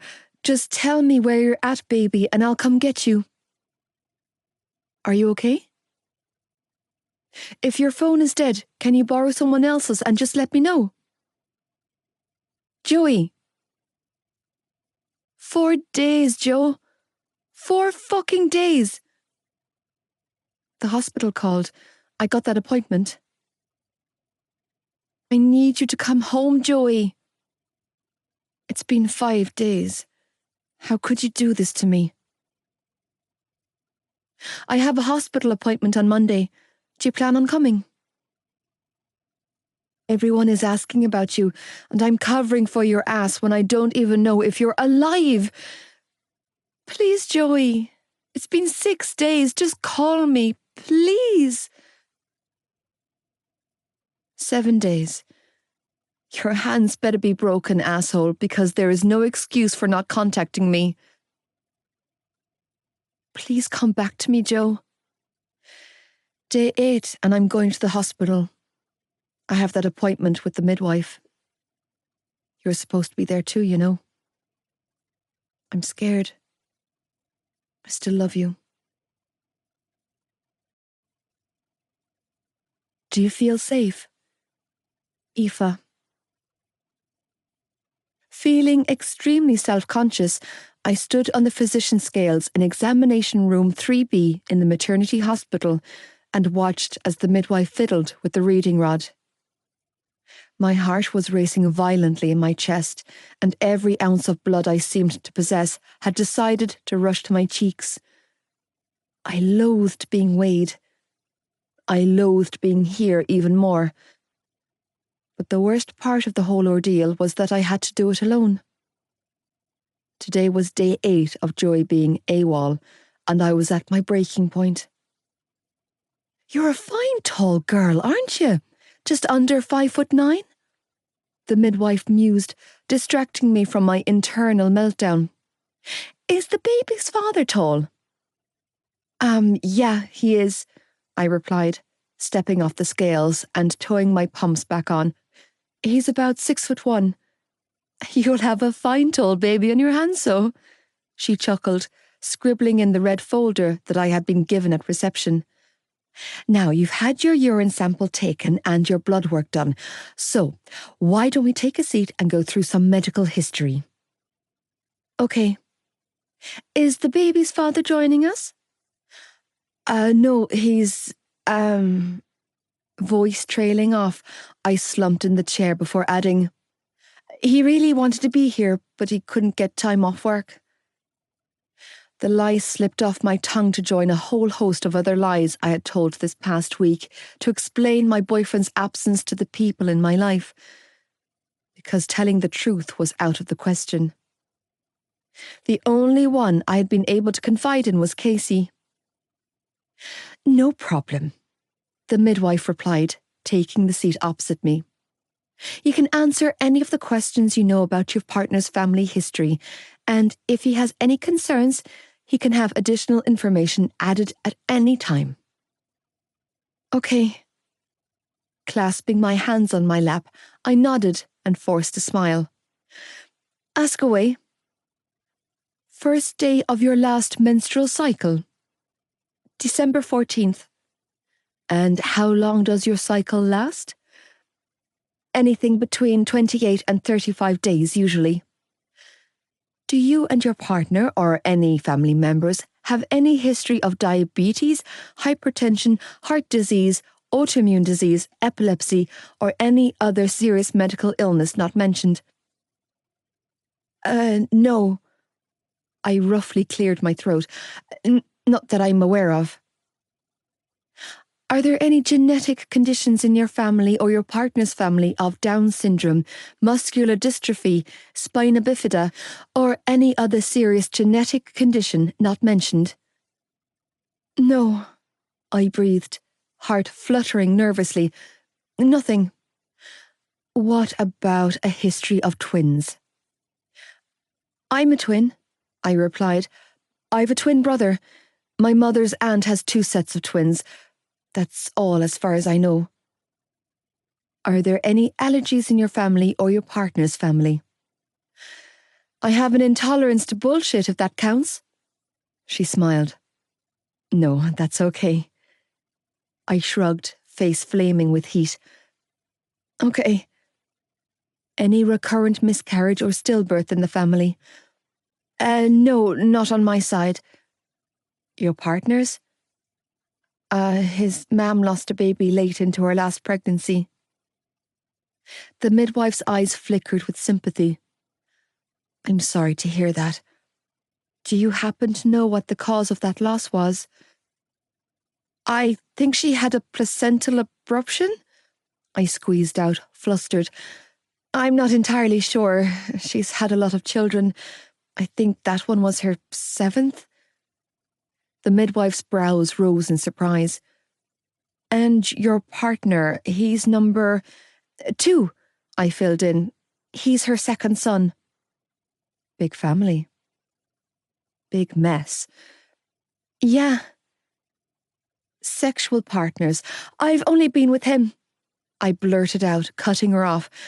We've been together since 5th year, but we've been friends since 1st year. She smiled warmly at me. And your partner?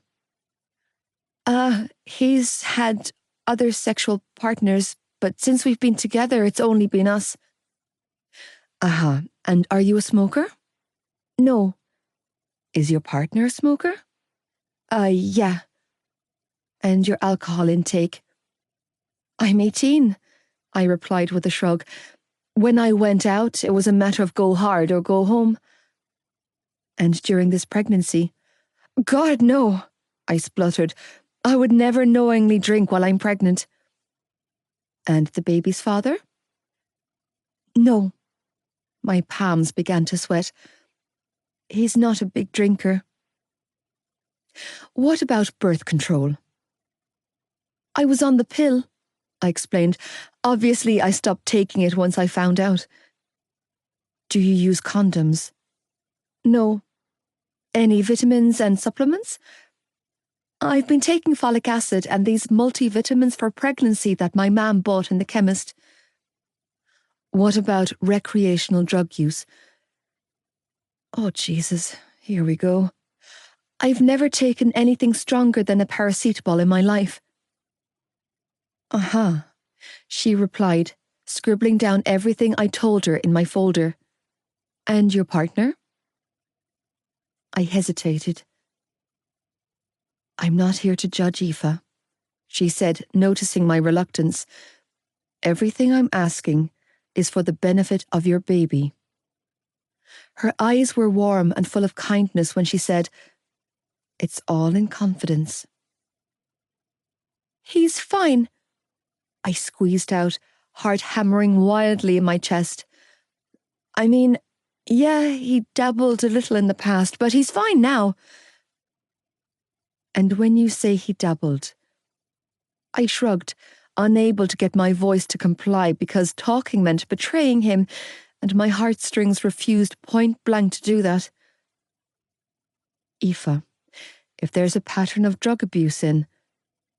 She paused to glance at her notes before adding, Joey's history, then that's necessary information for your unborn baby. A little weed, I finally came out with, deciding that weed was the lesser of evils in this instance. But like I said, he's fine now. Okay. Setting my folder down on the chair beside her, she leaned forward and rested her elbows on her knees.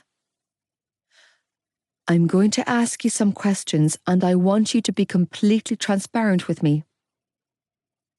Okay. Does your partner have a history of alcohol or substance abuse?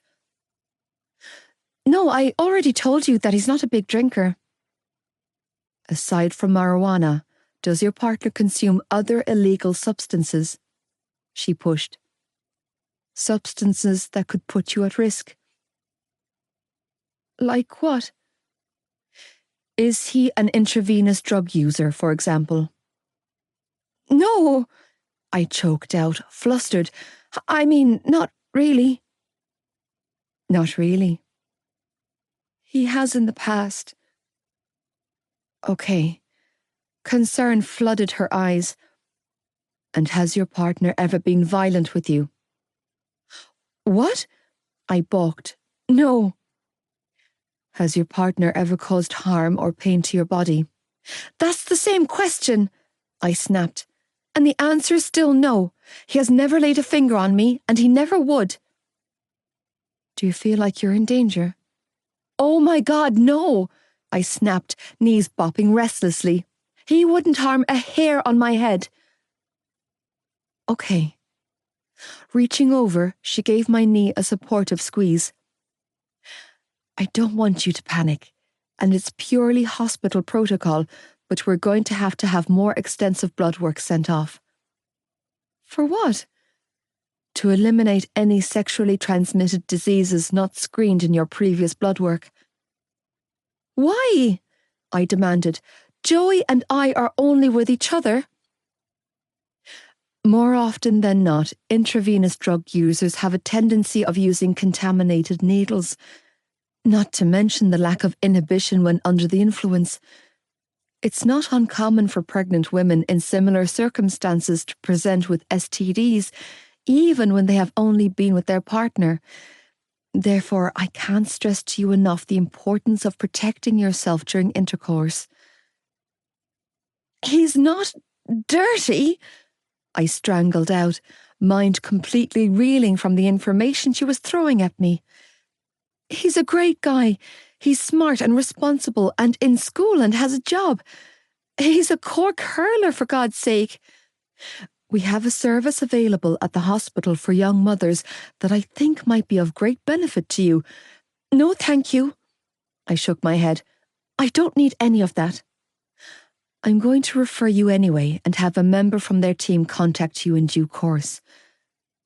Ignoring my wishes, the midwife reached for my notes and resumed her scribbling before standing up and moving for the door. I'm going to need you to wait here, Aoife. I'll be back shortly. Oh God, this was not good. This was not good at all. Sliding my phone out of my pocket, I quickly dialed the one number I knew would always answer me and held the phone to my ear. Aoife, love, are you all right? Ma'am, can you come up to the hospital? Clenching my eyes shut, I blew out a ragged breath before whispering, I really need you. Leave me out with the waste. Joey. The sound of my pulse thundering in my ears was the first telltale sign that I wasn't dead. My sister's voice was the second. Shan. I could hear her. I could feel her hands on my face, her breath on my cheek. But I couldn't fucking focus. What did you take? Her voice was in my ear again. I know you're drunk, and I can smell the weed off you, but there's more, isn't there? What was it? What did they give you? I couldn't answer her, because I couldn't remember what I'd taken. I didn't even know where I was. Hell, my lips didn't feel like they were working. I was coming down from a high, crashing hard and fast, shivering violently. I tried to curl up and die. Maybe if I held my breath, the pain would stop. My heart would just give up. Sorry, I mumbled, wincing when her disappointment rained down on me like verbal bullets. Please don't hate me. Hemorrhaging vomit and bile, I battled with the nausea attacking my senses, while desperately trying to survive the agonizing, burning sensation flushing through my system. Don't hate me. I hate me. I hate me. I hate me. As the fog in my mind lifted, and I slowly registered my surroundings, I realised that I was bollocks naked in Johnny Kavanagh's bathroom, with his creepy bastard of a flanker lifting me out of the shower. Don't fucking touch me, I snarled, staggering away from him, only to collapse on my ass in a heap. They were talking to me, fucking shouting at me, but I couldn't make out a word of it. I knew that I was responding because my lips were moving, but I had no fucking clue of what was coming out of my mouth. It was a vulnerable position to be in, to be so unhinged that I was unable to control the words coming out of my mouth. Everything was so intense, everything hurt, body racked with tremors. I tried to control my breathing as flashbacks of the past 2 weeks slowly came back to me. Dad, Shannon, Malloy, Mam, Darren, Shane. Pain. Fucking pain. Repressing the urge to scream, I clutched my head in my hands and tried to stop the room from spinning. The pain between my eyes was so severe it made me feel faint. I could hear the dub giving me shit, talking down to me like I was a piece of shit, and he was right. He absolutely was. He loves your sister, my brain told me through the fog and the withdrawals. She's not on her own anymore. Mind reeling, I tried to piece together everything he was saying with the events that had happened, but my fucked up mind wasn't complying. My tongue was spewing poison, giving away too many family secrets to this lad. But I wasn't in control anymore. I'd lost myself somewhere along the way. All I could remember was Shannon slumped on that kitchen floor and the blood coming out of her mouth. I'd been helpless, fucking useless. I hadn't done shit to protect her. I'd let her down, again. And then Malloy's face flashed like a neon sign in the forefront of my mind. The guilt and pain I felt when I thought about her swamped everything else. The darkness I always felt on the inside was nothing compared to the eternal pit of night I found myself in. I wanted out. I needed out. I couldn't take this anymore. Can I help? Kavanagh's voice broke through my panicked thoughts. Can I do something for you? Yeah. You can loan me some clothes. I needed to get the fuck out of this place. Holding on to the nearby sink, I forced myself to get back on my feet. Without another word, Kavanagh walked out of the bathroom, returning a few moments later to toss a bundle of clothes through the door. Feeling lightheaded, I scrambled for them and quickly dragged on a pair of grey sweatpants and a white t-shirt over my head. His clothes swamped me, but I didn't give a damn. I was so fucking cold. It was in my bones. Shivering, I stepped out of the bathroom and into the bedroom that I could have housed an entire floor of my house. Thanks for the clothes. I managed to get the words out coherently before asking, Do you have a phone I could use? I could hear the hesitance in his voice when he asked, Why? Because I need to call my girlfriend. Disbelief flickered in his eyes. Your girlfriend? Yeah, my girlfriend, I bit out, resisting the urge to lose my shit on him when he had done me so solid. Can I use your phone or not?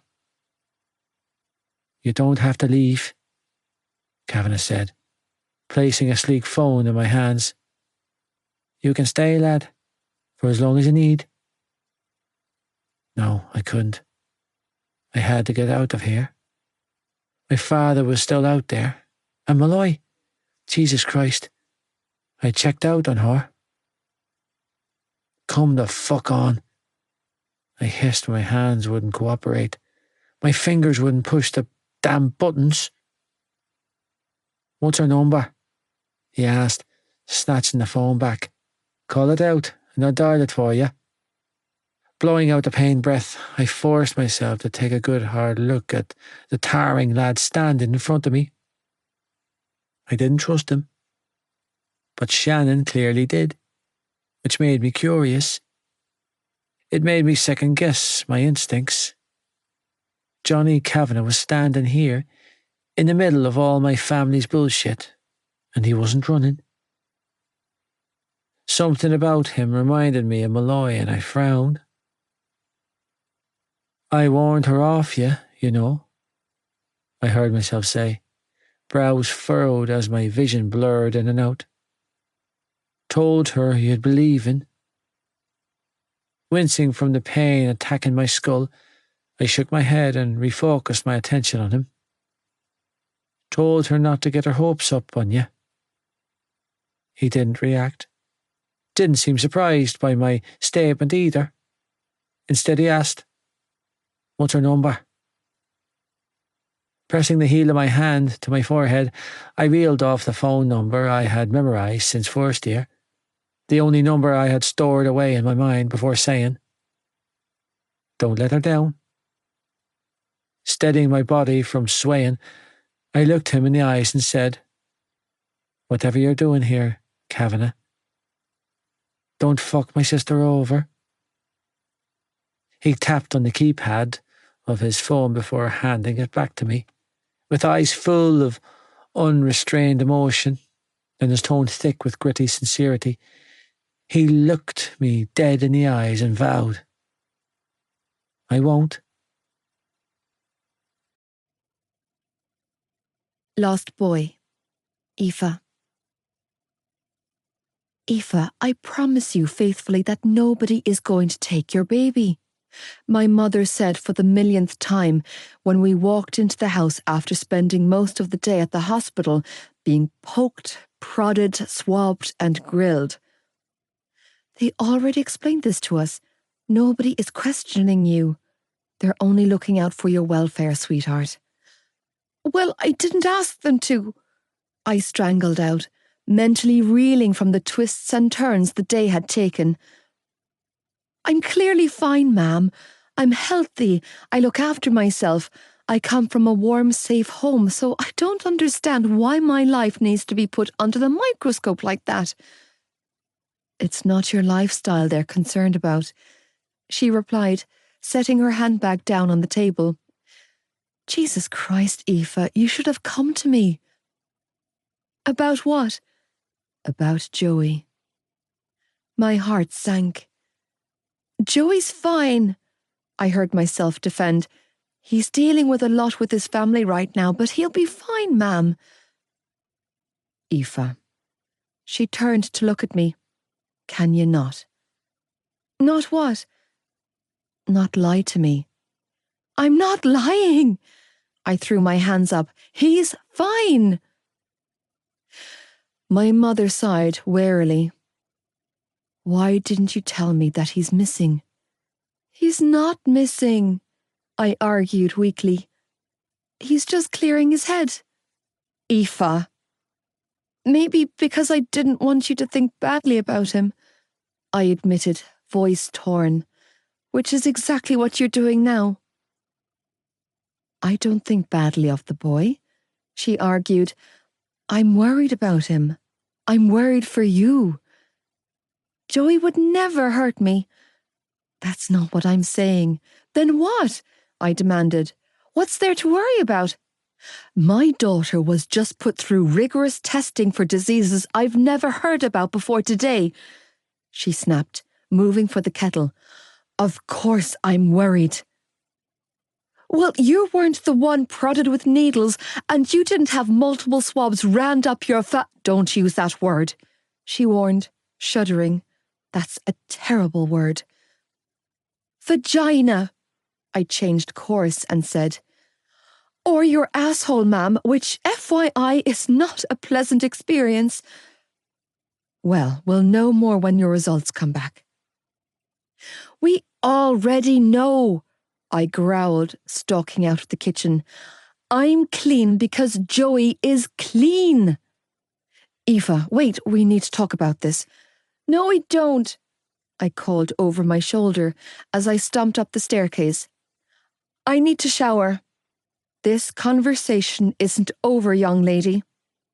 Want a bet? I grumbled, storming into my bedroom and slamming the door behind me. Kicking off my runners, I moved straight for my bed, wanting nothing more in this moment than to curl up in a ball under the covers and hibernate, because it was too much. It was all too fucking much. Depressed and angry, I stalked over to my wardrobe and kicked the door in frustration. Assholes! Furious when my phone vibrated in my pocket, I pulled it out and glared at the screen, fully prepared to see my mother's name on the screen. The number calling wasn't one I had stored in my contacts. Instantly, I was racked with panic as I clicked accept and put the phone to my ear. Hello? Aoife, it's me. 3 words. 3 words that took the air clean out of my lungs and my legs from beneath me. Staggering over to my bed, I sank down and allowed myself to absorb the tsunami of relief flooding my body. 8 days of silence had brought me close to the brink of a nervous breakdown. Hearing his voice melted the ice around my poor battered heart. You bastard, I choked out when my voice found me. I know. Trembling violently, I switched my phone to my left hand and pressed it to my ear as tears streamed down my cheeks. You fucking asshole! I know, okay? His voice was torn, his words slurred, and I didn't need to be standing in front of him to know that his eyes were black as coal. God damn it, Joey! I bowed my head, feeling too much in this moment to have the strength to hold my head up. You promised! I know I promised, came his torn response. I fucked up. You think? I sneered, resisting the urge to throw my phone at my bedroom wall. I'm pregnant with your baby and you just fall off the goddamn nap. Anything could have happened to you, Joey. Anything. Don't you get that? Don't you understand how scared I've been? I'm so fucking sorry, baby. Pain, relief, fury, devastation. I was feeling everything in this moment. Are you okay? I forced myself to ask, voice trembling. Are you hurt? I don't know. He mumbled, voice strained and slurred. Everything's hazy and my eyes hurt. Because you should still be in hospital. Don't hate me, Malloy. I don't hate you, Joey. I'm... Voice cracking, I sucked in a sharp breath and changed angles. Where are you? I demanded, shaking violently. Whose phone are you calling me from? I'm at... His words trailed off, and I heard him bite back a pained groan before saying, Kavanagh's place. Johnny Kavanagh? My brows shot up. How? Why? Who took you there? I don't know, Eve. He admitted quietly. I'm feeling really fucked in the head here, baby. I don't have my phone and my wallet's gone too. Damn it, Joe! My heart sank. Who were you with? I don't know, he whispered. My head's in pieces. I can't remember shit. I'm just so tired. Because you're not well, I strangled out, blinking back my tears. You're sick, Joe. I don't know what I am, I heard him say. I don't feel human anymore. Fear catapulted me into springing off my bed and pacing my bedroom floor. Joey, you need to come home, okay? You need to come to my house right now. No, I don't want you to see me like this. He croaked out. I don't want to hurt you any more than I already have. The only way you can hurt me is by avoiding me, I urged, clutching my phone. Ride or die, remember? It still stands, Joe. I love you. I love you so fucking much. His voice cracked. I can't even tell you how much because I don't have enough words in my head to say it. I know you do. I clenched my eyes shut and gripped the phone tighter. I know, Joe. I'm so sorry. His voice was slurred and held the hint of sleepiness. I want you to be okay. You and the baby. We are okay, I tried to reassure him. But we need you. Nobody needs me. That's not true, I argued, heart disintegrating in my chest. Come back to me. I just need to sleep, he whispered brokenly. I'm so fucking tired all the time and my eyes just hurt so fucking bad. It's hard to stay awake. Is Shannon with you? I pressed my hand to my forehead and fought back my anxiety. At Johnny's place. Did she bring you there?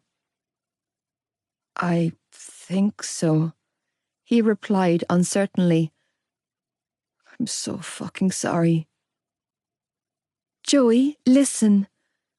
Sniffling, I cleared my throat and tried to be the voice of reason for him. Yeah, you fucked up, okay? You screwed the hell up. You can't go back, but you can go forward. You don't have to stay in this headspace, baby. I can help you. We can get you some help.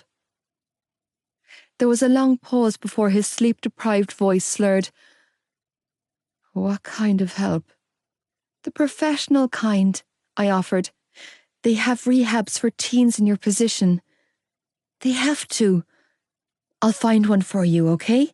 We'll get you the help you need to beat this thing, but you need to come back to me. Just come back to me, baby, and I'll help you. No one can help me, Malloy. That's not true, I argued vehemently. You've got a beautiful mind, Joey Lynch, and a wonderful heart. You can beat this. You just have to want to. It's half the battle. You can still fix this. You have time. You can get better. Just try, Joe. That's all you have to do. Just try, baby. I love you so much. Watching you self-destruct like this is killing me. I only want you. And I only want you. I choked out. But I need you healthy. I won't let you destroy yourself. We have a baby on the way, Joey.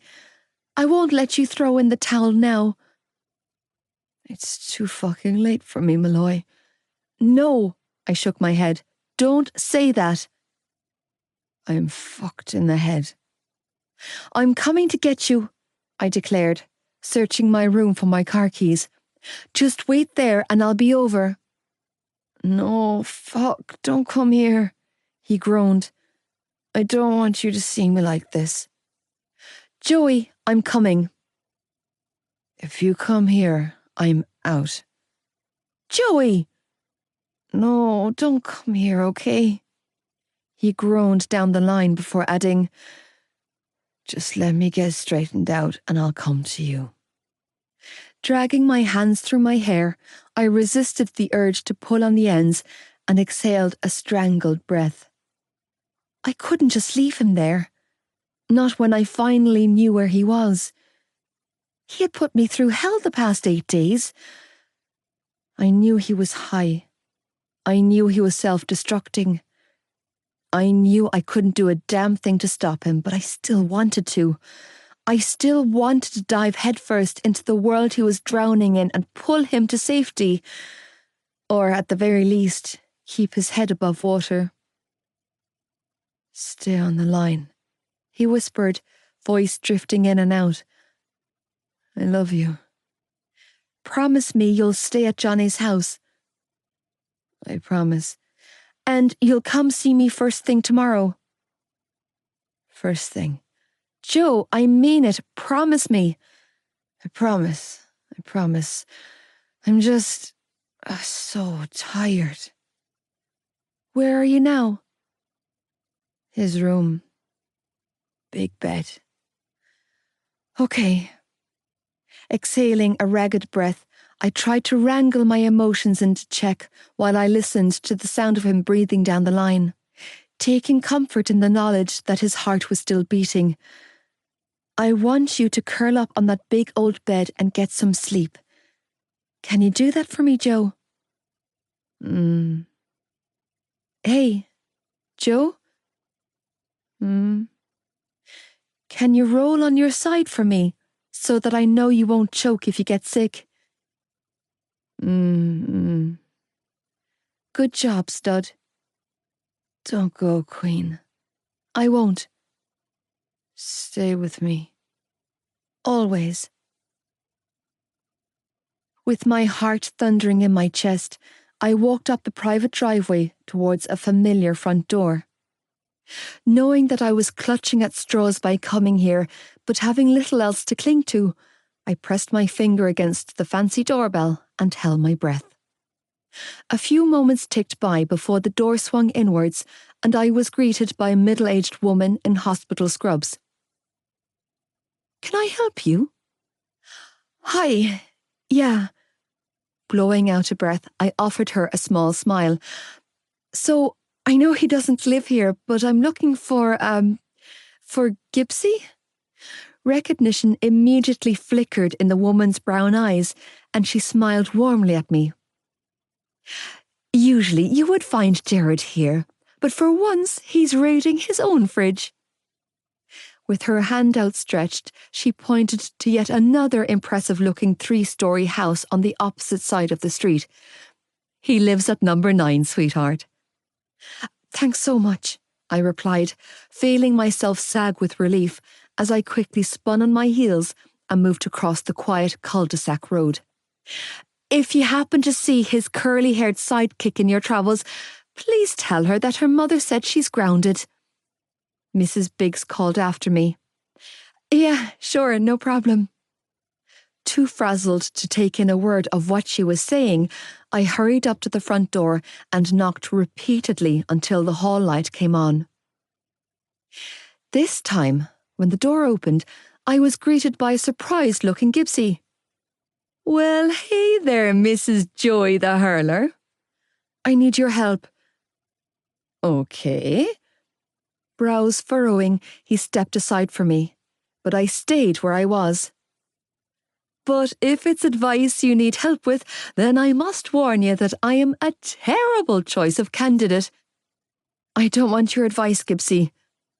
That's a relief, he chuckled, because I'm bad at it, and when I say bad, I mean terrible. Ask anyone on this road, I am the very last person you should come to in a crisis. Oh my God, stop talking and start listening. Shutting up now. I need directions to your friend Johnny Kavanagh's house, I stated, feeling my anxiety rise with every minute that passed. I've been there before, but I can't remember the way, and I need to get there. Shit. Concern flicked in his grey eyes. You're looking for Joey. My heart skipped a beat. You've seen him? He nodded. When? Today. How was he?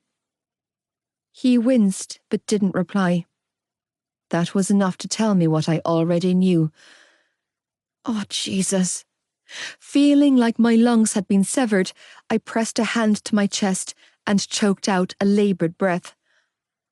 I need you to help me. I think you should come inside, he replied, still holding the door open for me. Please. Tears burned my eyes and I quickly blinked them away. I need you to take me to him.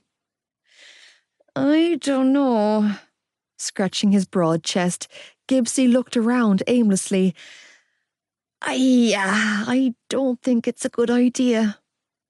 A good idea? I glared at him. I don't give a shit what you think, Gibbers. I need to see my boyfriend and I'm asking you to help me. I hear ya, he tried to coax, holding his hands up. And I want to help you, I swear I do, but 8 days, I choked out, not bothering to lie or hide my emotions. If Gibbsy saw Joey today, then he knew what I was dealing with. I haven't seen him in 8 damn days. He's safe, he replied, tone taking on a sincere tone. I promise, okay? Cav's got this. Your boy is sleeping it off at his gaff. Shannon's there with him. You don't have anything to worry about. You don't get it, I bit out, repressing the urge to scream. I need to see him. I'm not going to lie to you. Your lad is in a real bad fucking way. Gibbsy came right out and told me. But he's safe. If you go over there and wake him up, fuck knows what he'll do or where he'll go. He shook his head and gave me a sympathetic look. I'm not trying to get in your business here, but I really, really think you should let him sleep it. Hi! A familiar voice interrupted, moments before a blonde head of curls peeked out from under Gibbsy's arm. It's Aoife, right? From our 90s party? Clad in an oversized rugby jersey and a pair of fluffy pink pyjamas bottoms and matching bunny slippers, she beamed at me. "You remember me, don't you? I'm Claire Biggs." "Yeah, hi, I remem—" Before I had a chance to finish, she snaked her hand out and caught a hold of mine. "Come on inside before you freeze to death on the doorstep." She slapped her pal's chest. "Honestly, Gerard," she scolded as she pulled me inside and led me down the hallway, through a dimly lit kitchen and into a spacious conservatory. "Where are your manners? You don't leave girls on the doorstep at night." "I didn't." Gibbsy was quick to protest as he ambled along behind us.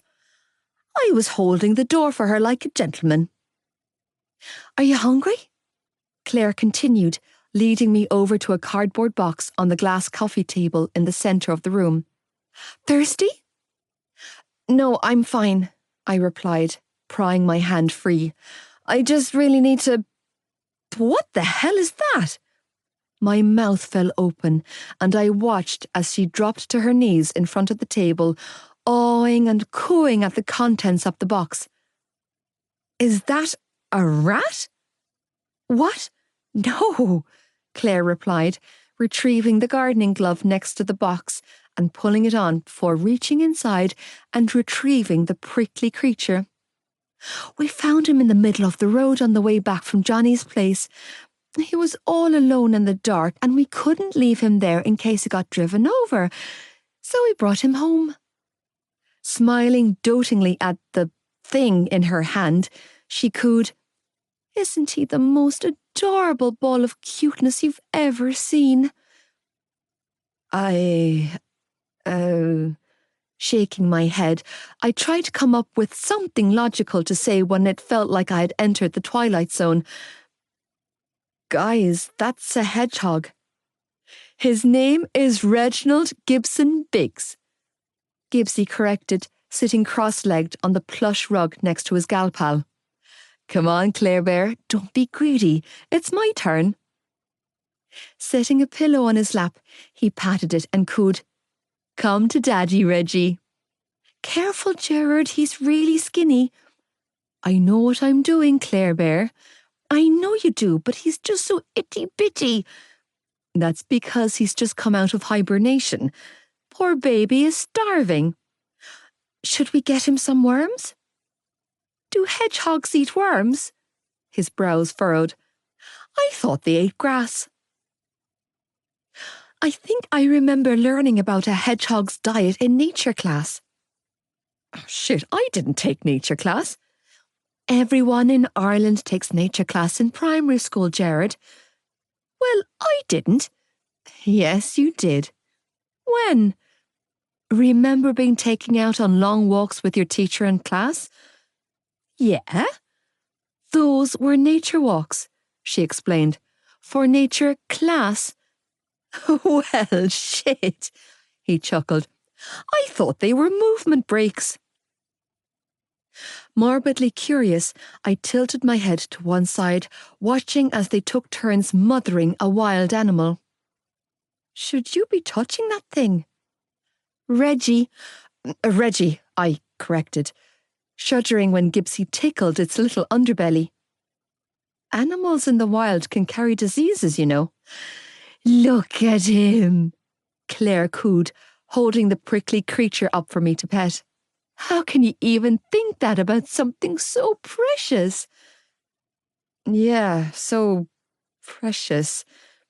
Achingly aware that I too was mothering something equally as precious to me in my womb, I took a safe step back and shrugged. Listen, all I need is directions to Johnny's house and I'll be on my way. Grimacing, I added, and you guys can have all of the quality time you want with a little Reggie.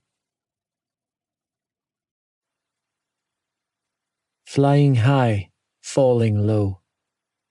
Joey. Blood on the walls, blood on the floor, vacant blue eyes, terrified brown eyes, disappointed green eyes. Faces of loved ones I'd continued to let down, flashed in front of my eyes in the darkness, sending my anxiety to levels I couldn't cope with me. Trembling from head to toe, I stared at the unfamiliar ceiling, feeling the cold seep so deep into my bones that I briefly pondered if I was on the brink of death. I could hear my heart still thundering in my chest, but I was numb, and my limbs felt lifeless. Cloaked in darkness, I scratched and tore at my arms, desperate to rid myself of the unbearable itching sensation just beneath the surface of my skin. Knowing that the hunger threatening to eat me from the inside out had little to do with food, I twisted onto my side and swallowed down a mouthful of bile. Get the fuck up. No, just lie down. Don't you dare stay down. Go into the bathroom, find a razor, slit your goddamn wrists, and be done with this nightmare. Don't worry, Peter Pan. I'll be your Wendy. Think of the baby. Malloy.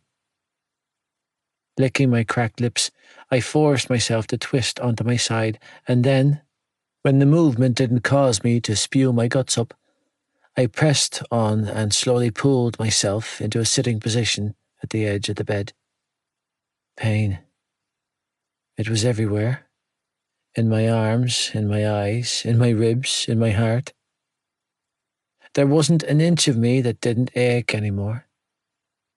In the midst of the madness and the pain, I was drowning in my shame, knowing that this time I had pushed the boat out too far. There was no coming back from the hell I had landed in. The hill I needed to climb back up was too steep. Her face. It was all I could see in this moment, like a beacon of light in the darkness, guiding me home. She doesn't want you. Who the fuck would want you?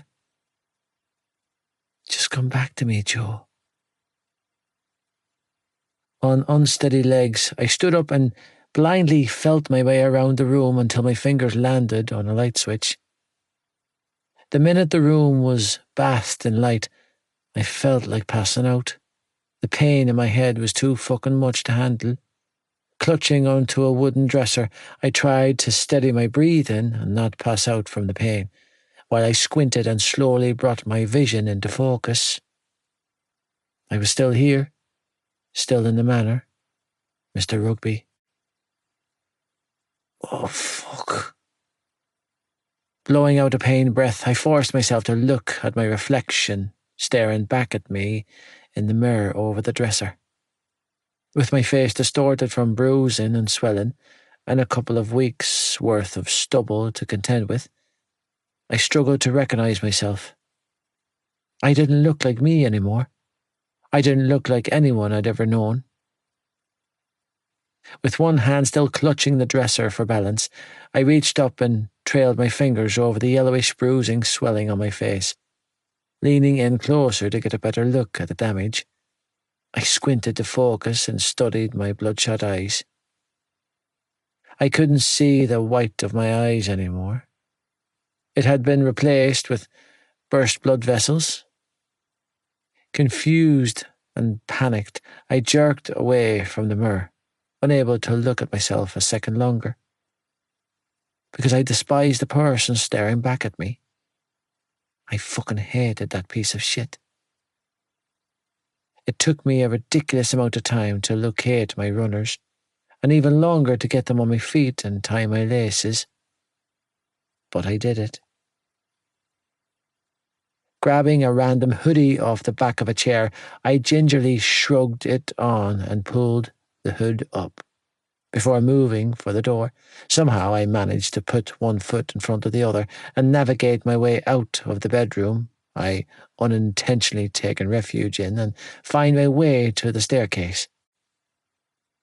Tumbling down the steps, I clung to the banister for balance, barely making it to the bottom without breaking my fucking neck.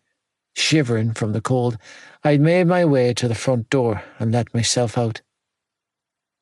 Feeling off-center and confused, I tried to get my bearings, tried to figure out where the fuck I was and where I needed to go to find my way back to her. But it wasn't coming easy to me. My thoughts were all jumbled up and my sense of direction had deserted me. He's out there. He's coming back for you. You're all going to die. Find her. Come back to me, Joe. Joey, don't leave me on my own.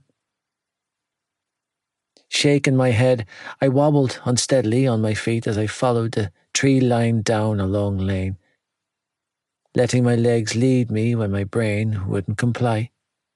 Keep going. Just get back to her, one foot in front of the other.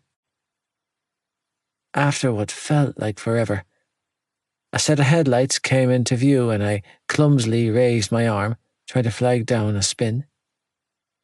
The lights weren't coming closer, though. They were still and unmoving, trapped behind a set of cast-iron gates. Stumbling along, I continued to wave my arms around, needing to get to that car, to find my way back to her. Joe! Fuck, I was even hearing her voice now. Joe! There was something seriously wrong with me. Joe, it's me! Blinking in confusion, I looked around. Malloy! Yeah, baby, I'm over here. The gate's locked and I can't get in. I've been here for hours. You have? Yeah. Just keep walking towards the gate. It took me a moment to process her voice, and a little while longer to register the meaning behind the words coming out of her mouth, before I managed to switch my attention to the gate. And there she was, standing on the other side of what looked like a 15-feet cast-iron gate. Malloy! Staggering forwards, I closed the space between us, not stopping until I reached the gate. Malloy! I'm here, Joe.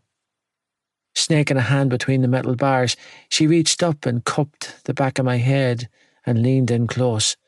I'm right here, baby.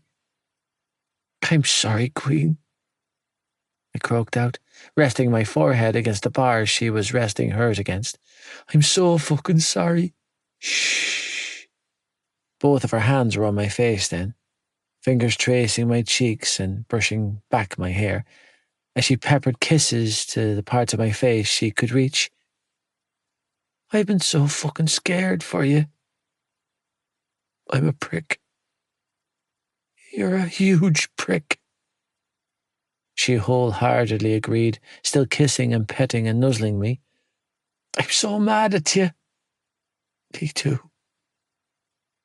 Trembling, I reached a hand through the bars to touch her, to just feel her and assure myself that she was in fact real. I think I'm broken. You're going to be okay, she cried, and the tears landing on her cheeks dampened mine. I'm not going to let anything else happen to you. Get me the fuck out of here, baby. I can't, Joe, she strangled out. I don't know the code to open the gates, and they're too high to climb. I do, I mumbled. I know the code. What is it? Blinking rapidly, I scoured my brain for the information that I knew I once possessed before coming up empty. I swear, I have it in my head somewhere. It's okay, she replied, sniffling. Don't worry about it. You can stay here tonight with Shannon and Johnny. No. I don't want to stay here, I groaned, clutching on to her with everything I had in me. I want to come home with you. I know you do, she coaxed, sounding pained. But I can't get you out, Joe. I can climb. No, baby, you can't, she cut me off and said. You're too hurt. You're hurt. I hurt you. I groaned, flinching when a surge of pain hit me square in the chest. Fuck. I think my brain has stopped working. Where have you been? I don't remember, I mumbled, feeling drained of any hope. I'm just so fucking sorry. I love you so much, Malloy. I swear I do. I know you do, Joe. God, I know. Her voice trailed off and a sob escaped her. Listen, I need you to show me your arms, okay? My arms? Yeah. Sniffling, she took a step back and snatched one of my hands up in hers. It's okay, she coaxed, slowly peeling the sleeve of my hoodie up, only to burst into tears when she reached my elbow. I'm sorry. The other one, she squeezed out, taking my other hand and doing the same. So sorry. You've been with Shane Holland, haven't you? I don't remember. You could die, Joe. I don't know if I want to live, Eve. Don't say that, she warned, reaching her arm back through the bar to hook it around my neck. Don't you ever say that again. Do you hear me? I'm only here for you, I confessed, reveling in the warmth of her hands on my skin. I was so fucking cold. She was the only thing that could warm me. I want it gone, Eve. I want it to be done with. No, baby, no. Sniffling, she pulled me close and sealed her mouth to mine. I won't let you go. Shivering when the heat from her lips and tongue melted the ice inside of me, I tried to get closer, needing to be with her. Don't run, Malloy. I know I don't deserve you, but please just don't run. Never. Please just keep loving me. Always, Joe. She breathed against my lips. Always. Because I feel like I'm all alone here, baby. No. Shaking her head, she pulled back to wipe the tears that were trickling down my cheeks and then leaned back in to gently stroke my nose with hers. You have us. Trembling, I reached my hand between the bars and reached for her. I want to be good enough for you. Sniffling, I cradled the small swell of her stomach as the wind whipped at my face. For both of you, I believe in you, I heard her say through her tears. Do you hear me, Joey Lynch? Clutching my face with her hands, she looked me right in the eyes and whispered, I still believe in you. You're the only one. You're not taking him. Aoife. I had problems. Many of them. My biggest, aside from impending motherhood and my boyfriend's drug dependency, was my inability to back the hell down from a fight. Many would label my ability to love unwaveringly a positive personality trait, but when it led me back to the lion's den, I knew it was a reckless fucking habit. Still, I parked my car outside the shitty, graffiti-ridden house and climbed out, poised for battle. Gripping my car keys in one fist for protection, I stalked up to the house and hammered on the door with the other. When the door opened inwards and Shane's grotesque fucking face greeted me, I felt the fire of 1,000 volcanoes build up inside of me. Back for round 2. Before you start, I know he's been here with you, so I want his phone, his wallet, and everything else you stole from him, I stated coldly, looking him dead in his eyes. Fight with me on this, and I will rain hell down on you. His lips tipped upwards. Is that so? Try me, asshole. I folded my arms across my chest. I dare you. Looking more amused than annoyed with me tonight, Shane shook his head and chuckled. You want your boyfriend's shit. Come in and find it yourself. I'm not his housekeeper. My heart sank, but I schooled my features and stepped around the drugged-up gangster. "You know the room he stays in?" Shane called over his shoulder as he disappeared into the sitting room, sounding thoroughly amused by my boyfriend's downfall. "Have at it, princess." Swallowing down my fury, I moved for the staircase, not stopping until I was standing outside the door of the room that I found him in last year. Deep breaths. You can do this. Pushing the door inwards, I held my breath and stepped inside. Repressing the urge to shudder when my eyes landed on the blood-stained mattress that I knew Joe had slept on, I stepped over several discarded syringes and random pieces of tinfoil, feeling myself die a little more with every step I took. Filthy didn't come close to describing the decrepit conditions of this room, and knowing this was where he came to for sanctuary sickened me. Careful not to touch anything for fear of disease or infection, because who the fuck knew who else stayed in this hellhole, I reached for a familiar, discarded hoodie. Joey's hoodie. I'd bought it for him last year. Trembling violently, I reached into the front pocket and sagged in relief when my fingers brushed over both his phone and wallet. Silently pocketing both, I bundled his hoodie under my arm and took another quick glance around the carnage before heading back downstairs. "You can tell your boyfriend that he owes me money," Shane called out from the sitting room when I was halfway down the stairs. "He has a week to come up with the cash or he can work it off for me."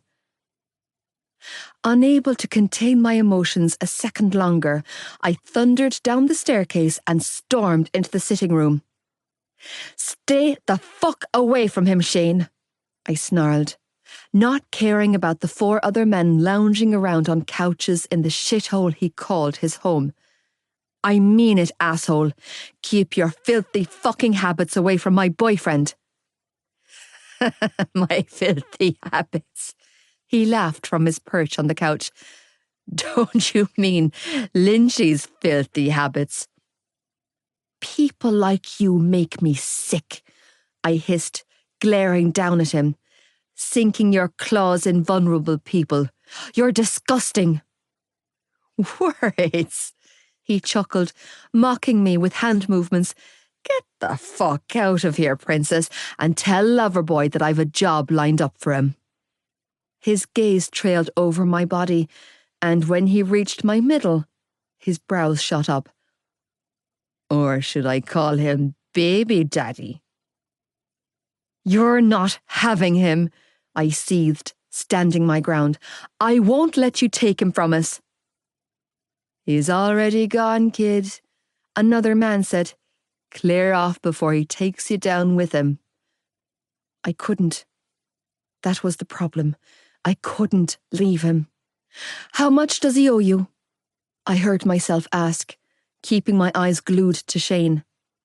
"Joey, what does he owe?" 600, he mused, arching a brow. "You got that kind of cash on you, princess?" No, I didn't. I didn't make that kind of money in a month at work. My parents were barely breaking even, so they didn't have cash to spare. Neither had any of my friends. Fuck. Smiling knowingly, Shane inclined his head to the door. "Don't worry. I have plenty of work for him. He's not dealing for you." "You get a say in this, princess." "I don't need one," I shot back, shaking. "I know Joey. He will never deal." "Then he'll pay with his arms," one of the men joked. "And his legs," laughed another. Panic-stricken, I racked my brain for a solution to the mess my boyfriend had gotten himself into. "I can get you the money." Now you're speaking my language. "But that's it," I warned. "I get the money and you leave him alone." The men around me all laughed again like it was the funniest thing they'd ever heard. "I'm not fucking joking," I snapped. I'll pay what he owes, but you have to back off, do you hear me? You get me what he owes and we'll talk, Shane replied, eyes dancing with amusement. I knew I was being played. I knew these men had no intention of following my wishes, but what could I do? Walk away knowing what they had planned for my boyfriend? Never. Trembling when I reached my car, I sank into the driver's seat and locked all the doors, while I waited for my recently acquired pal to pick up. You rang Mrs. Joey the hurler? Gibbsy? Pressing the heel of my hand to my forehead, I exhaled a ragged breath. I need a favour. A little while later, a silver Ford Focus parked up behind my car. With bated breath, I watched from the rear-view mirror as Gibbsy climbed out of his car and walked to the passenger side of mine. I know I have no right to ask you for anything, I blurted out the minute he climbed into the passenger seat beside me. We barely know each other, and you're probably thinking that I'm some sort of crazy person for showing up on your doorstep earlier and for phoning you, but I'm so damn desperate and he's... You said 600? Gibbsy cut me off by asking, as he retrieved a wad of cash from his coat pocket and placed it on my lap. It's all there. Thank you. Shoulders slumping in both guilt and relief, I nodded wearily. Seriously, thank you so damn much, Gibbsy. I know it was a lot to ask of you, and I promise you that I will pay you back every cent. It might take me a while, but I will get it all back to you with interest. Relax, I don't care about the money, he cut me off and said, turning in his seat to face me. It's yours. No strings attached. No, I can't, I hurried to protest. I'll pay you back, I swear. You can try, but I won't take it, he replied calmly. The fact that you needed it badly enough to come to me in the first place is the scary part. He stared at me for a long moment before saying, Lynchy's in deep, isn't he? I debated lying to him, but how the hell could I? Whether he realised it or not, this boy had unintentionally spared my boyfriend another hospitalisation, or worse, an early grave. So deep, Gibbs, I squeezed out, heart racing wildly. And I'm trying. I swallowed the lump in my throat. I'm trying so hard to save him, but it's just getting harder and harder. How bad are we talking? It's heroin, I choked out, quickly batting a rogue tear from my cheek. And oxy and coke and pretty much anything he can snort up his nose or inject in his veins. And the money.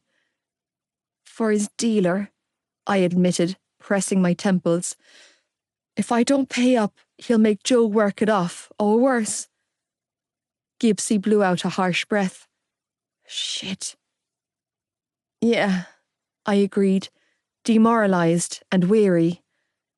He's also really unwell, like physically unwell. Everyone is looking at Shannon, and I get it, I do, but what about Joe? Shaking my head, I bit back a sob. He could have died in the kitchen that day too. I didn't know that, Gibbsy replied quietly. Because his entire family treats him like an afterthought, I choked out. And no, I don't mean Shan and the little ones. I mean his mother and his brother and his... Breaking off before I had a nervous breakdown, I sucked in several calming breaths before trying again. I just need him to be okay, Gibbs. I need that boy. Because you've got a bun in the oven. What? I stilled, frowning. How did you... Don't worry, I can keep secrets too. He surprised me by saying, word of advice though, I would start doubling up on those oversized hoodies if you don't want people catching on, because, and I mean this in the kindest of ways, you're blooming. Oh, fuck. I'm guessing Shannon doesn't know, he mused. Which means Johnny doesn't know, because if Johnny knew, I would know. No, and you can't tell them yet because, like I said, I can keep a secret. He offered with a wink. I've got your back, Mrs. Joey the Hurler. Mrs. Kavanagh. Joey. I wasn't sure how I made it back to Johnny's house in the dark, but I must have, because when I woke up the following morning, it was to the sight of the rim of a porcelain toilet bowl. There was also the sound of a woman losing her shit on the other side of the door. Feeling a small bit more together than I had the day before, I climbed to my feet and quickly checked the bathroom for damage. Relieved to find none, I decided to bite the bullet and step outside, needing to get my ass out of Mr. Rugby's manor and back to the mother of my child without delay. Disgust didn't come close to explain how I was feeling about myself. Hatred wasn't a strong enough word either. What I'd done, my behaviour, how I'd left her. I couldn't allow myself to think about it because thinking about it made me want to die. Wincing when the pain ricocheted through my temple, a direct reaction to the sunlight pouring through the window, I opened the bathroom door and stepped into the hallway. I had a perfect view of who I presumed was Kavanagh's mother, giving her son a piece of his mind. With her hands on her hips and her back to me, the low-sized blonde stood in the doorway of yet another room in their fortress of fortune. The sound of my sister chiming in, "I'll go right now, I promise," instantly had my back up. Fucked in the head or not, I knew that voice. Her panic beckoned me like a siren. Falling back into the habit of a lifetime and taking the heat off my sister, I called out, "Thanks for the bed, Kavanagh. Can I borrow a hoodie?" Because I could take whatever this lady might throw at us for intruding on her home. Her disdain, her outrage, her accusations. She couldn't hurt me because none of it mattered to me like it did to Shannon. Kavanagh's mother cast a brief glance in my direction before turning back to her son and resuming her ranting. Fair enough. I couldn't exactly blame the woman for her reaction. When she was finished giving her son a piece of her mind and turned her attention back to me, I braced myself for battle. But it wasn't anger I saw in her eyes. It wasn't fear either. It was sadness. Oh, fuck. Somehow that made it worse. "Hello? Hello? What's your name, love?" "Joey." Eyeing her wearily as she walked towards me, I stepped out of her way, backing up against the bathroom door. "Lynch." "Joey Lynch," she repeated, not stopping until she was standing directly in front of me. "I'm Adele." She held her hand out to me. "Adele Kavanagh." "Okay," I replied, eyeing her outstretched hand. I didn't move. Instead, I watched and waited. This was her turf. I was the intruder. The next move was on her. "Shake my hand, love," she instructed. "It's good manners." Brows furrowed, I forced myself to accept her handshake. "Now." Giving my hand a small squeeze, she smiled up at me. "Are you hungry, Joey Lynch?" Confused, I stared down at her and slowly shook my head. "No." "No." Warm brown eyes shone up at me, and her lips tipped upwards. "Are you lying to me, love?" Completely fucking thrown, I shook my head again. "No, You just what, love? I need to leave." I heard myself tell her, still confused as fuck at this tiny woman. I wouldn't have stayed at all, but I couldn't climb the gate to get out. It's a tall gate, she replied with a knowing smile. I've climbed it a time or two back in the day. Oh, shit. Sounds like there's a story there, like you wouldn't believe. She offered me a devilish grin and headed off down the hallway. Follow me, Joy, love. No child leaves my house without a full belly. I'm not a child, I replied, reluctantly trailing after her. How about no friend of my son leaves on an empty stomach then? She called over her shoulder, leading me into the kitchen. Man, woman, or child? Does that suit you better? Hovering in the kitchen doorway, I watched as she busied herself with setting the island with cutlery. I'm not his friend either. Well, your sister certainly is. Yeah, well, when it comes to my sister and your son, labelling them as friends is a fairly naive, not to mention an outdated notion. Intuitive, she mused. You know what, Joy, love? I think you might be right. Your son could do a lot worse, I heard myself say, immediately shifting into defence mode as I watched her plate a heap of scones onto a serving dish. Scones. She was making scones and tea in an actual fucking teapot. But he couldn't do better than my sister. Her lips tipped upwards. Is that so? Just putting it out there. Shrugging, I folded my arms across my chest. Don't judge a book by its cover. I could say the same thing to you. How do you figure? Well, aren't you doing the same to me? She smiled over her shoulder before moving for the kettle. With all due respect, lady, Adele. Adele, I reluctantly corrected. No offence, but you're the one with the mansion. I think it's fair to say that your story is self-explanatory. You'd be surprised, Joy, love. Yeah, well, listen. I know you already know about our family.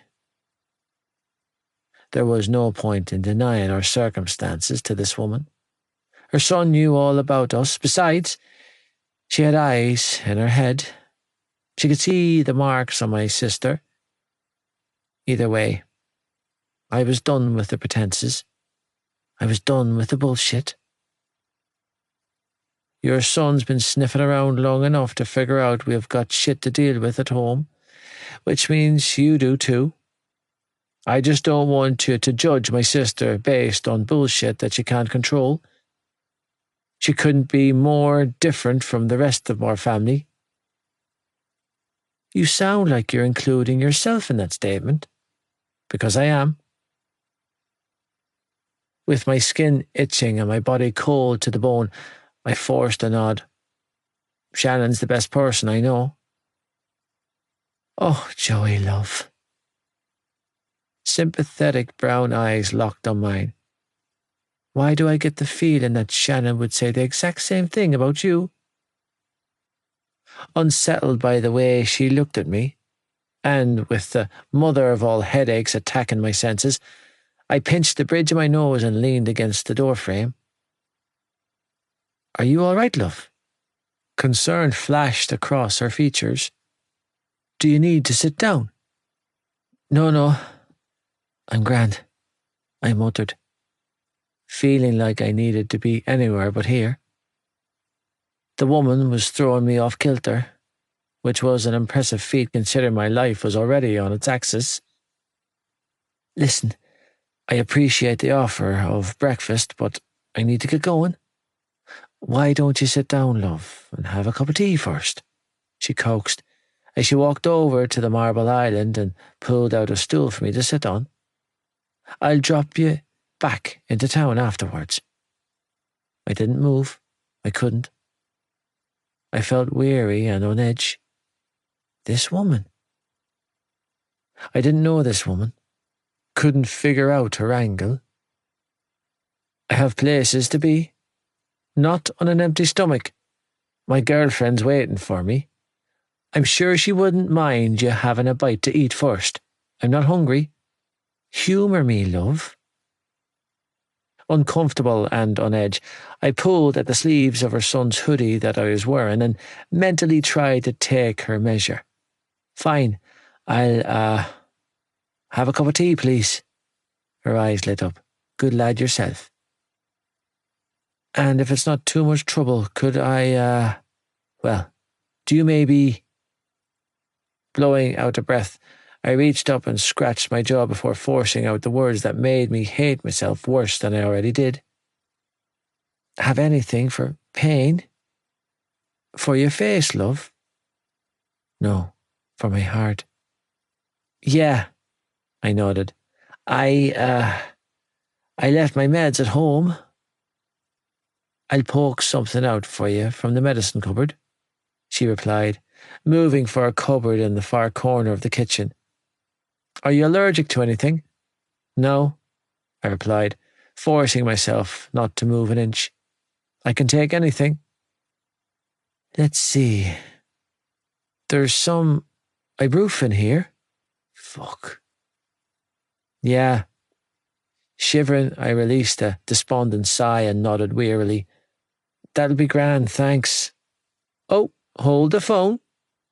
Still rummaging around, she retrieved a white plastic pill tray. There's a few Solpadol left over from Johnny's surgery in December. Bingo. A sudden rush of relief washed over me, and I couldn't stop my feet from moving towards her. That's great. That's what I'm on from the hospital. Here you are, love. I'll get you a drink.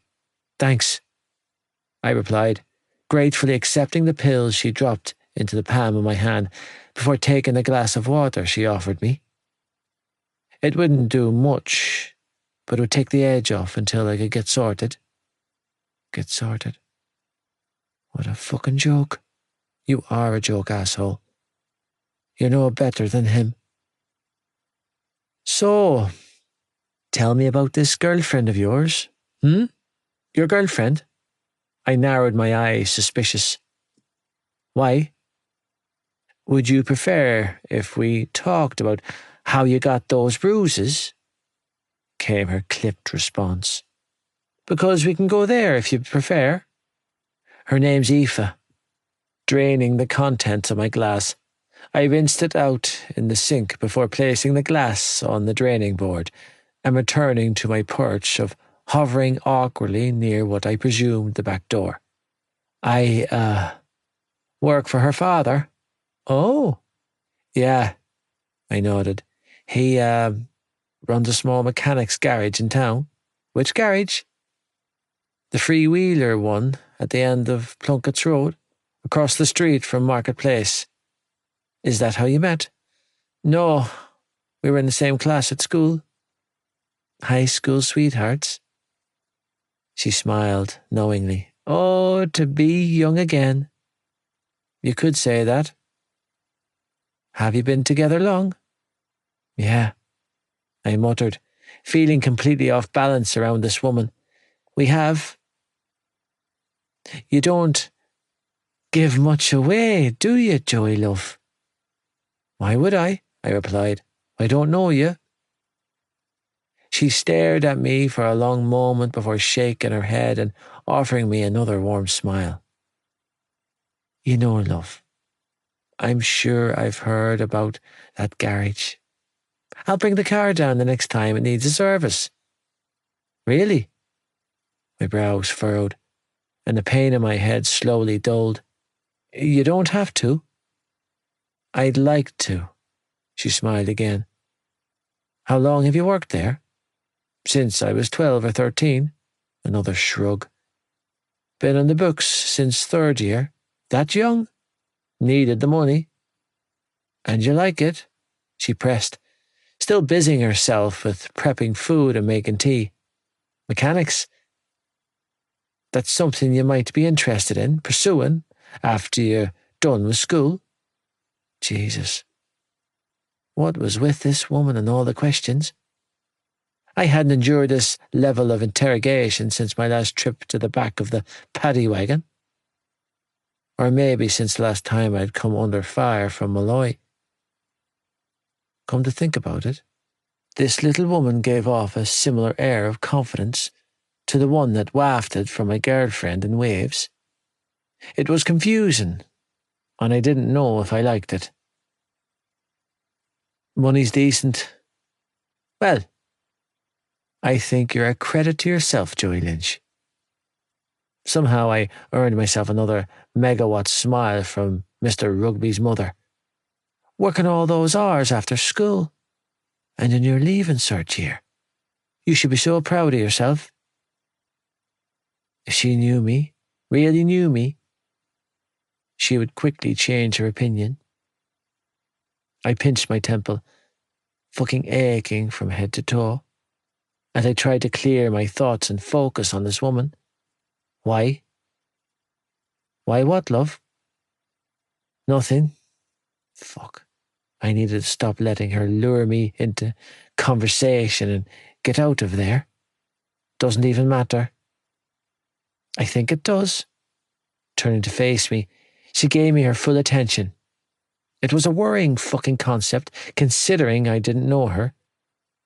Say what you were going to say, love. I'm listening. She was. That was the unsettling part. She was listening to me. Fuck. The kitchen door swung inwards then, and my eyes landed on my sister and Kavanagh. The minute my eyes landed on her face, I wanted to die. I wanted to drown. I wanted fucking out. Jesus. The guilt was crippling me. Feeling useless and unimportant, I willed myself to be a man and stand my ground, to not cower in shame because I'd let this happen to her. I let her down again. Again. All right, Shan. My voice was raw and thick with emotion I couldn't seem to conceal. How's it going? I forced myself to take it all in. Every bruise, every broken fucking promise on my behalf to protect her. You okay? Hey, Joe. Her blue eyes locked on mine, and I could feel the pain emanating from her. With a small smile, she nodded once and tightened her hold on the hand of the boy she was clinging to. And with that small, subtle move, she let me know that this was okay, and that we could trust these people. She might, but I didn't. Are you? All good, I managed to croak out, quickly breaking eye contact, feeling too much for the little girl I'd spent my life trying and failing to protect. Kavanagh, I acknowledged then, turning my attention to the lad she was welded to. Thanks again for holding on to her, for looking after her when I couldn't. Joey, steel blue eyes landed on my face. Any time. I hoped he meant it. Because as much as I hated myself for thinking it, I knew in my heart that I didn't have anything left to give her. I was empty. I was done.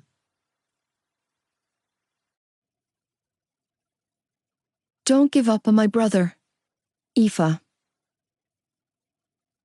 Julie, I swear to God, if you even think about bailing on me during the lunch rush, I will rain hell down on you, I growled, eyeing the red-headed barmaid who was reaching for her cigarettes under the bar.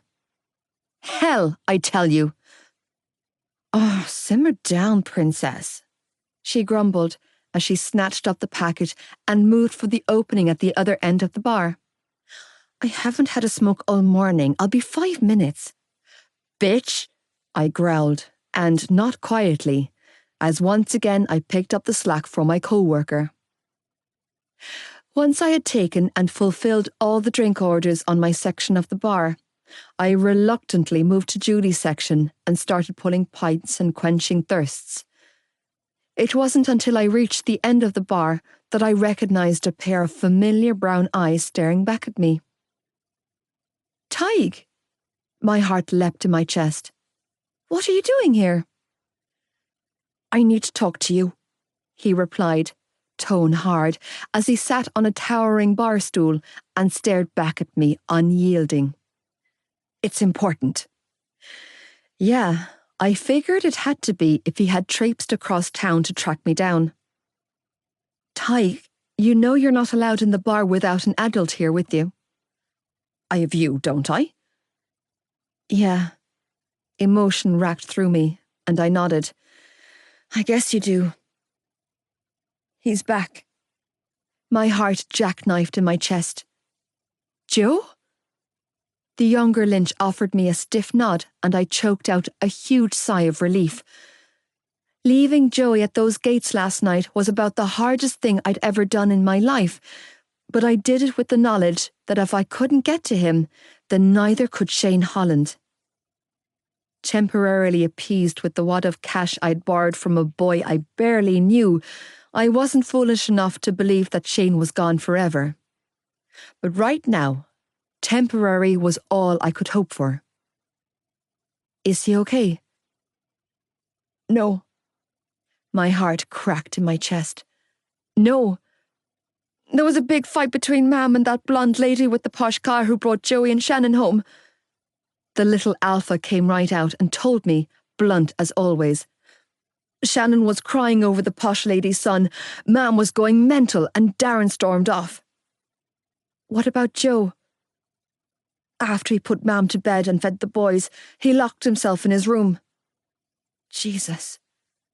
With my heart bucking wildly in my chest, I looked around the bar, desperate to drop everything I was doing and go to him, even though I had another 4 hours of my shift left.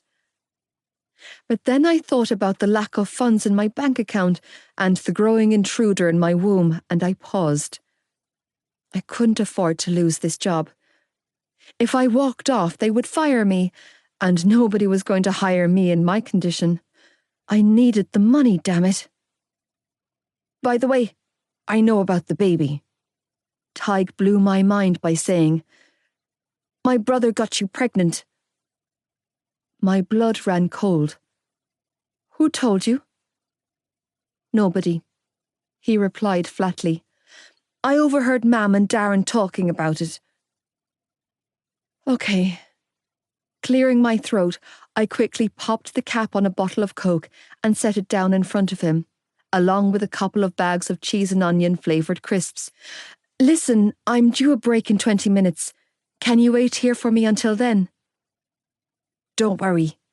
Nodding stiffly, he tore open the crisp packet and tucked in. I'm not going anywhere.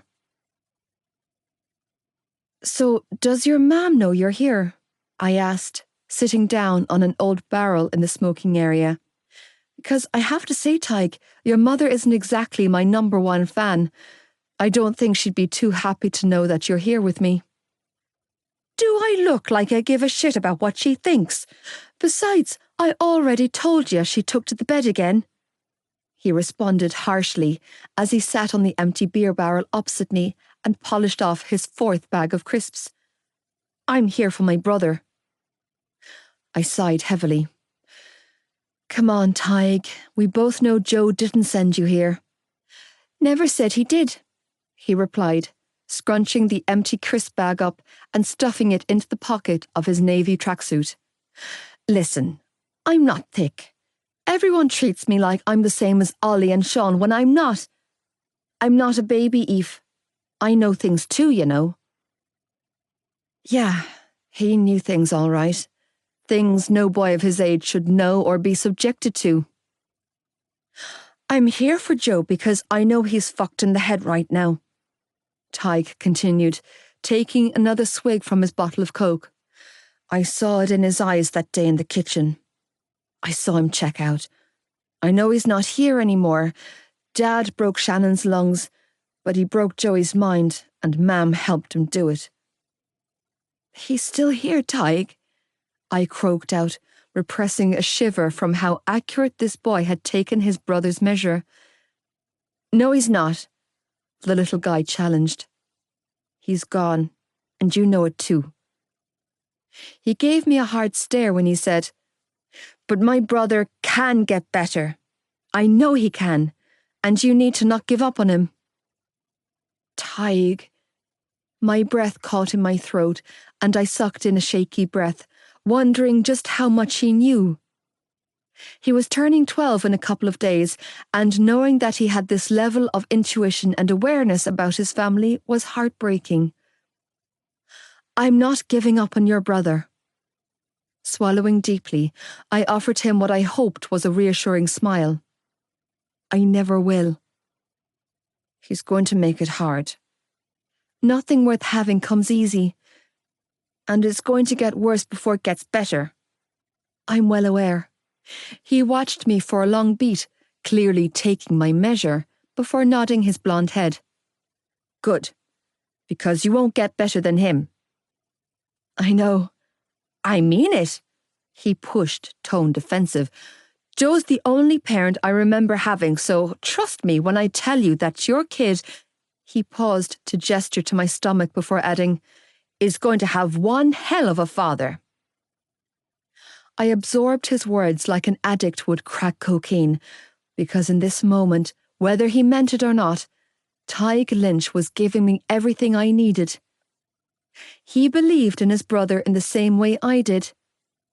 It didn't matter that he wasn't yet a boy of 12. The fact of the matter was that he got it. He saw the same person I did and was prepared to fight for him. It gave me hope. It gave me comfort.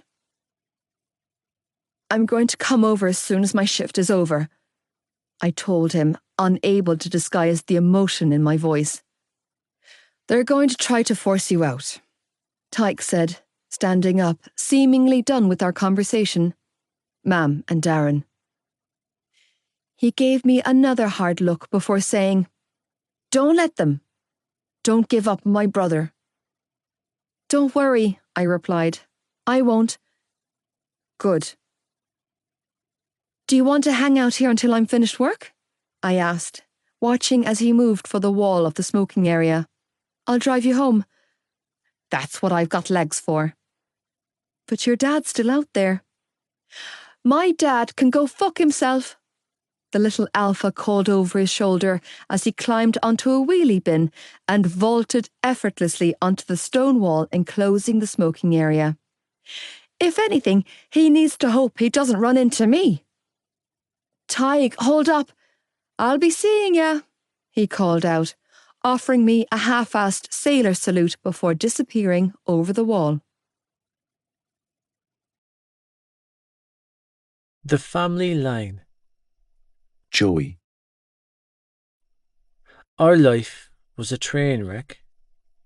Standing in the kitchen doorway after persuading the younger boys to go for a kickabout on the green across the road, I watched as the older members of my family ranted and roared at each other, reminding me of a scene straight out of one of those soap dramas that Malloy roped me into watching with her.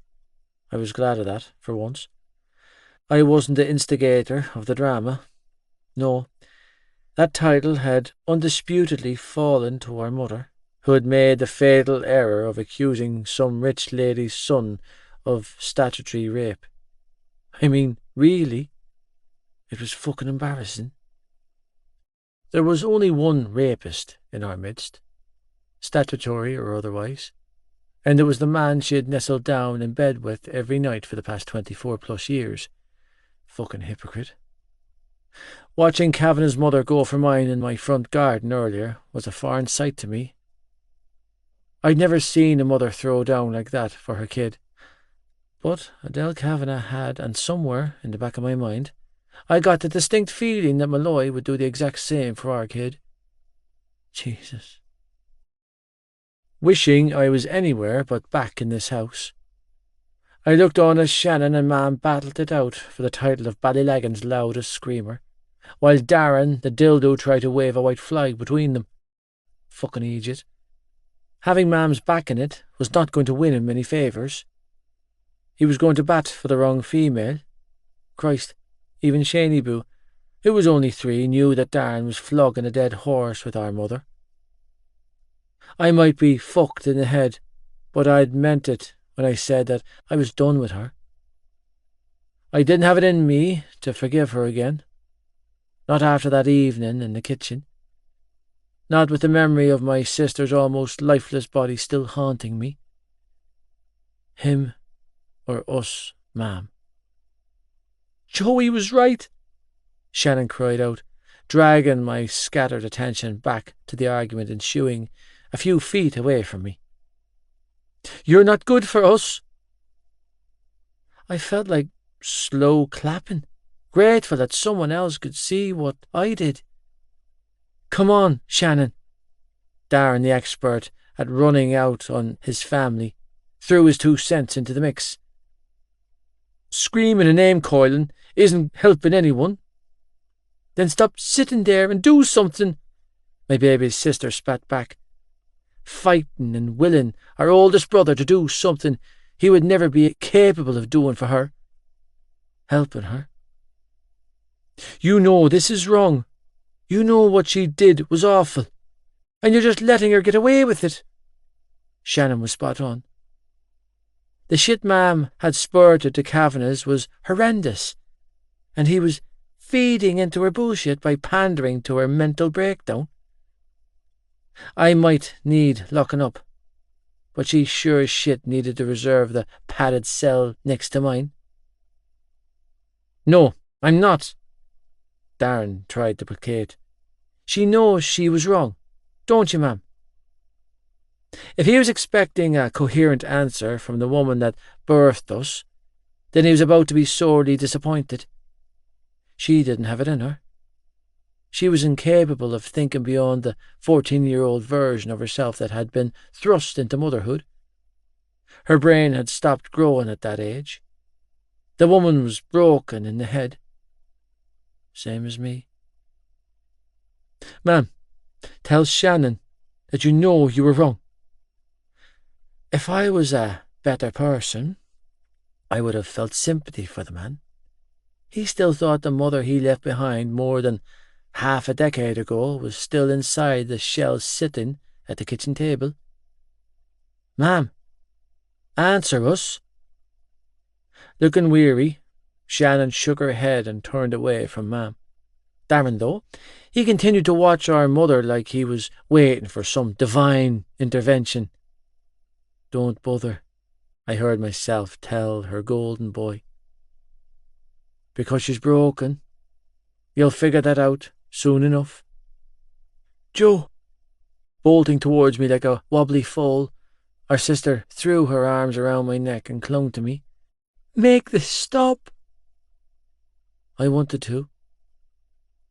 There was still a part of me alive inside that wanted to fix this for my sister, for the boys. But I was so fucking worn out. My head didn't seem to be working right anymore.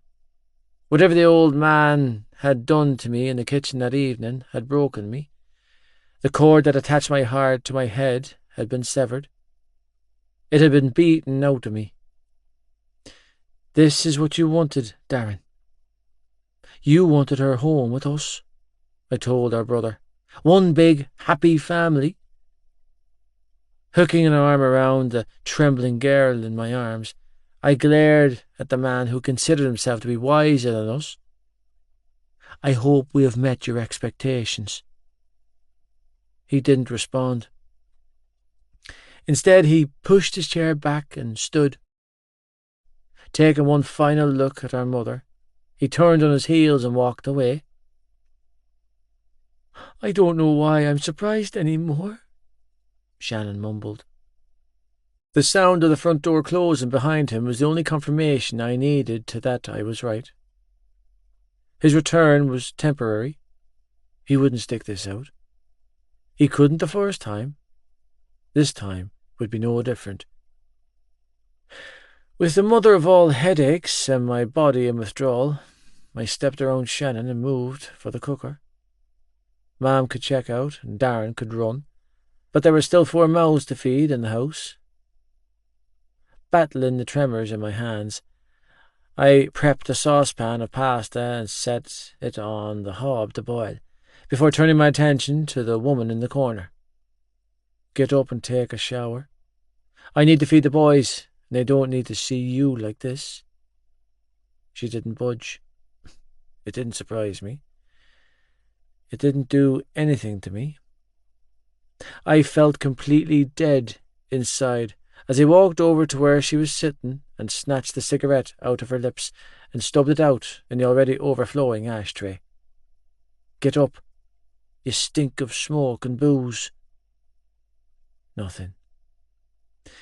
Setting the ashtray and her stained coffee cup on the draining board, I returned to her side. Get up. I didn't need this shit.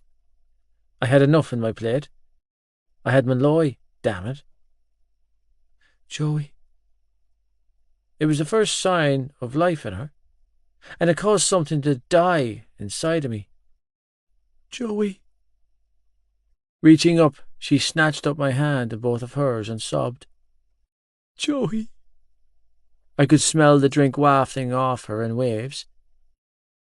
Whiskey. I would know that smell anywhere. Repressing a shudder, I reached for my mother and helped her to a stand. I needed to get her out of sight before the boys came back in from playing, and she fucked up their heads even more. Keep an eye on the dinner, Shan, I called over my shoulder, as I helped Mam up out of the kitchen and up the staircase to her bedroom. The more she sobbed and leaned against me, the more I felt suffocated. The urge to break through the walls of this house and escape was so strong, I could practically taste it. I would never have it, though. I couldn't physically break the chains that shackled me to this house, to these children, to this woman. The only reprieve would get was the one I took for myself. Come on, Mam, I mumbled, feeling the weight of her body against me as I tried to get her upstairs. You need to help me out here. She didn't. She couldn't, because my mother was as dead on the inside as I was. Beyond exhausted. When we reached the top of the landing, I swooped her into my arms and carried her the rest of the way into her bedroom. Their bedroom. It's his room, too, remember? Dick. Ignoring every muscle in my body as it screamed in protest, I managed to make it to her bed without collapsing in a heap. Setting her down on the mattress, I knelt at her bedside and pulled off her slippers before rolling her onto her side to face the window. I'm sorry, Joey, she sobbed, resting her small hands under her cheek.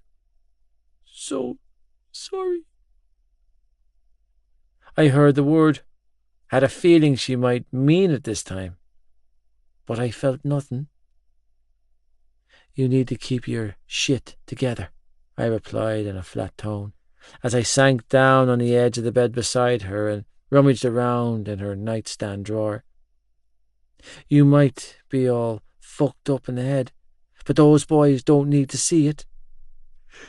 Darren, she wailed softly, clutching my forearm. I want Darren. Yeah. Well, Darren bailed, I muttered, focusing on the countless blister packs of pills, while tossing empty pill bottles out of the way. Fuck, Ma'am. What have you been taking? Like you can judge me, she sobbed, burying her head in her pillow. I'm in pain. Me too. Here, I said, finally settling on a pill bottle containing a few Valium pills. Take a couple of these. It'll take the edge off. What if he comes back? Who? I asked, only half listening to her, as I continued to search for what I wanted. I knew they were in here. I fucking knew it. Darren? No, she mumbled, choking back the tablets I'd given her. Your father. You know what'll happen, ma'am, I muttered, mentally sagging in relief, when I found a full bottle of clonazepam. You'll take him back, I added, slipping the bottle into my pocket, and all will be well in the world of Marie Lynch again. I'm your mother, she sobbed, voice slurring. Why do you hate me so much? I'm your son, I replied, giving her back her words. Why do you hate me so much? Because you are him, she slurred, twisting away from me. Yeah, I deadpanned, standing up, feeling nothing. I'm him, and you're worse. Joey, wait, she cried out as I moved for the door. I'm sorry. Baby, please don't leave me. Sleep it off, ma'am, I deadpanned, unwilling to stick around to be her personal punch bag until she passed out. I've got shit to clean up, and your kids to feed. We found love in a hopeless place. Aoife. With Keen's Somewhere Only We Know blasting from the car stereo and my good nerves in tatters, I pulled up outside 95 Elks Terrace and killed the engine. Taking a few moments to compose my emotions, I pulled the visor down and checked my appearance in the tiny mirror. Reapplying my lips with a fresh coat of black cherry, I pressed my lips together and practiced my best smile before blowing out a shaky breath and popping the lid of my lipstick back into place. You can do this. He's still your Joey. He's still in there. Bring him back. Pulling my hair out of its ponytail, I fluffed it over my shoulders and tossed my hair tie on the passenger seat, and then climbed out of the car. Braced for trouble, I rounded the graffiti-stained walls surrounding their front garden, ignoring the usual overgrowth of grass and weeds, as I moved for the front door with my fist raised to knock. However, the door opened before I had a chance to knock, and I was greeted by Shannon. Oh my God! Relief flashed in her eyes, and she quickly snatched my hand up and pulled me inside. Eve. Hi, Chickie, I replied, voice thick with emotion, as I pulled her skinny little frame into my arms and hugged her a little tighter than I should. I couldn't help it. The last time I'd laid eyes on her, I'd been afraid that it would be the actual last. Seeing her back on her feet, battered and bruised, but with a smile on her face, was sending my pregnancy hormones into overdrive.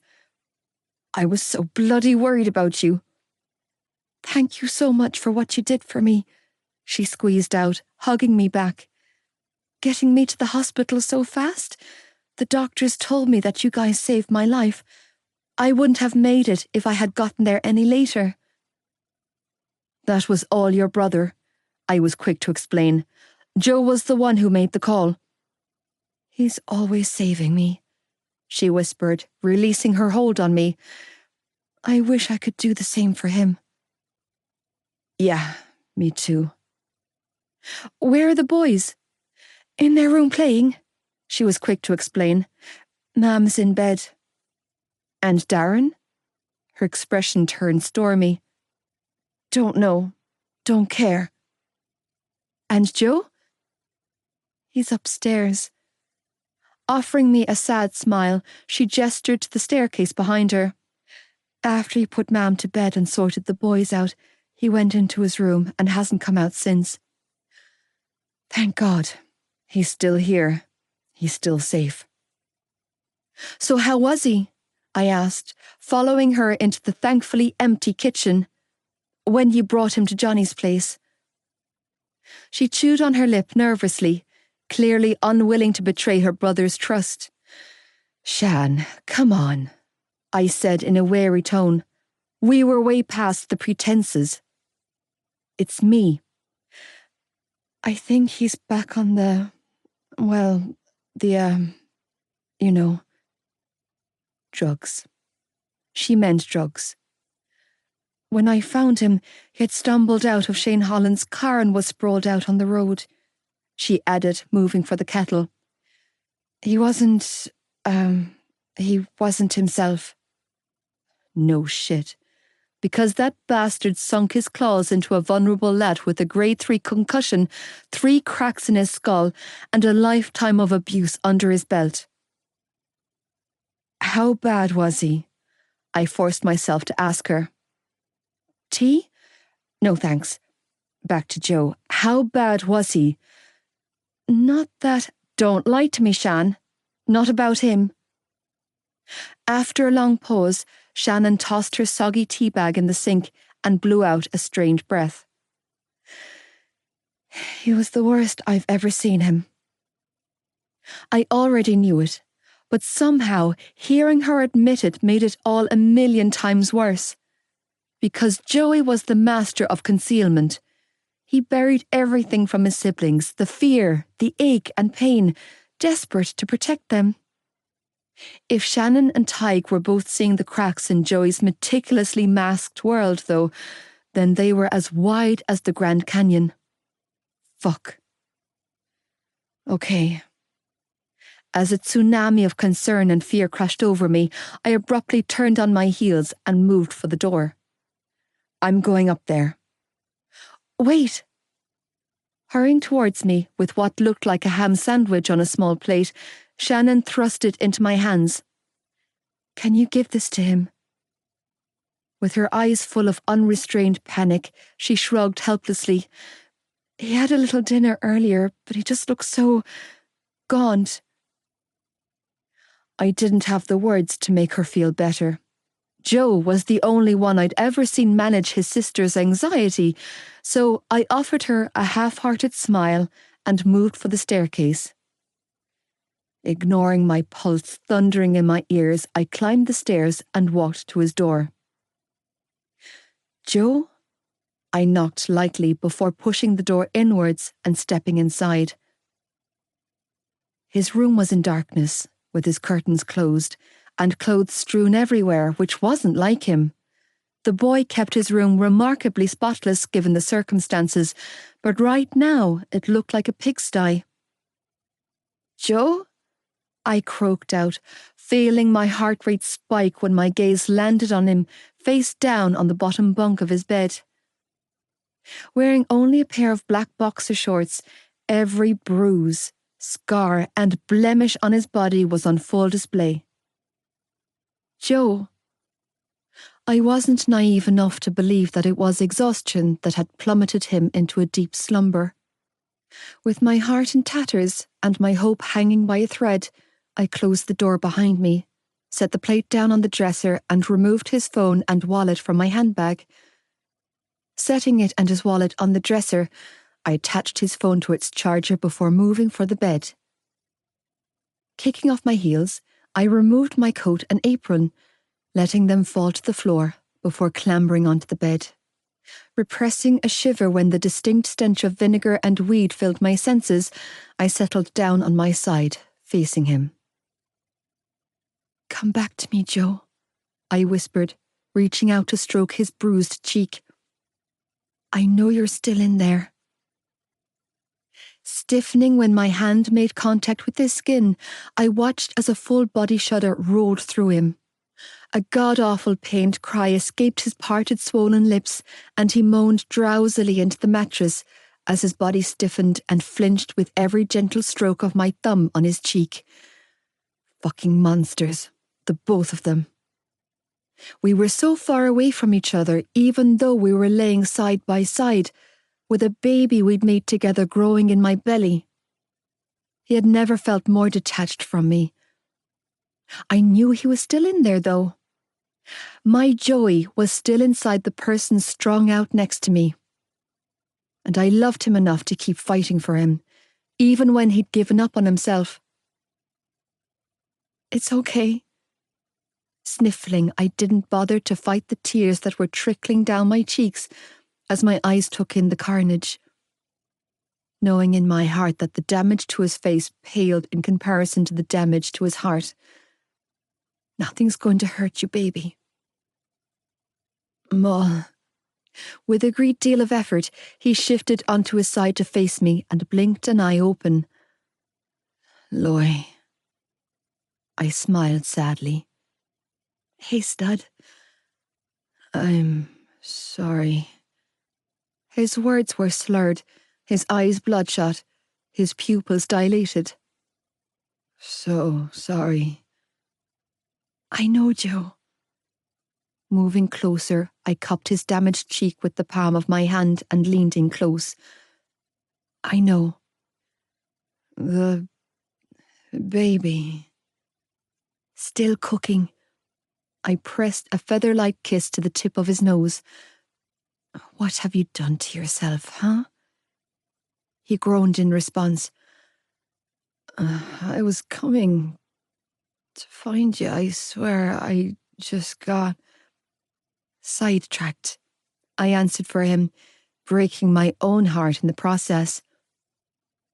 Yeah, I can see that, Joe. And this is it, I thought to myself. This is your future. This is the boy your heart is set on. I need you to get back up, Joe.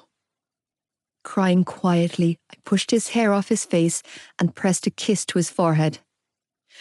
I'm hanging in here, baby, doing the fighting for both of us, but I need you to climb back on your feet.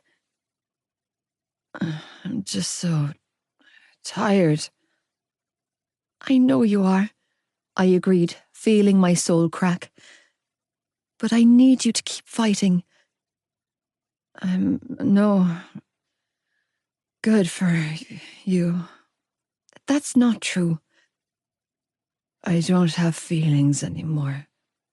Yes, you do, Joe, I whispered, clinging to his trembling body with mine. You just need to remember who you are. I tried to warn you, he slurred. You didn't hear me, and now we're both fucked. Part 8. Our new reality, Aoife. The next several weeks passed by in a horrendous blur of deception, heartbreak, and broken promises. Joey's descent into addiction had come on as rapidly as the weight he continued to lose. He was barely recognisable now. With track marks on his arms and bruising on his veins, I watched on helplessly as he continued to numb his pain. My boyfriend was back in the flesh, but the boy I'd fallen in love with all those years ago seldom made an appearance anymore. As the child in my belly continued to grow, so did the gaping ridge between us. I couldn't seem to reach him anymore. It didn't matter what I said or did, he wasn't listening. Joey had well and truly checked out on life. He was my closest friend, and I felt his absence everywhere I went and in everything I did. I felt his withdrawal in the deepest corners of my heart. He had fallen headfirst into old patterns, and right there with him, I was repeating past mistakes. Giving him a pass and turning a blind eye to things that I knew were wrong. Things that I knew could destroy him. Because the fear I had of losing him was too great. Falling in love had exposed the biggest weakness in me, because my heart refused to allow me to walk away from him, no matter how hopeless it seemed. Weakened and demoralised, I watched on daily as he continued to splinter both his world and mine, because I knew he was still my Joey underneath the ghost he had become. Every now and then, rare as they had become, I saw glimpses of that boy who stole my heart all those years ago. I saw the person he used to be, and I revelled in it. It gave me hope, seeing him, knowing he was still there somewhere.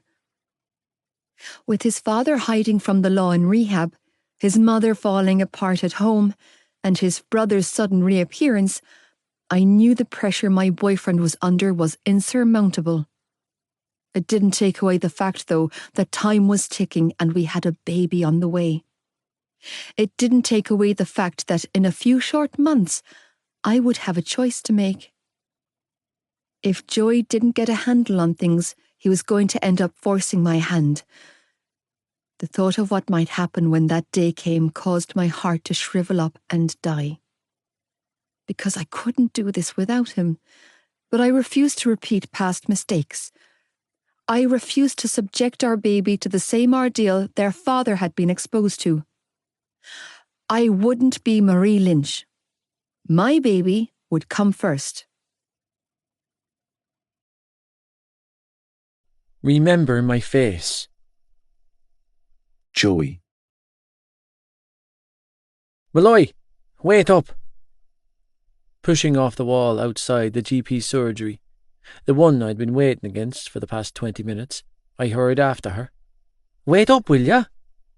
Can't, she called over her shoulder, her rigid shoulder, as she pulled up the hood of her raincoat, gave a quick glance left and right, and crossed the road. I'm late for school.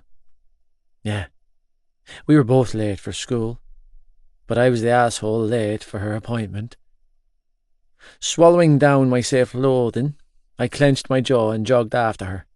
How did it go? I asked, falling into step beside her when I reached the footpath. Is everything okay with the, Shoving my hands into the front pocket of my hoodie, I concentrated on the footpath as I spoke. Are you okay? Am I okay? She stopped dead in her tracks and let out a humourless laugh. Am I okay? She repeated, swinging around to glare at me. Let's see. I've just spent the last hour being lectured by a doctor who's known me since childhood about the dangers I've been exposed to, because unlike the pregnant women waiting with their husbands and partners for good news, I'm the full at risk. Risk? Panic roared to life inside of me. For what? I'm at risk, she hissed. Because I was the fucking idiot who laid on her back for an intravenous drug user who can't remember his own bloody name half the time. A little fucking humiliating, don't you think, Joe? She demanded, tears filling her eyes. To be that girl? She narrowed her eyes. To be the girlfriend of that guy? It took me a while to register her words. The fog in my head made it so fucking hard to focus. But once I did, my heart cracked in my chest. Jesus Christ. I strangled out. I didn't give you anything, did I? Panicked, I choked out. I never cheated on you. I know, Joe. Sniffling, she shook her head. My test results are all clean. Oh, relief flooded my body. I'm so fucking sorry. Yeah, well, I guess I should say thanks for showing up. She deadpanned, turning on her heels. Better late than never, huh?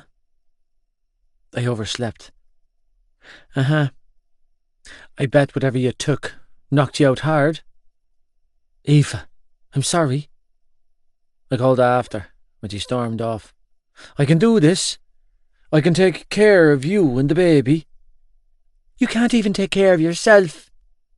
She pulled her hood back up when the wind knocked it down. You're sick, Joe. You're so sick and you can't even see it.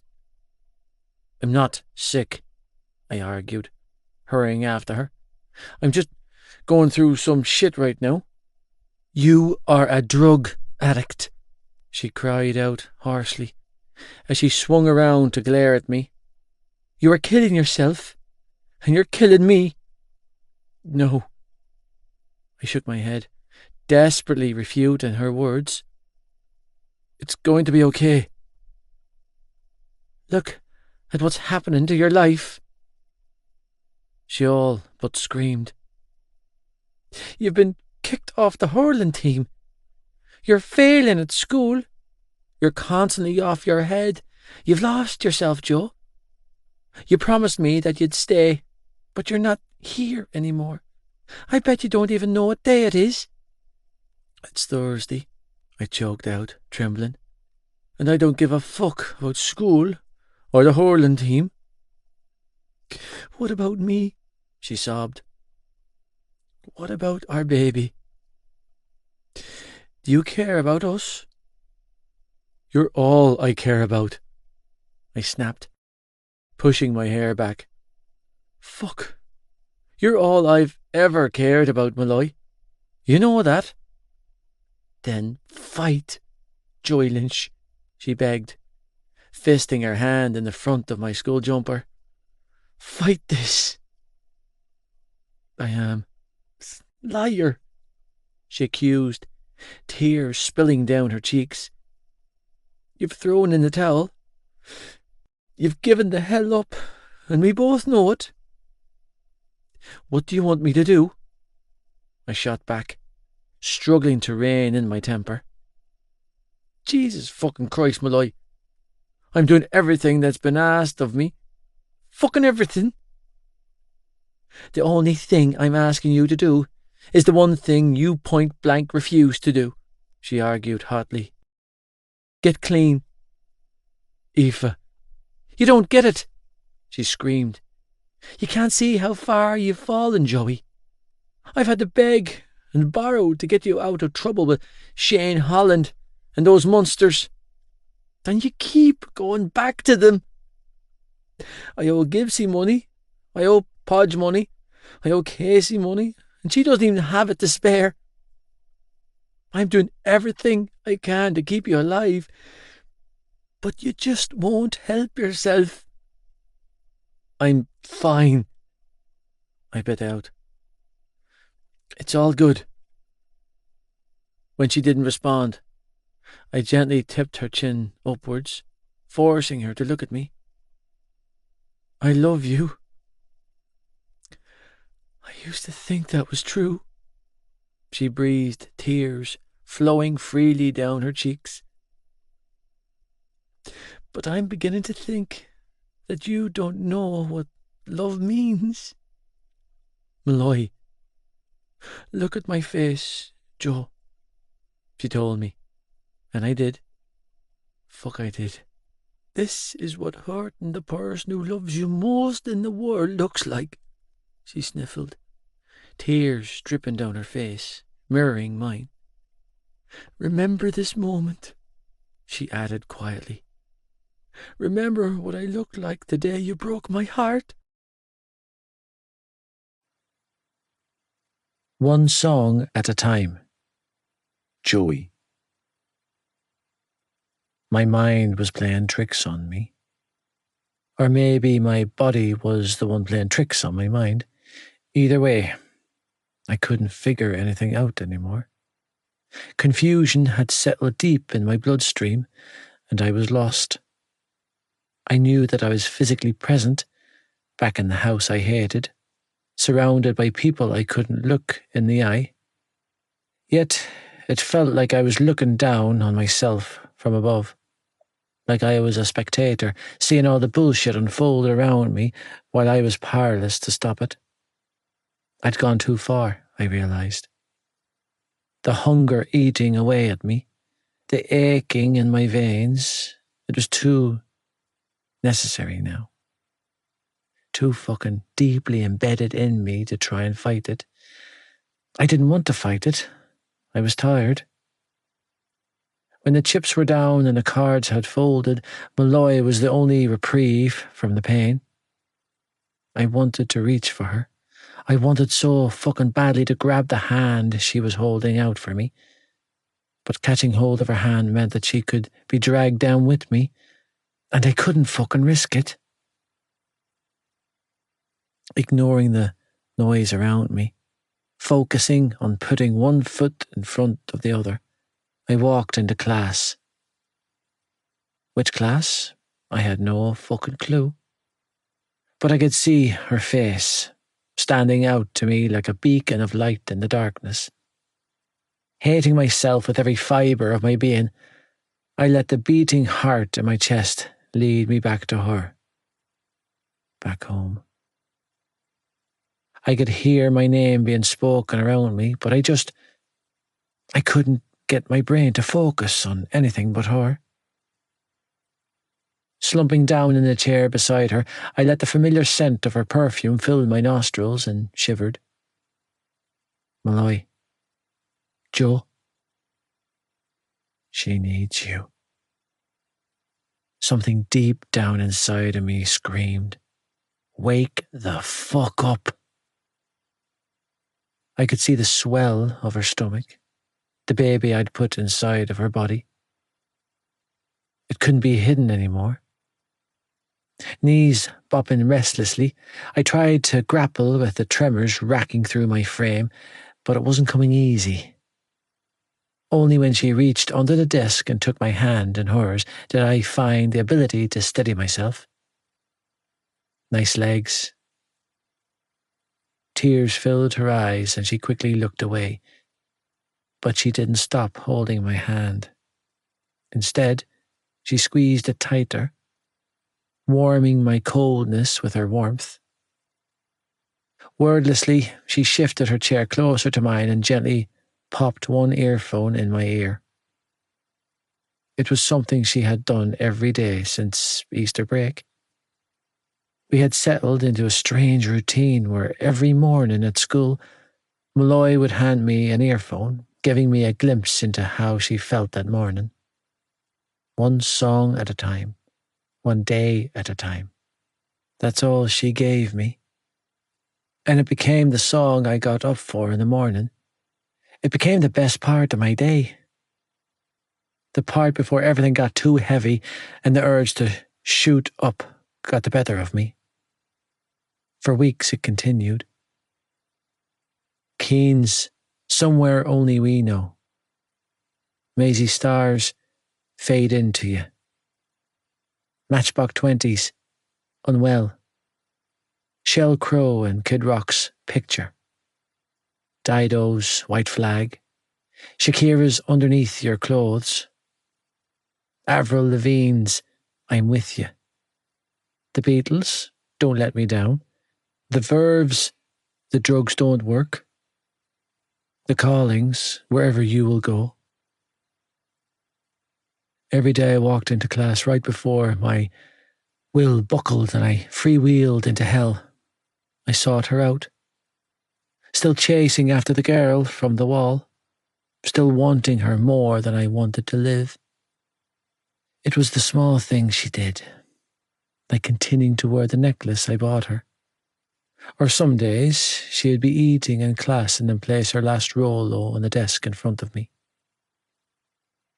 It took me a while to recognise this morning's song as Lives, Lightning Crashes, and even longer to register the importance of that song for us. I turned my head to look straight ahead, feeling too much in the moment, too exposed and guilty. This hurt. It fucking burned and scorched me. I knew what she was trying to accomplish by playing me this song, but I couldn't get back there. Still, unable to stop myself, I allowed her to hold my hand under the desk. I allowed myself to absorb the feeling of her skin on mine, of her light temporarily chasing the dark away. It wasn't right. I was only hurting her further. But I needed this small scrap of attention. I needed her for just a little bit longer. Frozen to the spot, I allowed her to do whatever she wanted to me. God knows, she owed me. She entwined her fingers with mine and squeezed. And while I didn't squeeze back, I couldn't stop my thumb from tracing over her small knuckles. I knew my actions were hurting her in a way that I could send her away permanently, but I couldn't stop myself anymore. I couldn't pull myself back out of the hole I'd fallen into. Worse, a huge part of me didn't want to. He's waiting for me. Aoife. The father of my unborn child was a heroin addict. That was a painful admission. It hurt so hard I could hardly breathe. For years I had hung on every word that came from his mouth, too in love to see the warning signs and red flags dancing in front of my eyes, unknowingly wearing my trust around my neck like a noose until it strangled me. Even now, as I watched him crawl through my bedroom window and stumble towards my bed in the darkness, I couldn't find it in my heart to send him away. Because I was in love with him. The boy he used to be. The man he had become. All of his versions. I loved them all. The mattress dipped, and then he was there, shivering and trembling beside me. Malloy. Clenching my eyes shut, I willed myself to hold on, to remember the boy still inside the ghost in my bed. Joe, I'm so cold. Come here, I whispered, moving on instinct, as I rolled onto my side to face him and draped an arm over his chest. So fucking cold, he slurred, teeth chattering violently as he clutched my forearm with both hands. So fucking sorry. I knew he was. He said it daily. Showed it too. Problem was, afterwards he continued to repeat the cycle. He continued to drown his pain in the worst possible way. He would always go back to Shane. Do you still love me? He asked, still trembling violently, and I could tell that he was coming down from an unmerciful high. I could also tell that when he crashed and burned, it would be horrendous. Because I wouldn't blame you if you didn't. I still love you, Joe, I assured him, feeling my heart hemorrhage from the pain of it all. I can't stop. I can't sleep, he confessed, rolling onto his side to face me. And I'm so fucking tired, Queen. Why not? Because when I close my eyes, he's waiting for me. Who? Joe, I squeezed out, reaching up to wipe a tear from his cheek. Who's waiting for you? My father. No, baby, he's not waiting for you, I whispered, closing the space between us and fusing my lips to his. I couldn't help it. I had to be close to him. He can't hurt you anymore, Joe. He's coming for me. He whispered against my lips, and I felt his tears mix with mine. He's coming for all of us. We're going to die in that house, Malloy. No, you're not. Don't say that, Joe. You won't let her go. You'll never let her go. Your mum? He nodded sadly. He'll kill her before he lets her leave him. Sniffing, he added, I know him, Eve. I know the bastard better than anyone. He's waiting for his chance. Joe, you're scaring me, I admitted, feeling panicked by his words.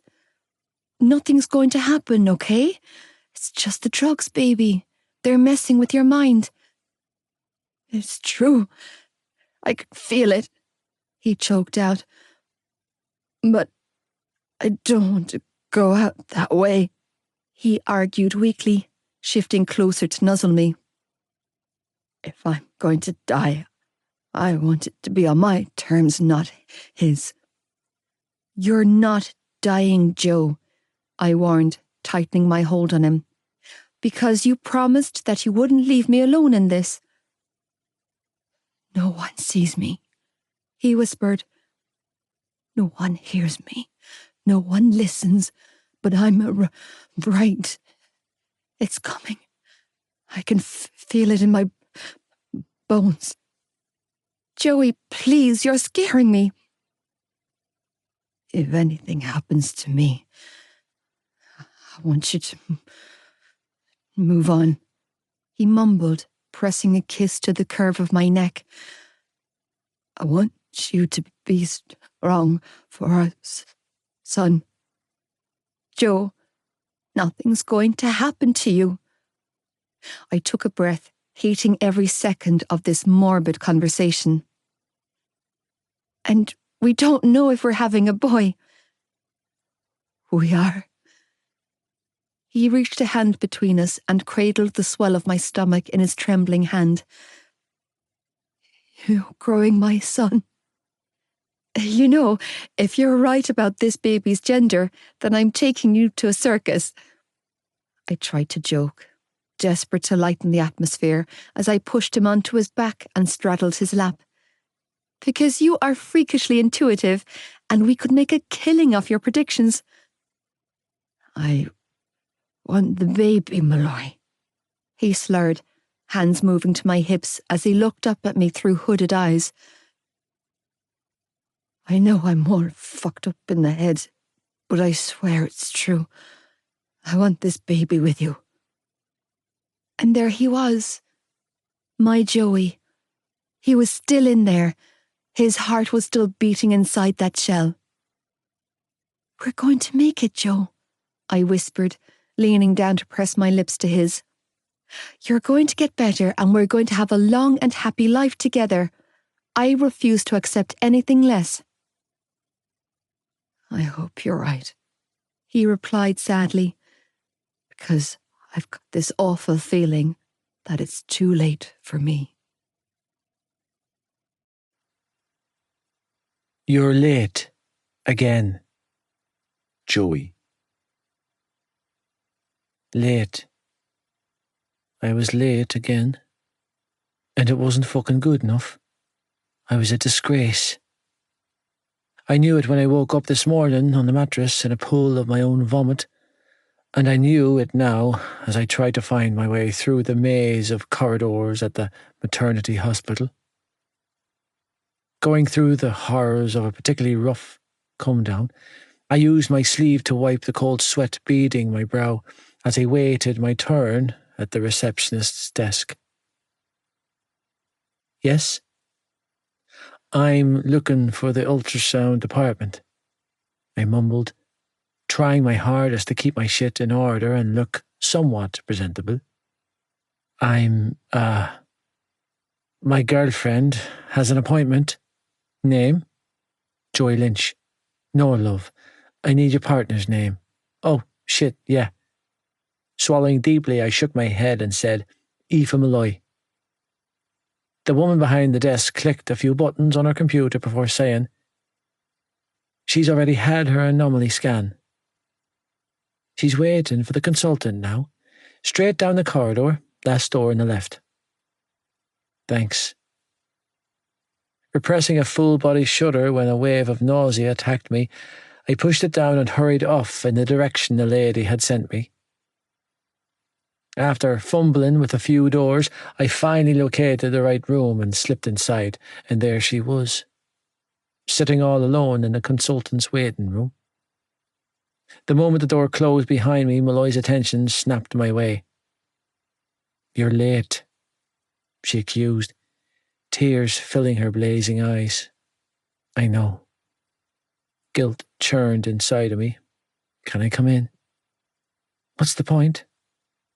She tossed back bitterly. It's not like you'll remember any of this. Fuck.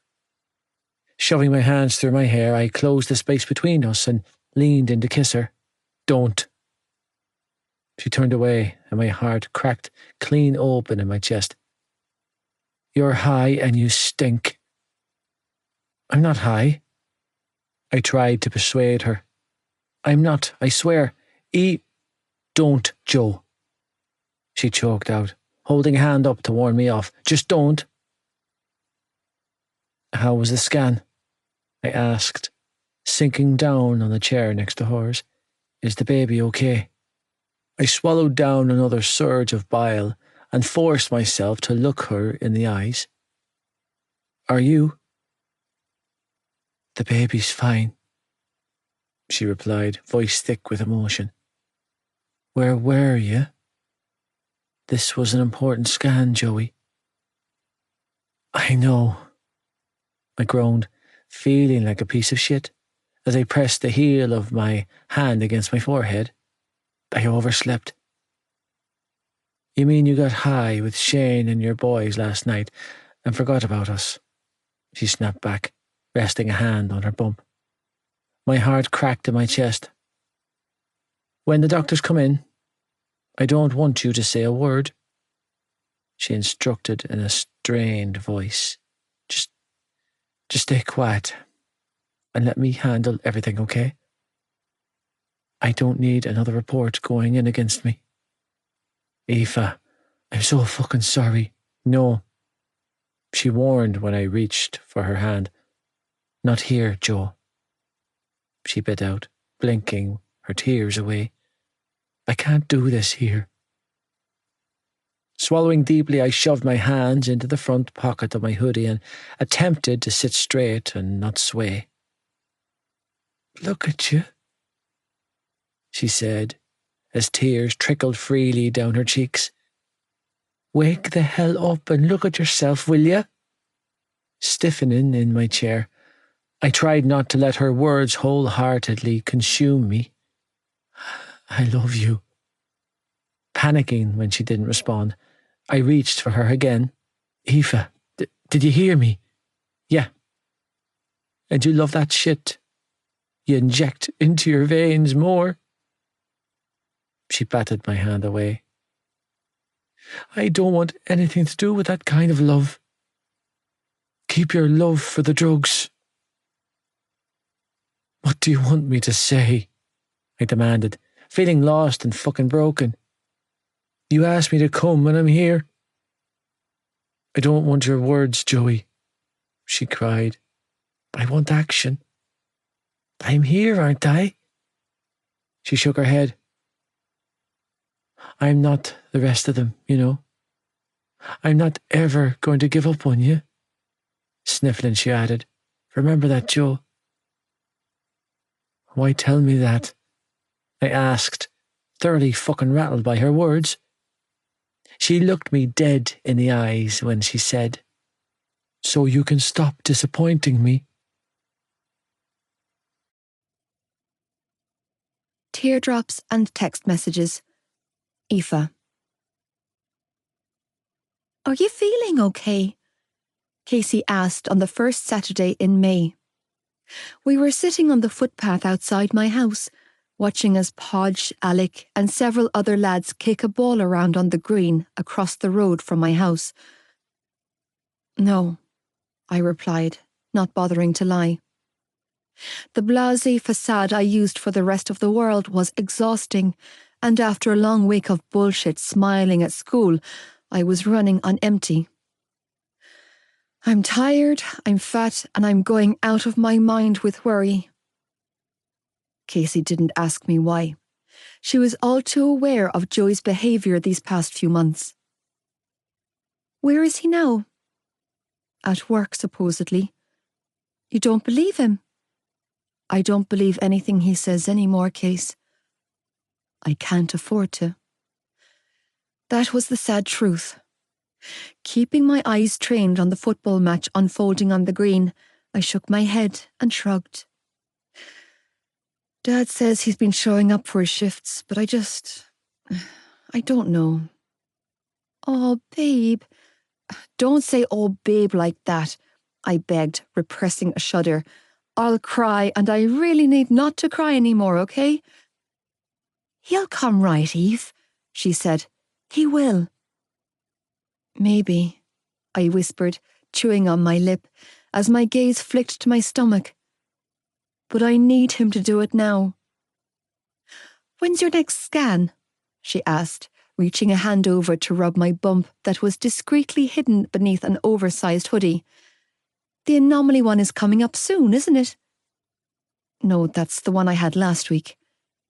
When's the next one? My 28-week one.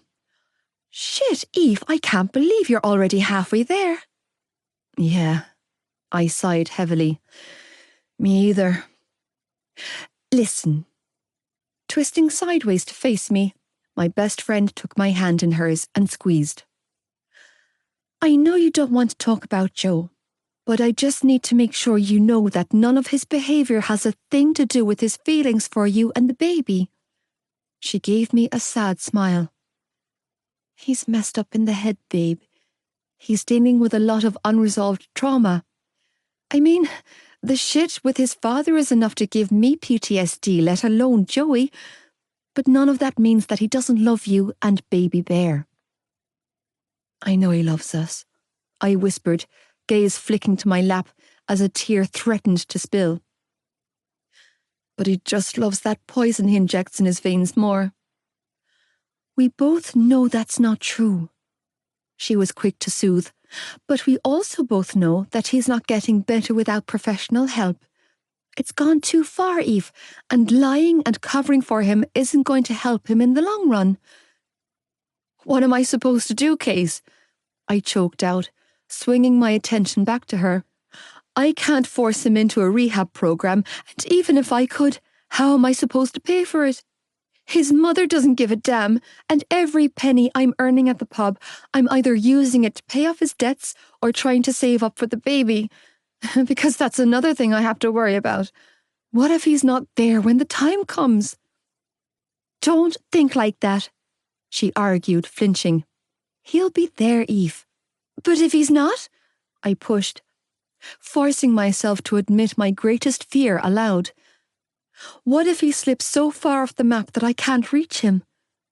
What if he overdoses, if he dies or gets killed? What then, Case? The tears I'd been trying to fight escaped me, and I sniffled back a sob. What am I supposed to do? Mum and Dad can't finance this baby. They're barely making ends meet as it stands. I know what Joey needs, but I just... Feeling helpless, I shrugged. I just don't have the money to fix him. Doesn't his older brother have a good job? Fuck Darren, I spat, narrowing my eyes. He would rather pay me to have an abortion than pay to fix his brother's mental health. Besides, he's been spending more and more time in Belfast lately. Mark my words, Case, he'll be gone before the baby's born. You could ask him to help you. I did. Ask again. Please don't start, I warned, holding a hand up. I already have Mam on my back 24/7, lecturing me on everything that I should be doing. Please, Case, I don't need it from you too. Never, she soothed, slinging an arm over my shoulder. In my humble opinion, I think you're a bomb-ass bitch for handling all of this so well. Funny. It's true, she pushed. You are incredible, Eve. The definition of a strong woman. All the crap you've been taking from assholes at school, how you handle yourself, how you get up and hold your head high each morning. Babe, you are amazing. Except that I've never felt less like a woman, Case, I admitted hoarsely, and more like a lost child. Distracted when the sound of a car engine revving filled my ears, we both turned to see a fancy Lexus pull up at the footpath in front of Katie's house next door. Well, if it isn't Miss Slick riding shotgun with the rich boys, Alec called out from the green, whistling loudly. Fuck me, Podge, we're in the wrong damn school. The best I've ever been dropped home from school in was the backseat of Aoife's banger. Hey, you leave rattles and squeaks alone, you hear? Casey called back with a laugh. It beats the hell out of the shitty saddler you gave me on the back of your mountain bike. Stolen mountain bike, Podge chimed in as both boys crossed the road to meet us. Don't pretend like I didn't give you the ride of your life, Al teased, winking at my bestie. Did you? Casey pretended to think hard about it. Must not have been that memorable if I can't recall. Cheeky fucker, he chuckled, tossing his sweat-soaked t-shirt on his lap. When you're ready for the sequel, just say the word, devil tits. My laughter quickly died in my throat when the passenger seat of the Lexus flew open and a teary-eyed Katie emerged, followed by a boy I knew wasn't her boyfriend. Katie? Patrick? Casey called out, sounding confused as we both scrambled to our feet. Okay, I growled as I both moved straight for my friend with my bestie and my boyfriend's besties flanking me. Who the hell hurt you and where do we find them? Honestly, I'm fine, Katie replied, eyes bloodshot as she quickly slipped around us and hurried into her front garden. I just need to go home. Hey! Closing the space between herself and Patrick Feely, Casey poked him in the chest and glowered up at him. What the hell happened to her? Silently and stoic, Patrick looked from one of my besties to the other and shook his head. Ask her, was all he finally said. I'm asking you, Casey growled, not giving an inch. If you hurt her... I don't go around hurting girls, he said, blue eyes darkening. I don't go around breaking hearts either. Katie, hold up, I called out, moving to go after her, only to halt in my tracks when I heard a familiar voice behind me. Malloy. Repressing a shiver, I swung around to see Joey crossing the road towards me, still clad in his work overalls, with the sleeves tied around his waist and the white t-shirt he had on underneath smeared in engine oil. He had a baseball cap slung on backwards and his lunchbox dangling between his hands. I found myself looking at him, really looking at him, and I sucked in a sharp breath at the sight. He looked haunted. Hollowed cheeks, dark circles beneath his bloodshot eyes, several weeks' worth of stubble on his face. He looked lost in his world, not even seeing me as he stared off into nothing. I'd often heard the term functioning alcoholic thrown around in conversation, but my boyfriend was the definition of a functioning drug addict. It didn't seem to matter what Joey took or how high he got. He continued to present himself and function at a level that kept everything ticking over. If it wasn't so soul-crushingly depressing, it would be impressive. Go, Casey whispered in my ear. I'll deal with Katie.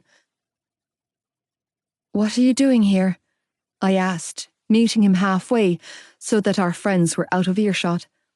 It's only 4 o'clock. I folded my arms across my chest, desperately trying to soothe the ache beneath my ribcage. You don't finish work until 6. My question seemed to take him aback, and his brows furrowed for a moment before the guilt kicked in, clouding his surprisingly clear eyes. How are you feeling? Fine. His eyes searched my face. Yeah? I didn't respond. I couldn't. It hurt too damn much. What's up, Joe? My gaze flicked to the track marks on his arms, and I flinched. Why aren't you at work? Wordlessly, he pulled out his phone and held it out for me. Frowning, I took his phone and unlocked the screen, opening a string of messages between Joey and none other than Johnny Kavanagh. Yeah, so strange thing happened today. Why are you texting me? Because I took your brothers and they're at my house. Why? I don't know. Do you plan on giving them back? I guess. You're really fucked up, Kavanagh. I know. I'm on my way. Johnny Kavanagh took your brothers? I gaped at my boyfriend. Where? When? Why? I don't know. Where's your mam? Joey shrugged but didn't respond. Darren? Another shrug. So it's left to you to clean up the mess and pick up the pieces. It wasn't a question, more of a resigned statement. Again. I know I've been letting you down, he explained, tearing at his forearms with his nails as his attention flicked from me to the commotion behind us.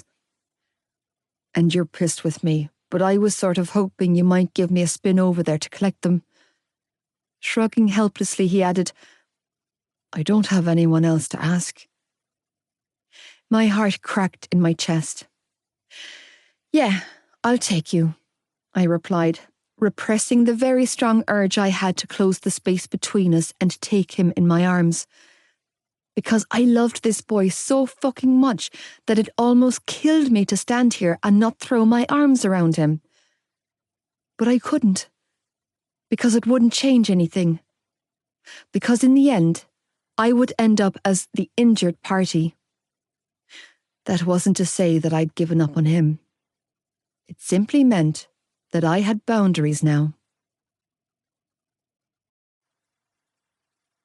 I believe in you.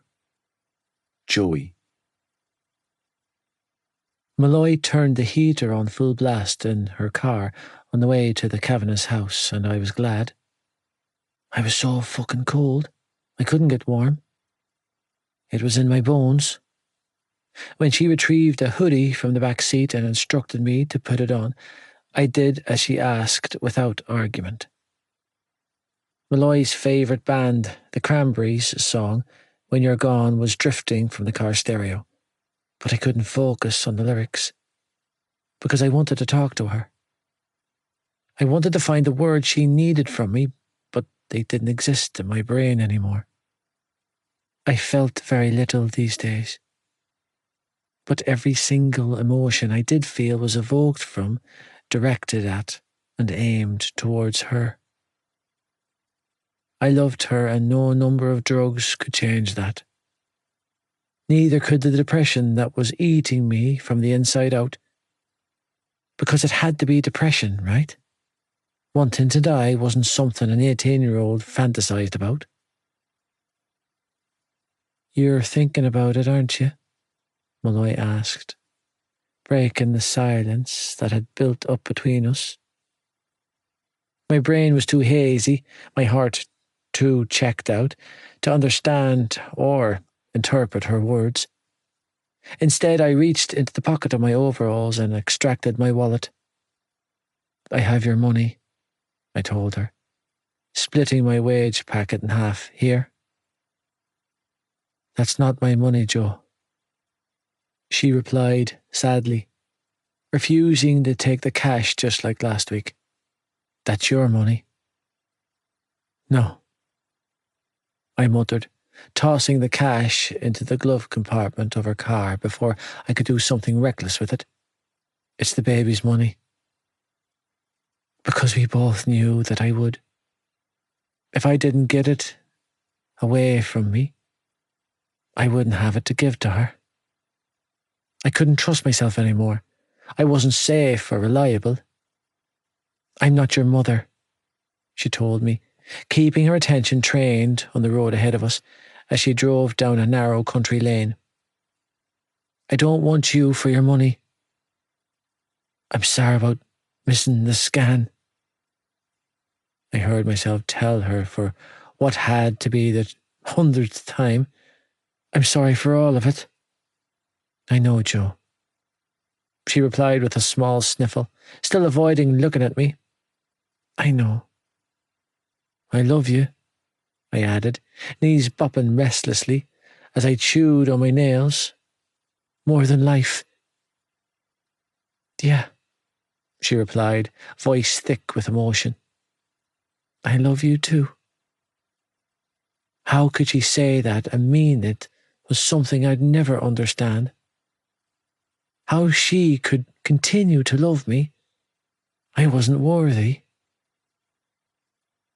I'm going to get myself sorted out, I strangled out, reaching across the console to place my trembling hand on her jean-clad thigh.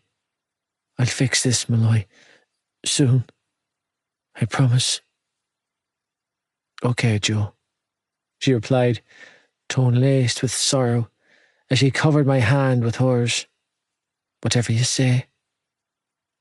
Anxiety and panic gnawed at my gut. "You believe me, don't you?" Malloy was quiet for a long time before she glanced sideways at me and said, "I believe in you." When we parked up outside Kavanagh's house and climbed out of the car, we were ambushed by an army of dogs and children and one guilty as fuck looking rugby player. "Joe," Ollie and Tag both called out before running off in the opposite direction with two demented-looking golden retrievers. "Hi," Kavanagh said, rounding the car with my brothers hot on his heels. "I'm, words trailing off. He reached up and scratched the back of his head, expression sheepish. "Sorry about this." "Sorry for not snatching his siblings," Malloy teased, leaning a hip against the bonnet of her car as she reached down and patted the head of an ancient-looking Labrador. "Strange behaviour, rugby boy. Very strange indeed." "Oh-ee!" Sean squealed in delight when he rounded the corner of the house and noticed me. "Oh-ee!" he cried out, arms outstretched, as he ran straight for me. "Oh-ee!" "How's my baby?" I coaxed, lifting him into my arms. Did you go for a spin with Johnny?" Nodding solemnly, Sean pressed his slobbery hand to my cheek and then buried his face in my neck. "Me love Zoe." "Good job, kid," I whispered in his ear as he wrapped his tiny arms around my neck and squeezed. "I love you too, Zoe." Turning my attention to where my girlfriend was having an animated conversation with my sister's boyfriend, I asked, "What happened?"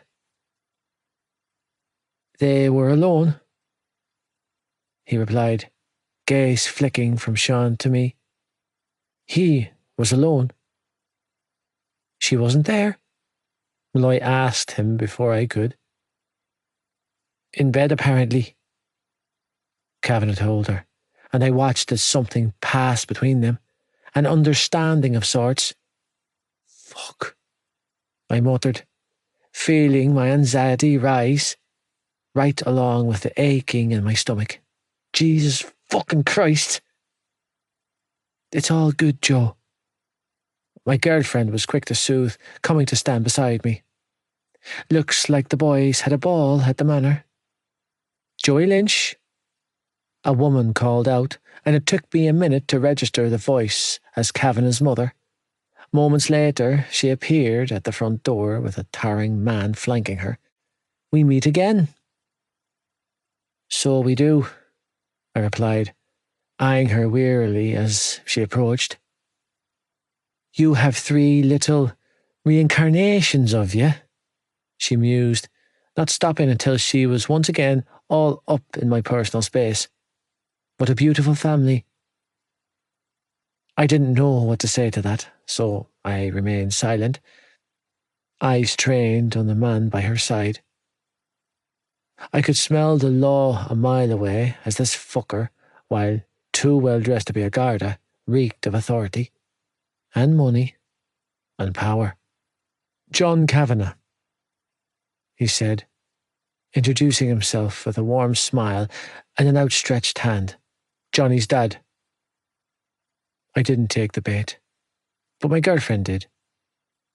"Aoife Malloy," she chimed in, taking his hand in hers when it became clear that I wasn't going to. Flashing one of her infamous smiles, she flicked her hair back and beamed up at both Kavanaghs. "Joey's girlfriend." MILFs, DILFs, and drug addicts. Aoife. Johnny Kavanagh's mother looked like she had fallen from heaven, while his father looked like he had been carved from gold. Seriously, the boy had some damn fine genes flushing through his veins. He was almost as blessed in the looks department as the little bruiser growing in my belly was going to be. Almost. So, this is the famous Joey Lynch, John Kavanagh said, giving my boyfriend a polite smile. I had to give the man props for not adding the "in" to the famous statement. I've heard a lot about you. Unmoving, Joey studied him, looking a little cornered and a lot defensive. Interjecting on his behalf, I took what I hoped was an inconspicuous step in front of him, knowing that he needed a minute to take a breath and not react on instinct. Looks like this little guy had a ball at your house, I offered, reaching behind me to ruffle Sean's curls. You have a lovely home. Your brothers were alone. Adele Kavanagh cut the bullshit and stated, never once taking her eyes off Joey. Johnny couldn't leave them on their own.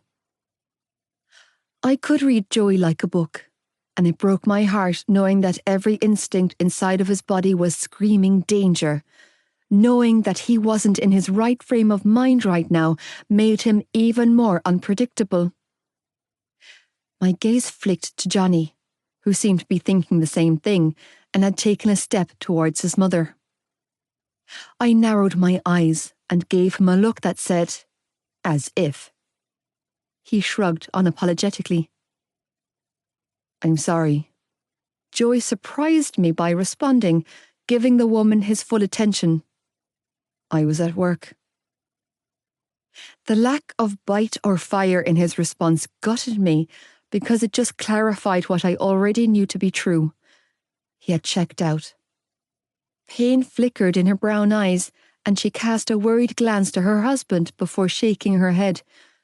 No, Joey, love, I wasn't implying that you had done anything wrong. Either way, Joey replied with a shrug, as he rounded the passenger side of my car with his youngest brother in his arms and opened the door. It won't happen again. You don't have to leave right away, love. Adele was quick to protest as she watched my boyfriend settle Sean in the back seat and fasten his seatbelt. Stay for dinner, all of you. It would be our pleasure. No, we've stayed long enough, was all Joey replied, straightening back up and searching the grounds for the others. Boys, he called out, followed by a piercing whistle. Let's bounce. As loyal to their brother as these dogs were to Johnny's mother, Ollie and Tyke came thundering towards Joey, not stopping until they were standing beside him. Thank Johnny and his parents for holding on to you today, Joey instructed quietly. Thanks, Tyke parroted, more interested in saying goodbye to the dogs than the humans before climbing into the back seat with Sean. Thanks, Deli, Ollie chimed in, bolting back to the blonde woman and throwing his arms around her waist. I had the bestest time. Clearly taken aback, she hugged him back tightly. You come back to see me soon, love. I will, Ollie replied, taking a little too long to release her. When he finally did, he took a safe step back and eyed her husband warily before holding his small hand out. Bye, John. Bye, Ollie, the big man replied in a soft voice, accepting his handshake. Remember what I told you? Uh-huh. Ollie nodded brightly up at him and smiled. I got it, John. I won't forget. It's got, not gots, little Alpha piped up from the back seat. Learn to speak, asshole. Pack it in, Joey warned, steering Ollie into the car to join his brothers. Only when they were all sitting down with their seatbelts fastened did Joey turn back to the Kavanaghs. Thanks for everything. It won't happen again. And your mother? She doesn't need to know about it. Looking defeated, Joey climbed into the passenger seat and closed the door, leaving me standing alone with all 3 members of the Kavanagh family looking at me expectantly. "It'll be fine," I mumbled. "They'll be fine." "Are you sure?" Adele asked, looking as convinced as I felt. "No." Forcing myself not to cry, I offered her the brightest smile I could muster and nodded. "Uh-huh." There was a storm brewing in my boyfriend's heart. Silent and brooding the entire drive back to Elks Terrace, Joey drummed his fingers on his knee. He glared out the passenger window while the boys laughed and joked in the back seat, blissfully unaware of their older brother's inner turmoil. The minute I parked up outside his house, though, Joey was out of the car and stalking into the house. "Fuck, he's raging," Tig surmised, making eye contact with me in the rearview mirror. "You're not supposed to curse," Ollie scolded as he worked on unfastening both his and Sean's seatbelts. "It's not good manners." Tig rolled his eyes. "Hey, Ollie, I don't give a flying Okay," I interjected, before Tig schooled the minors on the more colourful side of the English language. "Let's just go inside, lads." With Sean's sticky little hand in mine, I followed the boys into the house, only to wince as the sound of shouting coming from somewhere upstairs filled my ears. "Wow, you guys got a new television." "Darren guts it for us," Ollie explained with a huff. "Why don't you put some cartoons on?" I suggested, ushering all 3 into the sitting room before moving for the stairs. "I'll be back in a sec." "Fine, but I'm not watching shitty cartoons," Tig called over his shoulder. "There's a match on RTE." Leaving the boys to battle it out over the remote, I followed the sound of shouting and raced up the stairs, not stopping until I was standing in the doorway of their parents' bedroom. "How many fucking times do we have to do this?" Joey was demanding as he ripped at the curtains to flood the once dark room in evening sunshine. "You can't leave Sean on his own like that." With my heart racing wildly, I flicked my gaze to the woman curled up in a ball on the bed. "Marie." "Just go away, Teddy," she slurred, clutching her pillow, as sob after gut-wrenching sob escaped her. "I'm tired." "It's Joey," he choked out. "Christ, what have you taken?" "Like you can judge me." "I'm not judging you. I'm telling you to get the fuck up and be a mother to your children." "I'm so tired." "And I'm not," my boyfriend demanded, running his hands through his hair in obvious frustration. "You don't get to do this, ma'am. You don't get to check the fuck out on them," he spat. "You wanted to keep them. You wanted your family together. That was yours and Darren's #1 goal, right? To keep the boys here? To pull the wool over Patricia and every other social worker's eyes. Well, you did it.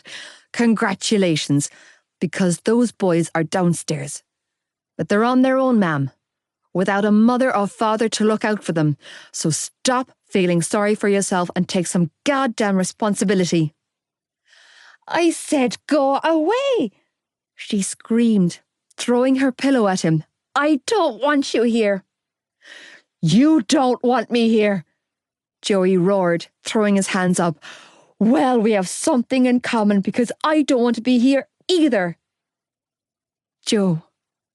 Moving on instinct, I went to him. Like the habit of a lifetime. "It's okay." "You see this?" he strangled out, trembling violently as he pointed at his mother. "What the fuck am I supposed to do about this?" Nothing. Because he'd done enough for her and had it thrown back in his face. All he needed to do now was look after himself, but he couldn't hear me. He was too far gone. Just like his mam. "Look at me. Hey, look at me." Catching hold of his face between my hands, I forced him to make eye contact with me. Just leave her, okay? But shh. Pulling his face down to mine, I pressed a kiss to his brow and focused on his eyes once more. It's okay. It wasn't. None of this was okay. But this boy needed something to cling to. Breathing hard and fast, he reached for my hand and let his shoulders slump in defeat. I can't do this anymore. I know. Taking his hands in mine, I led him out of her room and closed the door behind us. Listen to me, I coaxed, moving for the bathroom. I'm going to go downstairs and sort the boys, and you're going to take a shower. Pain and confusion flashed in his eyes, but just breathe, Joe, I instructed, ushering him into the bathroom. Take a minute, okay? Shower and change out of your work clothes. I'll hang with the boys for a bit. I can't do this, Malloy, he repeated, sounding as broken as he looked. I can't. My heart seized with a horrible concoction of fear and dread. You've got one more night in you, I replied, reaching up to stroke his cheek. I promise. I don't want to let it go. What? Was all I managed to croak out. Us, he replied. I'm not letting it go. I can't do this without you. The words escaped his lips like a torn admission, like it pained him to say this, like he was only registering the impact of his words as they spilled from his lips. And I don't want to, he whispered, dropping his head. I don't want a life without you in it. Broken in half from his admission, I could do nothing but wrap my arms around his lean frame and pull him close. I'm still here, Joe. Don't go downstairs, he mumbled, snaking an arm around my back and pulling me flush against him. Be with me. Joe, just be with me, he begged, dropping his head on my shoulder. You don't have to do anything with me, I promise. He exhaled a ragged breath and said, just hold on to me, Malloy. Okay, was all I could say in response, while my heart well and truly split down the centre. I'll be with you, Joe. Always. After coaxing Joey into the shower, I popped downstairs to check on the boys, to find them still arguing over the remote. Settling grudges and doling out snacks, I then returned to Joey's room to find him fresh from a shower. With a towel wrapped around his narrow hips, he sat on the edge of his bed with his shoulders slumped and his head in his hands. What's wrong? I asked, closing his bedroom door behind me. You look sad, Joe, I noted, moving to stand in front of him. You look devastated, if truth be told. It just, shaking his head, he forced himself to look at me when he said, I thought you left. My poor heart slammed violently against my ribcage. Nope, I'm afraid you're stuck with me for the evening. He blew out another shaky breath, and then his hands were on my hips, tugging me closer until my belly was touching his nose. Good. Joe. Without a word, he reached for the hem of my hoodie and pulled it up to reveal my bump. I love you. He pressed a lingering kiss to my belly. Both of ye. My breath hitched in my throat and I couldn't stop my hands from knotting in his hair. We love you too, Joe. I'll sort this, he continued to whisper as he peppered kisses over my stomach. I promise I'll fix everything. And that was all it took. Just a glimpse of the boy I'd fallen in love with was all it took to rid me of my clothes and have me on my back beneath him. Trembling when his lips moved over my skin as he buried his face between my thighs, I clutched at the bedsheets and blinked my tears away, feeling too much for this boy than was good for me. "Joe," I whispered hoarsely when he moved between my legs. "I need you to wear a condom, remember?" He stilled for a moment, and I could see the devastation washing over him in waves before he nodded in shame and reached for the drawer of his nightstand to retrieve a foil wrapper. Ironically, it was during pregnancy that we had finally decided to use protection. I could count on one hand the number of times we'd been intimate since his father's attack, and I had been careful to protect myself each time. "I know you haven't been with anyone else," I hurried to soothe, watching as he clumsily rolled a condom on his shaft with trembling hands. You remember the doctor said that I need to protect myself and the baby in case." "It's okay," he replied, voice cracking, hands resting on his thighs. "I understand." "Joe." Pulling myself up on one elbow, I hooked an arm around his neck and drew him down to me. "It's okay. Just be with me." "I'm sorry," he strangled out, pushing himself deep inside of me. "You'll never know how much." Part 9. You call and I come running. Joey. Allergic. It was the only word to describe how I was feeling when I walked through the front doors of BCS on Monday morning. An epic showdown between Mam and Shannon over Kavanagh picking her up for school, followed by a shit show of a shouting match between myself and Darren, was the reason I was late. When I walked into class 10 minutes after the bell, and my eyes landed on Malloy sitting at our desk, I felt every muscle in my body coil tight in dreaded anticipation.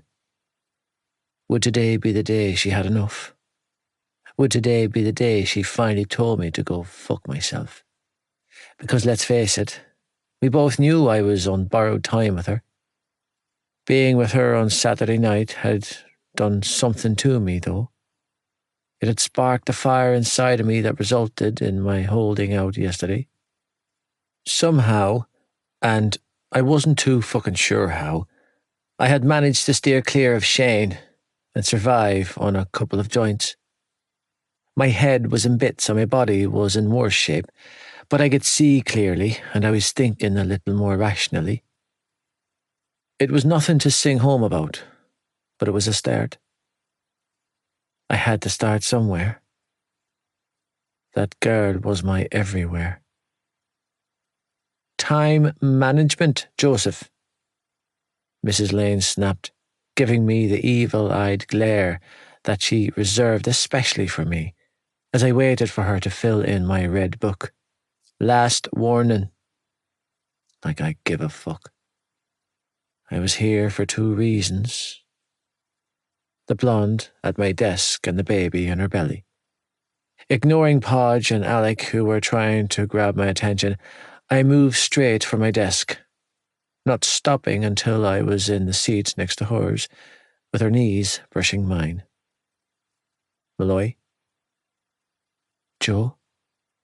she replied, keeping her gaze trained on the copybook lying open on the desk in front of her. Without a word, I retrieved the earphone waiting for me and popped it in.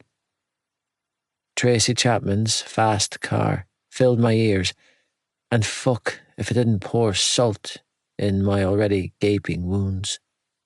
Like always, she reached under the desk and took my hand in hers, but when I entwined our fingers and squeezed back, she turned in surprise to look at me. "Hey, stud." "Hey, queen." "Nice shirt. Nice legs." Her eyes widened in surprise. I winked. "You're—" she whispered, studying me with wary eyes. "You?" No. Resisting the urge to bow my head in shame, I held my ground and forced myself to keep eye contact. But I'm trying to give this girl what she needed, what she deserved. It was too much. Her, the moment, my feelings, the way my heart beat for her. It was all too fucking much. And still I remained completely emotionless, letting her take her fill. Joe. Her fingers tightened around mine. Joe. Just had to get through 1 hour at a time, right? With tear-filled eyes, she nodded rapidly and choked out a pained smile. Right. Struggling to concentrate on a word of what was being said around me at lunch, I shivered in my seat as the most horrendous cold sweat bled through my skin. The lads were talking about hurling, the girls were chatting about babies, and I was fucking drowning in the horrors of withdrawal. I need something, I admitted, turning in my seat to face the only reason I had to not throw the towel in and be done with the pain. I need something, Malloy. Jesus, Joe, you're burning the hell up, Malloy replied, reaching up to wipe a bead of sweat from my brow. Are you... No, I'm freezing, I assured her, snatching her small hand up in both of mine. But I need something or I'm going to be sick. Panic filled her eyes. You can't. I have to. No. She shook her head. 1 hour at a time, remember? You've got another hour in you, Joe.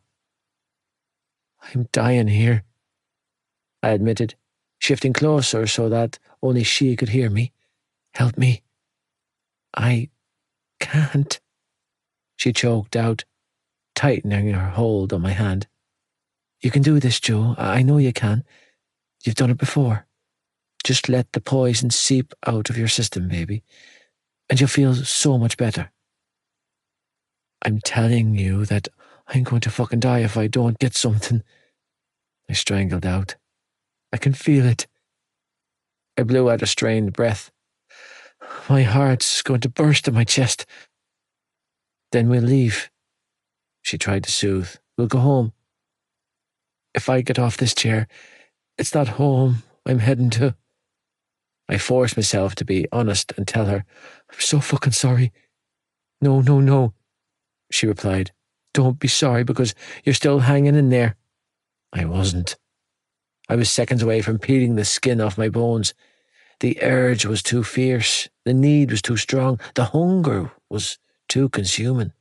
I can't do this, Malloy. Yes, you can. No, I really can't.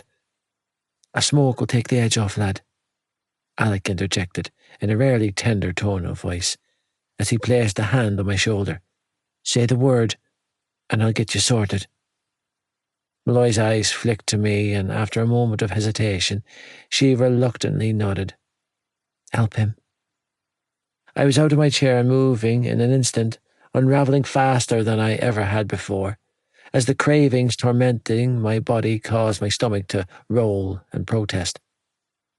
That's it, lad, Al coaxed when we reached the back of the PE hall, and I unceremoniously puked my guts up. You get that shit up, and I'll spark us up some grade A weed, my friend. Fuck my life, I groaned between retches, as I hemorrhaged bile and poison. It physically hurt to breathe. Every time my heart pumped, the blood rushing through my veins burned and scalded me. I'm dying. You're not dying. You just can't go cold turkey on this, my friend coaxed, placing a neatly rolled joint between my fingers. Take a hit, lad. It'll help with the sickness. Shaking violently, I took a deep drag, filling my lungs to the point of pain, and then I held it there until dizziness engulfed me. That's it, Alex said, giving my shoulder a supportive squeeze. Sit your ass down, lad, and just soak it in. Trembling, I managed to sink down on the footpath at the back of the hall and take another hit. Fuck, I said, slowly exhaling a cloud of smoke.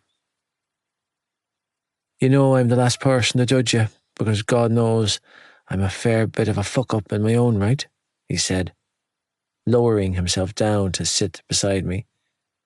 But you need help, Joe. Help, please, lad.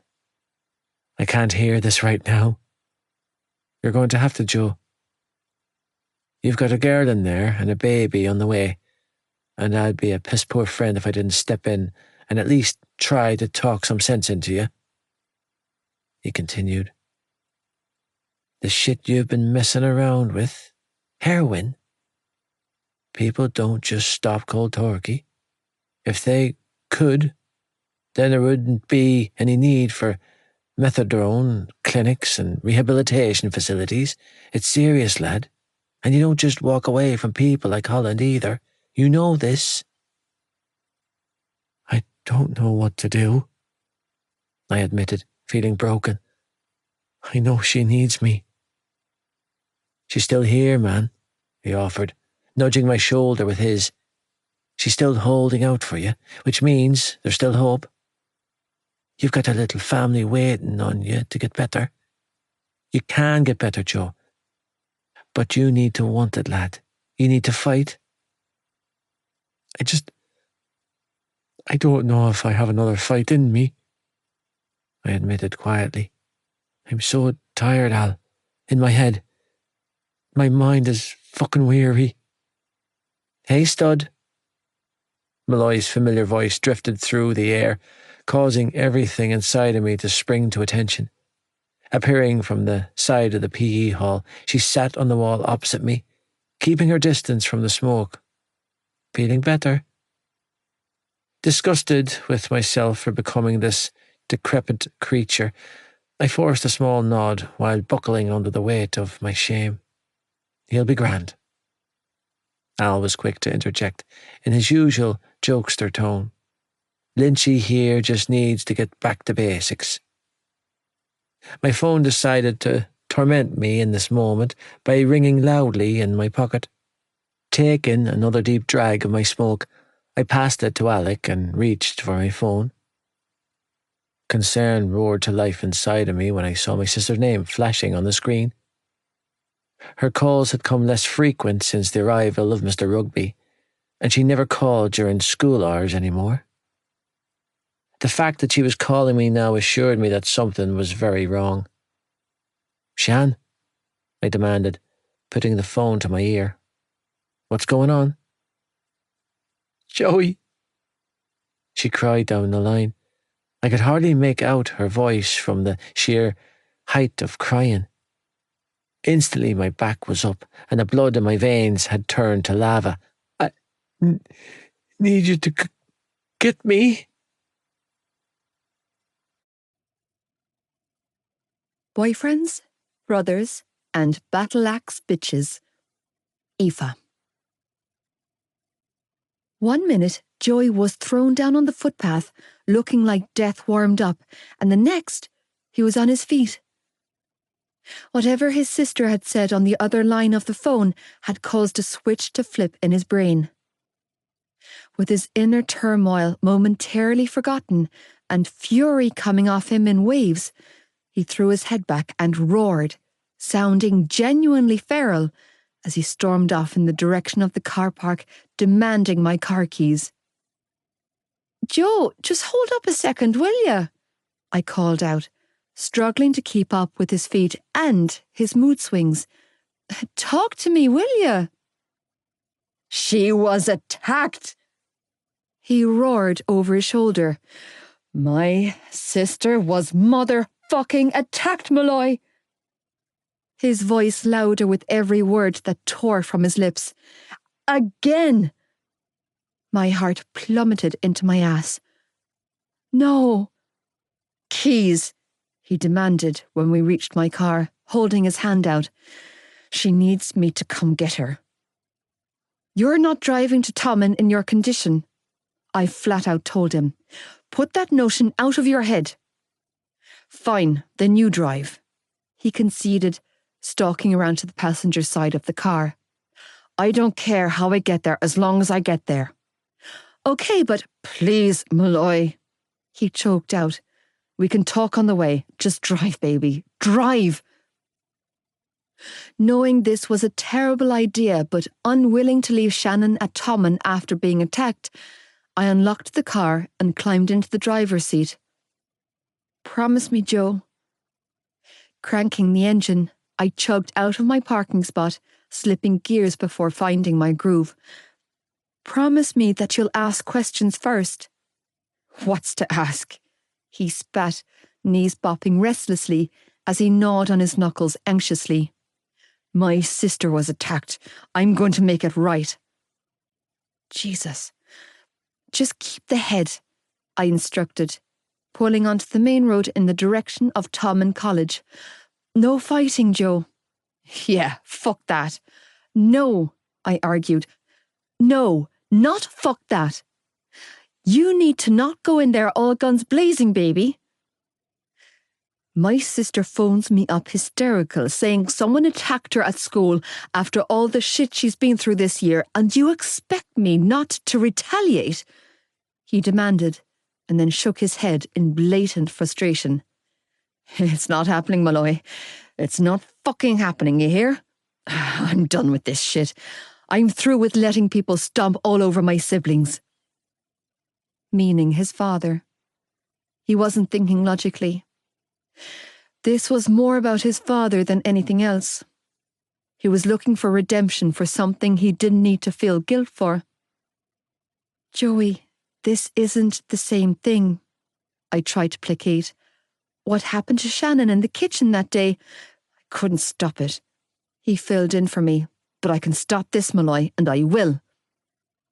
I don't want to go, I blurted out, slowing the car when the gates of Tommen College came into view.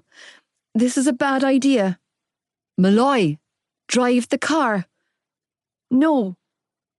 Shaking my head, I flicked on my indicator and pulled onto the side of the road before killing the engine. I'm not taking you. Not while you're this worked up. You need to calm down and breathe, Joe. Fine. Releasing a furious growl, he unfastened his seatbelt and flung the door open. I'll walk the rest of the way. No, wait! I tried to call after him, but it was too late. He was already sprinting at full speed in the direction of his sister's prestigious private school. Shit, I hissed, slamming my hand on the steering wheel. God damn it to hell, Joey Lynch! Cranking the engine of my old faithful, I attempted to pull back onto the road, but of course I ended up tailing a tractor and a slurry tank, moving along with all the speed of a sedated turtle. Fuck my life. By the time I reached the school, there was a huge crowd forming in the nearby car park. It didn't take a genius to know why the crowd had formed, or why they were chanting, "Fight, fight, fight," like a bunch of deranged lunatics. To spare Joey a conversation he wasn't ready for with his sister, I pulled on one of his hoodies from the back seat before shoving the door open and sprinting out. Not an easy feat with a belly that was growing rounder by the day. Joey! I called out, pushing through the large crowd that had built up around. Yep, around my boyfriend. He was lunging for Johnny Kavanagh, but being held back by Gibbsy Gibberson? Fuck my life. What are you doing, Joe? Pushing past a particularly boisterous bunch of teenage boys, I moved straight for him. I thought we said no fighting. Slaps had clearly been thrown. The blood trickling from Johnny's busted lip was proof of that pudding. Breathless, I hurried to reach him before all hell broke loose again. Stepping between two testosterone-fueled alpha males clearly wasn't my brightest idea, but I couldn't leave him alone in the lion's den. We were ride or die. Joe! Pushing Shannon's boyfriend aside, I stepped in front of mine and grabbed his face, forcing him to focus on me. Ask questions first, remember? Wild, fevered eyes glared back at me for the briefest of moments before recognition flickered in him and he stopped thrashing against Gibbsie's hold. Gibbsie, to his credit, wasn't trying to hurt Joey or hold him down while his buddy gave him a beating. He was truly trying to defuse the situation. A lot like I was. I forgot, Joey replied as his wild eyes flicked from me to Johnny before returning and settling on my face. That's it, I mentally coaxed, not taking my eyes off his. Just breathe, baby. Clearly noting Joey's withdrawal, Gibbsie released him and took a few steps backwards, offering me a knowing wink as he went. If he only knew. If Joe only knew how much that boy had helped us. What the hell is happening? Johnny demanded, dragging my attention back to the present as he wiped a trickle of blood from his lip. You tell me, Gibbsie muttered under his breath. I've a headache coming on from the sheer height of confusion. Shannon called me. Joey was quick to answer, as anger emanated from him in waves. Someone in this stuck-up school did something to her. Did something to her? What? Johnny stared blankly. I was just with her at lunch. He looked around, clearly confused. What did they do to her? He looked around wildly, clearly willing any of his friends to give him the answer. What the fuck is going on? Gibbsie opened his mouth to reply, but Hughie quickly covered his mouth with his hand. This is the part where you shush, lad. When I find out which one of you privileged pricks hurt my sister, I'll do time for ye. That was Joey, who was literally thrumming with tension. What's going on here? A man I presumed was a teacher at Tommen demanded. However, the speed in which the crowd around us quickly scattered led me to believe that this man was higher up the rank than a regular teacher. Fuck, I heard him tell his friend as they ran off. It's the principal. Lovely. Just lovely.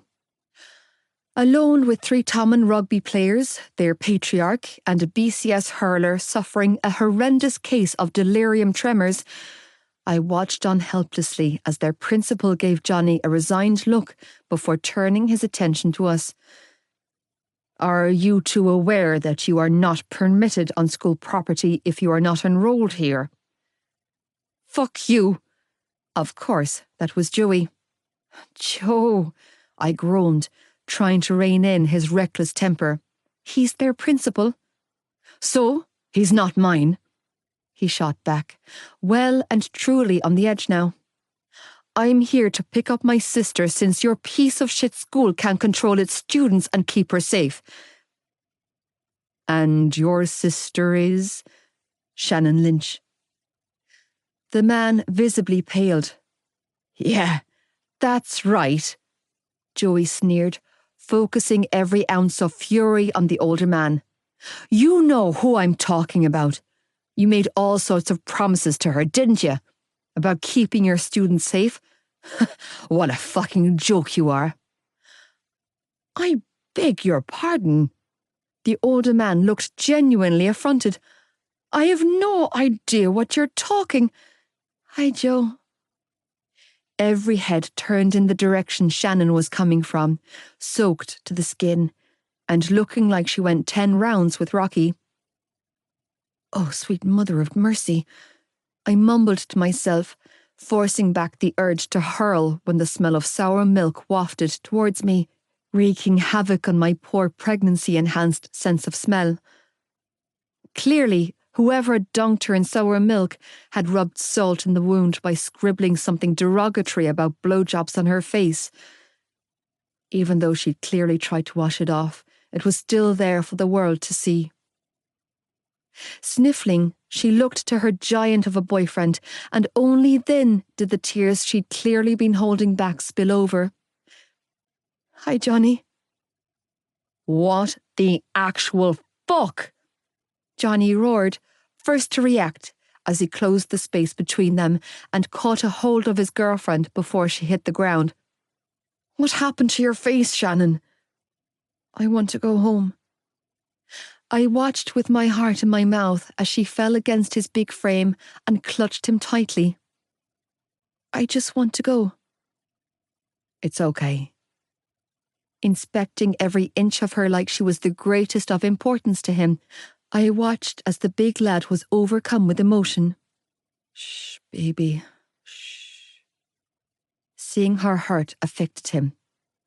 No, it was more than that. It crushed him. "Just calm down." "Who did this to you?" Joy demanded, jumping into action as he moved straight for his sister. "Shan, what the fuck happened?" "Was it her?" Johnny asked, joining my boyfriend in the interrogation. "What am I saying? Of course it was her." "Who?" their principal asked. "Who did this to you, Shannon?" "Bella fucking Wilkinson," Gibbsy chimed in, tone laced with disgust. "Who else?" My brows furrowed as a wave of recognition washed over me. "Bella Wilkinson?" "Oh, yeah." Nodding eagerly, Gibbsy's eyes widened to saucers as he said, "Cap's crazy obsessed. Super